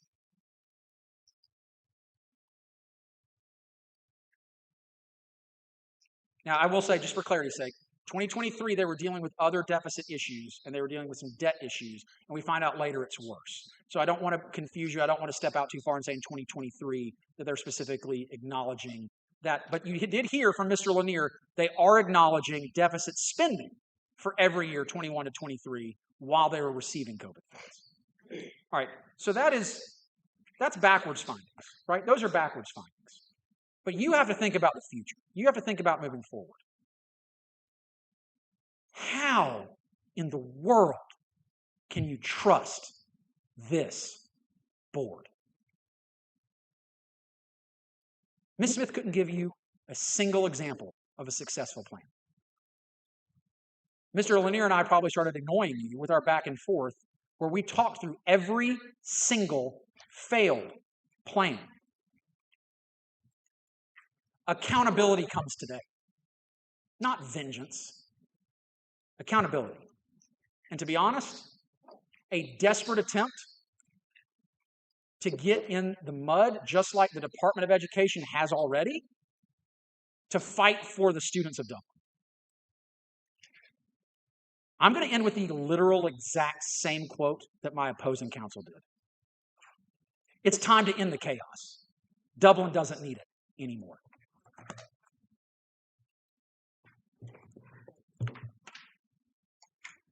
Thank you, Mr. Yonker.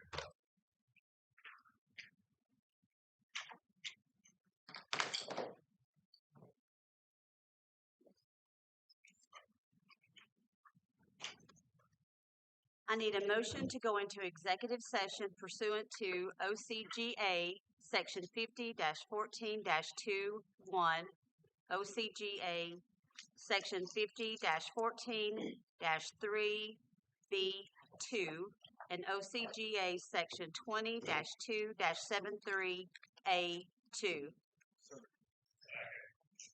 First by Mr. Ellen, second by Mr. Donaldson. All in favor?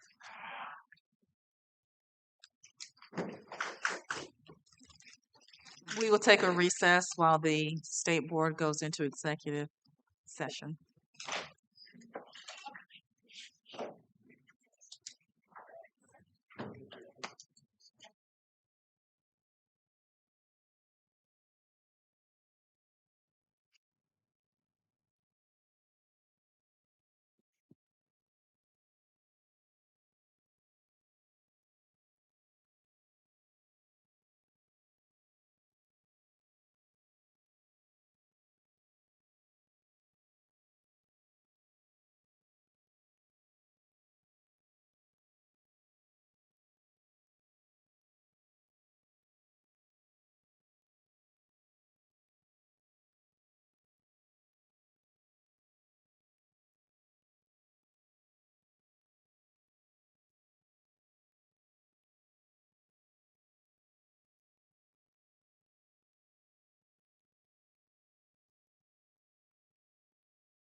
At this time, pursuant to OCGA Section 20-2-73,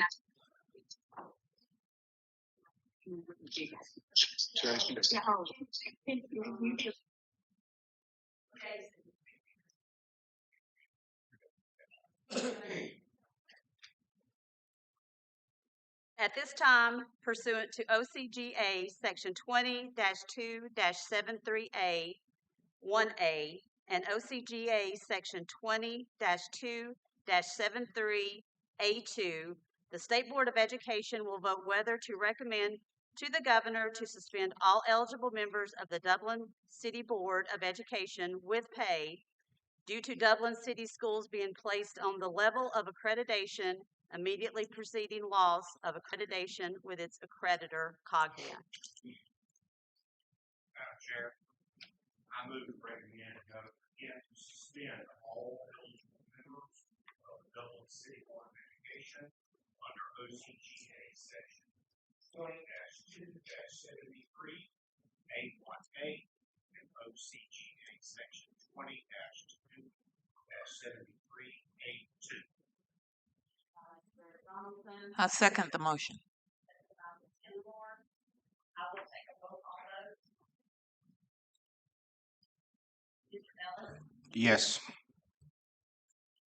Mr. Griffin? Yes. Ms. Garrett? Yes. Ms. Kenmore? Yes. Ms. Otwell? Yes. Mr. Valdez? Yes. Ms. Downey?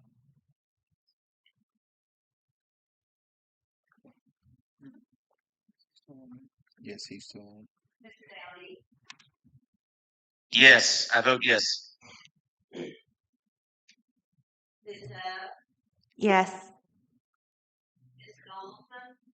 Yes. Petty, yes.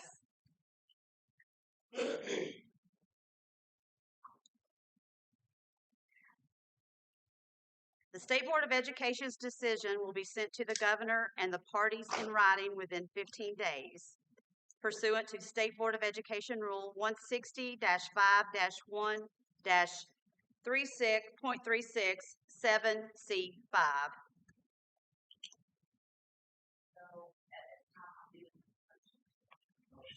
Second.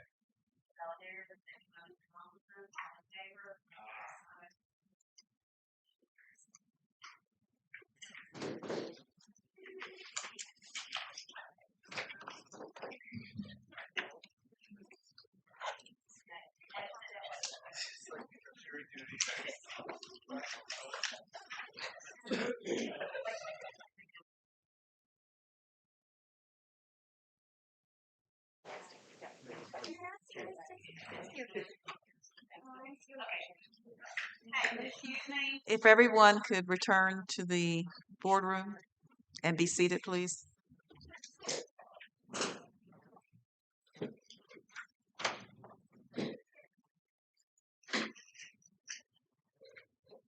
I am sorry, it's been a long day, but I did not take a vote to come out of executive session, so I need a motion to come out of executive session. I'd move. Second. Ms. Garrett, Mr. Valladares, all in favor? Aye.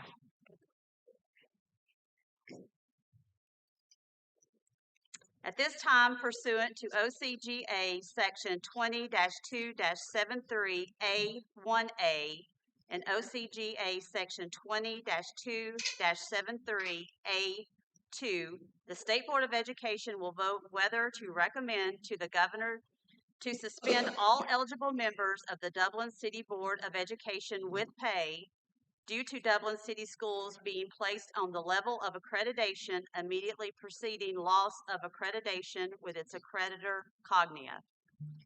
Madam Chair, I move to recommend to Governor Kemp to suspend all eligible members of the Dublin City Board of Education under OCGA Section 20-2-73A1A and OCGA Section 20-2-73A2. I second the motion.